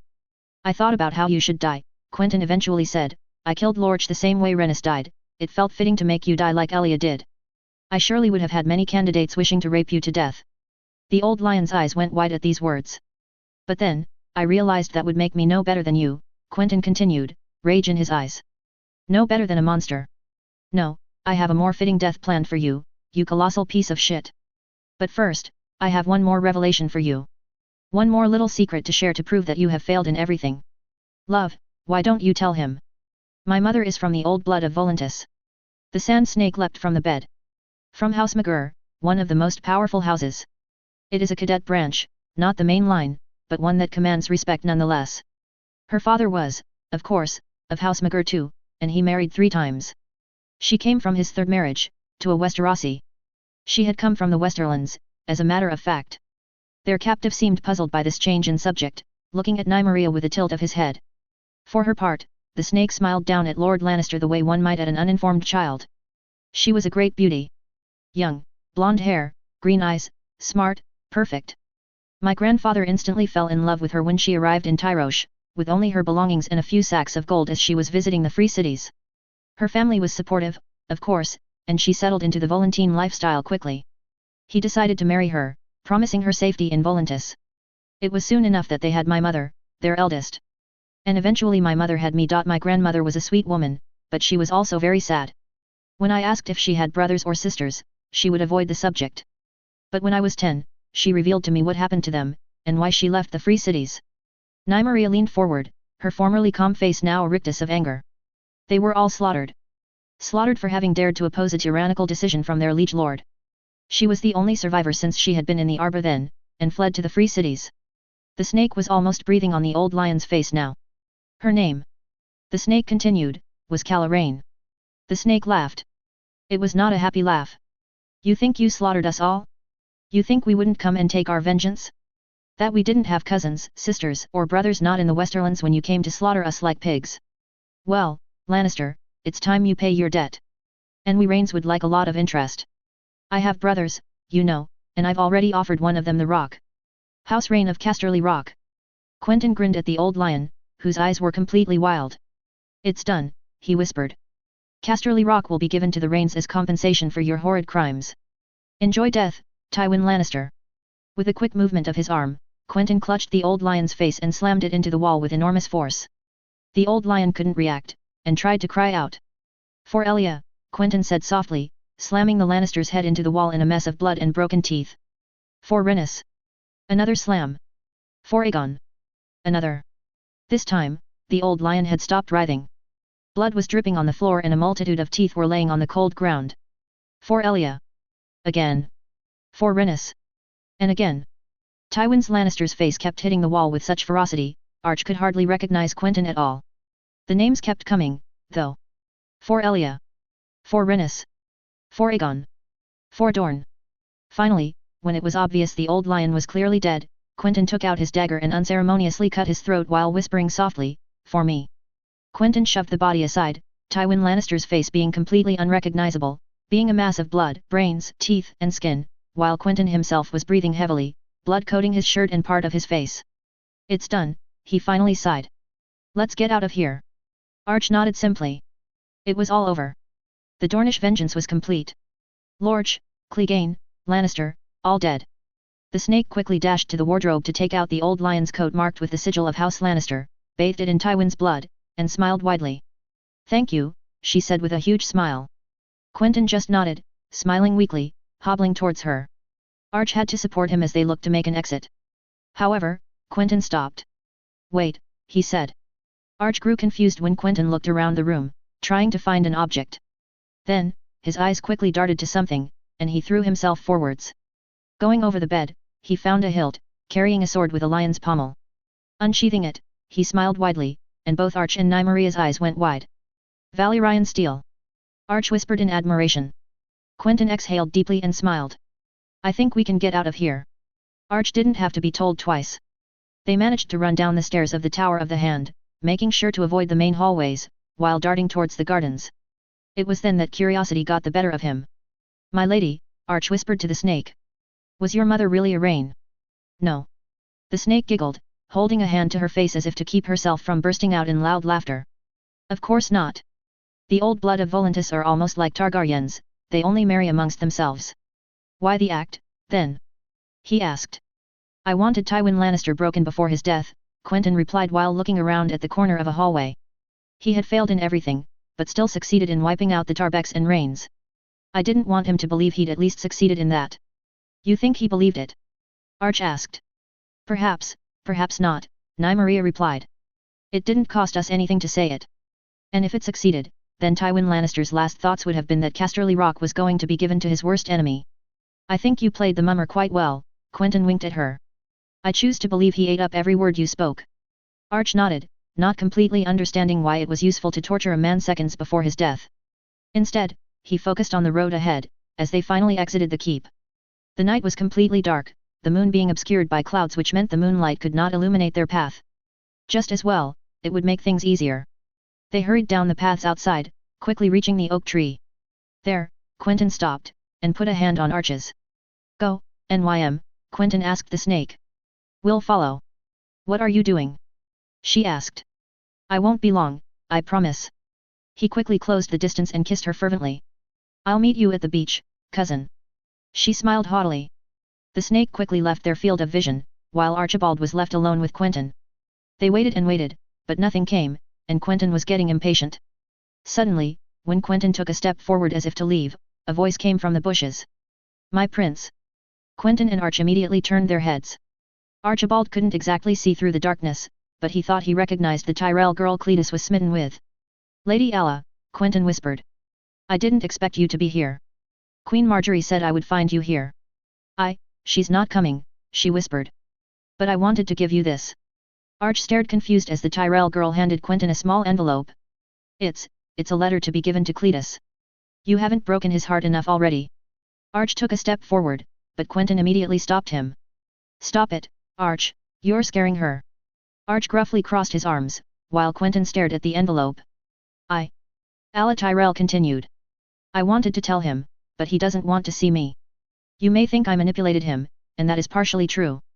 But I care about him, gods forbid, I think I just love him. Please, my prince, give him the letter. I will. Quentyn nodded simply. Now hurry along, or you might catch a cold with these clothes. Thank you. Alla whispered. Will you also tell Cletus that I love him? If your words are not enough, I shall. Quentyn nodded. The Tyrell girl then disappeared as fast as she had come, running off into the darkness. Quentyn took Arch's arm, inching him to head to the beach, all the while shoving the envelope into his pocket. It wasn't long till they were on the beach, where the snake was waiting for them with Lara and John Blackmont. Is that everyone? Quentyn asked, still carrying the stolen sword while the snake had the bloody cloak, much to the amazement of the two Blackmonts. It is, my prince, Lara Blackmont replied, her gaze switching from the sword to the cloak. Good, Quentyn sighed deeply, entering the small wooden boat, looking into the distance. Let's go home. End of Act 3. Catelyn. Catelyn used to go to the September often, but never had she spent more time between the Seven who are one than in these past few weeks. She used to pray here. Pray for the health of her children. Pray for the health of her husband. Pray for the health of her family. Now, the September was the only place where she was left alone, in peace and quiet. It was true that despite the castle being overflowing with refugees, most didn't come to pray. They had seen their lands ravaged, their houses burned, their work destroyed, their sons slain and their daughters raped. They hardly thought about the gods at all, and that is, if they did believe there were gods. For why did the gods besmirch them with such cruelty? Catelyn was therefore alone, or perhaps accompanied by Arya. Although she knew Arya didn't care much for her gods. All she wanted was to be with her, and be away from everyone else. Catelyn would pray to the mother, for the health of her Sansa, whom she hadn't heard a word in weeks. Had the Lannisters slain her?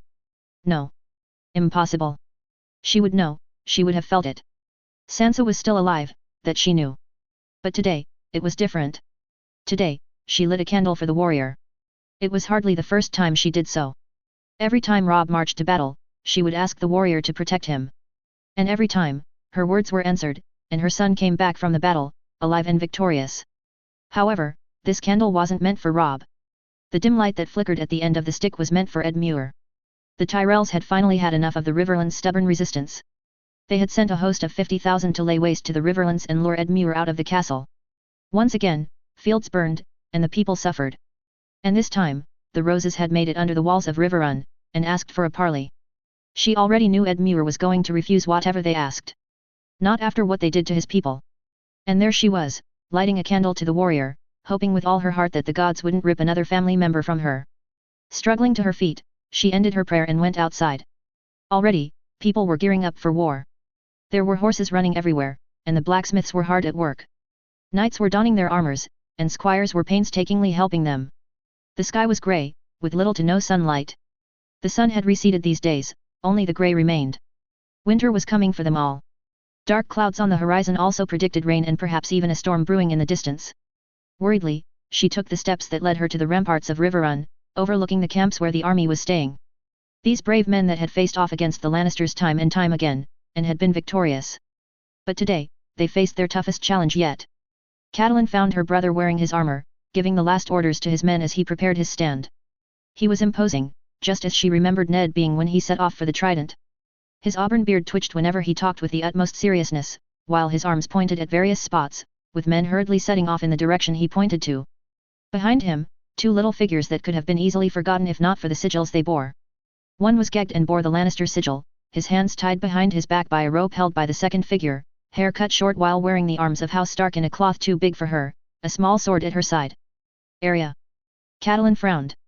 She had been so elated when her daughter had been given back to her, she had closed her eyes on the sword in her practicing with several men at arms, as long as Ed Muir was there to watch over her. But watching over a prisoner. Ed Muir. She cried out. Have you gone mad? Cat, Ed Muir noticed her storming forwards, even taking a step back. What is the meaning of this? She angrily asked.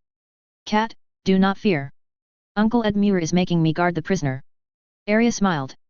Ed Muir, this is dangerous. Catelyn paid no mind to Arya. Have no fear, sister, Lord Tyrion is bound and gagged, and the knots are tight.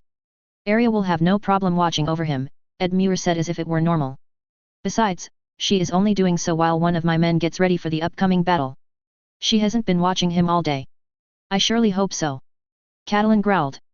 Ed Muir understood, thanked Arya in a low voice, and took the rope from her, ruffling her hair. Catelyn frowned, but quickly shifted her attention to Ed Muir once more. Brother, you don't have to give battle today, she pleaded. You know I do, Cat. Ed Muir sighed. The Riverlands are burning, several keeps are under siege once more. If I do not give battle, my lords will abandon me to go and defend their own lands. Bracken, Blackwood, Vance, Vipran, many want to return now. If I do not give battle today, I shall not have an army tomorrow. You won't have an army tomorrow regardless. She pointed out. The Tyrells outnumber you 2-1, and they have come prepared. Let these lords go defend their lands and defend your own while waiting for the northern host. Ed Muir's face darkened. Cat, the north is submerged with wildlings. If the new king manages to defeat them, it will be months before he can come here, Ed Muir pleaded. By then, food will have run out, and we will all be dead. If I and my army die, you all have a chance. Riverrun can last a siege of 2 years, even with all the small folk. Ed. Catelyn pleaded. Please wait a few more days, I beg of you. You know I cannot. Ed Muir shook his head. I must do what is necessary. Ed Muir, if you die, the Tully name dies with you, Catelyn tried to reason with him. Uncle. Brynden has vowed to never marry, and neither I nor Lisa now bear the Tully name. Then if I die, Ed Muir replied with a small smile. You are a Tully, and you still have a living heir, although not Stark in name, still has Tully blood. You will become the Lady of Riverrun, whether you like it or not. And besides Uncle Brynden stays here. I'd rather you have a commander that knows how to handle a siege to help you. He won't be happy with this. He wasn't. But it is not his choice. As Lord of Riverrun, I am fit to give him orders, and he had to obey. Catelyn felt her stomach turn. She couldn't believe this was happening. She was about to plead once again, when a commotion formed, with several horses coming with a flag of parley. Catelyn and Ed Muir looked at the men in their shiny armor descend from their horses and remove their helms. The most impressive one shouted. Where is Ed Muir Tully? I am here. Ed Muir shouted back. What do you wish? My name is Sir Garland Tyrell. The knight shouted. There is no need for any blood to be spilled today, Sir. We come to offer you terms on behalf of King Tommen. Catelyn smiled widely. She had welcomed the news of the death of King Joffrey with elation, probably the happiest day of her life since Arya was returned to her. And every reminder that the king who took her husband's head was dead brought her much joy. Fortunately, Sir Garland could not see her smile from here. What terms do you offer? Ed Muir asked, unconvinced. Bend the knee to King Tommen and you will be confirmed as Lord Paramount of the Trident. You and your lords will receive a full pardon from the king, provided you give coin and hostages. Coin? Why should I be the one paying when it is your men who ravage my lands, pillage my villages and murder my people? Ed Muir raged. Treachery needs to be paid for, my lord, Sir Garland answered. Our new king has decided to be lenient, but he will make this offer once. As a gesture of goodwill, he has released Lady Sansa into your sister Lisa Oryn's custody. Catalin's heart stopped and she suddenly made her presence known. How can we trust your word? She shouted at the top of her lungs. Lady Catalin, the Tyrell knight shouted back. Our king has decided to release your daughter as a sign of friendship. I cannot bring proof to you, but you have my word that Lord Baelish is escorting her to the Eyrie as we speak. Peter, Catalin breathed a sigh of relief. He had been a good friend to her, and she thanked him inwardly. If anyone could have gotten Sansa out of the capital, it had been him. However, Lisa answered no ravens. Surely if Sansa had been brought to the Eyrie, she should have been warned. Her eyes turned to Edmure expectantly. He turned to her. Do you believe them? He asked. Catalin hesitated. I'm not sure. But we haven't had news of Sansa, not even a letter saying she was fine. I am inclined to believe it. Edmure thought for a moment. The moment seemed like an eternity, and Catalin almost didn't notice their Uncle Brynden arriving, no doubt alerted by the commotion. Lady Catalin! The knight shouted. The terms I offer Lord Edmure are also valid for the north. I fear that I do not speak for it, sire, Catalin retorted. Only King John may accept, but I shall give him your message. If he ever answers, Catalin thought darkly. Not a single word had come from the north. Not even a word after she had written that area was safe. I have an answer to give you, Edmure finally shouted back. Since you have been so kind to release my niece into your custody, I shall release a prisoner in return. I shall give you the heir to Casterly Rock. Edmure brought Tyrion forward, unbound him, and removed the gag. Well, I do thank you, the cells were getting cramped after all, the imp said, almost jovially. Keep your words to yourself, imp, I may change my mind, Edmure growled. Very well. Sir Garland shouted. Will you come and swear fealty to King Tommen? Edmure looked at Catalin for a long moment, then at Arya, then at Uncle Brynden. Finally, with the most serious face, he shouted back. Never. Your men have killed, burned, and raped your way through the Riverlands. The Starks have a saying, the North remembers, well the Riverlands have a long memory too. I shall never bend the knee to men who have caused such suffering to my people, whose stories of horror and deceit I hear every single day. House Tully will never bend the knee to King Tommen, or anyone of your bastard line. You may keep your promises, but so long as I am alive, you shall get nothing from me, not a single copper, and not a single man, woman, or child. Lord Edmure, I urge you to reconsider. Tyrion Lannister turned. This alliance will be beneficial.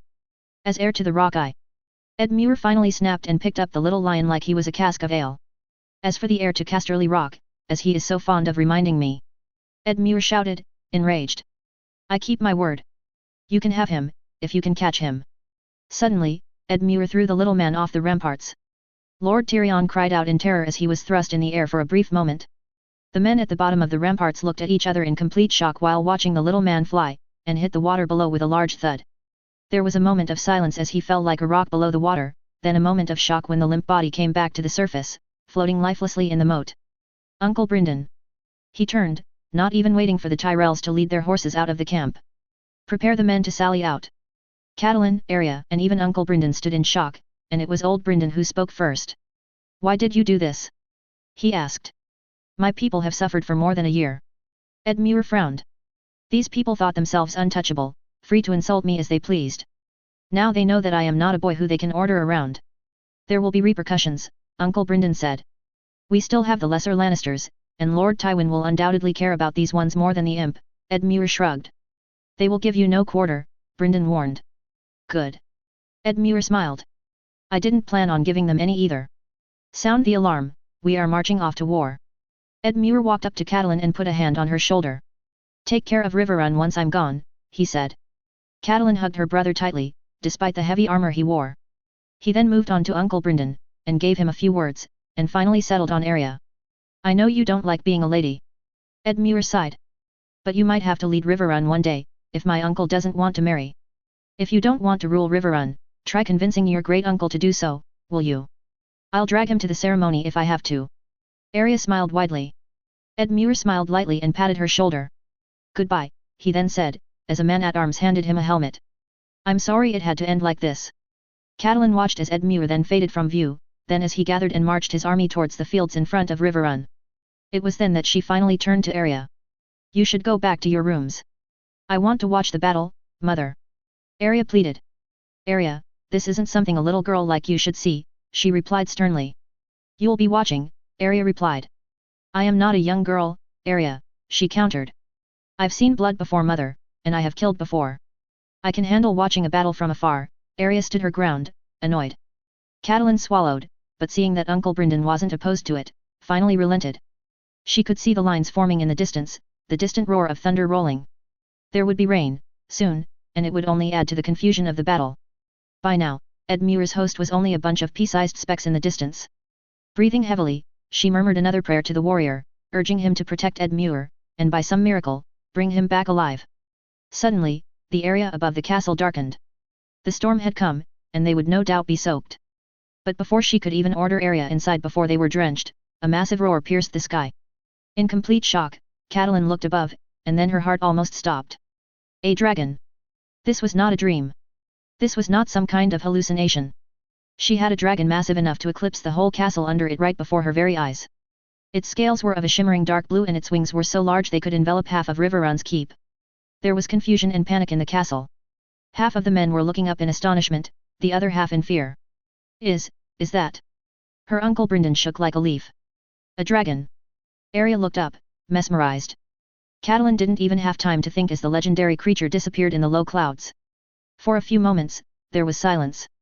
Then, a shriek in the distance. She could see the dragon diving down through the clouds, spitting blue and orange flames in the distance. Edmure. Her first thought went to her brother, but then she looked in front of her. The specks in the distance hadn't budged. Her brother's army hadn't been hit by the dragon's wrath. But with this relief came fear. He surely was next. Once the dragon was done with the roses, he surely would come for him. Then, the dragon stopped firing its flames and disappeared in the clouds again. This is it, she thought. He's going to come back for my brother. But instead, she heard distant cries, and many specks came out of the woods, rushing into a mass of disorganized little peas rolling around.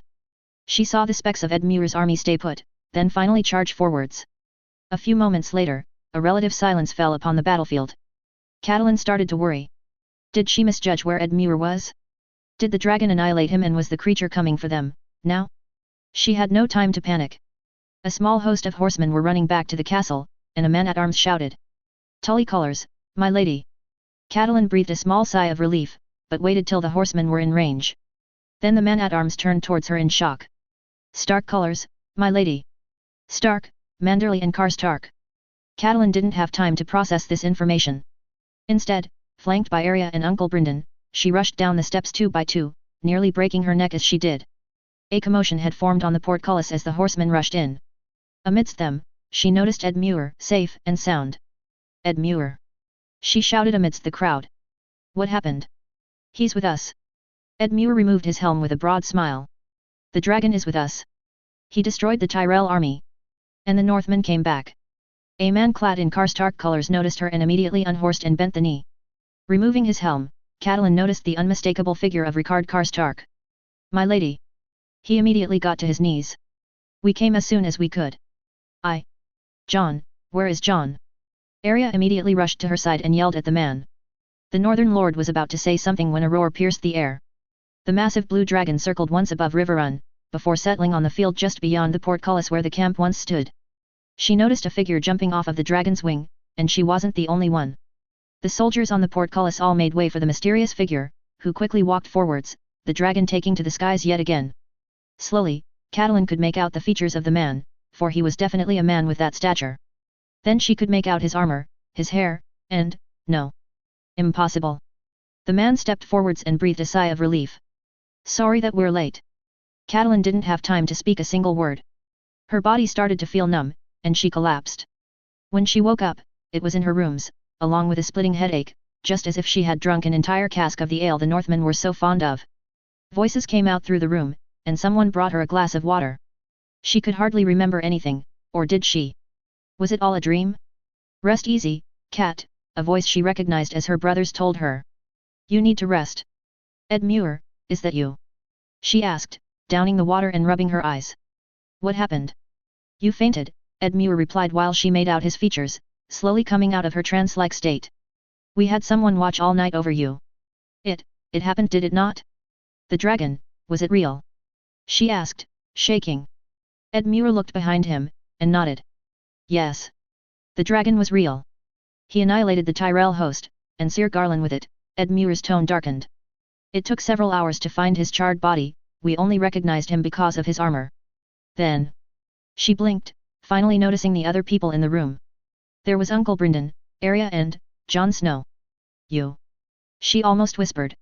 You were the dragon rider. How? It's... The bastard made to speak, but it was Arya that jolted out of her seat. Mother, Jon isn't father's. She yelled. What? Catelyn asked, confused. Arya, your mother just got up, do not yell. The bastard put a small hand on his shoulder. Arya nodded eagerly. Instead, it was her Uncle Brendan that spoke up. Cat, he spoke softly. If a Stark can ride a dragon, how do you think it happened? She looked at her uncle, and then her eyes went wide in realization. No. She shook her head. No, no, no, no, no. Ned would have told me. He told me everything, he would have told me this. He wanted no one to know, no, Jon spoke. He thought it best that no one knew, not even you, in order to not drag anyone else in case Robert found out. At least, that's what Lord Reed told me. Lord Reed. Catelyn whispered, cursing inwardly. Who else knew? Only him and Lord Dane, as it stands. Lord Dane took the secret to his grave, he replied. My real name isn't even Jon, it's Durin. My father only named me that to honor his foster father. And... She made to speak, but Jon, no, Durin, interrupted her. Please, don't call me that. I'd rather not bear the name given to me by the man who defiled my mother. I grew up as Jon, I don't see why I shouldn't keep this name. Very well, Your Grace. Catelyn downed another full glass of water. Lord Regent, if it pleases you, my lady, Jon answered. The king in the north is Rickon Stark. It would not do for me to oppose him. Rickon is alive. Catelyn sprung up from the bed, Edmure only barely restraining her. Jon nodded slowly. And Bran? She asked. Nowhere to be found, Jon replied, his voice strained. Our men are still looking. Catelyn fell back into the bed, defeated. Still, Rickon was alive and well. But she still had questions. And the wildlings? The dragon. The wildlings were a cover story for the dragon. I struck a deal with them to let them resettle into the gift for the upcoming winter. As for the dragon, it came from Maester Aemon's egg, which hatched on his pyre, and then came to me. You let the wildlings in. She nearly choked. Have you gone mad? It was necessary, Jon replied simply. A lot of things have changed since you left, and you may want to make your way to Winterfell as soon as possible. I shall arrange to have you led there. Catelyn's eyes narrowed slightly. I won't lie to you, my lady, Jon said slowly. I need someone to guide Rickon, and I cannot do so while I continue waging war in the south. But I know what the Northmen say of you. They only sing praises, and it seems like you knew the North just as well as any Northman. I therefore ask of you to protect Rickon and act as regent in my stead. An Arya. Catelyn's eyes widened slowly at the declaration. She will come with you. No. Arya protested. I want to stay with you. Arya, it isn't safe. Jon sighed. What I'm about to do is wage war. It will not be pretty and it will not be the place for a young girl like you, even one as brave as you. You will be safer with your mother and Rickon in Winterfell. I can handle myself, Arya protested. Arya, I cannot look after you all the time. I have to be with Winter, lead my men and organize our future battles. If I cannot look after you, I cannot guarantee your safety, I'm sorry. Jon shook his head. If something happens to you, I will not forgive myself. Lord Jon is right, Edmure cut in. You will be safer in Winterfell, and you will be able to see Rickon again. I can give you Ghost to protect you, and to have something to remind you of me, if you wish, Jon added. I don't think Ghost would do well in the south. Arya frowned and let out a curse Catelyn didn't know a person so young could know. She raged for a moment, then stamped out of the room, slamming the door behind her. She will come around. Jon sighed. And you? Catelyn asked. What will you do? Send the northern footmen home, and then secure the Riverlands so that House Tully may not worry about any more incursions, he replied. And then, strike at the Reach. No need to make any detours. Golden Grove, Highgarden, Hornhill, and Old Town, this should do. May I ask for something? Catelyn asked softly. If it is within my power and reason, of course, my lady. Sansa. She whispered. Sansa is at the Eyrie. Lisa has her. Bring her home as well, please. Jon looked at Edmure uncomfortably, and then spoke again. I'm sorry, my lady, but Lady Lisa Oren is dead. She was killed after trying to have all the Royces arrested for Lord Baelish's murder. And we have no news of Sansa. Catelyn's face went from red to white. The glass she held fell on the floor, and she collapsed once again. A/N, we start Act 4 with a bang. Also, for the lack of Dorn these past chapters, we'll have 4 to 5 chapters focusing on Dorn again up next. As usual, thank you for 6th Floor Madness for having proofread it. The Dragon's Daughter. It was under a bright Dornish sun only hidden by a few sparse clouds that a convoy of ships coming from the north started to disembark. They were spotted over an hour ago, far on the horizon, their figures easily discerning themselves from the calm, turquoise sea surrounding Ghost Hill. These ships brought a large fervor and activity. Indeed, these were not any ordinary ships, these were the ones carrying the last Dornishmen coming from the capital. A first convoy had passed by less than a week ago, but went directly to Sunspear without halting in the port of Ghost Hill. This one, however, had decided to replenish here, for many of the Dornish party would then leave back to their keeps. Valina Toland was amidst the crowd of curious small folk and merchants, fraying herself a passage along with her mother and her guard of honor. Their father, for his part, stayed at the castle to prepare the welcoming party as well as rooms to settle everyone. Valina's mother had also planned a welcoming feast. At least, officially. Unofficially, it was a feast to celebrate the completion of the Dornish revenge, sworn by many Dornish lords more than 5 and 10 years earlier. Her sister Tiara stood at her side. Her younger sister's years at Sunspear did her a lot of good, and she almost looked like Valina's twin, despite her much younger age. Tiara, though, wore her hair in a braid, while Valina preferred to keep it flowing on her bare back, her yellow dress allowing a generous U-shape in her back which most ladies of the realm would have found scandalous, but which she found a little too restraining for her liking. The little party waited amidst the ships, bearing sails decorated with the sun and spear of House Martell. Horses, men and women alike disembarked, but no one had yet to see what everyone was waiting for. Suddenly, a shout rippled through the crowd and a movement started towards one of the ships on the right of the port. It was the Knight, a smaller ship than the large carracks the party waiting under the flags of the Green Dragon were staring at. Yet it was there that the people were gathering. The household guards drove away past the thickening crowd till they finally saw the source of the cheering. On the quay next to the Knight stood a couple of unmistakable figures, amidst them Prince Oberyn and Prince Quentyn. Both Martell princes were literally showered with acclamations and had dozens of flowers thrown in their path. However, Valina's mother had her mind focused on something else entirely. "Do you see the prince's sword, Valina?" she asked her. "Yes, mother," she replied with confusion. "What of it?" "Look at the pommel." Valina squinted, trying to get a look at it. She could make out the forms and then it hit her. "It looks like a lion," she noted. "Yes," her mother agreed. "A lion indeed." Valina frowned, she didn't understand what her mother had obviously insinuated by that. "Changes are coming, dear." She smiled again, before urging them forward.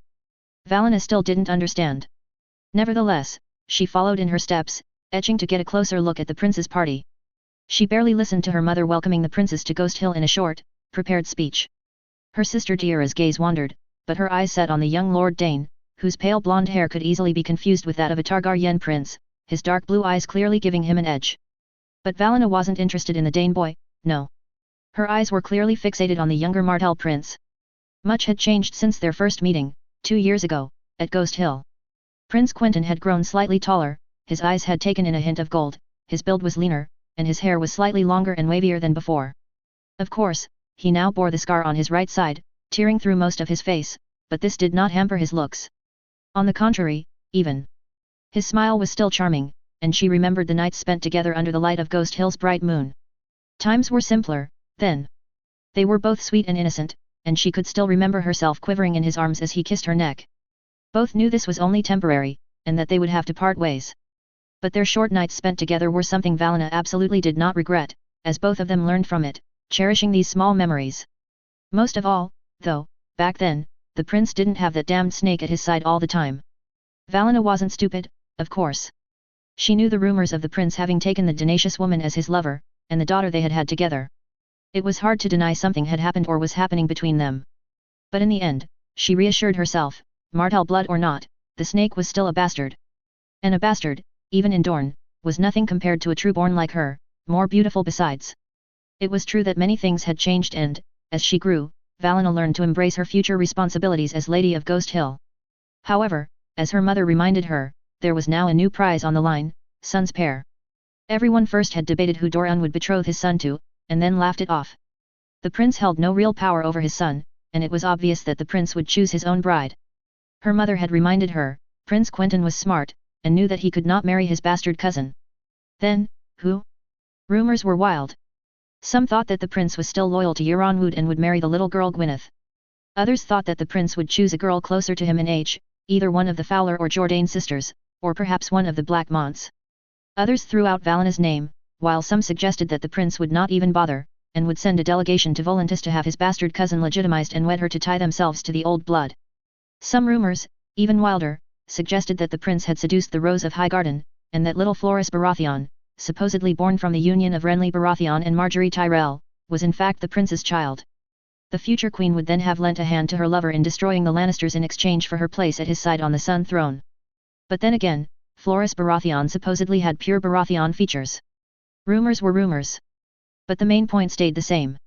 The new princess consort would likely have to accept to be second to the Sand Girl. And while many women or girls would gladly accept such a proposition if only to be married to the prince and the prestigious position that it entailed, Valina was not of the same opinion. Oh, she liked the position and the man well enough. Princess consort was a title of no real power, but power could be negotiated for with her future husband, who could be guided if he did not wish to share it. As for the man, this was almost the best part of that deal. But Valina was not someone who shared her prizes, much less with a bastard. No, if she was going to do this right, and gain sons pair, she would have to sideline that little inconvenience. Of course, she would have to be careful when dealing with one of Prince Oberyn's daughters, but her mother was not called the Dornish dragon for nothing, and Valina was proud to be her mother's daughter. It would take just the right amount of persuasion and intrigue to push that petty bitch aside. Lost in her thoughts, Valina hardly reacted when the prince himself addressed her. "My lady." "Sorry, my prince, I was lost in your eyes." Valina winked at him, earning an amused smile from her interlocutor. However, as she expected the snake following in the prince's step to react to this, she was to be disappointed. Not a single reaction from her, not even a frown. You've grown to be quite beautiful, Valina," he added. "You too, Quentyn," she replied with a smirk. "We've come quite far from where we were 2 years ago, no, Lion Slayer?" Prince Quentyn smiled slightly in return. "Yes, we have." With that, he turned to her sister Thyra and then exchanged a few words with her mother. Thanking them, he then turned to the crowd that had amassed around them, taking a vantage point on a small pile of stones. As he made to speak, the crowd slowly went silent, and Prince Quentyn spoke. "Dornishmen, Dornishwomen. I have come back from the capital to tell you that the leaders of the ignominious acts that have been committed more than 5 and 10 years ago have paid. Amory Lorch is dead, Gregor Clegane is dead, and Tywin Lannister is dead. Each one has died at the hands of a Martell." Prince Quentyn then unsheathed his sword, which glistened distinctly in the Dornish sun. A whisper rose throughout the crowd. "Valyrian steel. The responsible have paid, certainly," the prince continued. "But will it be enough to pay the debt that is owed to us? Is it enough, I ask you, to replace the thousands of Dornishmen that gave their lives away on the Trident, all those years ago? Was the sacrifice of your sons and daughters worth the lives of these 3 men and this sword I took from Tywin Lannister's dead body? I say, no. The Lannisters have not paid their debt. For there are now thousands of sons and daughters who will live without a father, thousands of sisters who have to live without a brother, thousands of fathers and mothers who will live without a son, a nephew, an uncle, thousands of wives who will never see their love again. I say our vengeance is not over. I say, there is still a debt owed to us by those who wronged us. A debt that cannot be paid, for it is impossible to bring back your loved ones. It cannot be paid by blood, but let us at least pay it in gold. For years, they have profited over the bodies of your loved ones. They have enriched themselves over your grief. They have built their castles over what they thought were our ashes. And let me tell you, we are not alone. Dorne is not alone in this fight. There are allies, on the other side of the narrow sea, who wish to see this debt paid in full as well. All our suffering, our pain and our grief, our enemies will answer for, and we shall make them pay alongside our newfound allies.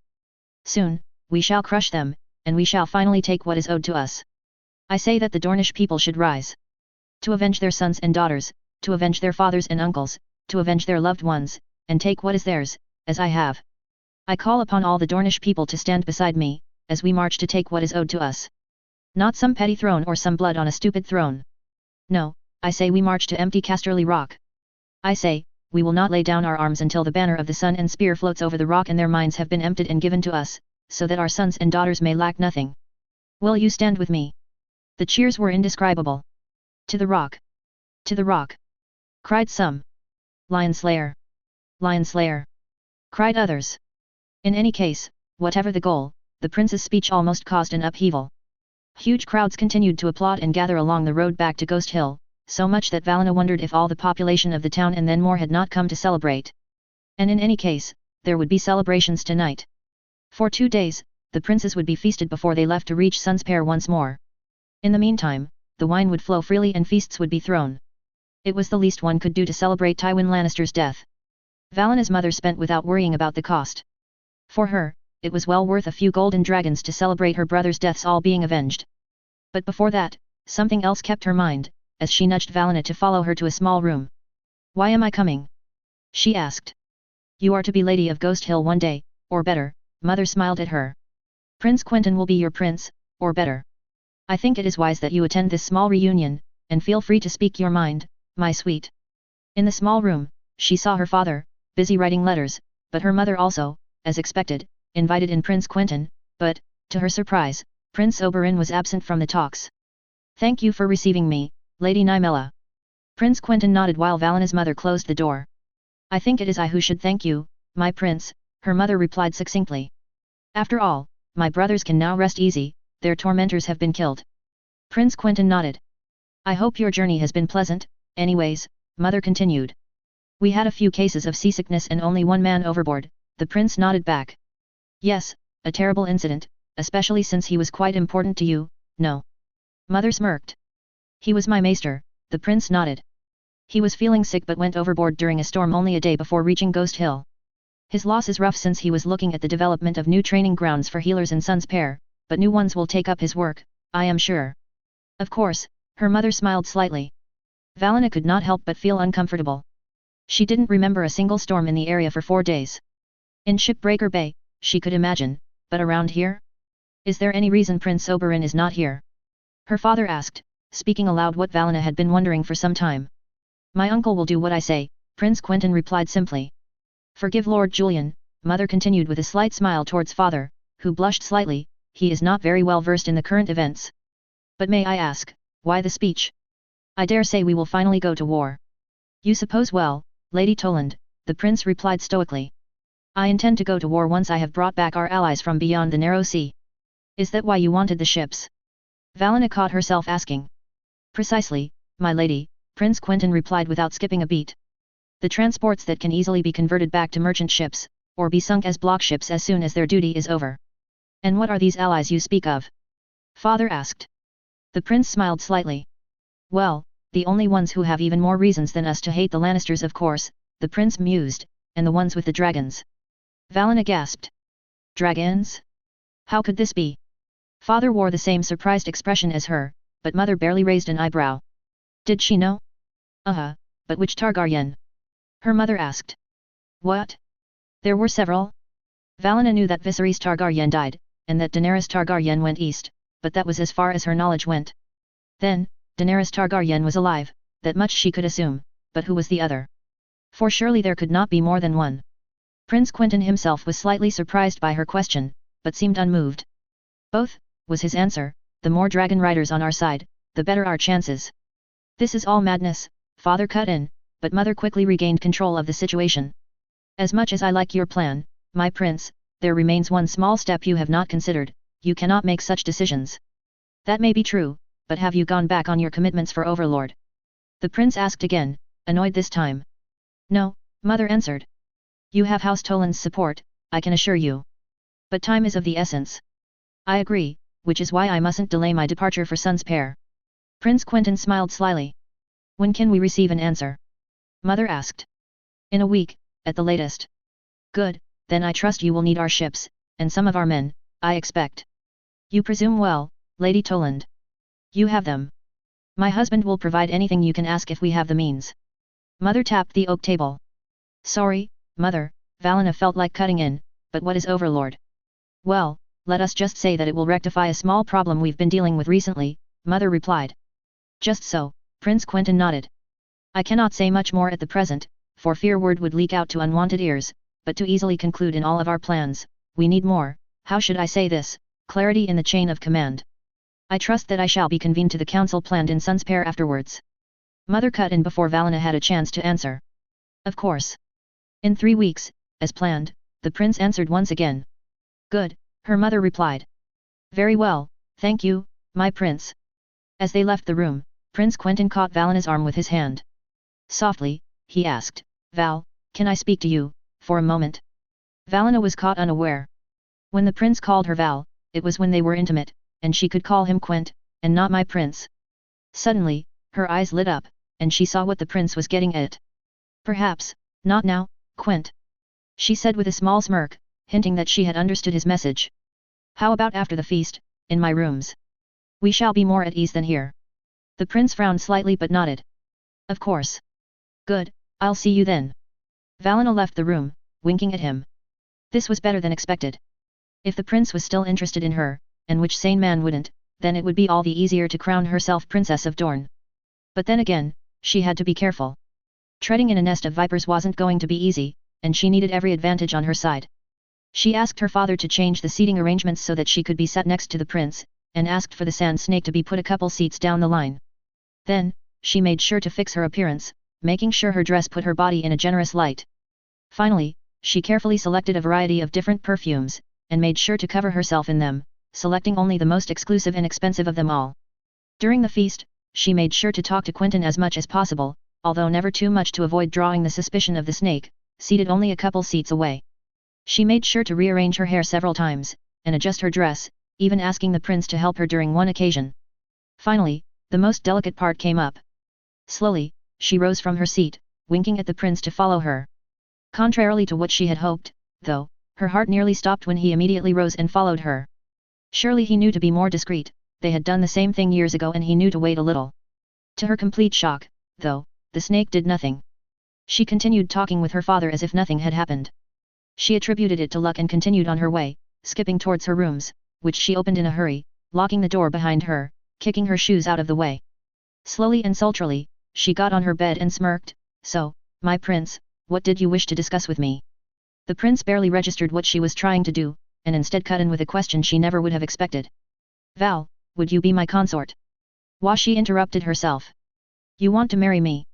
"It would be an arrangement of sorts," Prince Quentyn explained. "You would become my consort, give me an heir and a spare, and then do whatever you wish, so long as you don't have any children that are not mine." Valina was flabbergasted. "But, your paramour," she mumbled, completely taken aback. "She knows I need to take a wife, and I would rather have one that can think reasonably instead of thinking about how many dresses to add to her wardrobe. Am I correct in thinking that you would be up to this task?" he asked. "Yes, of course," Valina replied, still under shock. "I know that I ask much of you, being second to another woman is hard to swallow for anyone," the prince continued, "however, I would grant you as many liberties as you wish past our second child." "Quentyn, I am not fond of sharing," Valina found herself answering. "I know." He nodded back. "Which is why I am giving you a number of privileges and liberties that you otherwise would not have had." Valina tried to pull herself together. She could accept this right away, and try to push the sand bitch away later, or she could stick to her plan of seducing him and making him linger and wait. If he had come to her, it means he didn't have many options. She tried thinking in her head, and then found herself asking, "Would I rule by your side, or just be a woman for you to breed and discard?" "I would need a wife capable of advising me correctly, yes." The prince blushed. "As heir to Ghost Hill, you would be the perfect person for this." Valina thought quickly. If he was pursuing a girl raised as heir, he would be short of Dornish women. Of course, there was the Euler girl, but that was out of the question. The Blackmont girl was smitten with someone else. There were only her, Miria Jordan and Jane Fowler. However, he could not risk a play on the Fowlers without angering Euron Wood, and his grandfather had already been a Jordan. Such favoritism could cost him. She would gamble. "Would you give me time to think about it?" she asked. "Of course," he said, nodding back. "I will have conditions," Valina continued. "State them, and I shall see what can be done," he answered. "He really wants me. How long do I have to answer?" she asked in return. "Come with your mother to the council I shall gather in Sunspear in 3 weeks, Prince Quentyn replied swiftly. "You can give me your answer then." Then, to her surprise, the prince turned tail and left. Valina coughed, and he stopped in his steps. "Is that why you called me here?" she asked, half annoyed. "Yes," he replied. "Why?" "All right, my prince, one of the conditions, I wish to have satisfied right now," she said with a grin. "What is it?" he asked, still clueless. "You are going to do what I expected you to do when you walked in here," was her answer as she stood up. "And what would that be?" He raised an eyebrow. Valina wordlessly pushed the straps of her dress and let it all fall to the ground. Grinning, she simply called out. "Well, I think if we are to be married, I want to see if my future husband can fulfill my desires." Much later, as the night was reaching its peak, Valina grinned as she pulled the prince to her, holding him close and tight, so as to not let him escape her hold. "Did I fulfill your condition properly?" Quentyn whispered. "Oh yes, you did extremely well," Valina whispered back in his ear. "Then I should get going," he made to stand up, but Valina held him down. "Why run away?" she asked. "Surely your paramour knows what we have done, she won't mind us spending the entire night together. After all, if we are to be wed, you will have to share my bed for entire nights, not half nights, Quentyn answered by sighing deeply. "Fine," he finally relented. "I was scared of what I was going to return to anyways. But try not to install more of these types of conditions going forward." Valina was slightly annoyed by this, but kept her composure. "Of course, Quent." She tightened her hold on him. "Good night. Good boy," she thought. She had managed to hold him for a night. All she had to do now was intoxicate him slowly, and drag the snake away. It was a dangerous game, something she could play very easily, but had to be careful of not growing overconfident.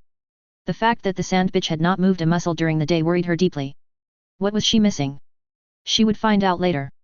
But if she could return with Quentyn to Sun's Pair, perhaps with an excuse of seeing the water gardens, or maybe visit Uncle Lucian, who was at Sun's Pair. Yes, this would do. She could then slowly wrap him around her finger and make him abandon his cousin. It would be difficult, to be sure. But impossible was not a word the Tolans were accustomed to, and Valina certainly wasn't going to fail the mission she set herself. If she was going to rule Dorne, her husband would be hers and only hers, and she would be second to no one. A/N, a very controversial chapter for sure. Well, it needed to be shown that if Quentyn's camp is united, everyone has their little plan or agenda behind things. I will also say that the chapter posted here is the condensed version. I usually don't like to write scenes of a sexual nature, but one was needed here because I needed to show both Quentyn and Valina's state of mind during the act. It has obviously been cut from this version. If you want the full chapter, it will be available on AO3 and FF.net. Nymeria took a deep breath, inhaling the fresh salty breeze coming from offshore, looking at Cape Tyr disappearing behind the frigate, while the sun rose on the horizon. The boat gently coasted on the waves, barely rocking, while starting to pick up speed and heading south, along the Dornish coast towards Planky Town. If they were lucky, they could reach the port city before nightfall. If the winds were against them, they would arrive sometime during the night, or in the early morning. With such a strong escort, pirates were not to be expected. They attacked lone ships, not convoys, and especially not convoys as armed as these. Soon, she would be home.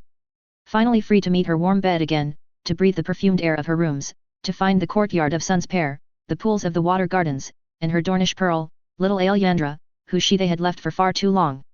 A presence soon became felt next to her. She didn't even have to turn her head to notice who it was, managing to discern the smell of lavender.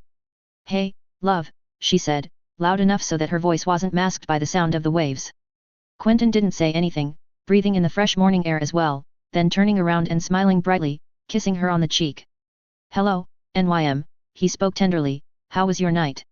"Not as exciting as yours, I assume," she giggled, smirking at him. "Funny," he chuckled back, not even flushing for a second. She therefore tried to poke him a little more. "I'm serious.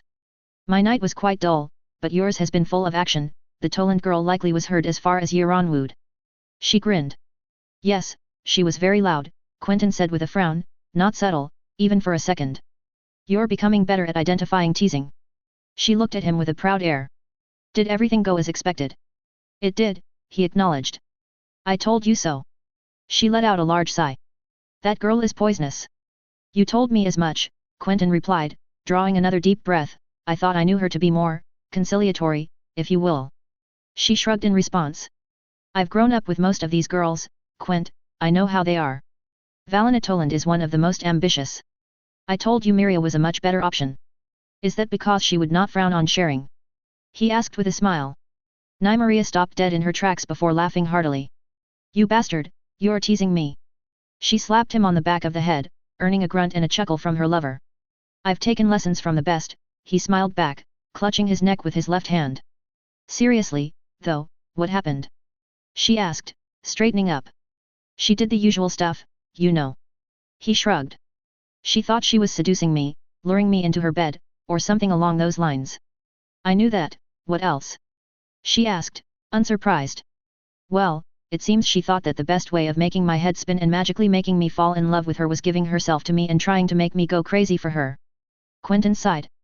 I was a bit of an idiot thinking one night together would make her change her mind, but you know her now, she saw an opportunity and seized it, and you know me, I think I can make people change. Of course, she scoffed back. Did it work? Quentyn started before brutally interrupting himself, you're teasing me again. Nymeria smiled widely and rubbed her hands on his cheeks. You were this close. She laughed. It was easy for you to understand, then. I think I've lived long enough in Dorne to understand how these women work. Ariane did the same to the men she seduced, Tyene tried to do it to me, and Valena is neither the first nor the last to use her body as venom. Quentyn shook his head. Of course, I didn't fall for it. It seems that every woman in Eastern Dorne has the same trick and does not know what to do in case it fails. That didn't happen, did it? She smirked. You know the rest. Quentyn's cheeks reddened slightly. She wouldn't let go, only stopping once she was completely exhausted and almost unable to move. Yes, she did try her hardest, did she? Nymeria smirked. Indeed, Quentyn nodded.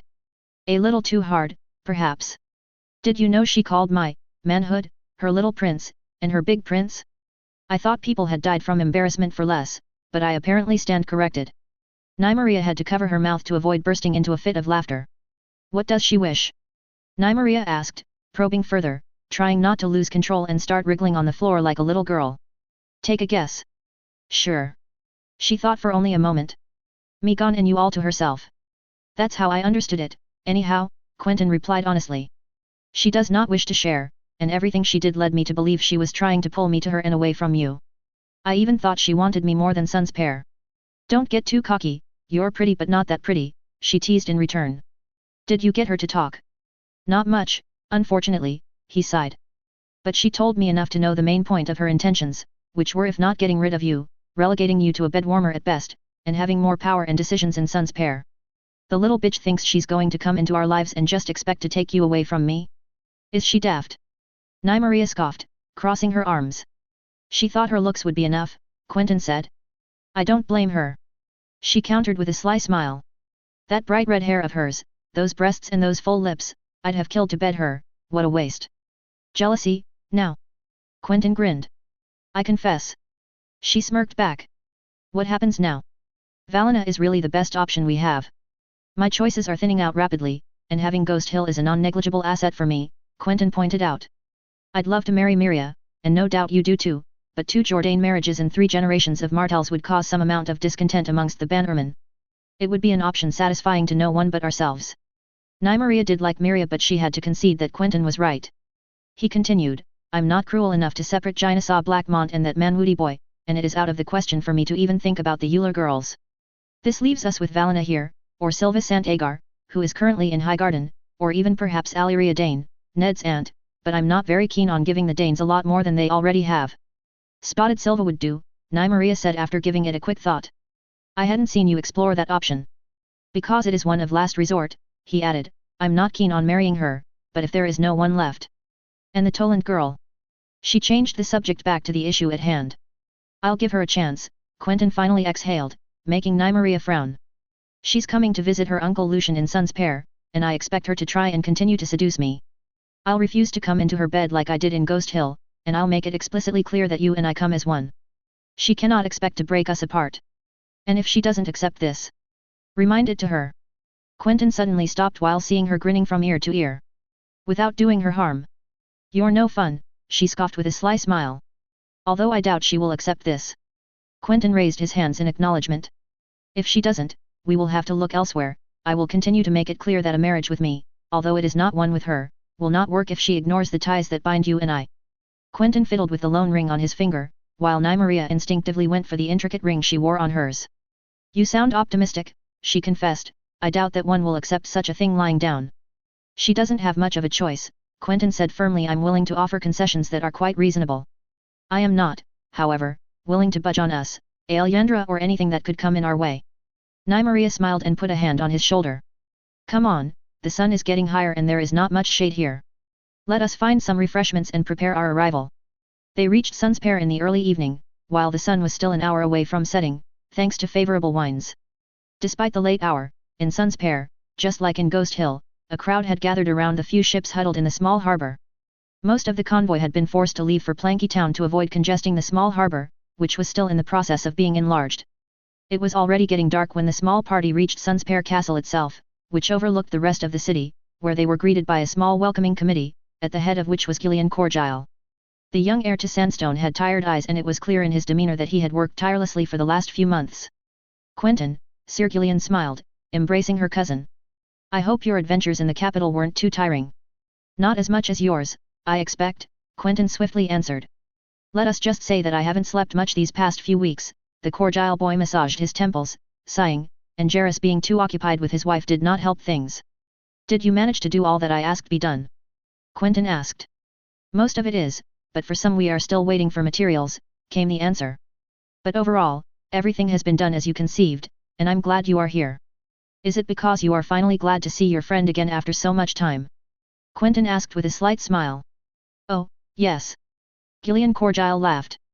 "But most of all, it means that you will finally start working, and I can take a long stay somewhere, the Summer Islands, perhaps. It would do me good." "I can understand that." Quentyn smiled back. "I myself wouldn't be against a good few weeks in the Summer Islands, in the calm waters of their cays." "Please stop, you're making me dream," Sir Gillian said with a wistful sigh. "I wish for something like this, but I feel like we are not done yet, are we?" "You are right in thinking that your time as regent has ended, but I fear our task is not yet over." "Well, gods be good, there's some solace to be had at least." "Where are we going next?" "Volantis, probably," was her cousin's answer, swift as ever. "How are the two princesses?" "They're both in the gardens, as you asked." "Your brother is there too, and your daughter as well." "Good, I think a visit will be in order soon." Sir Gillian nodded. "Since I need to pack for a trip across the narrow sea, may I take my leave, or do you need to be introduced to the novelties?" "Unless you have prepared some surprises, I think I can show NYM around." Sir Gillian shook his head, and left the two of them to roam the halls of Sunspare again. She was confused, though. On the outside, nothing had changed in the old palace overlooking the Shadow City. What novelties was Sir Gillian talking about? She asked, curious. "I've asked that Sunspare Castle be rebuilt on the inside, for more comfort for us all. Shall I show you?" Nymeria raised an eyebrow. "You have caught my attention, cousin, lead the way." Quentyn took her by the arm, and, for the first time in gods knew how long, they were finally wandering the halls of their home on their own.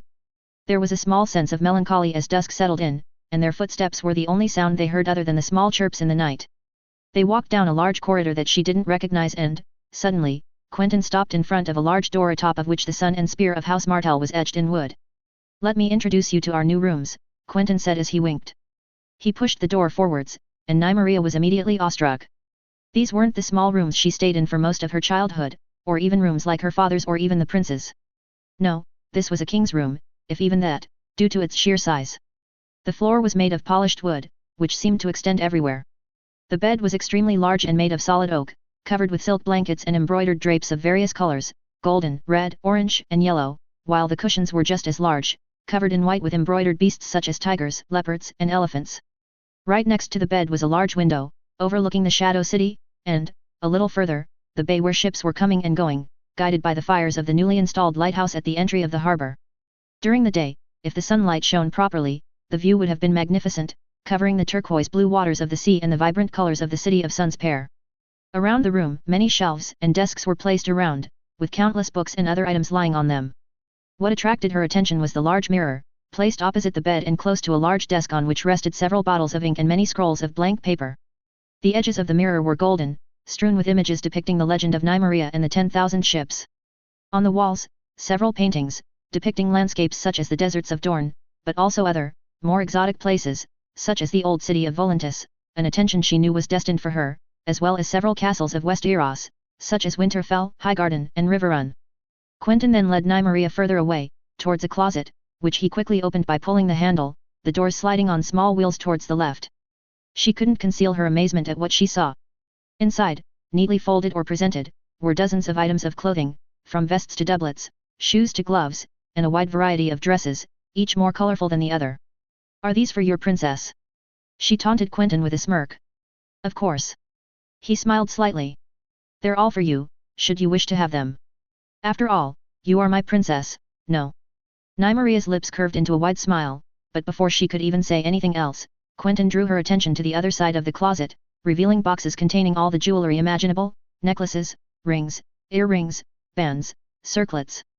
Nymeria took a few of them, examining each object with awe before carefully putting them back. It was no secret that she loved such crafts, usually dressing herself richly, with the exception being if she was going to pick a fight, of course, and even then, a small band would always be nice. Turning around, she darted towards her cousin, but before she could reach him, he whispered, "There's one last thing I need to show you." In a corner of the room was a small door, which led to a spacious room, albeit much smaller than the one they had just set foot into. This room was inaccessible from any other door, although it had a small window which didn't show much of anything. "This is our bathroom," Quentyn pointed out. Nymeria raised an eyebrow.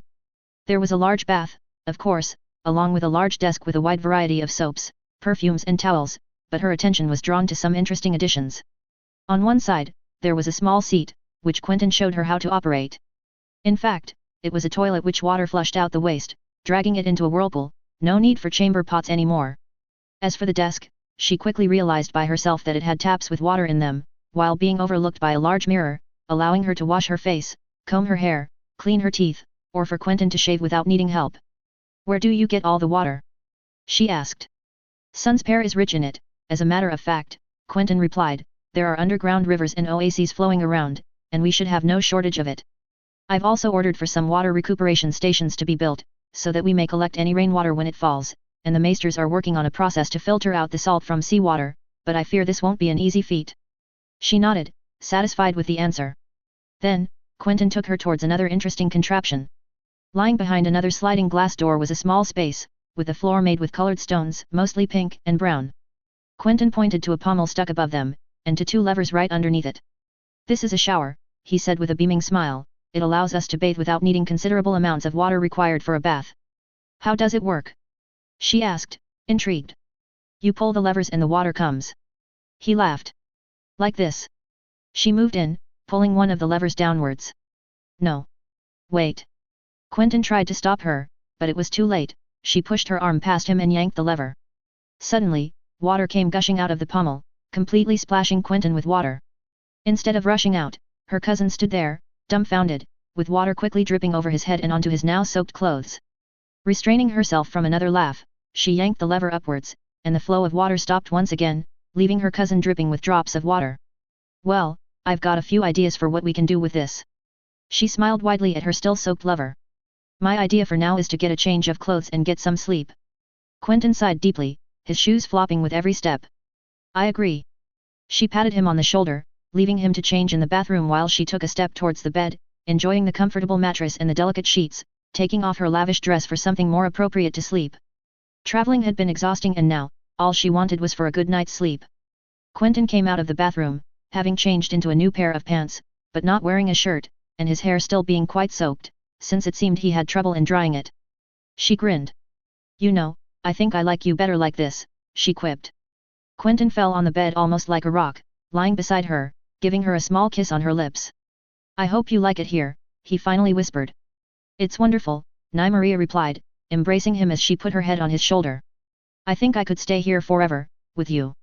"Me too." Quentyn wiggled in the bed, putting his arms around her waist and closing his eyes, slowly drifting to sleep. "Forever, I love you, NYM."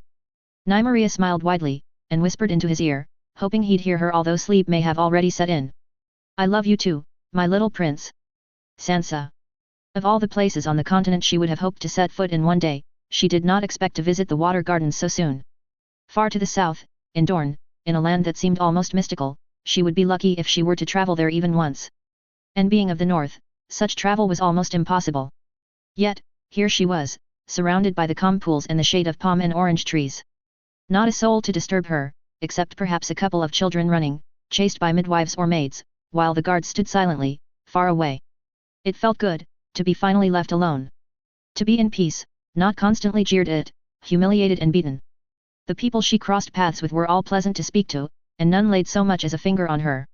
Elaria Sand, whom she only knew as being Prince Oberyn's whore at court, proved to be such a lovely woman, who showed her every affection as if she were her child.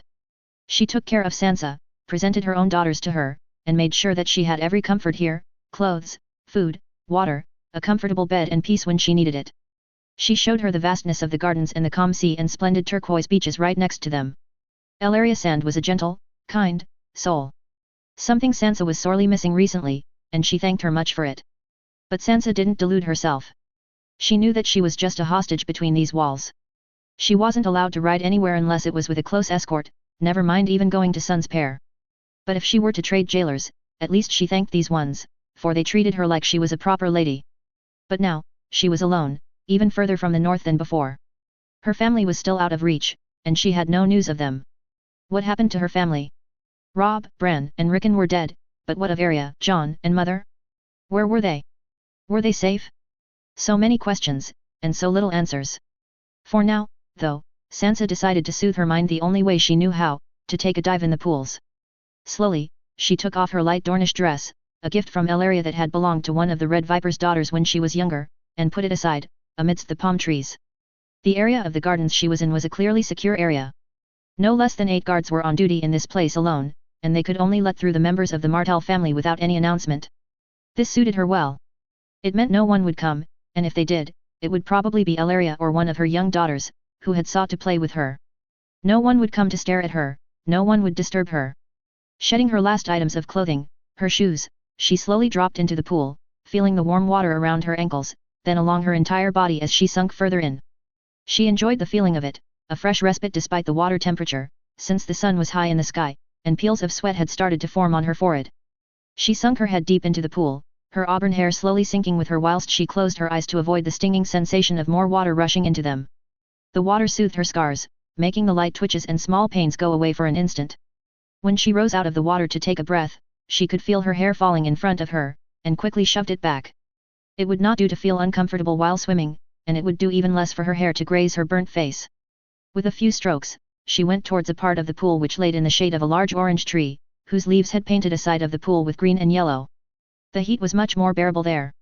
Therefore, she brought a hand to the edge of the pool, and rested there, placing her hands out of the water to allow her head to rest for a moment, enjoying the silence and the small chirping of the birds, interrupted by a few ruffling of leaves caused by a small breeze coming from the sea. She closed her eyes, dreaming for a moment.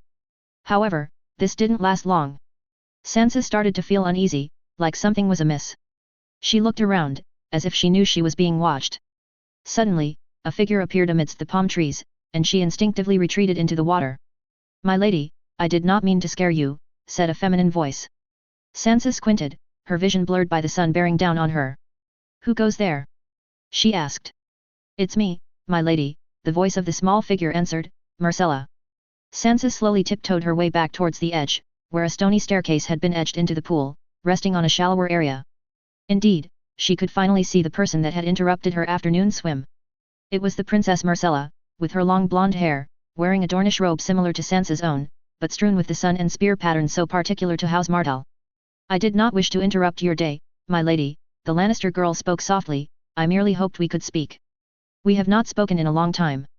Sansa got out of the pool, grabbing a towel and clothing herself with it, letting the drops of water run down her hair to come to settle on the ground below. "You're beautiful, my lady," said Myrcella, her voice as soft as ever, whilst looking her up and down. Sansa didn't say anything.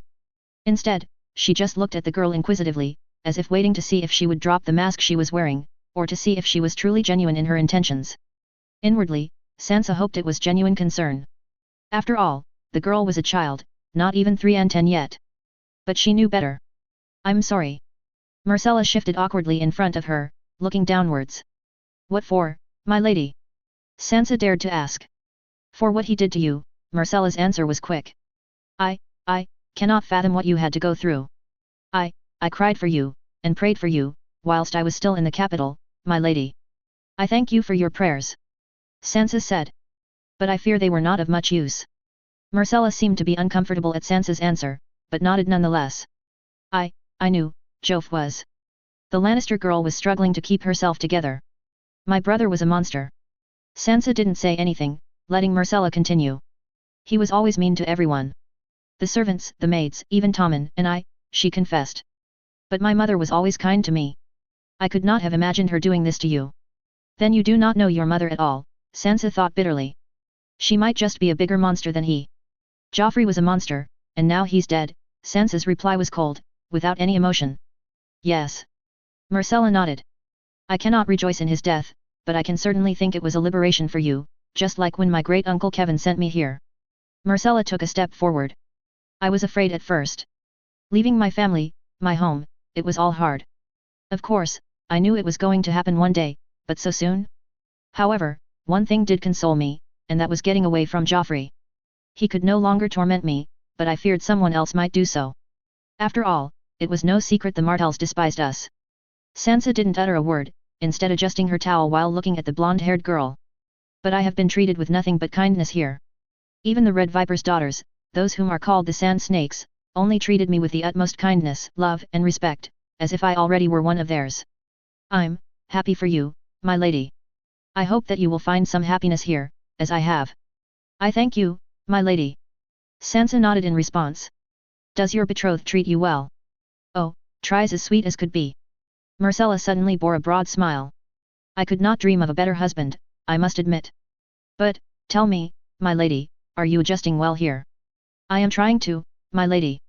Sansa sat down on a small oaken bench, before suddenly finding herself asking, tell me, what do you know of Prince Quentyn? Only what the rumors say, my lady. And what do the rumors say? That the prince is a gift from the heavens to us, that he has done much for Dorne and its people, and that he avenged Princess Elia's death, she replied simply. Have you met him? Sansa asked. Only once, Myrcella replied. He seemed kind but reserved. In truth, he wasn't interested in me as much as the woman at his side at that moment, but he still wished Tristana and I happiness in our marriage. When was this? Sansa seemed to grow confused. This morning. Myrcella smiled slightly. The prince has come to visit the gardens to pay homage to his father. Sansa opened her mouth, but words didn't come out of it. Why didn't she notice his presence, and would she finally get some answers as to why he brought her here? My lady, could I ask you a question? Sansa inquired. Of course, came the Lannister girl's answer. Why has the prince brought me here, in your opinion? Why, to marry you, my lady. Myrcella's answer seemed to have cut deep. To marry me? Sansa asked, taken aback. You are a beautiful woman, my lady, and from another kingdom besides, Myrcella replied with her innocent voice. But it is known the prince's heart is spoken for. If he brought you here, wouldn't it be for you to marry him so that he may lay with his love, whilst you could enjoy whatever you wish to do without a worry? That is what Tristana told me. Sansa's gaze stayed fixed on the girl in front of her, unsure of what to answer. Fortunately, another woman entered the pathway. It was Ellaria Sand, who called out to them. Lady Sansa, Prince Quentyn requires your presence, you must get dressed. Myrcella looked at her and took the intervention as a sign to leave. I bid you a good day, my lady. The blonde-haired Lannister bowed her head slightly and left, leaving Sansa confused. No matter, she would find answers soon.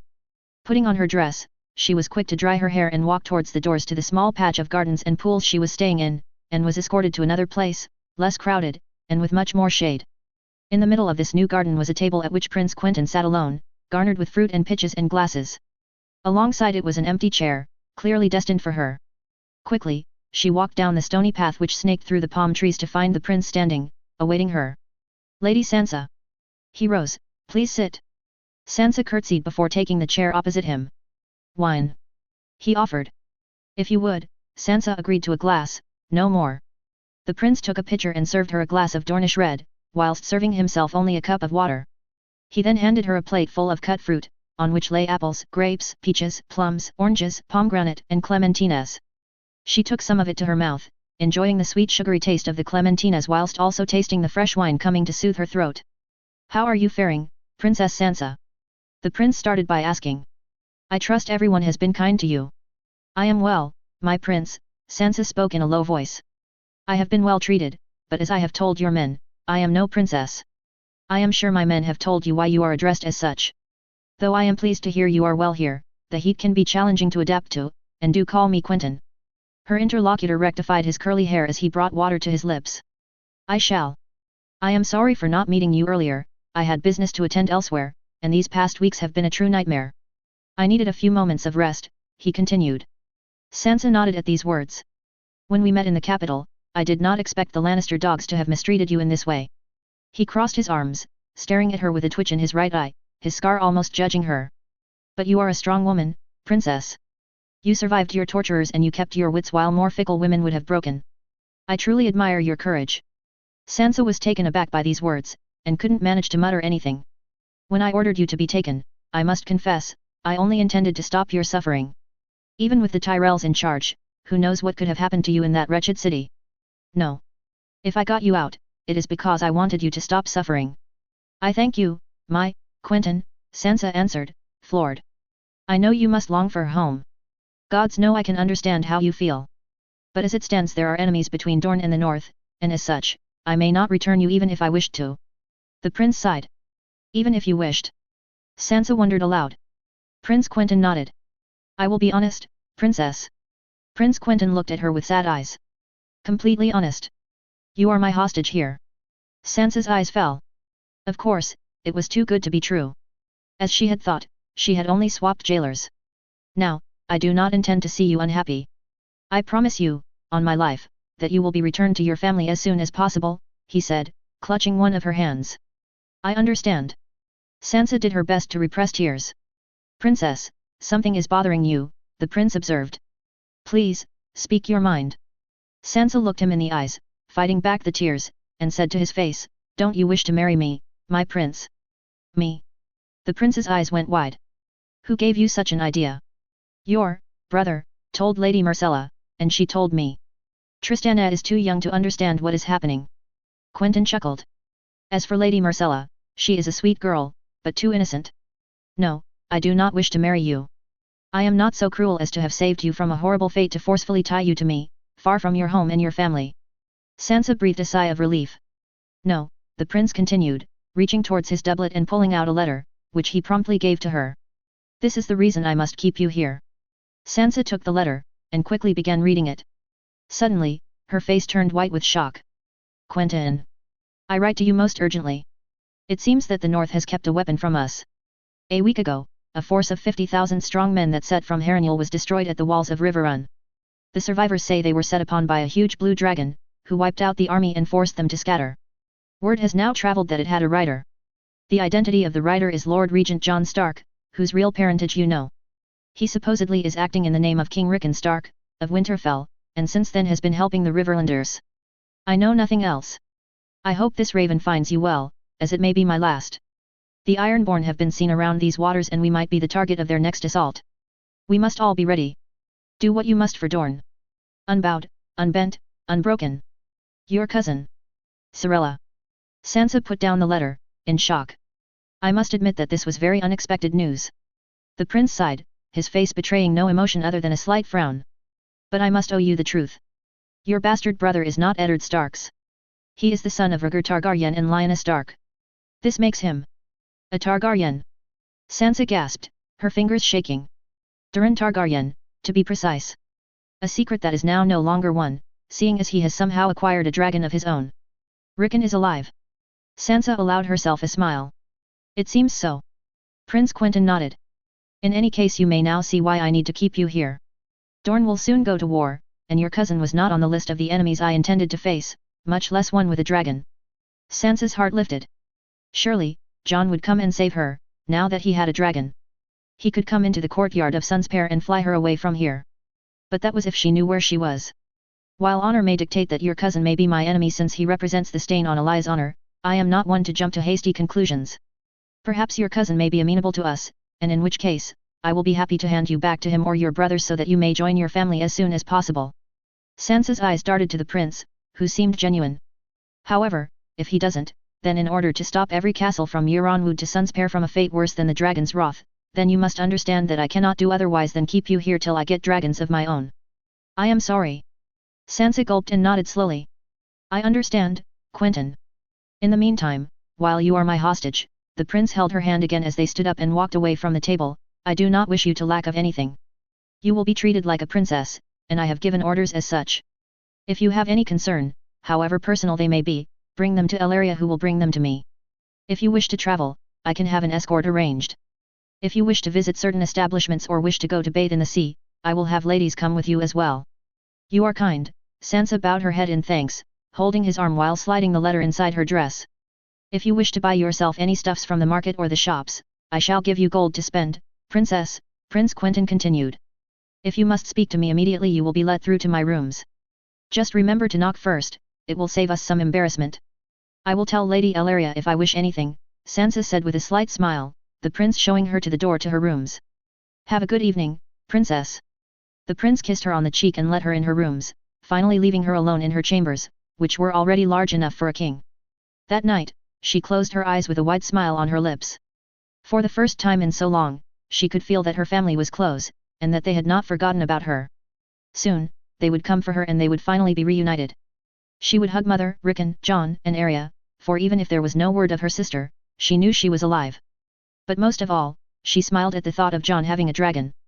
His parentage be damned to the seven hells, she could not care less. No, she cared only for one thing, now she would see Cersei Lannister burn. Interlude. Rabar. Sir Rabar Royce did not expect to be in this situation. He had expected to bloody his sword at the side of King Renly, in his Rainbow Guard, fighting alongside him beneath the walls of Storm's End. However, his king had needed him elsewhere, and it was from a distance that he watched the slaughter under the walls of Storm's End. Soon after, his king was dead, and Rabar was left without a cause. There was the missive from Lord Stark. Trouble in the Vale. His father needed him, and he had to answer. Therefore, Rabar started the long road home, carefully avoiding the Lannister men scouring the countryside, and returned to Runestone after 1,000 adventures. It was there that he found father, alongside Andar, Isola, and Genevieve. All four were in a grim mood. While the Northmen and Riverlanders were covering themselves in glory, Lady Lisa was completely inactive, not even bothering to answer the summons from Robb Stark and Ed Muir Tully. Of course, they all knew who really held power in the Vale. It wasn't Lisa Tully, but that slippery fish Baelish. The up-jumped merchant from Gulltown had his slimy fingers all over the Vale, and it was him that Lord Stark's missive logically targeted. Gods thank him and rest his soul, elsewise it would have taken them much longer to uncover the sheer extent of Baelish's misgivings. But bringing down Lord Baelish was easier said than done. They would need many allies, and such allies were rare in these troubled times. Rabar thus scoured the countryside, handing messages to lords personally, gradually building up a small alliance capable of opposing Lady Lisa, if needed. The moons turned without a word, and Rabar thought that all was lost when it was reported that the king in the north had died. With it, the fragile alliance his father had constructed was slowly falling apart, and they all began to worry. Father then took a risk. Having secured some loyalties, he decided to betroth Isola to Harold Harding. This was a move that was supposed to happen only after Baelish had been dealt with, but in desperation, it had to be done much earlier. It could not have come at a worse moment. Indeed, news came from the capital that King Joffrey had been poisoned by the Dornish, and that Sansa Stark had escaped, helped out of the capital by Lord Baelish himself, except, Baelish never made it to the Vale. The crown pointed accusing fingers at the Vale, asking them where Baelish was. Except, Lady Lisa had no answer to offer. Not even a lie. None in the Vale had seen Baelish. Thus, Lady Lisa suddenly began to grow paranoid, seeing shadows around every corner. With each step, she saw daggers, and suddenly, she realized something, surely her precious Baelish was held somewhere. And who better to detain him than the Royces? After all, surely Baelish would have gone to Old Anchor if he wished to take the most direct route to the Eyrie. And surely, these treacherous Royces who conspired behind her back had taken his ship and held him prisoner. Lady Lisa summoned his father to the Eyrie. Of course, Rabar and Andar openly laughed at this. Their father, however, was much grimmer. Not answering the summons would be a proof of guilt, but answering it would certainly be a trap. Instead, he ordered everything to be done much faster. He would travel to the Eyrie, but under strong escort, of which Rabar was a part of. However, paranoid as she was, Lisa Oren expected this. Somehow, she had had the wits to disarm everyone before they were admitted into the Eyrie. The bloody gate was locked, they were trapped. Rabar's father then tried to plead his case, but it seemed Lady Oren had gone completely mad. Instead of letting Rabar's father defend himself, she shouted, ranted and screeched before any sentence was finished. Finally, as if to put an end to this madness, she ordered everyone arrested, and then killed. There would be no trial, nothing. The room went silent for a few moments, until a guard slew another. Quickly, Rabar, his father and his party all grabbed swords, trying to fight their way out of the mountain fortress. But all around them, men fell, wounded or dead, under the numbers. Rabar laughed as he bloodied his sword. Now, he wasn't going to die for King Renly, no. He would die a hero's death, worthy of the songs, as 1 against 4, to defend the honor of his family. Soon enough, they would be dead, and Andar would raise his banners in rebellion, claiming the Eyrie for Harold Oren. There would be no need for this. A deafening screech made itself heard over the mountains. Both sides looked confused for a moment, before a resounding boom came from the terrace. Suddenly, the walls opposite Rabar were caved in, sending stone everywhere, leaving a gash which revealed the unmistakable tail of an animal long thought to be gone from this world, a dragon. Impossible. Rabar didn't even have time to flinch, frozen in fear, as a man descended from the dragon, clad in grey armor with the Stark sigil in full view. In his armor, his voice echoed through the devastated room. "Where is Lady Sansa?" He was met with deafening silence. I will not repeat it twice. You will tell me where Lady Sansa is or I will tear this castle down. A brave man clad in Waynwood colours approached, and, clearing his throat, launched back. We do not know, sire. Do not play games with me. Came the man's voice, I came for her, I shall not leave without. Rabar then stepped forwards, unafraid. Sire, my name is Sir Rabar Royce. I mean no harm to your person, however, what this man tells you is the truth, we do not know where the Lady Sansa is. Rabar pleaded. We were summoned here to answer for a crime we have not committed. Continue, sire.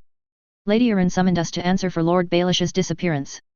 However, we have had no word of Lord Baelish, nor of Lady Sansa whom he was supposed to bring here. No one has heard from or seen him since he last departed Gulltown. Where is Lord Royce? I am here. Rabar's father stepped forward. Lord Yon Royce. The dragon rider stepped up and removed his helm, revealing his dark hair and grey eyes. My name is John Stark, Lord Regent for His Grace, Rickon Stark, King in the North. A gasp left the audience, but the man continued, undisturbed. Lord Royce, do you swear on your honour that you know not of these accusations? I do, I swear it by bronze and iron, by ice and fire, on my life, Lord Regent. My uncle told me how good of a man you were, Lord Royce. I believe you. Your son Waymar was a good man, I was told. The Stark boy then turned to Lady Arryn who was frozen in shock. And you, Lady Lisa? The boy asked. Do you know where Lady Sansa is? Lady Arryn mumbled something, then shook her head. It seems to me like I have come at the right moment, then, Lord Royce. Lord Regent Stark sighed, while another deafening screech was heard outside, along with a massive rumble. Very well. It seems to me like I shall have to fix this situation myself. The boy then stepped forwards, unveiling a Valyrian steel sword. Arryn men, you have two choices. Lay down your arms now and be spared, or perish in dragon fire like Harrenhal. Undoubtedly, everyone immediately threw their swords on the ground. Good choice. Lord Royce, you are free to arrest Lady Lisa Arryn and set up a regency for Lord Robin Arryn, provided that you finally come down from your mountains and help us. Meet us at River Run. Yes, Lord Regent. No. Came Lady Arryn's voice, who drew a knife on Lord Robin. The whole room went silent. I will not let those who took Peter from me lay a hand on me.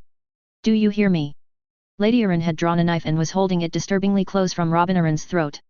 My lady. Lord Regent Stark called out, no harm will come to you or your child, do not delve into madness. Madness. Lady Arryn laughed. This is no madness. You are traitors who wish to take Robin away from me. You will never get what you wish. Lady Arryn stepped further back, taking step after step. Lady Lisa, release the boy, I implore you. Rabar's father yelled, to no avail. Lady Arryn was slowly moving out, but where? The tension built, men drew their swords. Lady Arryn just moved the knife closer to Robin Arryn's throat. You will never take us, do you hear me? Lady Arryn screamed. Never. With a swift movement, she brought the knife to Robin Arryn, and cut cleanly across his throat. Then, as the assembly stood in shock, she brought it to her own neck. I shall not give you the satisfaction, traitors, she raged with gritted teeth, tears flowing down her cheeks, I'll see you in the seven hells. With that, Lady Arryn slit her own throat, falling limp on the empty floor. After a moment of silence, Rabar sighed deeply. What a mess. Elaria. The water gardens had some renewed activity, after having been peaceful for so long. Oberyn and Quentyn's return wasn't completely stranger to this, since they had brought some amount of fervor with them. The first thing Elaria did was check on all the girls. Luckily, they were all completely fine. Elia was still as stubborn as ever, and Obella, Doria and Lorza were all completely fine as well. She even checked on Aelyandra, whom she had begun to care for as her own. In fact, Elaria had adopted many children as her own, starting with the eldest sand snakes. It didn't matter which woman fathered Obara, Nymeria, Tyene, or Sorella, to her, they were all part of her family, and she would protect them fiercely. Though, as they grew older, it was hard to see them go.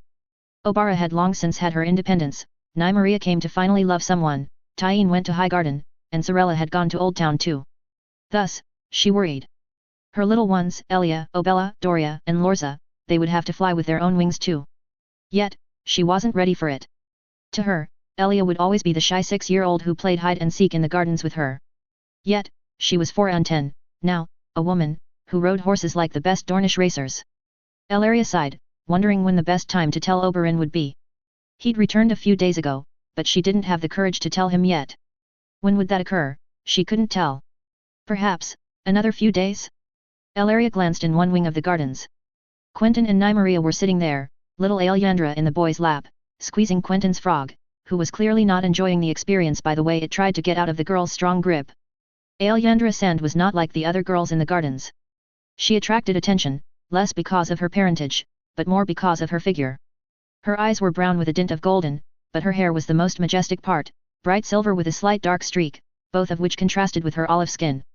Most would balk at such an appearance, but after all, it was logical. Nymeria's mother had been of the old blood of Volantis, who styled themselves as the descendants of Valeria. Most of them had bright silver hair, and while it didn't manifest itself with Nym, it did with her daughter. The three of them were not alone, there were two blonde-haired girls playing with Alyandra too. Both shared a similar appearance, and Elaria was well versed enough in Dornish politics to know who they were. Quentyn had invited Jen Ellen Fowler to come to Sun's Pair, for reasons she didn't completely understand, nor did she ask. It just seems she brought her sister with her. Rumors abounded around the gardens as to why exactly they had been brought there, from the most down-to-earth, to the most ridiculous, to the most scandalous. Of course, Elaria was well past that.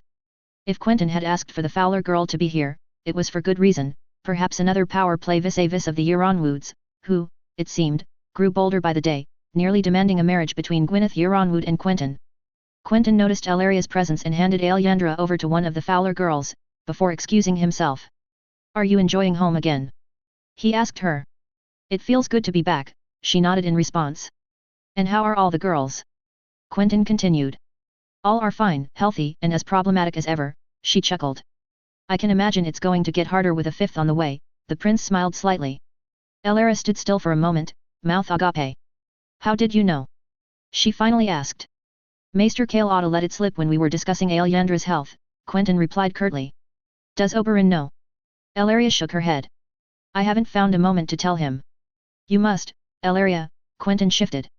"He loves you with all his heart, I know it. He might be a bloody idiot in how he shows it, but I know that much." "I know," Elaria replied. "However, I feel like the time isn't right.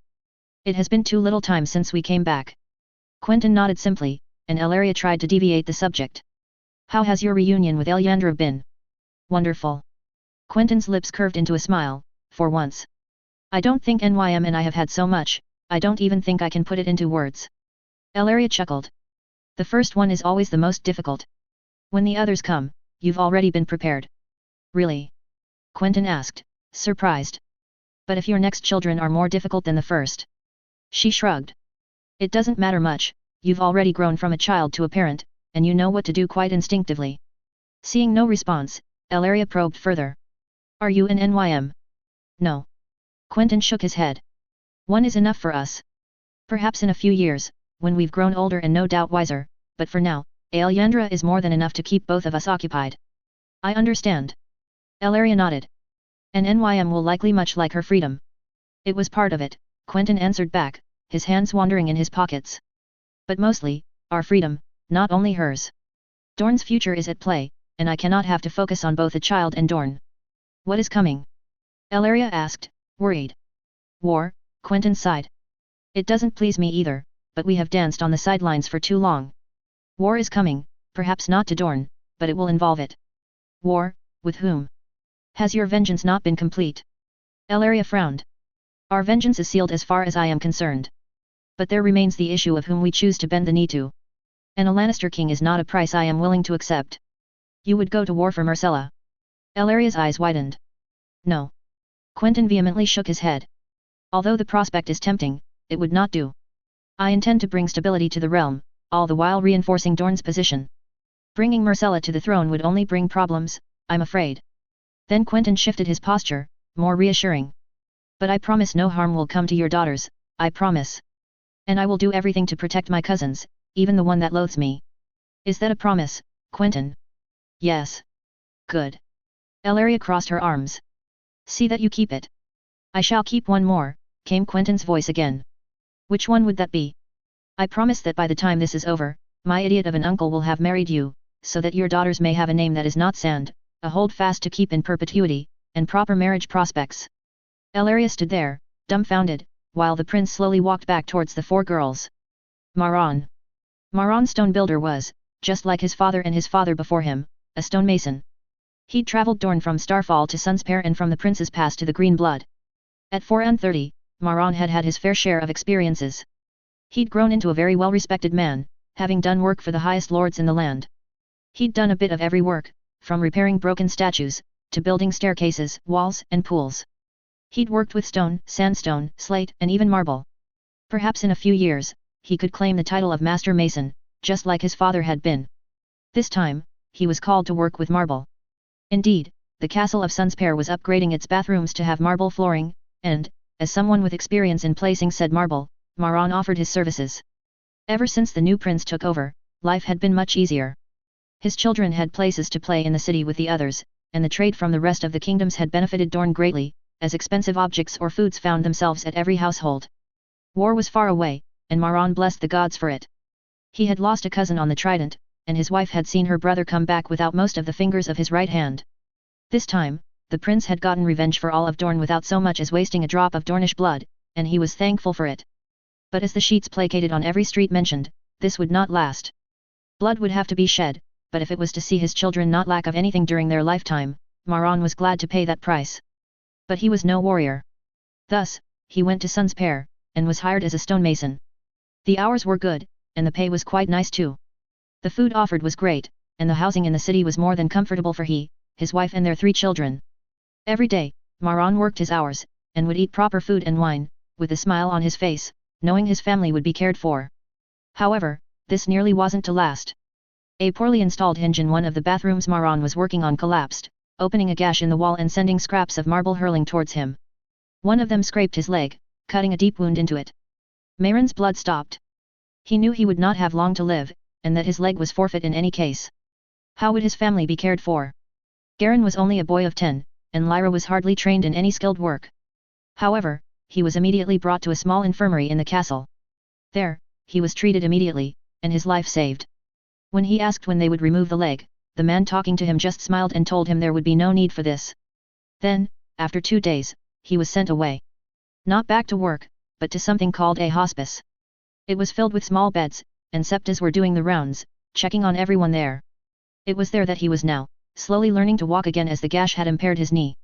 He would apparently stay there as long as needed, until he could walk without help once more. In the meantime, his wife and children were cared for just as if he were working normally. The only payment the hospice asked in return was that he owed a service to the lord on which funded the hospice, in this case, Prince Quentyn. The prince would eventually give him a task to fulfill, likely equal to half the days he spent recovering in the hospice. Said task would likely be manual labor, within his competencies. He would be given housing and food, but would not receive pay beyond the necessaries for his family. This was more than generous. A few years ago, if he would not have died, he would certainly have lost his leg, and been unable to provide for his family. Lyra would have needed to work somewhere, and his children would have had to try and find some work, perhaps joining the levies, or asking for work as servants.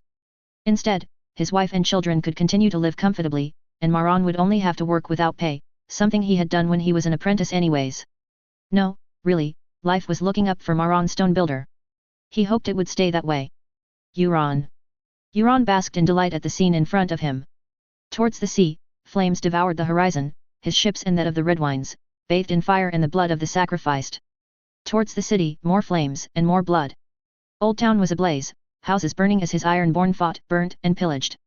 The High Towers thought they were prepared, but they had nothing on Euron Greyjoy, soon to be just Euron, god of death. But there was something bothering him. It was not enough. By all means, he should feel powerful, like no one could touch him. He should feel like a god, bathed in the blood of the thousands of sacrifices he had made. But nothing, he still felt the weakness of a man. Surely, it was not enough. Something or someone was interrupting the sacrifices, and that drove him mad. If it was in this city, he would find it. Towards the citadel he thus went, blades drawn, running between corpses as he slew anything in his way, Ironborn, maesters, men, women, children. He needed more. More. Always more. Therefore, he headed straight for his objective. While waiting to be a god, surely he could at least be the herald of apocalypse. Frantically, he emptied the citadel, looking for what he wanted, throwing out those old, dusty books whom no one could give 2 shits about. But nothing. It drove him even madder. Surely the old man was gloating, but he would prove him wrong. He knew the weapon was here, and he would find it. Staircase after staircase, hall after hall, room after room, Euron cut down everything and everyone in his path. He was getting closer, like a wolf to his prey. He could smell it, reach it. With a heave, he threw himself forward, entering a dimly lit room, containing hundreds of objects. Yes. It's here. Euron laughed with delight at the prospect of what he was going to do. Soon, he found himself rummaging through the room, throwing out worthless objects, glass candles and other idiocies out of the only small window. It was then that he finally found it. A small, brown, horn, decorated with the runes of the first men. Inconspicuous, small and forgettable. Exactly what he was looking for. Suddenly, a sharp pain cut through his shoulder. How could it be possible? Gods did not feel pain. Raising himself up, he drew a groan as he felt what had pierced his shoulder, an arrow. And soon enough, a second one struck his armor, just bouncing off. With a roar, Euron took out the arrow in one stroke, shoving it off as blood poured from his left shoulder. You'll die slowly for this. Euron launched at his opponent, hidden in the dimly lit room. Another arrow whizzed past. Euron had had enough. He burst to the door, sword drawn, and gutted the fool who had dared to try and hurt him. It wasn't even a soldier or a lordling, no. It was a maester or an acolyte. What an insult. The boy wasn't dead yet, though, and Euron smirked. He would make him suffer, and then a sharp pain made him recoil. The bastard had planted a dagger in his left arm, aiming for his already mangled shoulder. Enraged, Euron smacked the bastard, but his opponent wasn't willing to give up. The dagger came back towards him, and Euron was forced to pin his opponent to the ground to avoid a strike. In the scuffle that followed, Euron finally managed to wrestle the weapon away, and broke the man's bow for good measure. Tasting blood on his lips from the short fight that had taken place, Euron roared and shoved his sword through the man's heart, ending his pitiful life. Euron would have liked him to suffer more, but there were more pressing matters to attend to, and a lowly maester wasn't worth his time. He had hardly spared a look for Aeron, Phalia, or any of the others. Why would he spare a look for him? Yet, Euron felt drawn to the man that had made him bleed. He kicked the body on his belly, and that's when the realization hit him. It wasn't even a man, or a boy. It was a bloody girl. A girl had turned him into a fool. Euron roared in anger, moving down the steps of the citadel 4x4, finding himself outside where his nose was immediately attacked by the scent of ash, fire, and screams. Good. He paced towards the high tower, next, getting rid of a few petty soldiers trying to stop him from reaching his goal. There was a slight issue, though. The high tower was heavily defended. And even with a few useless ironborn at his disposal, Euron knew it would be impossible to reach, let alone take. No, he needed to find an alternative. Eyeing the burning city, he turned to a large building which seemed to tower above the others. It was a ruin, but it would be enough. Setting himself on the roof, Euron looked around, and put his lips on the horn. He blew it once, making a tremendous noise. Breathing heavily, he laughed like a madman. The horn was blown, the apocalypse was near, and he, Euron Greyjoy, was the one to beckon it forth. But nothing happened. Impossible. Something was blocking the spell. Something was draining the magic. He felt it, he knew where it was leading, but it was impossible. No one in this land used magic, save for maybe a few useless red priests. Then what? Suddenly, the ground shook and a terrible roar made itself heard. Euron cocked his head towards the sea, and what he saw brought a massive smile to his lips. There, under his very eyes, the foundations of the high tower started to rumble. Then, after a terrible noise, cracks started to form in the white walls. Another terrible noise, like a screech, and once more, the high tower seemed to move. Its stone walls shifted to the left, from the foundations to the top. And then the unthinkable. The high tower fell into the sea, like a leviathan crashing down into the icy waters off Ibn.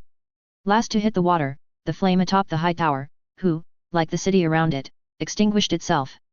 Euron laughed. The day wasn't completely wasted after all. But there was the other issue. It wasn't enough. He needed more. Blood, life, everything. He shifted his eyes towards the Mandar. Something northwards was stopping him from ascending to godhood. He would find it, destroy it, and then... well, he needed more. Highgarden seemed good enough. Oberyn. Oberyn saw the sun lazily rise over the water gardens, not a single cloud obscuring his view. However, a storm was still brewing under these auspicious conditions. A storm, which, hopefully, would be quick to pass and would not cause too much damage. Oberyn breathed heavily, remembering all that led to this day and this moment. Was it the right choice? Or was he betraying his family, and what he had fought for? No matter, he had made his choice, he would have to live with it. He thought back to the afternoon, more than 5 and 10 years ago, when he had begged Doran to declare for Viserys Targaryen, and he had been refused. He remembered the anger he had felt, but also the trust he had put in his brother to orchestrate their vengeance. And what did Doran do? He had plans, grand plans. A lot of them, hinging on suspicions, on words coming from informants whom we did not even ensure the loyalty of. Every single one of them ended up failing. Every single plan or contingency to rise for Viserys Targaryen, dead when the foolish boy decided to marry his sister to a Dothraki horse lord and eventually got himself killed. A plan that was whispered to him by that SSC Magister and Varys. Oh, Varys. If Oberyn ever got his hands on him, he'd send him to the bottom of the narrow sea in a heartbeat. And 5 and 10 years later, despite his brother's meticulous planning, they had not been an inch closer to their vengeance than before. It took the last person Oberyn ever expected to finally get something.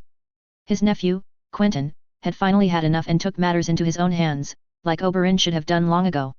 It was this action that finally prompted Doran to send him to King's Landing and complete their vengeance, but, again, it was Quentyn who ended up reaping the rewards of it all. Not only did he eliminate Tywin Lannister, but he managed to secure the loyalty of every single person in Dorne for the manner in how he did it, and the spoils he brought back. And today, well, today Quentyn had finally decided that it was enough. Doran had summoned him, likely demanding why the Dornish lords were being summoned to Sunspear without his knowledge, and, more importantly, why they had apparently heeded an order from his son rather than him. Of course, Quentyn had planned this. Today was Overlord Day, and today, Doran would finally stop having a say in anything. Oberyn sighed. It was the good choice. Quentyn had brought Dorne glory, richness, and progress. What had Doran done but bring pain, disorder, and weakness? Yet, there was something wrong with this. Doran was still his older brother. He was still the man he looked up to for many years. He was the man he not only revered but respected, and now he was betraying him. Betraying him for kin, mayhaps, but a betrayal nonetheless. Was it still wrong to do something such as this for the right reasons? However noble the cause, wouldn't providing support to remove his own brother from power be a revulsive act? Wouldn't it set an incredibly dangerous precedent? After all, despite all the discontent, Dorne had followed Morian Martell in his endeavors without flinching. But Oberyn wasn't stupid. He knew the reason for that was because Princess Mara never had to try and remove her brother from power. Why move on her brother when he was going to his death anyways? But the situation at hand was completely different. It was precisely because Doran was not moving that they needed Quentyn to be in charge, the sooner the better. His nephew was right, there needed to be change. They needed to move earlier. Declaring for either Targaryen in the mess of a year or a few months ago, but they had let their chance slip.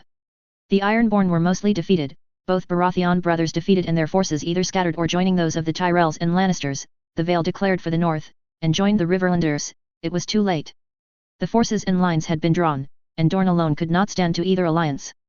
They could defend themselves easily, of course, but taking to the offensive would need much more firepower, especially after what Quentyn had shown him. That piece of paper. By gods did Eddard Stark make a fool of them all. He had outplayed every single one of the kingdoms by hiding a royal bee, not even 7 hells, a royal prince under everyone's nose. And now said royal prince had somehow acquired a dragon? Oberyn didn't envy his enemies, but it made it all the more important to go get Daenerys Targaryen and bring her back to Westeros. Something Quentyn had planned. Beyond that, though, he could not say. Would he push for a unification with the Northern Alliance and Prince Doran? A betrothal between Princess Daenerys and Prince Doran would bind Dorne and the Northern Alliance, trapping their enemies between hammer and anvil, with dragons bearing down on them. The only issue was that Dorne would lose any chance at having their blood on the throne, and that he would certainly not accept the stain on Elaya's honor as his king. Yes, the Stark girl most likely did not have her word in the boy's conception when that bastard Rhaegar raped her and forcefully got her to marry him. It was likely that should they have won at the Trident, Oberyn himself would have made sure the boy married Rhaenys or Arianne, lest Dorne secede or an unfortunate accident happen to either Rhaegar or the boy before any other betrothals were agreed upon. And Doran would have likely agreed with him there. Perhaps his brother would have been even harsher, pushing for a fostering at the same time. However, this did not change much. Doran lived, while Aegon and Rhaenys were dead. How was that fair? Why did they lose their blood on the throne while a Stark bastard would get it? Luckily, it seemed Quentyn did not share his views. Doran can be whatever we want him to be, uncle, Quentyn had told him. Bastard or no, he has the blood, the name, and the dragon, nephew. A flimsy sheet of paper will not change much, he had answered. A dragon to 3. His nephew then questioned with a smile. But who to marry the Targaryen girl to? Tristanette? He seemed happy enough with Myrcella, although this was doomed to fail eventually. Unfortunately, it seemed Quentyn didn't share his views on the importance of having their blood on the throne either. Indeed, he shrugged and said that as long as Dorne came out stronger and Westeros was unified again, their blood on the throne mattered little. Dorne would have a say in everything, and although they would not sit the throne or ride dragons, they could very well have more power than those who did. Prince Oberyn, are you ready? The voice of a guard took him out of his thoughts. Yes, he said with a nod. For better or worse, Oberyn has made his choice. He got up, took his things, and went out the door, walking down the large corridors, now mostly empty of their occupants. Oberyn slowly made his way to a large alley filled with palm trees, where Quentyn was waiting, in his regal attire, albeit with his new Valyrian steel sword at his hip, never leaving him. Around him were a dozen guards, as well as Nymeria, of course, at his side, and a few of his companions, the giant Archibald Yeronwood, and the blonde-haired Jairus Drinkwater, among others. Uncle. Quentyn nodded with a slight smile. I am glad you could join us. Oberyn didn't smile, but acknowledged his nephew. I promised my support for your plan, and you have it. With a bit of luck, none of this will be useful, Quentyn declared with a sigh, but I appreciate your support and concern. I wish for this to go as smoothly as possible. So do we all, Quentyn. Oberyn nodded in response. His nephew looked him in the eyes and bowed his head slightly, before the group set off along the shaded gravel alley, heading straight towards the small palace in the heart of the gardens. Oberyn took a step forward, catching his daughter's arm with his right hand. Father. Nymeria turned around, surprised. Are you sure you wish to come? He asked. I thought at this point it was clear that wherever he goes, I go, his daughter answered half annoyed, half surprised. I don't think it will be of much use. Nonsense. She waved him off. He has need of me, even if it is just to whisper encouragements when he needs it. No, I mean. Oberyn sighed, unsure of the way of putting it. Listen, Prince Doran has been suspicious of you, Obara and Tyene for a long time now. He has been keeping a close watch on all of you, and has been feeling like your relationship with Quentyn isn't. His daughter frowned, a snarl forming on her face. Right is the milder word. Oberyn lowered his eyes to the ground. He thinks that Quentyn's rash actions are in no large part due to your actions. Nymeria scoffed at that. Listen, sweet. Oberyn put a hand on her shoulder. I do not doubt your feelings for him. I have made my peace with that long ago, and I will always be here to support you if your uncle goes too far. But you have to be prepared for less than flattering statements about yourself. He would insult me. Nymeria turned to him, shocked. Perhaps not insult you directly, but insinuate bad things and... Oberyn took another deep breath, stopping in his tracks for a few moments, resting both his hands on his daughter's shoulders. You are a grown woman, you know how to act. However, I ask you that if Prince Doran does say something that insults you, try not to overreact immediately. He cannot order me around. Nymeria shoved his hands off of her and made to walk again. Oberyn sighed again, catching up with her. Perhaps not yet, but he is still your prince, he pointed out. And Quentyn is but regent of Sun's pair. As it stands, we do not even know whether Quentyn will act rashly. There is a chance my brother will be reasonable and concede some things to him. I would prefer for it to be that way. Why? Nymeria frowned, so he can try to undo all the good Quentyn does? I'd rather have him gone and I hope that's what will happen. Sweet, it's not that simple. Dethroning a prince is risky. There has not been a single precedent in the history of House Nymeros Martell, Oberyn explained. This has to be done within the rules of succession, as best as possible. If we do it too brutally, well, Quentyn knows the possible consequences it could have for his children, or if not, his descendants. Nymeria nodded, still unconvinced. I am supposed to just let myself be insulted, then? She asked sarcastically. No. Oberyn shook his head vigorously. But at the very least when you protest, do so in the most diplomatic way possible. Do not insult him in turn, do not say anything that is not known to him, and most of all, do not draw a single weapon. His daughter felt annoyed and uncomfortable, but relented. Fine. Good. Oberyn gave her a kiss on the cheek. Nymeria hump-fed and just let Oberyn join the rest of the guards, who, seeing them, did not ask for them to hand over their weapons or even for anyone to stop at the gate. Quentyn just saluted them, said a word or two of greetings, and continued walking.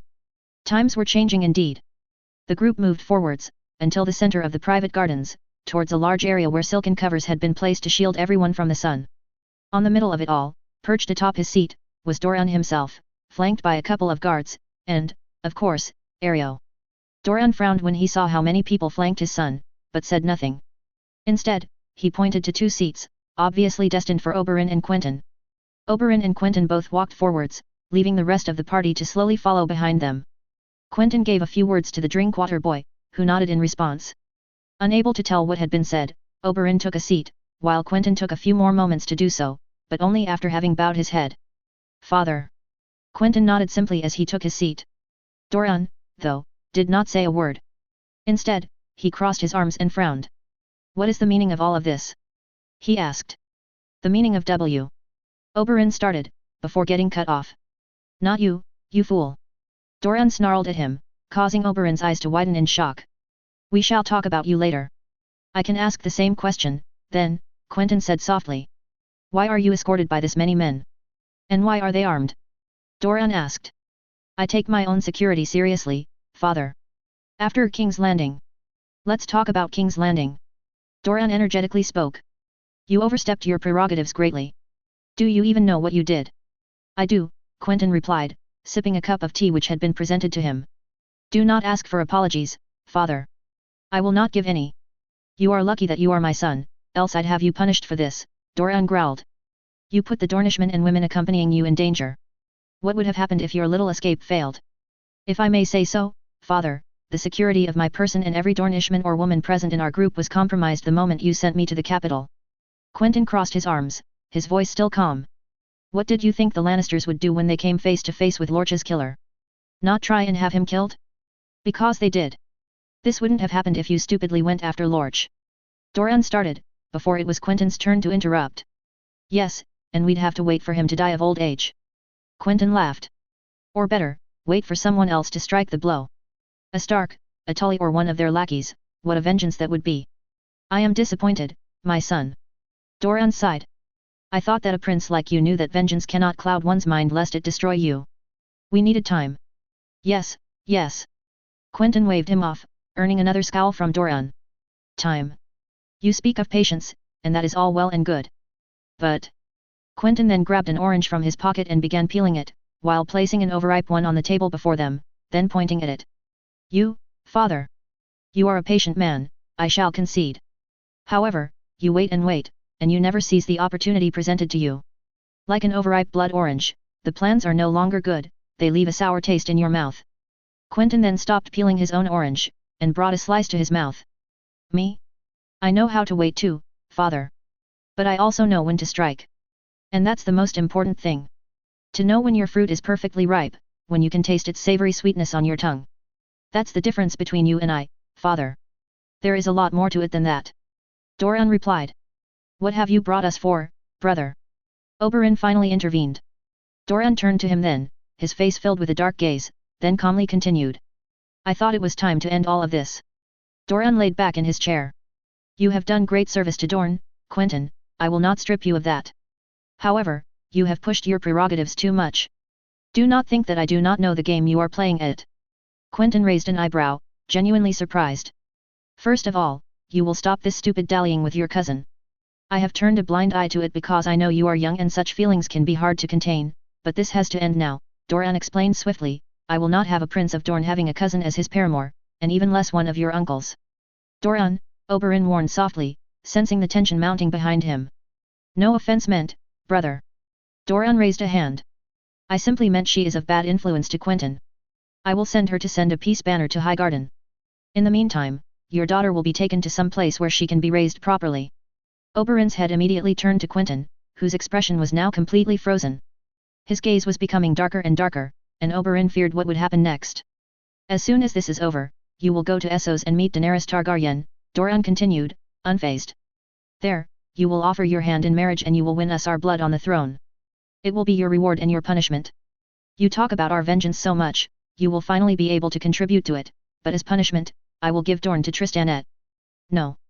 Quentyn's answer couldn't be clearer. No. Doran asked. You will never, ever take Nym or Elyandra away from me. Quentyn immediately rose from his chair. Doran's answer came just as swiftly. Do not be foolish, Quentyn. You will soon thank me for it. I'd rather damn you to the seven hells if you take the two people I love most in this world from me. Oberyn could see Quentyn's fists clenching, and got very worried for a moment. In time, you will learn. I've had enough. Quentyn finally yelled. The area went completely silent, shocked by the words Oberyn's nephew had uttered in front of the Prince of Dorne. I have given everything for Dorne and our vengeance, while you sat there in your useless chair and counted the horses that passed through your window. Quentyn's hands were shaking as he spoke. You don't seem to realize that everything Dorne is going through, it is because of you. You undermined my relationship with my sister. You sent me far away, to be sheltered from the rest of Dorne. You foiled my many attempts at bettering the life of the Dornish people. You sent me away because you were afraid of your position.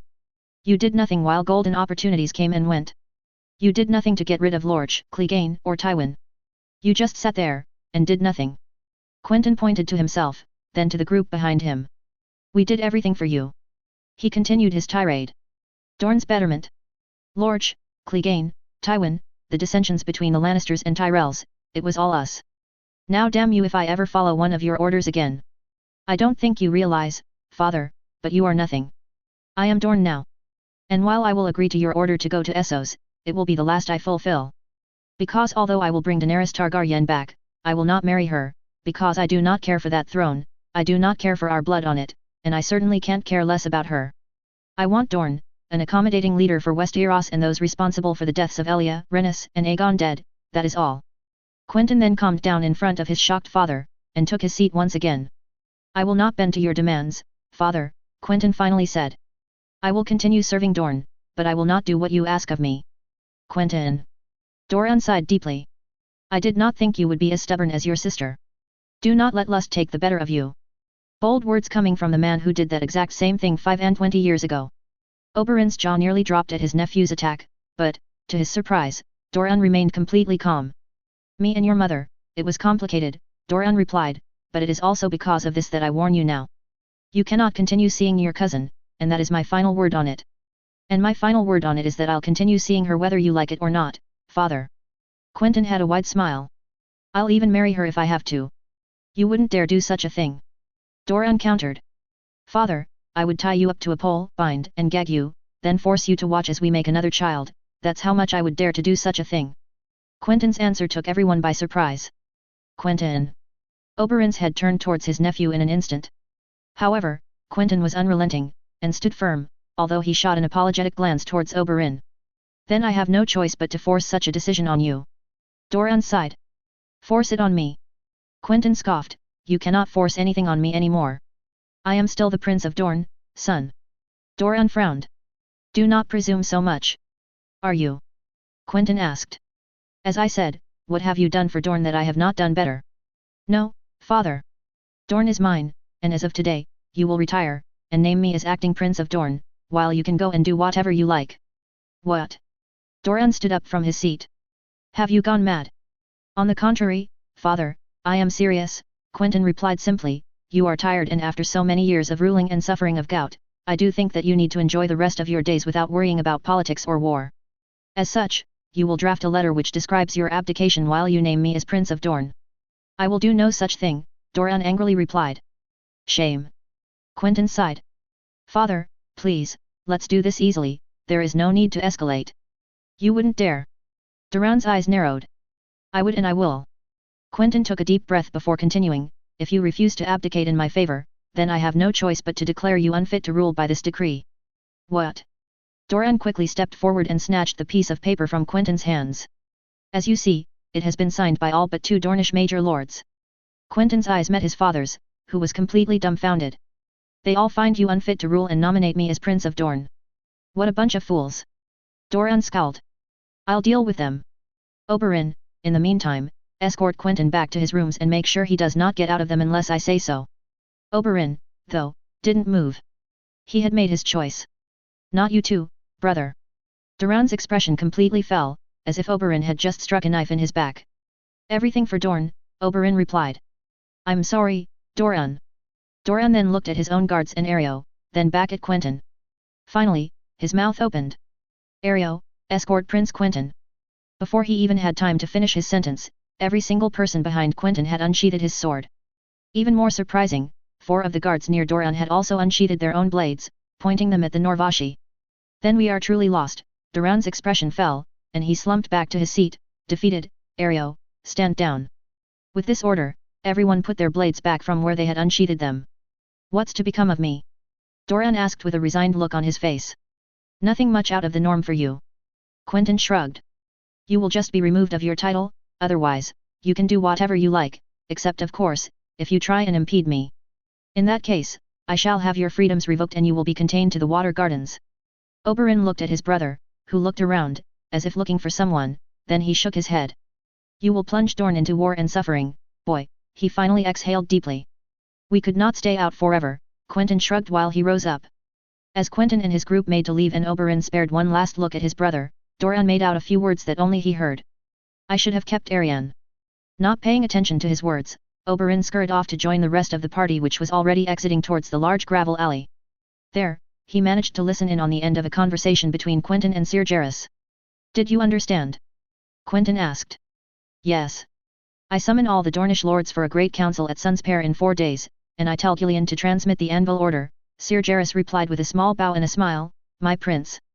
Shut up, Jaehaerys, Quentyn laughed and shook his head while the blonde-haired boy just smirked and left. Oberyn meanwhile approached Quentyn, who was now flanked by Nymeria, her hand firmly locked on his arm. And, nephew, what now? Oberyn asked. Well now, uncle, I was thinking about a little SSC vacation, he winked. After all, after Overlord comes Dragon. Quentyn showed a satisfied smirk and chuckled a little, leaving a confused Oberyn to dwell on the choices he had made today. Well, then. Everything for Dorne. Anders Euronwood wondered simply while admiring the layout of the new Sunspear castle. It had been a good 10 years since he had last visited the supposed capital of Dorne, and, to be fair, he wasn't impressed the first time he came here. A cramped city, dusty, loud, the opposite of Euronwood where everything was perfectly organized, bustling with life, yet not as chaotic as the seat of House Martell. Things had changed somewhat, though. The city was no longer as cramped as it was, although the noise was just as annoying, if not more. But at least, this time, there seemed to be an organized chaos compared to more than 10 years ago. The castle had also thoroughly changed, although he had to admit he had been fairly impressed by it all those years ago, except for that old part they called the sand ship. This time, it was completely remodeled, modern rooms, gardens, running water, decorations, money had not been spared in the slightest, and the palace of Sunspear resembled more and more to a kingly residence. It was in one of these rooms that Anders had been called today. To the largest room of Sunspear Castle, as a matter of fact, one normally used to house large banquets, which would today host a Dornish Grand Council, the likes of which had not been seen since the rebellion. Anders Euronwood should be happy. His ward, Prince Quentyn, had successfully seized power, in no small part thanks to Anders' actions, as well as that of his allies and resources. However, he still felt relatively uneasy. He had hoped to use Prince Quentyn as an extension of House Euronwood in order to better his house's position and influence.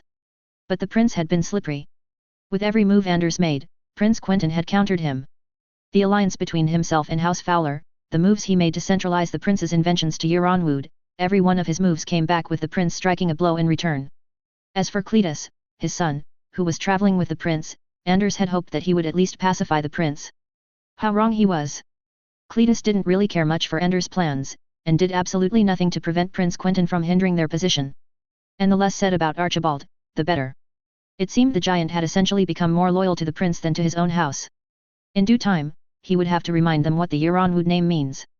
House Euronwood has no friends, only interests. And these interests, it must use them to gain back what is rightfully theirs, Dorne. Anders sighed. He had hoped for a brief moment that he could have done such a move in his lifetime. But it would take several more generations, it seems. He berated himself for not having kept YNYS. It seemed Prince Quentyn had favored her over any other girl, and should he had paid better attention, he could have managed to snatch a very favorable marriage. Oh well, this time, he had only himself to blame. But the truth was that with the deteriorating situation, House Euronwood needed allies, and Lady Delaney was certainly one of choice, considering God's Grace's strategic position. Now, he still had Gwyneth, but wondered if it wasn't a little too late. The prince had obviously shifted all his affections towards the Red Viper's daughter, a decision which revolted him but which he could do nothing about. However, the prince would need a wife. A proper one, at that. And who better than House Euronwood, the second most powerful house in Dorne, to provide it? With it, Anders could certainly regain some of his lost prestige and wipe off the smirks off of Trebor Jordain and Nymella Toland. Did they think they could just throw their daughters into the prince's bed and expect it to work? To be honest, Anders had held his breath for a few moments, especially after that one feast at Euronwood when seeing the prince with Trebor's second daughter. Thankfully, nothing came of it, and Anders could rest easier. Still, this would be an issue he had to discuss with the prince, and one where he still had all his cards to play. But there weren't only the issues with the prince that were worrying, there were the ones with his own vassals. The Overlord Declaration, as Prince Quentyn put it, was supposed to be signed by every High Dornish lord in order to give weight to it. Of course, he had signed it, and instructed houses Allyrion and Corgile to do the same. When it was finally ratified, Anders had the bad surprise of discovering that 2 large Dornish houses had refused to sign off on it. The Eulers were the obvious ones. They despised the prince for what they saw as having their lord murdered, and Prince Quentyn answered in kind by making their house the last on the list of his priorities, compared to the Gargallons who had regained some amount of standing. But the other, was House Ally Ryan. Had Lady Delaney gone mad? What game was she playing? Their houses were linked and Anders had all but ordered her to sign off on that declaration. If she was testing the limits of her loyalty, Anders will know how to remind her who is the larger partner in the alliance, and Prince Quentyn might even be very grateful for it. He would make sure to voice that problem to her. After all, Lady Delaney was present at the Dornish Grand Council, along with every major lord in Dorne, from Blackmont to Sunspear. However, Anders noted that only the ruling lords were here, with a few exceptions, which were few and far between. Prince Quentyn would be presiding over the assembly, at the end of the table, alongside his uncle, Prince Oberyn, and Lord Edric Dane. Anders was then seated next to the young lord, something he saw as an insult, but had the good taste not to raise his voice too much. Prince Oberyn, on the other hand, had a curious person next to him, whom Anders did not recognize. The person was Dornish, to be sure, with his olive skin, but he bore a grey beard and short hair of the same color, contrasting with his green eyes. Anders did not remember where he'd seen that man, if he had seen him at all. Then, on seats that lined up the large table, but perpendicularly to the prince, sat the other lords and ladies, no doubt in order of Prince Quentyn's appreciation of them. On the left, Lady Nymella Toland was the closest, followed by Lord Quentyn Corgyle, Lady Delaney Ally Ryan, Lady Lara Blackmont, Lord Dagos Manwoody and Lord Wyland Will, and on the right, Lady Franklin Fowler was the closest on the great table, followed by Lord Trebor Jourdain, Lord Durin Vaith, Lord Tremond Gargallan and Lady Lena Euler. Surprisingly, no others were present, despite several of the participants coming to Sunspear with their wives, siblings, cousins, or children. Even Prince Quentyn's paramour was not here, which intrigued Anders somewhat. The calling of the Grand Dornish Council for such a trivial formality as confirming Prince Quentyn as Prince of Dorne seemed a bit much for him. Perhaps was Prince Quentyn testing the loyalty of his new vassals? Would those that did not show up be sidelined? Anyhow, Anders would not take this chance. Prince Quentyn seemed to have lined up a path for a new Dorne, and it would be incredibly stupid for Anders to throw away years of planning for a little pride. Everyone had understood that. But there was something more to all of this. Anders nervously tapped the table with his fingers, waiting for the council to open. He looked to Prince Quentyn, who was discussing something with Lord Dane. The prince was wearing a regal attire, not the usual simplistic clothing he usually favored. The garb, belt, coat, and even the sword were richly decorated with the sun and spear arms of House Martell. A way of reminding everyone who was in charge, no doubt. The sword at his side was the famous spoil of war taken from the corpse of Tywin Lannister, the Valyrian steel object attracting everyone's eye. Indeed, Valyrian steel weapons were almost unheard of in Dorne. No great house had such weapon, the closest being the Danes, who had Dawn, but its sword was made of star metal, not Valyrian steel. And for all their rating, no Dornish house ever managed to get their hands on a Valyrian steel blade. The Martells being the first to do so was therefore a show of force which further reinforced Prince Quentyn's power and legitimacy. As for the name he gave to his blade, this was still widely debated, but Anders didn't bet with the others. Finally, the prince cleared his throat and asked everyone for silence, which quickly fell over the assembly. My lords and ladies, I thank you all for coming to Sunspear on such short notice. Prince Quentyn's voice carried through the room. As you may know, there have been changes in the leadership of House Martell, and with these changes comes a lot of uncertainty. I am here to dispel any such uncertainty of what is to come. I think the recalling of the fleet to Sunspear is a good indication of your intentions, my prince. Nymella Toland spoke first. Anders noted that the Dornish dragon had spoken with a tint of annoyance in her voice. Had something occurred which bent the relations between those two? For all Anders could remember, Lady Toland had been quite swayed by the prince. Was she playing a game? Indeed, it is, Lady Toland, the prince acquiesced. As you probably all know, Dorne is currently facing a crisis. We have cut all ties with the current crowned heads in King's Landing, but we are running out of options. We could always sever ties with everyone and declare Dornish independence. Lord Durin Vaith launched, earning a couple of approvals around the room. My lords and ladies, the present situation is more complicated than this, Prince Quentyn continued. Dorne is defensible, yes. But our trade has and will suffer in the coming years despite our best efforts to produce the products we need independently. Most notably, until a way is found to optimize the canals of the green blood, we need grain, be it from the Stormlands, Reach or Free Cities. However, we are at war with the formers, and the latter will soon likely be in turmoil. Some lords slumped back into their seats. But most of all, the prince continued, you all have learned of the hidden Targaryen prince. A lot of murmurs filled the room. The news had spread like wildfire, of course. What is to say he cannot call himself king, crown himself and turn his dragon on Dorne? The prince asked, we have survived the dragons, that is true, but at great cost. I do not wish to see Dornish cities burn. Now, there are other dragons, beyond the narrow sea, and Daenerys Targaryen holds them. She has the support of a few sellsword companies and the former King's Guard Sir Barristan Selmy, true, but she is heading west. Westeros is surely in her sights. Would Dorne fare better against 3 dragons? The rest of the lords contemplating Dornish secession seemed vanquished, and the prince took advantage of this. No, my lords and ladies. We cannot allow Dorne to suffer any longer. This is the perfect time for Dorne to grow stronger. By bringing Daenerys Targaryen here along with her 3 dragons, and place her on the throne, we will gain an invaluable ally to defend us against any of our enemies, and will allow us to claim a grand debt owed to us. Anders read a few sheets of the Ghost Hill Declaration, and expected the prince to say more of the same. However, Prince Quentyn surprised him as he had a map brought out, and laid in front of the assembly. The room went silent and several people gasped. This is the Dorne I intend to rule over. Prince Quentyn smiled. Anders watched without emotion over the map. It had the usual Dornish contours, but it integrated several territories which did not belong to Dorne. Namely, the Stepstones, of course, but also vast territories beyond the Dornish Marches, Starpike, Blackhaven, Nightsong. The border comprised all the Marcher regions all the way up to the Slane River, as well as several islands in and around the Sea of Dorne, essentially giving Dorne full control of their sea. As you can see, Dorne will control the Marches, the entry to the Summer Sea and the Sea of Dorne. Our power will be strengthened, and with the fertile plains of the upper Marches, we will finally have reliable stocks of grain and stop our reliance on importing from the Free Cities or the Reach. And you believe the Stormlanders will just accept that? Lady Lara Blackmont asked. I expect them to put up a fight, but what much can they do? Prince Quentyn shrugged. Most of the Marcher lords' lines have been decimated by the war. Houses Dondarrion, Caron, and Cafferen have seen their lines almost extinguished, reduced to a few bastards on the run. They are ripe for the taking, and many loyal houses from Dorne would be rewarded with great prizes. Most of the lords were talking or murmuring between them, but Anders had his eyes locked on the map. Such an endeavor would not be easy, but with the support of 3 dragons, who could oppose them? However, a question arising would be, would the new king or queen accept such a move? One does not simply annex so much territory without consequences. Not to mention holding these areas, but Anders also saw an opportunity. With new areas also meant new options for alliances, in an area more favorable to House Euronwood's views, especially if the families there could stay in power. Peake, Selmy, Estermont could make great, powerful allies, and could even control most of the Dornish production of grain.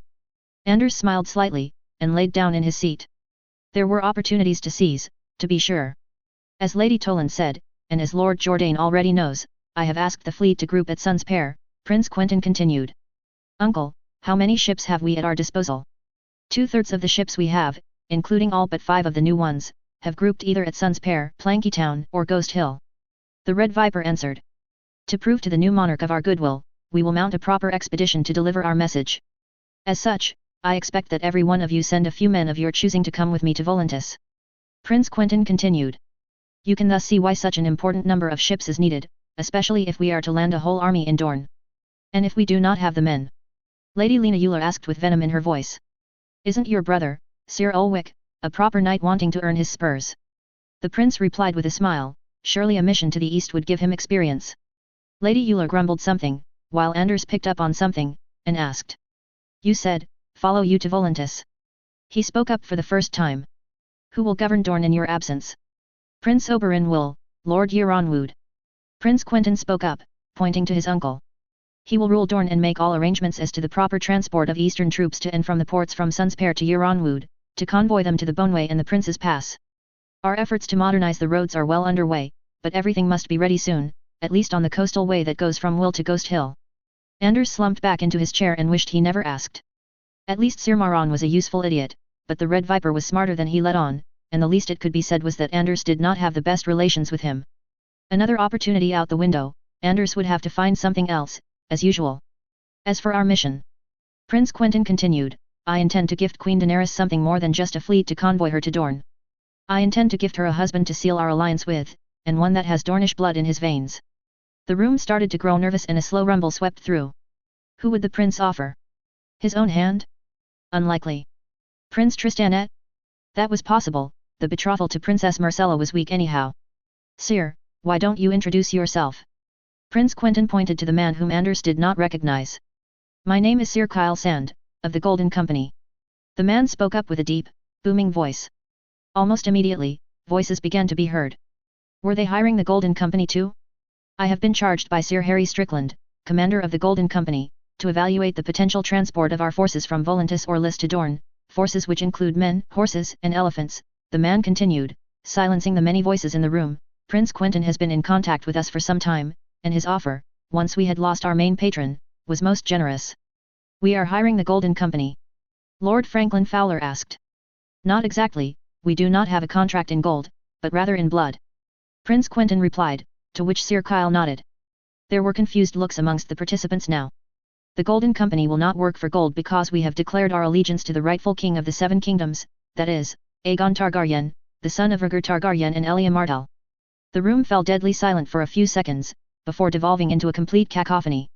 Some were disbelieving, some were under shock. The Red Viper himself turned to Prince Quentyn and asked with wide eyes. What?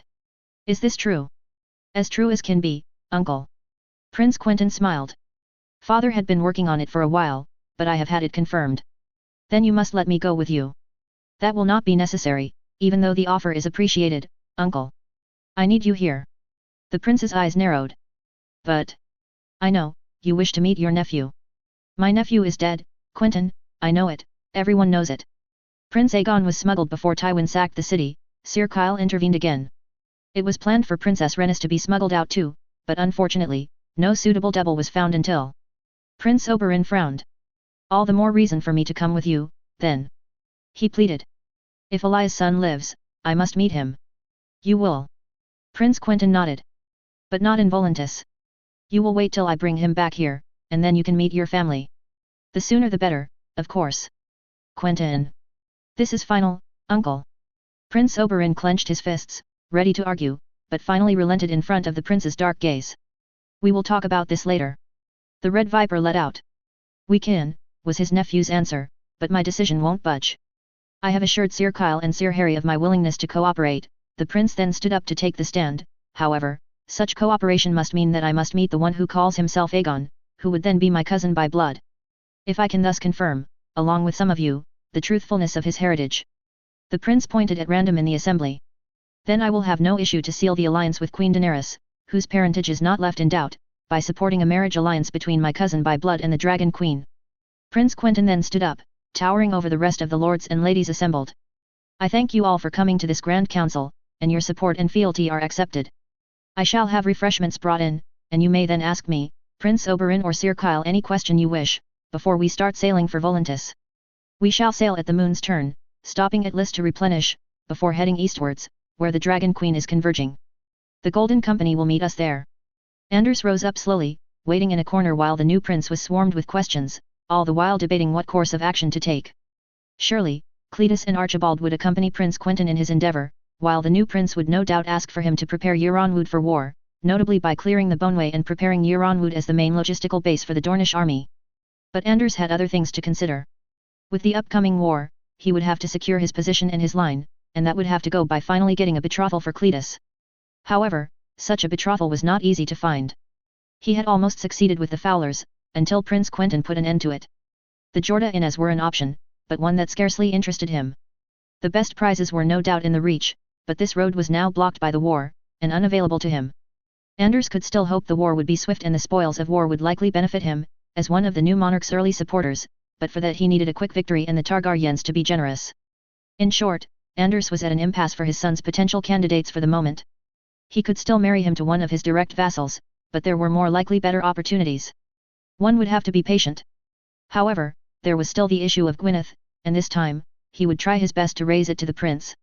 Approaching him, Anders congratulated him on the new position, and the two made some talk about the new role Euronwood would have to play in the upcoming conflict. Nothing that Anders didn't know. Euronwood would be crucial as a rear logistical base, the port and roads would need to be cleared, and the city would need to be prepared to receive many foreigners and horses. Nothing he couldn't arrange. It was then that Anders chose to step in. My prince, many here are wondering how a powerful man like you can stay unwed for so long. Surely, a marriage would be soon to come. Anders asked. You presume well, Lord Euronwood, the prince smiled. I have made a decision as to who I will marry, should she accept. Oh. Anders asked, optimistic, who is such lady? Lady Sylva Sant Agar of Spotswood. Prince Quentyn replied, shattering Anders' hopes once again. I fear most of the matches I was presented were not compatible. Lady Silva is all but a hostage at Highgarden with Princess Ariane, your own sister, Anders reminded him, and it is not said she will say yes. What's more, House Sant Agar is not much of a prize for a prince of high standing such as you. Anders tried to emphasize the last point, pushing him in the right direction. You are right, the prince acknowledged, this is why if Lady Sant Agar refuses, I have a woman which has shown her interest in me, and who comes from one of the most powerful houses in Dorne. Anders resisted a wide smile. This had all the indications of being Gwyneth. Who is this lady, if I may be so bold to ask? He finally let out. Oh, Prince Quentyn shrugged with a sly smile. Lady Jen Ellen Fowler. We've been acquainted for a long time, and I dare say we are quite good friends. Such a marriage could benefit us both greatly. Anders felt like he had been slapped across the face. Of course, he knew exactly what that entailed. At best, he and the Fowler girl would make it work, and, at worst, Prince Quentyn would pass off his children with the Viper's bastard as the Fowlers, making his heirs direct descendants of the man who killed his grandfather. Whether the prince was doing this to spite him, to remind him who was in control of Dorne, or to show that he was irrelevant, really. Anders quickly took his leave and sought to find a large cask of ale. Perhaps to drown himself in, perhaps just to drown his thoughts. In any case, one question resonated through his mind currently. Gods, why didn't father just ask to foster Princess Ariane instead? The last of the Vipers. The city of Lys silhouetted itself on the horizon, along with a dozen other ships flying various Dornish flags, from Martell to Dane to Yaronwood. This would mark the end of the first part of the journey of the large Dornish party heading to Volantis. As their prince had told them, they would need to spend a few days in Lys to resupply, and most of all, to coordinate with the Golden Company, who had more manpower, here to help start the mercenaries' journey west. Rowan Will, though, didn't care too much about that. As the first and only son of his aging father, Rowan was the heir and the next will of Will. A great Dornish house, though recently forgotten by everyone. Rowan had to repress a frown. Ever since the integration of Dorne into the Seven Kingdoms, the Wills had to stop their raids into the Stormlands and settle as merchants, linking Dorne with the Free Cities, most notably Tyrosh and Myr. But that wasn't the legacy of House Will. House Will was a house of fighters and conquerors, not pesky copper counters and merchants. Thus, like many other Dornishmen, Rowan sought his fortune in Essos, joining various mercenary companies before returning to Dorne. A great experience that was. Fighting in the deserts, putting down slave rebellions or overconfident Dothraki, all the while enjoying the best each region had to offer. Every time, though, Rowan hoped he would be in West Eros, plundering the marches and humiliating those northerners who thought themselves better than them. Ha! He dreamt of storming the great castles of the marches, like his ancestors did before him, sneaking at night into the walls and slaughtering all the men while taking the women for his personal reward. But patience, as his father taught him, was a virtue. And it paid dividends. Now, Dorne was ready for war again, and soon, the Stormlands would feel the wrath of the Dornish. What a great adventure! Rowan licked his lips in anticipation. Surely, as a proud member of House Will, he would complete an exploit worthy of his great ancestors. He had many ideas, of course, none of which he would bring to the attention of the prince. No, the Martells would be better off not knowing, and presented with, how do they say it in Lys, again? Ah, yes, a fait accompli.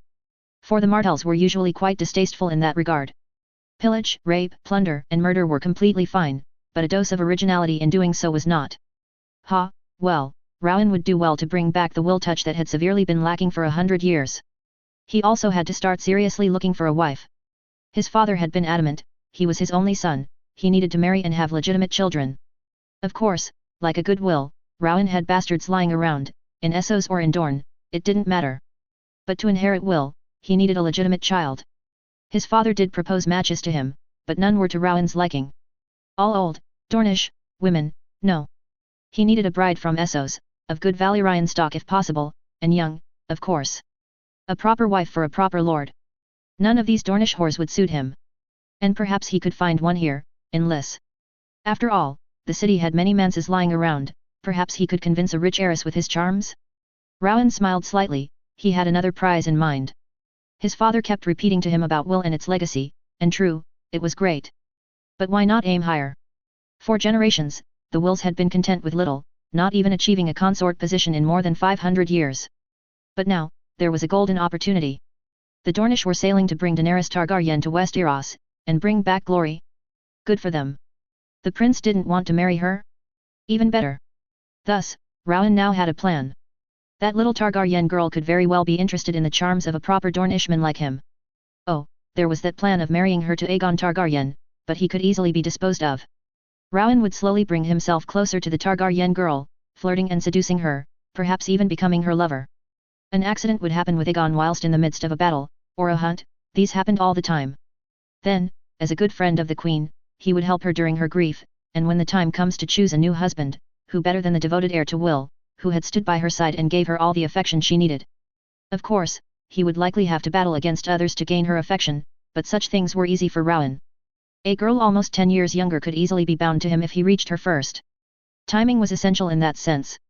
And then, he would become king of Westeros, and his children would inherit not Will, but all 7 kingdoms. Their second son or daughter would inherit Will, or he could legitimize one of his most deserving bastards. No, really, things were really looking up for Rowan. Lost in his daydream, he didn't notice that the ship had finally arrived on the docks of the island city. Tapping on the wooden rail, he took a step forward and slowly disembarked, looking for a familiar face. Finally, amidst the crowd, he found someone of similar mind. Rushing behind the man, he tapped him on the shoulder. "If it isn't Sir Ulrich Euler!" he almost shouted. The man turned around, showing his dark complexion and neatly kept beard, a surprised expression on his young face. Because, of course, as if it were not already complicated enough, there were 2 Ulrich Eulers running about.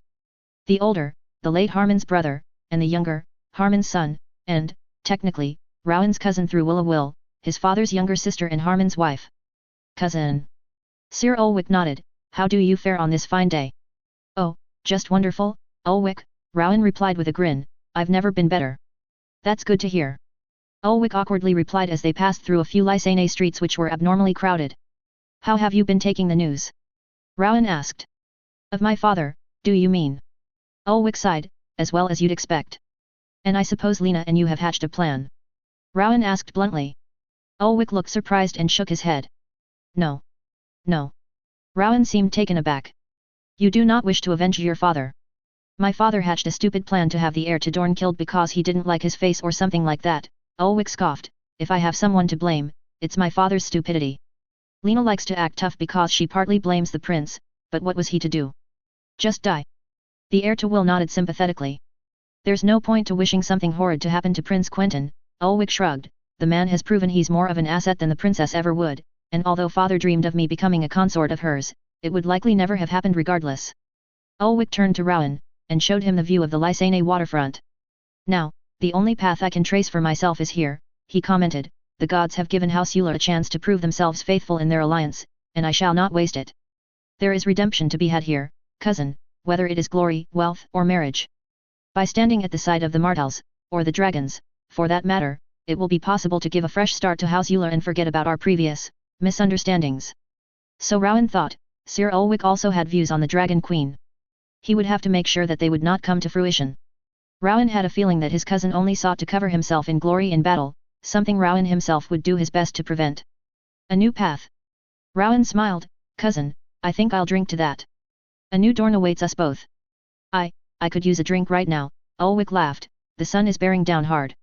"I think I have an even better idea," Rowan grinned from ear to ear. "I know a place where we can drink and relieve ourselves."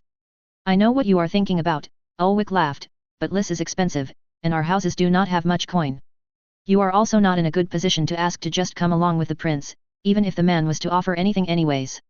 Do not fret, anything can be found in Liss, if you ask the right people." Rowan tapped his cousin's shoulder. Ulrich looked at him intrigued. Rowan didn't have to be told twice and brought him down a couple streets, finding the establishment he was looking for, at last. "Is it here?" Ulrich asked, seeing the large inn in front of them. "Yes." Rowan laughed. "Here you can enjoy a girl and a drink, or both at the same time. They have girls which can do wonders without hurting your purse too much." "That's reassuring, cousin," Ulrich chuckled, "although, don't start a fight with the locals. I've heard one too many Dornishmen ended with their throat slit after having too much wine. Do not worry about me, I have experience here." Rowan laughed as they entered the establishment. Quickly, Rowan found the person he was looking for, and quickly placed a gold dragon in his pocket, whispering a few things. He'd come a few times, and soon, a lovely woman came for his cousin. Rowan just winked at him and said, "She'll lead you to take your pick." "It's on my dime, as a present, cousin." Ulrich uttered some surprised thanks and was led away. Meanwhile, Rowan started a conversation with the innkeeper, who he hadn't seen in a couple years. Business was flourishing, and the arrival of the Dornish was apparently seen as godsend. Everyone knew that Daenerys Targaryen was on a quest to liberate all of Essos, and that her next target was Volantis. With the old city conquered, Lys was surely in her sights, but with the Dornish coming to take her to Westeros, now Lys would be spared a few dozen years at the least. Once stuck in Westeros, it would be unlikely for the Dragon Queen to come back. She had already Mantares and the Slavers' Bay cities to worry about, if she cared at all about them. No, really, the Lysane were grateful for the Dornish to save them from being annihilated in Dragonfire. That is, if they could convince the dragon bitch to stop her crusade. Any novelties? Rowan asked. As a matter of fact, the man thought for a moment, we've had a few girls come in a few days ago. One of them is quite your type. The fair hair one, I mean. Oh. Rowan was caught surprised. Yes, a Stormlander. Young, just flowered, golden hair, brown eyes, taken from a pirate raid on Tarth, I believe. Perfect. Rowan exulted. I knew you would like this. The man grinned. Second room on the right, upstairs. Wine has already been served. Enjoy your evening, Lord Will. The man nodded. Rowan gave his thanks and made his way up the stairs, then opened the door. Indeed, the innkeeper was not lying. There laid on the bed a young girl, barely flowered, probably not older than 3 and 10, with pale skin and blonde hair. She seemed scared by his presence, and Rowan showed an evil smile. Oh, the things he would do to that girl. Feeling like a will again, after having slaughtered a village of Stormlanders, taking what is rightfully his. Hello, darling, Rowan took a step forward, closing the door. We're going to have a lot of fun tonight. Suddenly, the scared expression of the girl turned to a grin, and she replied. Oh yes, but you're certainly not going to enjoy it. Those were the last words he heard before his vision went black. When he woke up, Rowan Will felt like he had a tremendous headache and his body hurt all over. Opening his eyes, he noticed he was in a dimly lit room, on a small bed, naked, hands and feet securely attached by solid rope. Our dear guest has woken up, came a feminine voice. Rowan tried to speak, but quickly realized he had been gagged with some type of cloth. Was this some kind of poor joke? We're sorry to have woken you up so late, but we had to deal with your dear friend over here. The hazy figure pointed to the right, but Rowan could not make out anything. Annoyed, the feminine voice asked Rowan to be drenched with a bucket of water. The cold water rushing on his skin had the merit of waking him out of his daze, and he could finally make out the feminine voice in front of him. It was the girl he had intended to bed the day before. Alongside her stood another woman, older, puffier but with strong arms capable of knocking out a mule. The young one then pointed to the right, where a body lay. It had been horrifically mutilated, but Rowan widened his eyes in shock as he recognized his cousin, Ulwick Euler, his face untouched. Remove his gag. The younger girl ordered. The stronger one moved forward and tore out the cloth from Rowan's mouth. Who are you? Rowan asked, perplexed. The young woman laughed. I guess I can reveal that before you die, you Dornish pathetic waste of life. My name is Jenna Oakhart. Does the name mean anything to you? What in the seven hells is an Oakhart doing in Lys? Rowan scoffed. Don't you have sheep to fuck somewhere? The strong woman hit him on the face, but Rowan didn't budge. They wouldn't dare hurt him. There would likely be people searching for him all over the city after he failed to return to the ships. You truly don't understand, do you? The young woman approached. I am an Oakhart, but I was never addressed as such. Indeed, your ancestors sold my ancestor into slavery after brutally murdering her husband-to-be. Rowan slowly made the connection. You? Rowan asked. It can't, surely. And yet it is. A descendant. My ancestor was sold into a pleasure house, where she bore a child from an unknown father. When she was finally ransomed, the child had already been taken away from her to be sold to a pleasure house in turn, and the ransom did not include many of the serving girls, who took time to be brought back. Jenna Oakhart took another step forward. So, the little girl was raised with the hatred of the Dornish in her heart, and the knowledge that her name would always be Oakhart. The girl passed on this knowledge to her child, and so on for generations. The girl then brought out a knife from her robe. We have killed dozens of Dornishmen. Dozens of your kind, a people that the gods ought to have wiped off the face of the earth long ago. And now, you are the last will. And I have never been gladder to end the line of those who caused so many families untold suffering. Rowan listened wide-eyed to the girl's speech. I'll enjoy hearing you scream, Will, and I'll take my time with you, she grinned. When I'm done with you, I'll go for your precious prince in turn, and any Dornish scum I can get my hands on, until the waters of Lys run red with your impure blood. Jenna Oakhart turned to the other girl and asked. Tell me, Helena, what did they do to the Kaffaren man before forcing him to watch his bride get gang-raped? They castrated him, Jenna, was the girl's answer. It seems to me as good a place as any to start. The girl stepped forward with her knife in hand. After all, you won't be needing these anymore. Rowan screamed and screamed, hoping someone would hear him. Surely someone would, someone. But help never came, and Rowan Will took 3 days to die. And thus, the line of Will came to an end. Marjorie. Marjorie could only stare outside the windows of the Red Keep as the raindrops kept falling. Long gone were the days of sunlight and warmth, winter was coming, and if the snows eluded the capital of the Seven Kingdoms, the rains had well and truly arrived and swept away all the light. Not only had winter come and swept away the light outside, but it had also swept away the light inside Marjorie's heart. Instead of hearing of a glorious taking of Riverrun, stories of fire and death had only come back. And she had lost another brother.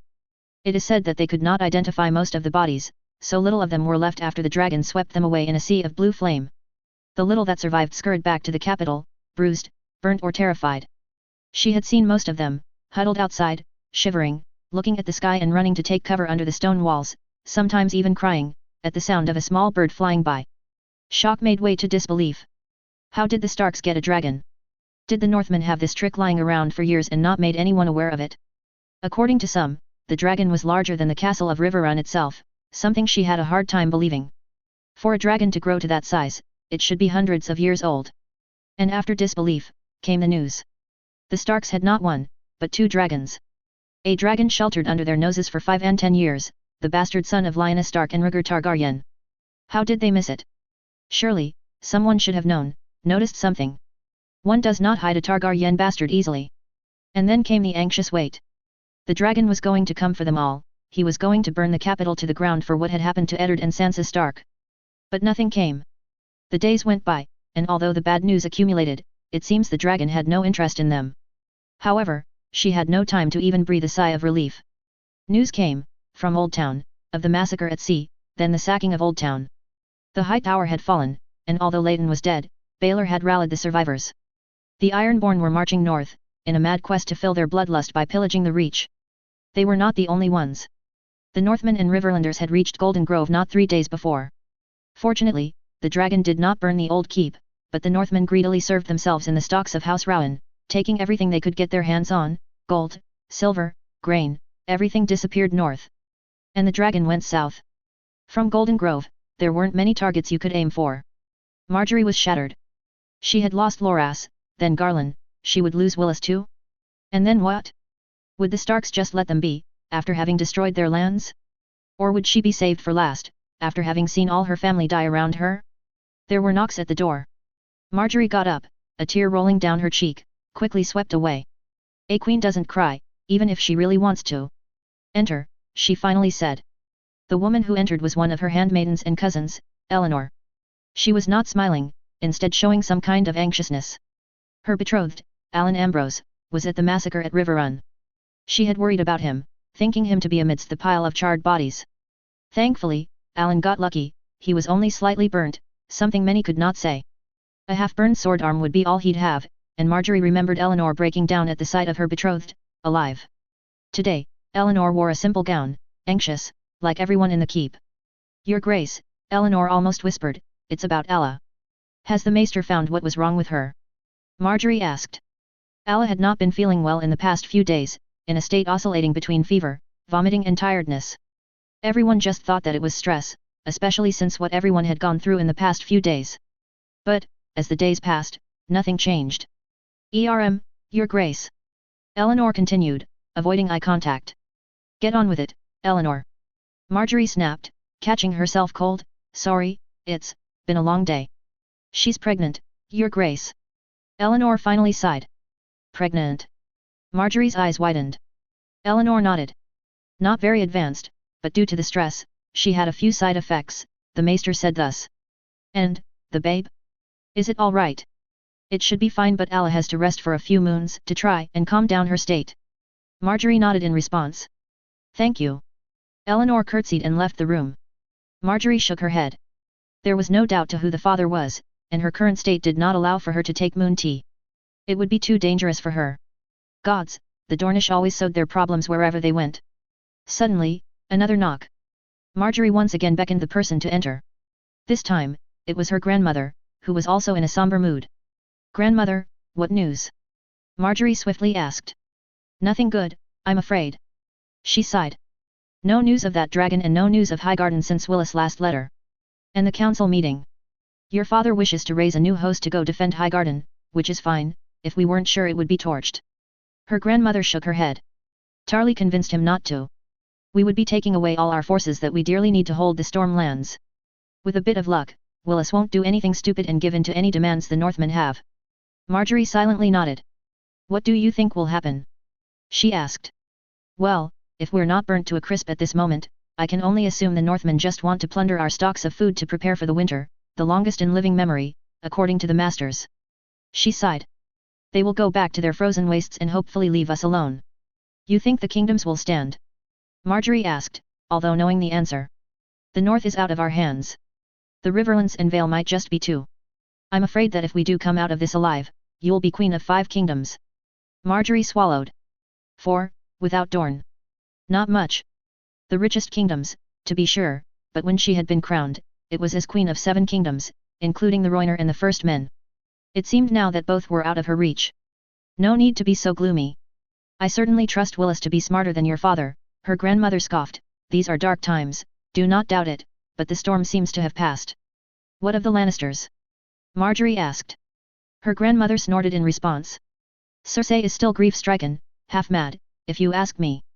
Lord Kevin is trying to play mediator, but secretly, he would like to see himself or his son Lancel inherit. He plays a good game, trying to make us send Cersei Lannister to Casterly Rock, thus wiping his hands of her probable capture by the Riverlanders. Why not give her to them, then? She's more useful to us here. The lull in power in the Rock works to our advantage, for the moment. And? Marjorie gulped. Less. Her grandmother went silent. She knew that particular issue was touchy. They'd known the Dornish were up to something with their fleet, and it was only recently that they learned what they were yearning for, Daenerys Targaryen. If the rumors were to be believed, she had 3 dragons, not just one, and this would be catastrophic for them. 1 dragon had already wiped out an army, imagine 3. But it also seemed that the Mad King's daughter had other aspirations in mind than the Iron Throne. Namely, liberating Essos from slavery. A great, noble cause, to be sure. And, fortunately for them, one that would last a lifetime to complete. But if she was turned away from that goal, all would crumble once more. It is thus that her grandmother had activated contacts in the Free Cities, where the Dornish were sure to stop before heading further east.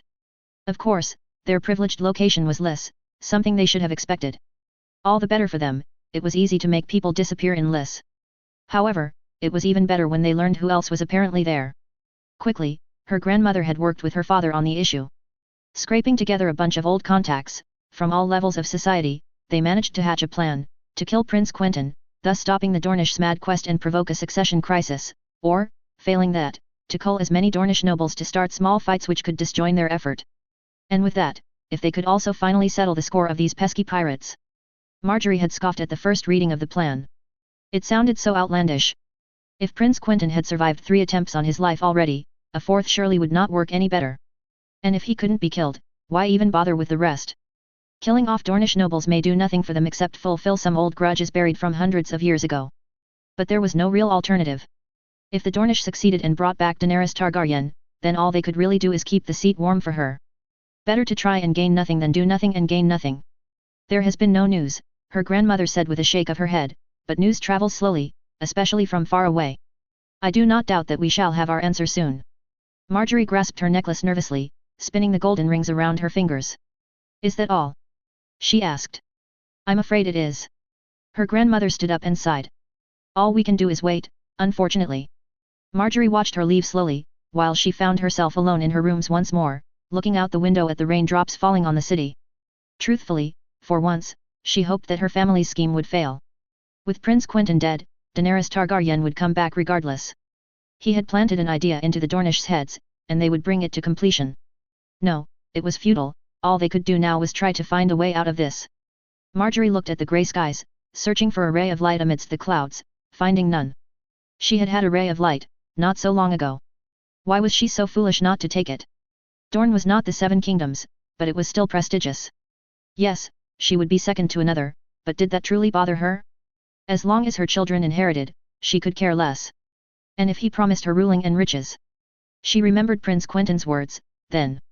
As long as I am not wed. Would those words still ring true now? Could she not take a ship and run to Dorne right now, give up her crown and place herself at his mercy? It would make so many things easier. She could stop worrying whether she'd die covered in dragon flame or covered by the rubble as the keep collapsed over her. Perhaps an explosion of a stash of wildfire, forgotten by the Mad King somewhere, or cut down by a knight eager to please the new ruler. Marjorie sighed deeply.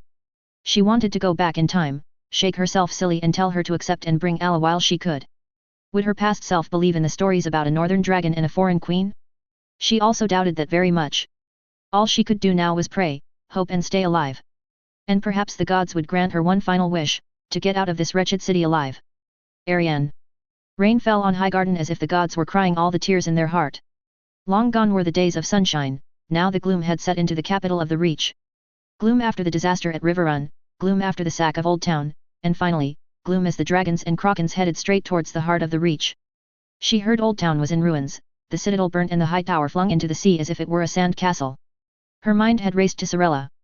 Was she fine? Was she in Old Town? What had happened to her? No news came, and she and Tyene worried. Hopefully, a raven would come. As for the Tyrells, gone were the days of the flower of the Reacher chivalry. Golden Grove had fallen, and it didn't take much thinking to know who was next. On the other hand, disturbing reports came from the Mandar, of seemingly unstoppable Ironborn hordes marching to Highgarden. Although exaggerated, these reports were enough to scare most of the population living beyond the walls to ask for protection inside.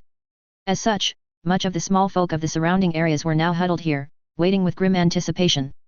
The Reacher army had tried to make another stand to defend Golden Grove, without much more success. Now, they could only wait till Cyrno, Lord Baylor Hightower had managed to scrape enough forces from the rebel of Old Town to come and relieve a possible siege. But, surely, the Ironborn were at the end of their tether, they couldn't live off the land forever. All that would come would be half-crazy, half-starved fanatics that a simple charge of the household guard would break. Still, it was now a matter of who came first, dragon or kraken. Ariane looked to her desk, and, from one of the small drawers, took out a small glass vial, with a colorless liquid floating in it. Slowly, she picked it up, and placed it in front of her. Should the walls fall, there would be no question of what men would do to her. All Dornish women had one of these little glass flasks, hopefully never to be used. But should perishing in dragon fire was not a happy thought, and falling into the hands of the Ironborn was an even less enviable one. She took the small vial, and tucked it into her dress, making sure it did not slip or break. There was just enough in it for one person to go to a dreamless slumber, but not much more. Every drop was thus precious. Stroking her hair, she just sighed, and waited, powerless, for the end to come. Perhaps the Targaryen bastard would prove merciful, perhaps the Ironborn would be defeated, but Ariane knew better. All of her hopes had been crushed, it was doubtful that the gods would listen to her anymore. She'd been abandoned here, and although she thought she could control the Reach, she found out she was more of a prisoner in a gilded cage than a ruler. Despite Tyene's reassurance, Ariane found herself more and more isolated, unable to sway or control Willis. She did her best to smile and be a proper lady in public, but more and more, venom could be heard in her voice while she did her best not to strangle her husband-to-be. Well, so much for her wedding as well. It should have happened already, but the events at Riverrun postponed it again. And besides, the Tyrells liked their feasts and symbols. A rushed ceremony would not do. Willis and Ariane hardly shared anything out of public life. And with her isolation, there was nothing she could do about it. She had resigned herself to her fate. If she couldn't escape, she could try to embrace what she had. A superhuman effort. But then came the bad news, and Ariane could only smile at them, seeing the worried and completely panicked faces of the Tyrells as the Starks had pulled a dragon out of their arses. Ha! What a joke that was! One that turned very sour as the dragon avoided King's Landing and headed straight towards them. A knock at the door, then. A guard clad in that ugly green color she'd learned to hate asked her to come down to the mess hall. She just nodded. Moving down the corridors of Highgarden had become easy for her. She could finally find her way in the maze of the castle, no small feat. Gathered in the hall was, of course, Willis Tyrell, with a couple of lords alongside him. Amongst them she could recognize Benjamin Cordwainer, Garth Lagood, Lopalai Sloane, Yuzua Willem, and Bayard Norcross. On the side, a few ladies, including Willis' mother Elry, but also Tyene and Silva, as well as Sir Joss Hood, who had a worried look in his eyes. What is happening? She finally asked. The Northmen have been spotted beyond the northern woods, Sir Joss quickly answered, without their dragon. Where could it have gone? She suddenly asked. That's what the flowers are trying to find out. Silva spoke up, pointing to the various lords around Willis, each showing worried glances. Suddenly, the room shook as the stones themselves seemed to want to break off the walls. Then, Ariane heard a large roar outside. Quickly, she got to the window, followed by a flock of people, and let out a gasp. There, before her very eyes, was a dragon, flying over the spires of the castle. She stared, wide-eyed, as it flew 3 times over the castle, its massive wings casting an even darker shadow than the grey clouds above. Its roar was like rolling thunder, terrifying everyone, who took a step back. Then, as the dragon moved away, came the Northmen. There were Stark banners, but also Manderley, Mormont, Karstark and, Tully, Royce, and Arryn. The Northmen had friends it seemed. Arianne didn't have time to think, as she expected the dragon to come back for them and unleash its deadly flame. Reaching into her pocket, she got the small glass vial out, and clutched it, expecting to have to down it at any moment. But instead, the dragon landed away, towards where the Northmen were setting up camp. She couldn't see very well from here, but there seemed to be a lot of horses and carriages, as well as small ships being brought down from the upper Mander. In the room, it was pandemonium, when suddenly, with a firm voice, Willis decided to end all the chattering. Silence! He cried out, Sir Bayard, send a delegation under a flag of truce. Tell Prince Durin I wish to negotiate. There was stunned silence, before the voice of Sir Bayard cut back in. Negotiate, my lord? But I gave you an order, Sir Bayard. Willis frowned. Ask the prince to come into my home, we shall be more at ease than outside. Very well. The old knight scurried off, escorted by 2 to 3 guards. Everyone out, I wish only to have my betrothed and my mother with me to welcome our guests. Willis then sighed. Do not worry, if their dragon hasn't attacked us now, it's because they do not mean to harm us yet. Arianne could agree to that sentiment. Whoever that Targaryen was, he did not wish to quench some bloodlust just yet. But Arianne did frown at Willis' words. Tyene stays too, she said, matter-of-factly. As you wish, dear. Willis nodded with a slight smile, which Arianne only wanted to rub off his pretty face. While the room emptied of its occupants, who wearily went back to their rooms, or, probably, sought a place they would think to be safe from dragon fire, Sir Bayard came back and whispered to Willis, just in range for her to hear. They agreed to negotiate, but the prince warned that at the slightest hint of treachery, his dragon would know and burn us all alive. The words sent a chill through Arianne's smile. She thought that the Targaryen would just throw himself into the lion's maw and deliver himself as a hostage, impulsive youth that he is, but if he was willing to sell his skin like this, it was he who had thousands of hostages. Nevertheless, the meeting did happen, and when the gates were thrown open, only 3 men entered the room, quickly taking the bread and salt offered, while Willis swore an oath on the 7 not to do anything, risking their health or freedom. While this ritual was going on, Arianne could take a better look at the 3 men.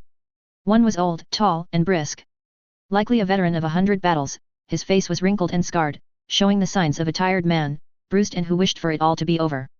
The second man was much younger, and likely Durin Targaryen. Sandy hair, blue eyes, a wonder he wasn't found out sooner. Just where had Lord Stark found him? And how did he hide him under the nose of Robert Baratheon? Surely someone would notice he was slightly out of place. Then again, Ashura Dane. Then Arianne's eyes met the last man's, and she was nearly struck by lightning. The last was the youngest, but he was by far prettier than the Targaryen prince.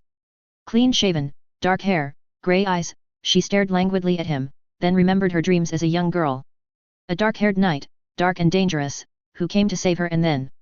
Her eyes met his. Brown against grey, as she fought to not open her mouth in awe. The gods, for once, had not forsaken her. They had sent her the night of her dreams, they had gotten her away out of this flowery hell she had found herself into. What was he? A Northman surely. Stark? Karstark? Manderley? Or even an Arryn cousin, who knows?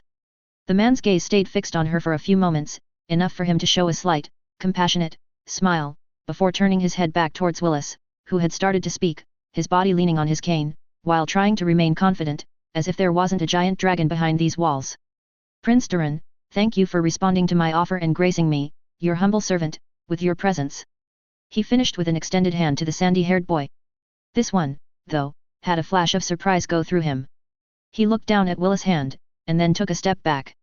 To Arianne's complete shock, the dark-haired knight stepped forward and grabbed Willis' hand. It's Lord Regent to you, Lord Willis. My name is Jon Stark, and my companions are Sir Brynden Tully and Lord Harald Arryn. Now what is it that you wish to talk?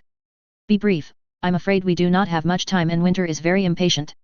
A wolfish grin appeared on his face.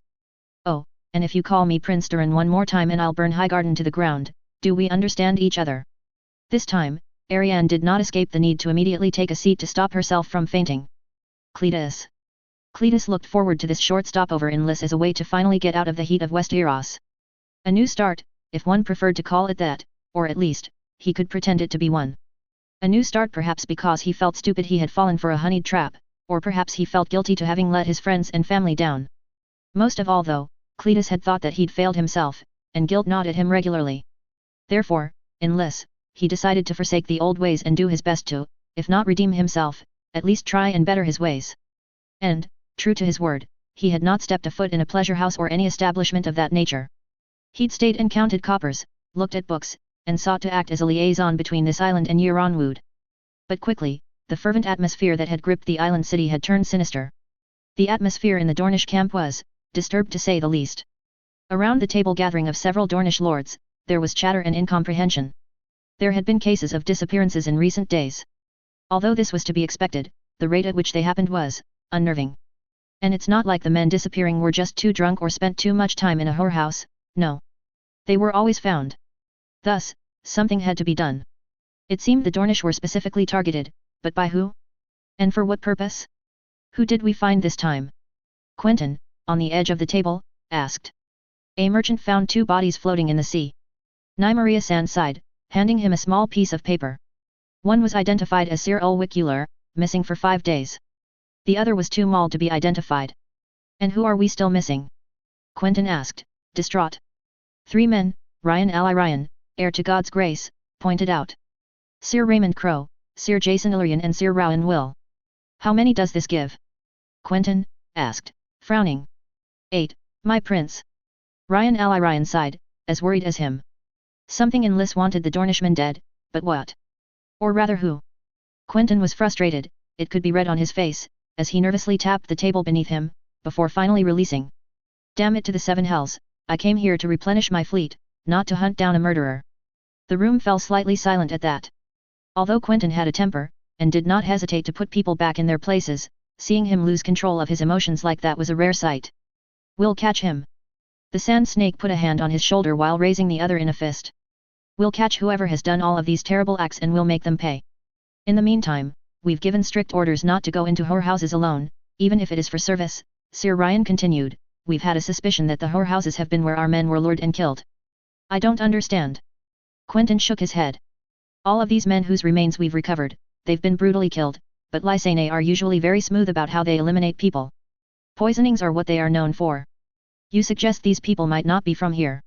Lord Durinvaith asked in turn. I must admit, it would make sense, but who would want so many Dornishmen dead? Suddenly, the doors burst open. As if it was ingrained into his brain, Cletus immediately brought his hand to his sword, almost taking it out.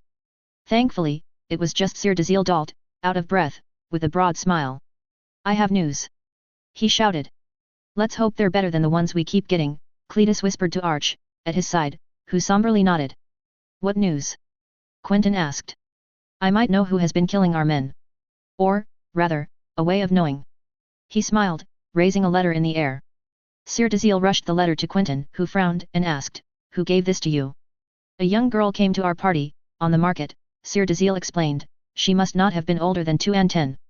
She then told us that she knew about the disappearance of Dornishmen, but that she couldn't tell us in public. However, although she couldn't tell us anything, she did write something which was to be given to you in person. Quentyn suddenly became weary, and put on a pair of gloves. Carefully, slowly, he opened the letter, revealing a perfectly normal piece of paper. What does it say? Cletus found himself asking. All heads turned to Quentyn, who put the piece of paper down. It's saying that the girl cannot talk in public, as she fears being killed. She cannot write the words, because she fears they might be intercepted, and, finally, she cannot come here because she fears retribution. Quentyn shook his head. Instead, the girl asks to meet at the Dragon Pit ruins, where she can tell me, the Prince of Dorne, who has been causing all of this death. Well, we must be off right away. Sir Dazil said, waving his hand. I volunteer to escort. She also says, Quentyn continued, unfazed, to bring as little men as possible to avoid attracting much attention. We can spare 4 or 5 men, Sir Ryan acknowledged. Are you both dense? The snake cut in. Both Sir Ryan and Sir Dazil turned to her, both angry at having been insulted. I find myself in agreement. Quentyn let a shadow of a smile appear. This letter could have said, I wish to lead you into a trap, and it would have been the same outcome. You fear an ambush? Lord Durinvaith asked. I don't fear an ambush, I know there will be one. Quentyn scoffed. This letter is too providential for it to be anything else. Sir Ryan and Sir Dazil's faces suddenly went red and both sought to sit down. But it seemed the ally Ryan was not ready to give up the fight just yet. With all due respect, my prince, we cannot dismiss this out of hand. He faced Quentyn without flinching. If the girl speaks true and she has information, we must know what it is. I agree. Quentyn nodded. But you must also agree that putting my person at risk is stupidly dangerous. Yes, Sir Ryan conceded, biting his lip. Perhaps a look-alike would do. I'm afraid I'm quite recognizable. Quentyn shook his head. We could give your impersonator an eye patch, the sand snake proposed. And large robes, a cape, preferably, Lord Durin added. Fine. Quentyn nodded. Since Sir Dazil so kindly offered earlier, he will be volunteering to take my place. The color drained from Dazil Dalt's face. For the rest. Quentyn looked around the room. I need 4 volunteers. I won't be ordering anyone to go willingly into a trap for me. Instinctively, Cletus raised his hand. He was a seasoned fighter, this made sense. Arch looked at him for a moment, then raised his hand as well, reluctantly. Very well. Quentyn eventually gave up. Sir Cletus, Sir Archibald, Sir Garibald and Sir Ryan will accompany Sir Dazil. For the love of Mother Royne, come back in one piece. Cletus smiled widely, grabbing Arch by the shoulder, while the tension in the room suddenly lifted. Glad you're backing me up, Arch, Cletus whispered. Don't mention it, Cletus, Arch scoffed in response, you'd manage to get yourself killed. I'm tougher than that, cousin. Cletus smirked. A few pirates won't bring me down just yet. Arch shook his head, heading towards the streets of Lys. The latter were busy as could be, with people cluttering the streets, despite the large width of the Lysane avenues on the waterfront. Contrary to what the average Westerosi thought, Lys wasn't filled with whorehouses. On the large streets covering the parts closer to the city were many shops similar to the merchant quarter in Euronwood, bakeries, armories, stalls filled with fruit, vegetables, and spices. The only difference with Euronwood was that in every stall, in every shop, there were people with collars or a sort of brand on their back or chest, their eyes heavy. Cletus did his best to pay no mind to that, crossing into less busy streets on the outside of the port city, which houses the less fortunate, and some slave barracks. Then, the road wound towards a large ruined dome, the old dragon pit, a complex of ruins at the edge of the town that once served to house the dragons of the main houses of Valyria whenever they felt the need to stop on the island. It was completely deserted, not a soul around, the pillars of grey and black stone covering multiple holes which could fit a man, or two, or several. Sensing the danger, all unsheathed their weapons. Cletus clutched his sword with both his hands, while standing as close as possible to Arch. One looked to the left, the other to the right. Quentyn might have been right once again. Arch whispered. He's always right, Cletus scoffed. I don't like this. I don't like this either. Cletus had the eerie feeling of being watched, but from where? No one was in the rubble, they'd have known. But in this labyrinth, who knew where the potential foes would come from? I say we turn back, Sir Ryan suggested. It was a waste of time, and we're likely heading right into the dragon's mouth, so to speak. Indeed, before them, on the ground, was a huge statue of a dragon, broken into several pieces, including one which only showed the head and the terrifying mouth, staring right at them. Suddenly, there was noise. Behind the large statue, Cletus could see the figures of 2 men, slowly moving towards them.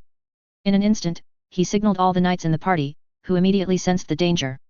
This was not a small girl, these were grown men, in armor. This was a trap, and they'd walked right into it, as usual. Damn it, Cletus thought, might as well try to battle our way out of it. He walked around the dragon's mouth, waited, and when the man on the other side had just finished clearing it, he charged into him. Whilst Cletus charged the first man, the rest of the Dornish each attacked in turn. Fortunately, it seemed their attackers were as surprised as them. They were 5, what luck. Cletus immediately raised his sword to try and deal a blow to his opponent, sending him tumbling a few paces back. Unfortunately, the man was skilled, too skilled. He absorbed the blow and stroked back, putting his weight behind the blow. Cletus raged internally. How did he give this man the initiative when it was Cletus that surprised him first? Trying not to lose control or patience, he parried his opponent's blows as best he could, doing his best to try to use the ruins as an advantage, pushing the enemy towards rocks that could destabilize him, with no luck. Damn it, why do I have to take on the veteran? Cletus raged bitterly as Arch was doing a lot better. With a cry, Cletus then took a rock and threw it at the man opposing him.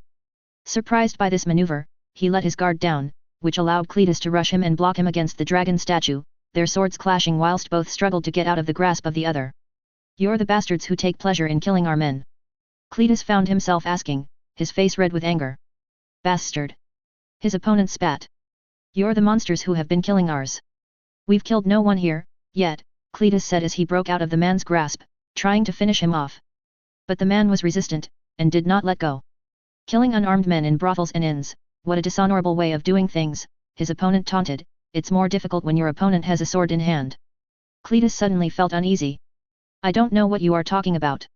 Cletus frowned. You are the ones who slaughtered our men in the pleasure houses, then sent them to us in pieces. And you lured us here with the little girl's letters so that you may kill our prince. Suddenly, the man stopped in his tracks, frowning. Who are you? He asked. Cletus Yaronwood, why do you give a shit? Parley sir, if you will, I fear we've all been fooled. His opponent removed his helm, revealing long, silver hair. My name is Montford Villaryan. I fear we're both looking for the same person. The exiled seahorse. Montford was ruminating whilst the mood was sour amidst the men. Being reduced to a pirate was humiliation enough, but to a pirate hunted by someone was another layer to the blow to his pride.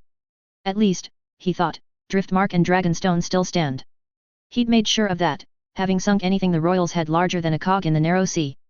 There just remained the Dornish, Vale and Northern fleets to worry about, now. Not to mention the Redwynes went home just to get sunk by the Ironborn. One less worry. He had the Spider to thank for that. He'd managed to buy his ransom after his capture at Storm's End. A valuable commander for Queen Shireen, sure, but to command what forces? There remained little of King Stannis' host, a few ships and a couple thousand men. How could they stand up to the Tyrells and Lannisters? Sure, they had mastery over the seas, and efficient men to guide the Queen, but that was it. There was the rumor of King Aegon, the deal that the Spider made with Lord Seaworth and the Queen, and then the death of the Spider and the Pentoshi merchant complicated everything. Soon, they found themselves without anchor and without direction. The Spider had told them about King Aegon and negotiated an alliance, but never revealed his whereabouts. Now, they were headless chickens, barely 500 in all, raiding the free cities for ships and men, freeing slaves and bringing loot. What a life! If he was in his 20s, he would have found it enjoyable, but now. All that mattered was ensuring that Driftmark would remain House Valyrian's domain, and he was tired of playing pirate and running around the narrow sea. He'd left Monterey's with a reign and a part of the fleet, in order to defend their home, whilst Dragonstone was entrusted to the old Celtigar. Hopefully, they'd hold, but the news wasn't good. Dragonstone no longer gave any news and Arrayne reported seeing ships bearing the Baratheon sigil docking in the harbour. For Montford, there were two options now, go home, and try to defend Driftmark as best he could with his fleet, or try and reach Daenerys Targaryen, an option Queen Shireen categorically refused. Both were treason, and it gnawed at Montford desperately. And the rumoured arrival of a Dornish fleet on the other side of the island did not arrange things. How many men did we lose? Davos Seaworth, Hand of the Queen, asked the captains who came before him. 6 in all, we fished one out of the ocean yesterday, barely recognizable, admitted one of them. Damn it all, Lord Seaworth sighed, and the good news. We might know who did it. One of the two men brought forth a small letter. Who gave this to you? Queen Shireen asked, curious. A girl, not older than 4 and 10 name days, the man replied, she said it had to be read by your grace only. Let's not be hasty. Sir Davos recommended, instead bringing a squire to open the letter, whilst he fetched gloves. No poison was spread on the small parchment, which was handed to the queen, who read it aloud. It told that the girl was too afraid to come directly to them, and could not tell them in public. Instead, she would accept to talk to the queen in person, at the Dragon Pit ruins. Do you think it's linked to the Dornish fleet?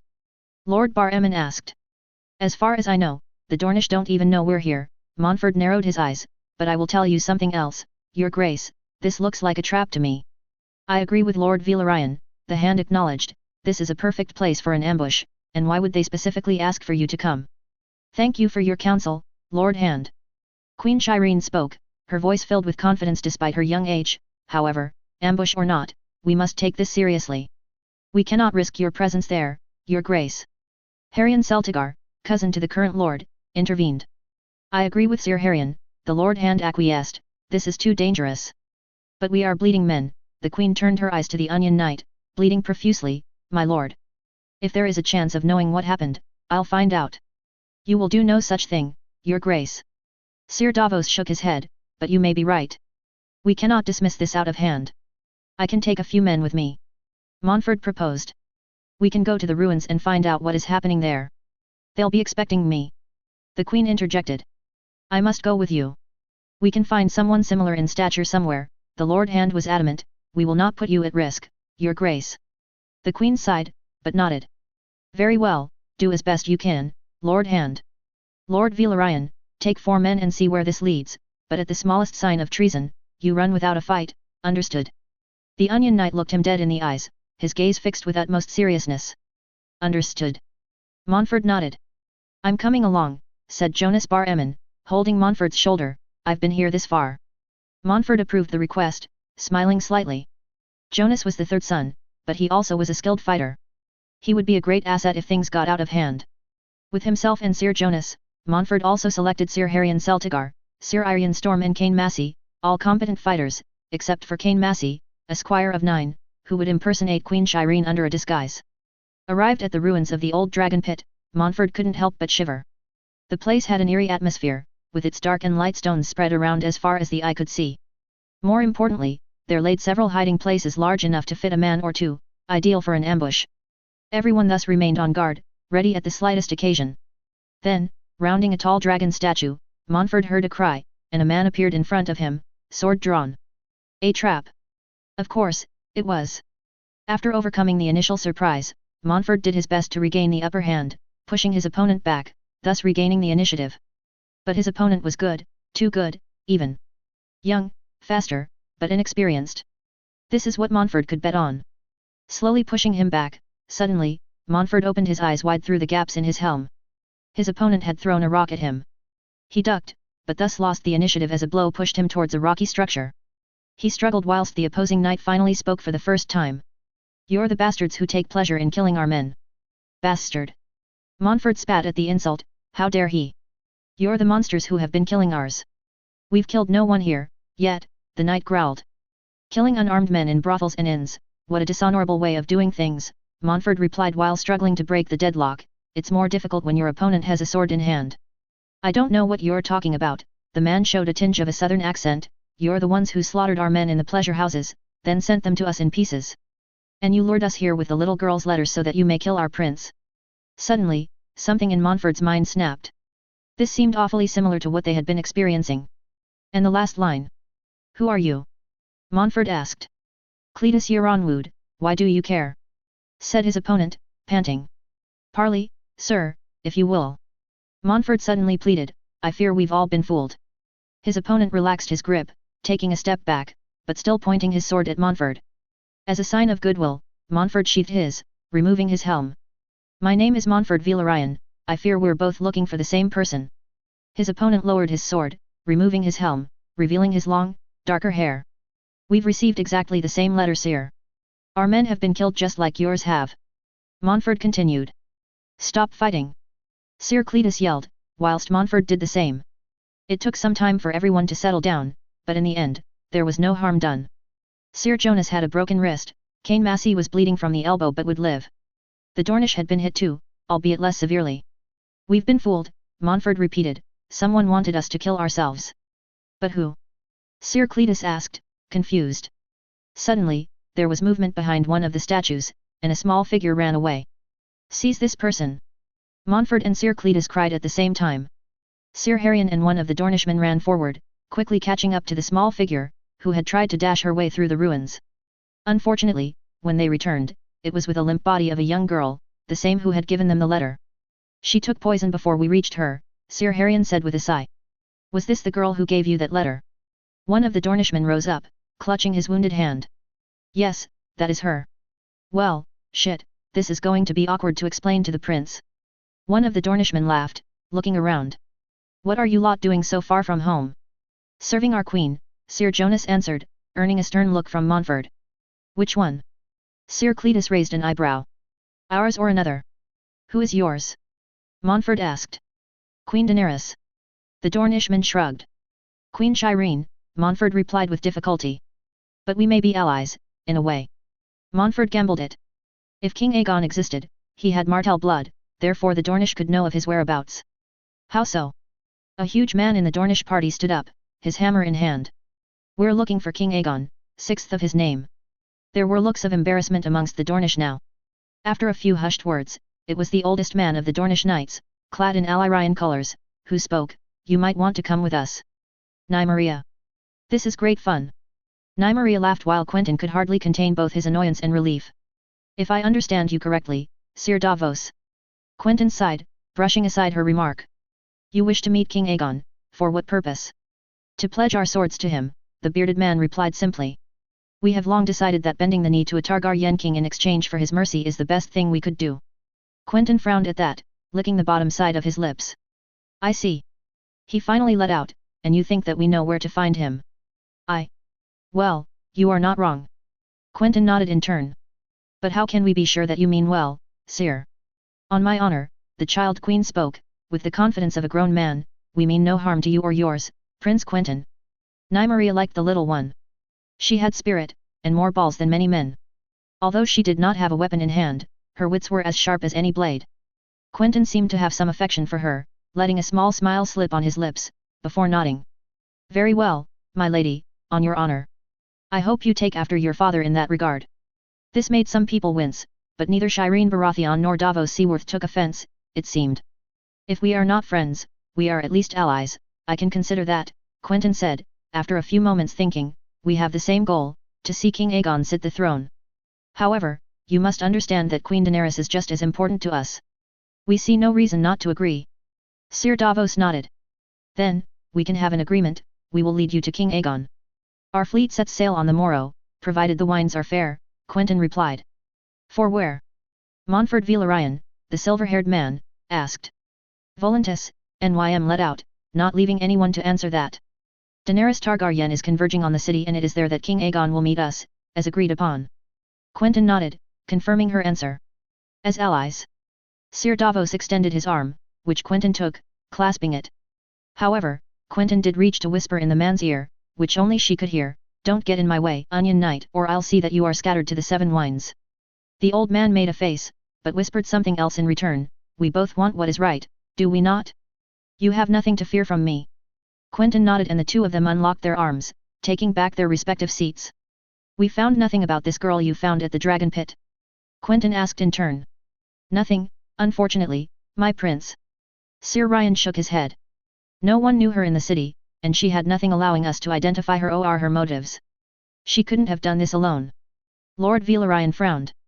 Especially someone so young. There must be accomplices. I agree. Quentyn nodded. Sir Ryan, make sure that we do not let down our guard during these last days in this death trap of a city. I will, my prince. Sir Ryan nodded. With everyone filtering out of the room, from their interesting guests to the various Dornishmen, Quentyn went to lay a hand on Cletus Euronwood's shoulder. Good job out there. Quentyn smiled at him. Thank you, the Euronwood boy replied simply, but I only did my duty. It doesn't matter why you did, it only matters that you did. Quentyn winked before heading towards the balcony, leaving the Euronwood boy to sulk for a bit. Nymeria joined him outside, on a small balcony overlooking the city of Lys. It's a shame, I had hoped to at least visit a little of the city. Quentyn sighed. Visit Lys, you? She laughed, looking in his brown golden eyes. I meant, the mansions, the waterfront. He blushed. Although if you wanted to, I wouldn't mind. Why would I want that? NYM teased him whilst smelling the perfumed air of his hair, a smell of lavender from the Torrentine Valley. I have you, I don't need more than that. Quentyn smiled at her, his right eye twitching under the weight of his still visible scar. Both of them remained silent, looking at the city, before heading back to their rooms, a floor above. Nymeria felt herself collapse on the bed, Quentyn following suit. It had been a long day, rich in emotions and discoveries, although not all of the mystery had been shed. And then, there was Volantis. She just couldn't take her mind away from it. Excitement filled her, but also a deep fear. Quentyn sensed that. He brought his hand towards her heart, bringing her head towards his. What's wrong? He asked, worried, you don't look well. I'm scared, Quent. Nymeria answered honestly. About Volantis. Is it about? Nymeria nodded. Mother. She let out, almost painfully. I hardly knew her. I've been to Volantis only 2 or 3 times, the last time almost 10 years ago. I wonder what she thinks of me, and what will happen if Daenerys Targaryen takes that city. There have been rumors that. She preferred not to dwell on it, a lone tear going down her cheek. SHHH. Quentyn wiped her tears, bringing her in his arms. I won't let anything happen to your mother, even if it means facing down Queen Daenerys and her dragons. She's from the old blood, bastards are not well received, well not those born of the women of the old blood anyways, Nymeria confessed. And besides, I was not born with silver hair. By all accounts, My mother should have refused to even acknowledge my existence, but... Nymeria took a deep breath. She's always been kind to me, even if her family was less so. They are one of the most important families of Volantis, and having a bastard even if it was with a prince of Dorne, was almost degrading for them. They did not acknowledge me, except for my mother. But even then, her family forbade her from seeing me more often. I know she would have loved to escape Volantis if she could. She doesn't deserve whatever fate the Dragon Queen has reserved for the slavers of Volantis. I know, Quentyn kissed her lips, tenderly. I made a vow to you, remember? I said I would never let you down, and that my family was yours. Your mother means as much to you as she does to me. I will not let her burn, do you understand me, Nym? Nymeria's tears were rolling now, but she just nodded, wiping them off of her face. I'll kill all the queens unsullied if I have to get to her. Nymeria clenched her fists slightly. And I'll be right beside you when you do, Quentyn whispered. Nymeria turned to him, her eyes beaming with hope, as she clasped his face between her hands, bringing his lips to hers. I won't abandon you, I swear, she said, breaking the kiss. And I promise I will never make you choose between ambition and family, Quentyn replied. I love you more than life itself, Nym, I will not let you go. Nymeria showed a broad smile at those words, and kissed him fiercely, hugging him tight as if he was in danger of escaping her grasp. Finally, she let out a few words before losing herself with him. Neither will I. A/N, you might think the Velaryon POV is redundant, but this chapter and the previous one really enforce the duality and similarities of two impossible situations. Arianne and Marjorie had very similar openers, Cletus and Montford have a very similar opener as well. Duran. John rested his hands on the large oak table, in front of the gaze of the Tyrells. Their castle was as petty as the others in the face of dragon fire, and winter could keep him safe. If anything happened, she'd sense it and come to his rescue. That is, if the Tyrells dared to do anything stupid. He'd enjoyed the confused and terrified expression of Willis Tyrell when the heir to Highgarden confused him and Harold Duran. After all, the new lord of the Eyrie looked more like a Targaryen than he, with his blonde hair and blue eyes. But now, the initial shock had subsided and the current master of Highgarden had calmed down. Not letting himself be intimidated, he showed a calmness that slightly unnerved John. More unsettling to John were the looks he was receiving from the beauty at Willis' side. His wife? Betrothed? Hostage? In any case, he was surprised to learn that she was Princess Arianne Martell. John did his numbers in his head. Princess Arianne could be useful to trade Sansa, since all the echoes he had pointed to her presence somewhere in Dorne. He'd considered a rescue mission, like the one he'd attempted to the Eyrie, but this would not work. As Daemon said, there could be 100,000 places where she was kept, and Dorne was large. He would need to fly almost a week to reach Sunspear if she indeed was kept there.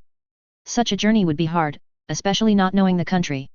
At least the trip to the Eyrie was only a day's flight from his men. No, it was better to be safe in this regard. And surely, the princess could be an asset. But John wasn't a cruel man. If she was the heir to Highgarden's wife or betrothed, he would not press the issue. If she was here against her will or as a hostage was another matter entirely. But back to the situation at hand, John felt uneasy as Willis Tyrell calmly offered generous terms. He would give anything John needed, from grain to the means of transport. Of course, John could take the grain himself, but, at Golden Grove, the Rowans had the good sense to burn the carriages, forcing his men to bring a whole caravan from the Riverlands. If Willis Tyrell did indeed give him all the necessary means to bring back north, this did change things, but this only reinforced his suspicion. Why give him all this? Mercy? John would have given it to him anyways. Golden Grove did not burn, and surely this would be known here. No, this hid a favor somewhere, and John did not like it. Thus, after hearing Willis, John finally stepped in. That is all very generous, Sir Willis, but, if I may say so, this I can already take for myself. What do I win in this exchange? You may be right, Lord Regent. Willis cleared his throat, his figure leaning on the table while trying to compose himself. We have nothing capable of stopping you from plundering the area, our crops, our land. However, you are far from your home, and your logistics must be strained. I can offer my full cooperation so that this grain reaches the safety of the Riverlands. That's very generous of you, Sir Brynden Tully intervened, but this does not answer Lord Regent Stark's question. What do you stand to gain from this? Willis Tyrell straightened up, not letting his face show any emotion. I wish a favor from Lord Regent Stark for our cooperation, he finally let out. Perhaps too. A favor? Harold Duran scoffed. You do know of the massive dragon beyond those walls. I see it indeed, and it is most impressive, Willis conceded. Let us hear it, Lord Duran, John quickly cut in, intrigued. The blonde-haired boy looked annoyed at having been so quickly put down, but nodded nonetheless, slumping back slowly into his seat. I know that your cousin, Lord Robb Stark, God's rest his soul, was killed in a way most foul by the Ironborn. Willis' words stung John to the core. Immediately, the old memories came back. The day the Northmen came to the watch, winter, Theon's screams as the dire wolves lacerated his flesh. I am sorry if I have caused offense, Willis quickly defended himself, having sensed John's uneasy expression. I only wish to state that the Ironborn are your enemy. It just so happens they are mine too. We have heard about the sack of Old Town, Sir Brynden said while nodding. I wish. Lord Willis bit his lip. I wish for us to be partners against the Ironborn. The Ironborn? At Highgarden? Haraldarin laughed. I fear it is true, Lady Aelry cut in for the first time. Lord Regent, the Ironborn are led by a madman, Balan's brother, Euron. He used dark magic to throw the high tower into the sea, and used blood magic to summon creatures from the depths to summon a victory at Old Town. The madman has cut a bloody path to Highgarden, killing anything that stands on his path. My lady mother speaks true, Willis resumed, without breaking stride. As much as it pains me to say, I am afraid that such a man, whether the rumors are true or exaggerated, cannot be taken lightly. If he does have magic capable of toppling walls, what protection can I give my people? I'd need an army to oppose him on the open field and well. Willis didn't need to say what had happened to the forces of the Reach. John pondered the situation for a moment, thinking slightly. Then, he leaned in. I understand your concern, Lord Willis, however, what is stopping me from taking all that I want and leaving you at the mercy of the squids? Nothing, Willis admitted. But I also know that you wish to not burden yourself with more logistical nightmares. The granaries of Highgarden are large, and I am willing to give them to you. But you do not have the means to transport them. I can give you this, and call on more from my vassals if we do not have enough. This will save you much time and effort. Time which, forgive me for saying, I think you may be running out of. Winter is coming as the Starks say, after all. Then, the heir to Highgarden added another layer, never breaking his confidence. And then, there is the Ironborn. If we fail to stop them here, and without your help I think that is very likely, they will continue to sow death and destruction. You know as well as I what their character is. They have no honor, no shame, and no limits to what they will inflict. I call for your help to stop them, and save many people from death or suffering. And if you do not care for the suffering of the men, women, and children of the Reach, you must know the Ironborn won't stop at us. They will turn their gazes northward after a time. John pondered these words carefully. Having all of the Reach's means of transport at his fingertips would make sense, and the Ironborn would be made quick work of thanks to Winter. Surely, they could not be that many. Just as well, it was an interesting proposition. And the second favor? Sir Brynden asked. Willis sighed and looked John in the eyes. I wish that, after Highgarden, you leave the Reach alone. You will go no further than this. That's not for you to decide. Lord Arryn growled, to which Sir Brynden also looked uneasy, frowning. John couldn't blame them. After all, what could the Tyrells do? John could march all the way to Old Town without being stopped, but that was never the objective. He could march to Hornhill, though, and give Sam his inheritance. A few thoughts crossed his mind, but he shook his head. I'm afraid I cannot give you an answer right away, Lord Willis. That is quite all right, the heir to Highgarden said, looking at the three women flanking him. We will leave you to your decision. We can have rooms prepared for you if you wish, or you may return to your camp. John looked at Sir Brynden and Lord Arryn. It's true they have been on the warpath for a while, a warm bed and a shower would do them some good. After all, this was as much his castle as Willis Tyrell's, if not more. We are thankful for your hospitality. Sir Brynden? Maybe send a runner with a sealed letter, you've certainly earned some rest. I thank you, Lord Regent, but I'd rather sleep with my men. But I'd be happy to relay your message to the camp if Lord Arryn wishes to stay. Harold Arryn thought for a few moments, then nodded. I'd like to stay the night, if the Lord Regent accepts. Granted, Lord Arryn. John nodded, before adding. Of course, Lord Willis, I need not to remind you what happens if you try to harm either Lord Arryn or myself. I shall light a fire from Old Town to Bitterbridge if so much as a hair is taken from me or him. I have not forgotten, Lord Regent. You are esteemed guests here, Lord Willis said while rising, leaning on his cane, and it has been a long time since Highgarden has hosted a dragon rider. With that, the room was emptied as people left, leaving John free to wander the halls of Highgarden. It was truly a wonder of West Eros. A marvel in all aspects. Large, decorated rooms at every turn, all covered in roots and flowers of various colors. Truly, a magnificent sight. The gardens gave great views of green and gold as far as the eye could see, there being a small fountain or some sculptures evoking the knights of old at every turn in these small havens of green that dotted the outside of every hall. It was in one of these small gardens that he surprised Lord Willis, comforting his mother, it seemed. Lady Ailry was clearly distressed, all clad in black, while the heir to Highgarden was wiping her tears with a white cloth. They didn't know he was watching, and thus allowed himself to walk up to them unnoticed. A slight turn of Lady Ailry Tyrell's head and she immediately straightened up, as if she needed to stay strong in John's face. "I'm sorry for interrupting." John coughed. "It's all right," Ailry Tyrell spoke in a soft voice, "I just need to spend time with my last son." "Your last son?" John asked. "Both my brothers are dead," Lord Willis clarified, supporting his mother who tried her best not to break down. "Loras was killed at Storm's End and Garland was the one leading the host." "The host you destroyed," Ailry Tyrell choked out, before shaking her head. "I'm sorry, I must go." Lady Ailry quickly rose up and ran off, without sparing a single look at John. "Please excuse my mother, it has been a rough year for her." Willis looked down at the pavement. "I understand her grief. I too lost 2 brothers, cousins, but who were my brothers?" Willis nodded, rising up on his cane, while looking around him. John looked at the man, then sighed. "If it is of any worth to you, I do offer my condolences for your brother." "Garland." Willis sighed with a heavy voice. Garland was a knight. He knew there was a chance he'd fall in battle, and he did. "I can only hope it was quick." John swallowed. He wasn't sure whether Dragonfire instantly killed or if the victims writhed in pain for hours on end. He just hoped it had been quick too. Despite him loving Winter as an asset, he surely did not like to reap death and destruction with her. "Tell me, Lord Regent, why attack Highgarden?" Willis finally asked. "For your grain, Lord Willis," John replied simply. "Yes, you expect a long winter, the maesters have said it might be the longest in living memory, but surely emptying the granaries of Golden Grove would have given you that." Willis continued, intrigued. John felt a knot in his stomach, then sighed. "If I told you, you would call me a madman." "I doubt I could call a man who rides a dragon a madman." Willis unveiled a small smile.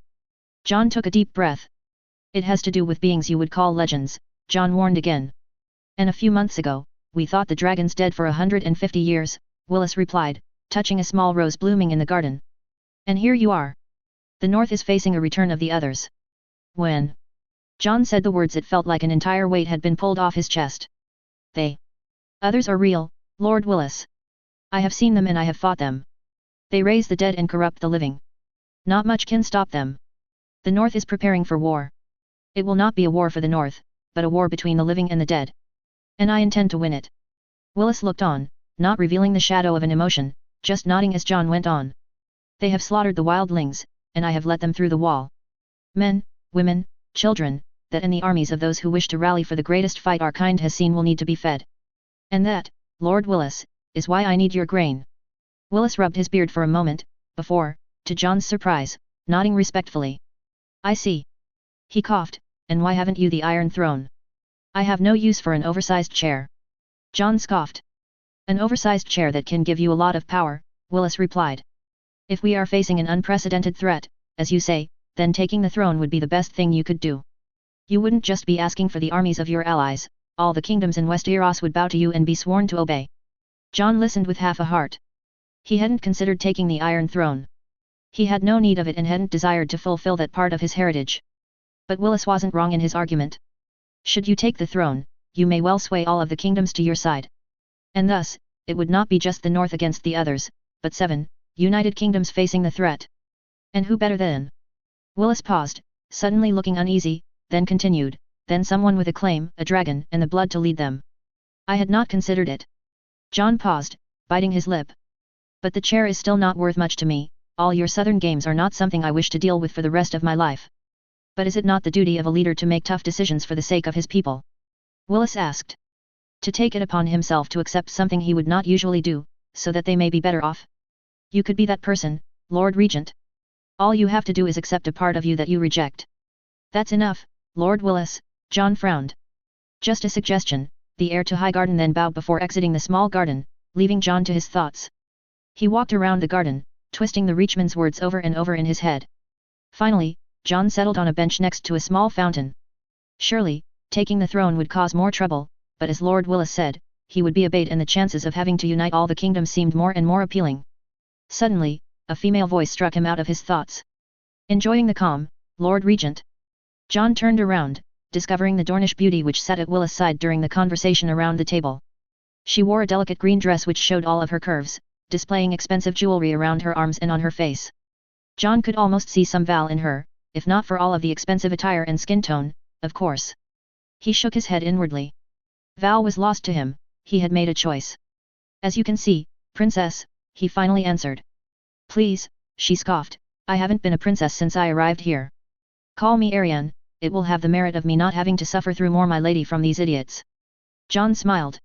Then if I am to call you Ariane, it will only be proper if you call me John. The princess smiled slightly and sat down next to him, observing the fountain's water running through the gardens. If I may be so bold to ask, he continued, what is a Dornish princess doing so far from home? Ariane smiled slightly, looking at him with sad eyes. I thought I was to be Lord Willis' wife. I am perhaps still to be eventually. She then shook her head. But the sad truth is that I am not much but a prisoner here. My claim to Dorne is the only thing that these people want from me.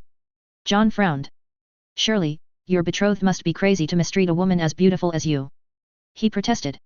No, not mistreat. Ariane sighed. But, do you see this rose bush, there? John nodded. Well, the thorns are just like the Tyrells here, she said before letting out a long sigh, they strangle anything that tries to free itself from their grasp, until it either breaks or retreats back into their fold. It is the same with the Tyrells, they cut you from your home, and they dig in their thorns into you, strangling you, until you give in or break. The princess then looked down towards the ground. They promise you everything, and you end up a pawn in their great game, she then turned her head to John, fire in her eyes, do not believe their honeyed words. They are all part of a mummer's play. Their tears are not real, their pleas are not and their words mean nothing. Sooner or later, they will strangle you too. I thank you for your honest advice, Ariane. John nodded. But if I may be so bold, I remember learning you were the eldest, why find yourself here, in the middle of a bunch of roses? I nearly had my brother killed because I was a selfish, stupid girl. She ran a hand through her curly hair and shook her head. My father disinherited me, barred me or my descendants from having any claim to Dorne. Some tears started flowing, to which John answered by handing her a cloth.